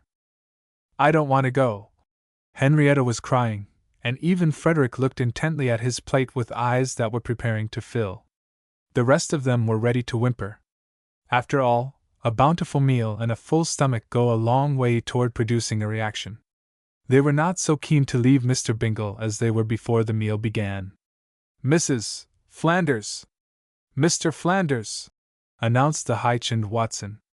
First of all, the new arrivals paused to stare in astonishment at the liveried footman, and then for an instant at the imperious Diggs, after which they turned their gaze upon the table. Great Scott! Gasped Flanders. Is this a dream? Not on your life, said Watson, completely forgetting himself in an ecstasy of delight. There was a tremendous hubbub, during which Diggs and Watson had a great deal of difficulty in keeping their places as old and well-trained servants. They were frequently on the verge of becoming prosperous greengrocers and joining in the jollification. First, the gorgeous Miss Colgate kissed Mr. Bingle, almost smothering the poor gentleman in the wealth of furs which enveloped and adorned her. Then she kissed 9 smart little cheeks in rapid succession, all the while crying "Merry Christmas" and "Bless your heart" in chorus with every one else and her cheery-voiced husband. "Just had to run down, Mr. Bingle," Flanders was shouting as he pumped the little man's arm violently up and down. "A year ago tonight it all happened, you remember? Celebrating the greatest of all anniversaries. How are you? Couldn't let this night go by without seeing you, sir, couldn't possibly. Can't stay but a minute, though. Due at the theater at 7:30. Amy goes on early in the first, you know, of course, you know, having ordered her on when I had her entering when the act was half over. How are you?" "Fine. Fine," gasped Mr. Bingle, almost speechless. "And now," cried Amy Colgate, throwing open her fur coat, revealing a dazzling gown of black and silver. "Now for the fun! Mr. Footman, will you admit the messengers from Humpty Dumpty Land?" In came 4 sprightly clowns, chalked and patched, clad in spots and spangles, dancing like mad and grinning from ear to ear. Whirling around the table, dodging the stove, vaulting the empty chairs, they stopped at last to deposit in a heap upon the floor a whopping pile of parcels and bundles, the topmost being a huge box of American Beauty roses. Almost before the wide-eyed, gaping youngsters could realize what had happened, the motley quartet vanished into the outer hall, the door banged to behind them, and Mr. Flanders was shouting, "How's that for high? Eh? That's the way we do things up at 42nd Street. What have you got to say now, Mr. Bingle, on this merry Christmas Eve?" Mr. Bingle, quite as excited as any of the shouting children, sat down very suddenly in his chair at the head of the table. "Sit down, Dick, and you, Amy, and have something to eat." "Aye." He stopped short, realizing that he did not know what he was saying, but vaguely hospitable in spite of himself. Then his arm went up to cover his eyes. "We haven't time," began Flanders, but caught a warning look from his pretty wife. "We will have dessert and coffee with you, Mr. Bingle," she said, coming over to lay her hand upon his arm. That's fine," gulped Mr. Bingle with a mighty and partially successful effort to regain control of his flitting senses. And it was some time after that before he could trust himself to join in the merry, excited chatter. He kept on repeating, "God bless my soul," in response to nearly every remark that was directed to him. "You are not to open a single package until after we are gone," commanded Amy Colgate later on, confronting the eager, covetous children as she arose from the trunk which served as a chair for both herself and Mr. Bingle in Diggs's hasty readjustment of the seats at table. "The roses are for you, dear Mr. Bingle, with my love, my real love. I know that you will take them to Mrs. Bingle tomorrow, but they are for you tonight. Give her my love and wish her a merry, merry Christmas from Dick and me.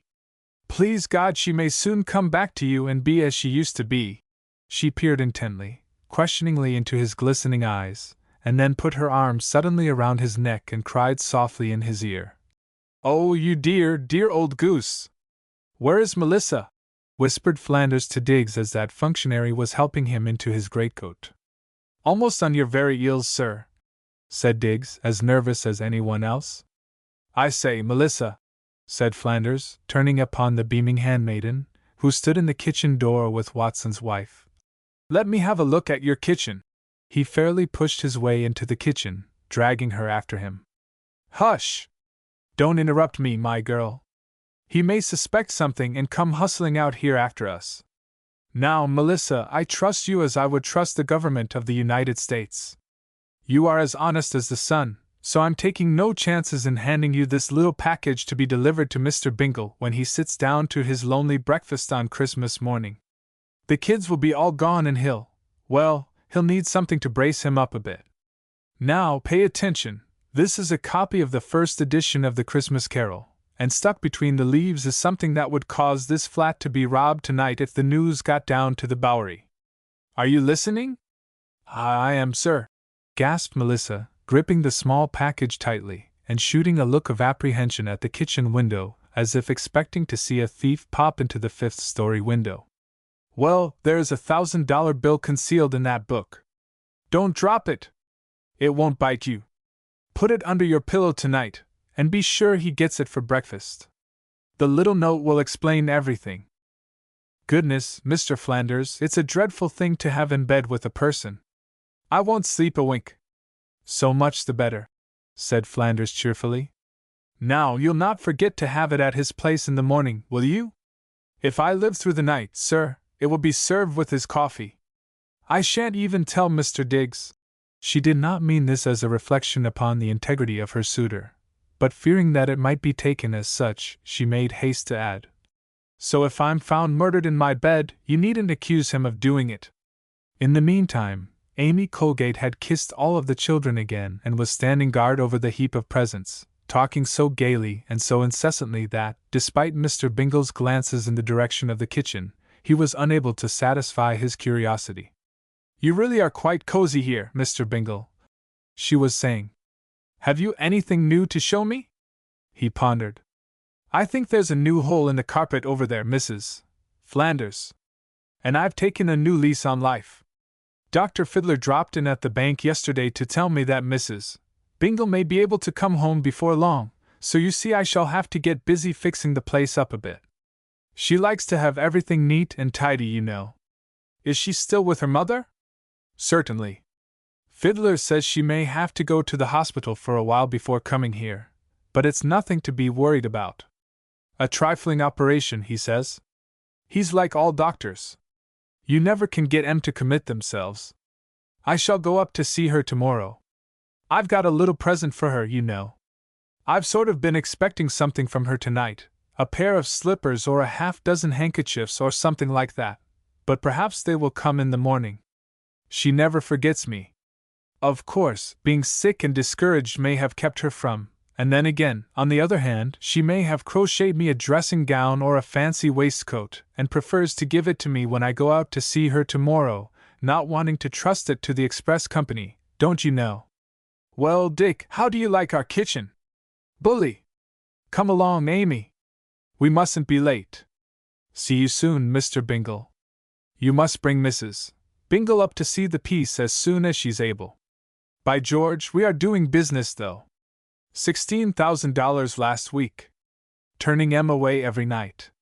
$1,700 last night and... Hush, Dick! Mr. Bingle knows you are an author. You don't have to act the part, you know. Right you are. It's getting to be a habit. I can't help contrasting this Christmas Eve with the one a year ago. I didn't have $10 to my name when I went out to hear you read the Christmas Carol, Mr. Bingle. And now I haven't $10 to my name, said Mr. Bingle cheerily. Luck is like the sun, Dick. It doesn't stay up all the time. Sometimes I look back upon the past 10 years and wonder if they don't belong to the fellow who wrote the Arabian Nights and not to me. They were not real, not a bit of it. And yet I can't remember ever having found a queer old jar at the seashore, nor having released a good jenny from its smoky insides. So I suppose I really must have lived them. Don't let yourself get lonely, Mr. Bingle, said Flanders, gripping the other's hand. Don't allow yourself to mope over the loss of these, ahem. They will all have nice, happy homes and grow up to be splendid. Come on, Dick, called his wife from the little hall, where she was surrounded by a suddenly repressed group of children. She had been whispering something to them, and they were ashamed. The doorbell gave forth its stuttering tinkle once more, and again the impassive Watson stalked to the entry. The next instant a white-furred figure bounded through the door, rushed across the room and precipitated itself forcibly into the arms of Mr. Bingle, who barely had time to prepare himself for the onslaught. It was Kathleen. Behind her stalked the elegant Mr. and Mrs. Sidney Force. There had been a time when Mrs. Force scarcely deigned to notice Miss Amy Fairweather. But there is a great difference between a poor governess and a popular goddess. The bright and shining star of Broadway, with a suite of rooms at the plaza, a fascinating and much-courted husband, and a firm grasp on the shifting attention of the idle rich, was a person to be recognized even by the charitably inclined. And so Mrs. Force neglected to employ her lorgnon in scrutinizing Miss Colgate, and made the most of an opportunity to release a long-suppressed effusiveness. Later on, in a moment of quiet obtained by a somewhat imperative command to the noisy children, she announced to Mr. Bingle that she must be running along to a dinner and the opera, and that she hoped he would have everything ready when the agents for the society called at 8:30, so that there would be no delay in getting the youngsters off in a specially chartered Fifth Avenue stage. Then she turned sweetly to Miss Amy Colgate and said, "May I take you uptown in my car, Mrs. Flanders?" Mrs.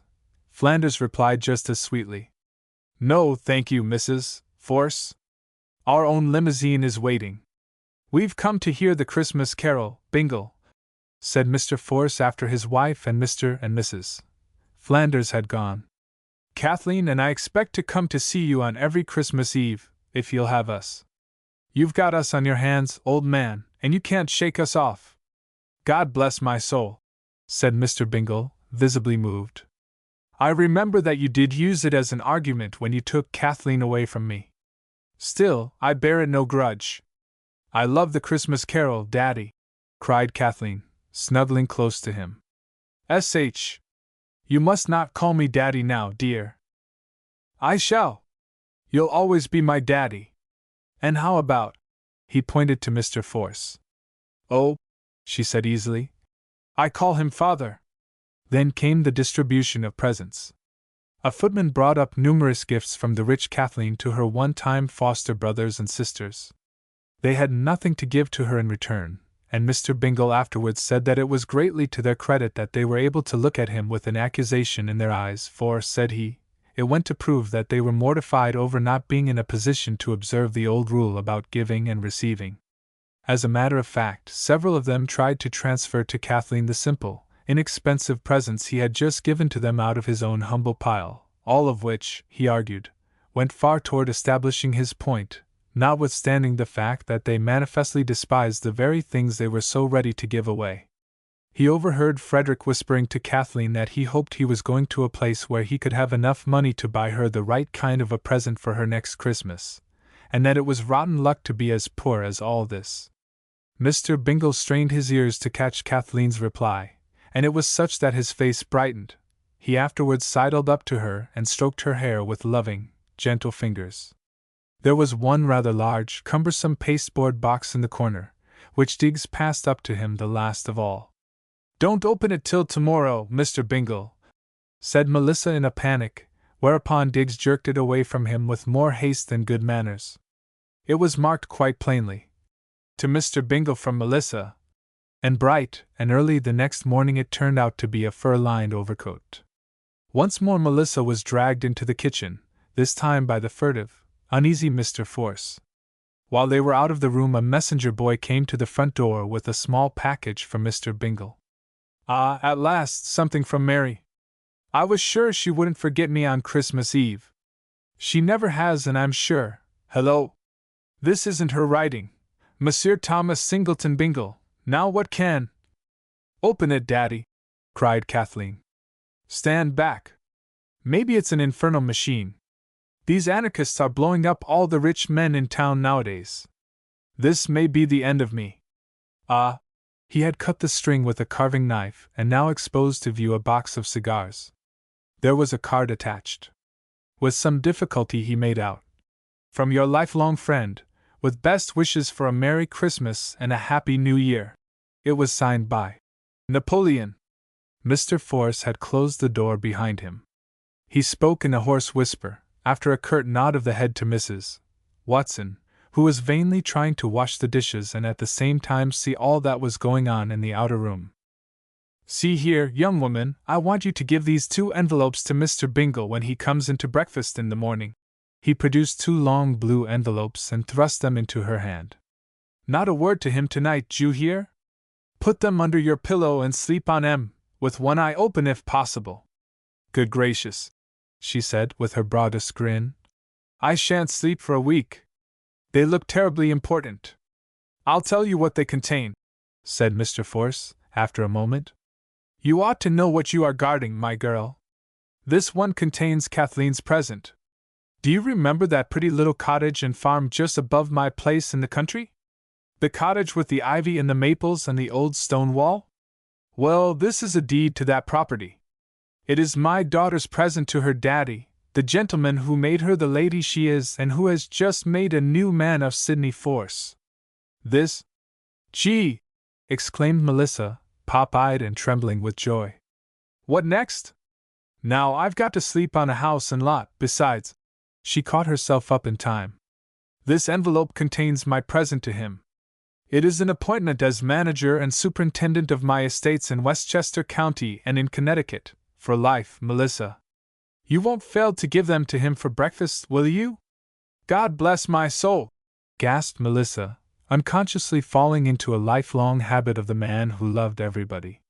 The agents came at 8 o'clock, a gloomy man in uniform and 2 kind-looking, sweet-faced women in brown. Mr. Bingle's voice broke occasionally as he read The Christmas Carol to a silent, attentive audience made up of Kathleen and Sidney Force, Melissa, Diggs and the 2 Watsons. Fortunately, he knew the story so well that he was not called upon to perform the impossible. It was seldom that he could see the print on account of the mist that lay in his tired, forlorn gray eyes. Far below in the street outside, a half-frozen clarinetist was sending up a mournful carol from the mouth of his reed. Somewhere in the distance a high-voiced child was singing, and the wind played a dirge as it marched past the windows of the candle-lighted flat. At last he came to the end. He laid the book upon the table, fumbled for his spectacle case, and contrived to smile as he held out a hand to Kathleen. "You will come every Christmas Eve, won't you, dearie?" he said. "Yes, Daddy," murmured Kathleen, between the sobs that Tiny Tim had drawn from her soft little heart. "Every Christmas Eve, Daddy? Then it won't be so bad as it seems now," he said gently. Not a word said he of the 9 children who had gone away. Mr. Force had glanced surreptitiously at his watch at least a dozen times during the reading of the story.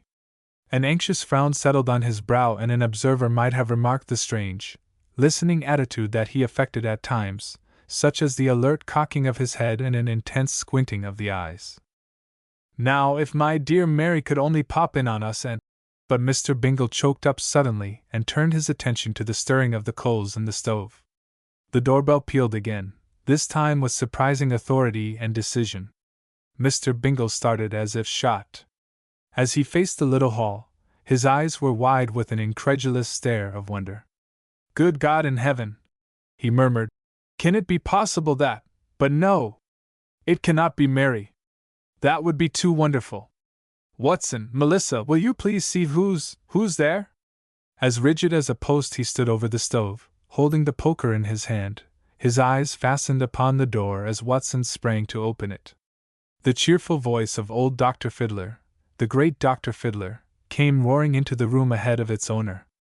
"By the Lord Harry, it's a cold night. Hello! What's this? Liveried servants again? Well, upon my soul, there you are, Bingle! How are you, Force?" The next instant he was wringing Mr. Bingle's hand and booming Christmas greetings to every one in hearing, and out of it, for that matter, such a voice he had. "Mary? What? How is she, Doctor?" cried Mr. Bingle, peering beyond the bulky form of the doctor, as if expecting to see his wife in the little hallway. "Fine as a fiddle," said Dr. Fiddler, using a pet and somewhat personal phrase. No bad news?" stammered Mr. Bingle. "You're not trying to break anything gently to me, are you?" "Gently?" roared the doctor. "Does a rhinoceros break things gently?" He threw off his great ulster and began jerking at his gloves. "Just thought I'd run down to see you, Bingle. Christmas Eve comes but once a year. Hope I'm not too late for the carol. I missed hearing it last year, and if you'll swear to me that Mary is all right, I'll read it over again," cried Mr. Bingle. "I swear it on my word as a gentleman," said Fiddler. "But for heaven's sake don't read it over again. I'll take it for granted. Besides, I always cry when we get to the Tiny Tim part, so I say, Force, don't you cry." "I did tonight," said Sidney Force, his face beaming. "And you, Diggs?" "Like a blooming baby, sir," said Diggs, and Watson blew his nose violently. Doctor, I thought for a moment that it was Mary at the door, said Mr. Bingle slowly. He was still trembling. Oh, she won't be here for a couple of weeks, Bingle, perhaps 3. But she's coming, old man, coming with banners flying and bells on her toes. Gad, you won't know her when you see her tomorrow. He sent a quick, frowning glance around the room. They're gone, eh? All of them? Good. I must tell you in advance, Bingle, that Mrs. Bingle will have to bring a nurse with her, for a while, at least. So, you see, we'll need all the room. A nurse? Oh, my lord! Gasped Mr. Bingle, dropping into a chair as his knees gave way beneath him. Is it as bad as that? Cheer up! Cried the doctor, laying a hand upon his shoulder, and suddenly giving him a violent shake. Nothing to be alarmed over, I give you my word. She's as fine as a fiddle, I tell you. And now, give me a full glass of that amazing eggnog you make, Bingle. I'm frozen to the bone. Eggnog? Murmured Mr. Bingle, helplessly. Why, God bless my soul, I never thought of it. Melissa, have we any whiskey in the house? No, of course not, and we have no cream, I fear so. Beg pardon, sir, interrupted Diggs. We have all of the ingredients. Watson appeared to think of the cold trip home, sir. Sit down, then, cried Mr. Bingle. I'll mix the grog for you, doctor, in 2 shakes of a lamb's tail. He flew into the kitchen. Instantly Mr. Force had Dr. Fiddler by the arm. The others crowded close about the pair. How is it, doctor? All right. Wonderful, whispered Dr. Fiddler. She would have her own way about it, and by gad, I think she was inspired, now that it's turned out so beautifully. 6:30 this morning. She's a strong, perfect woman. I've got my car waiting downstairs, and as soon as I've broken the news to him by degrees, don't want him to knock under completely, you know, I'm going to take him up to the hospital. Melissa leaned forward, her eyes gleaming. Boy or girl, doctor? She whispered. A boy, God bless him, said Dr. Fiddler. The end.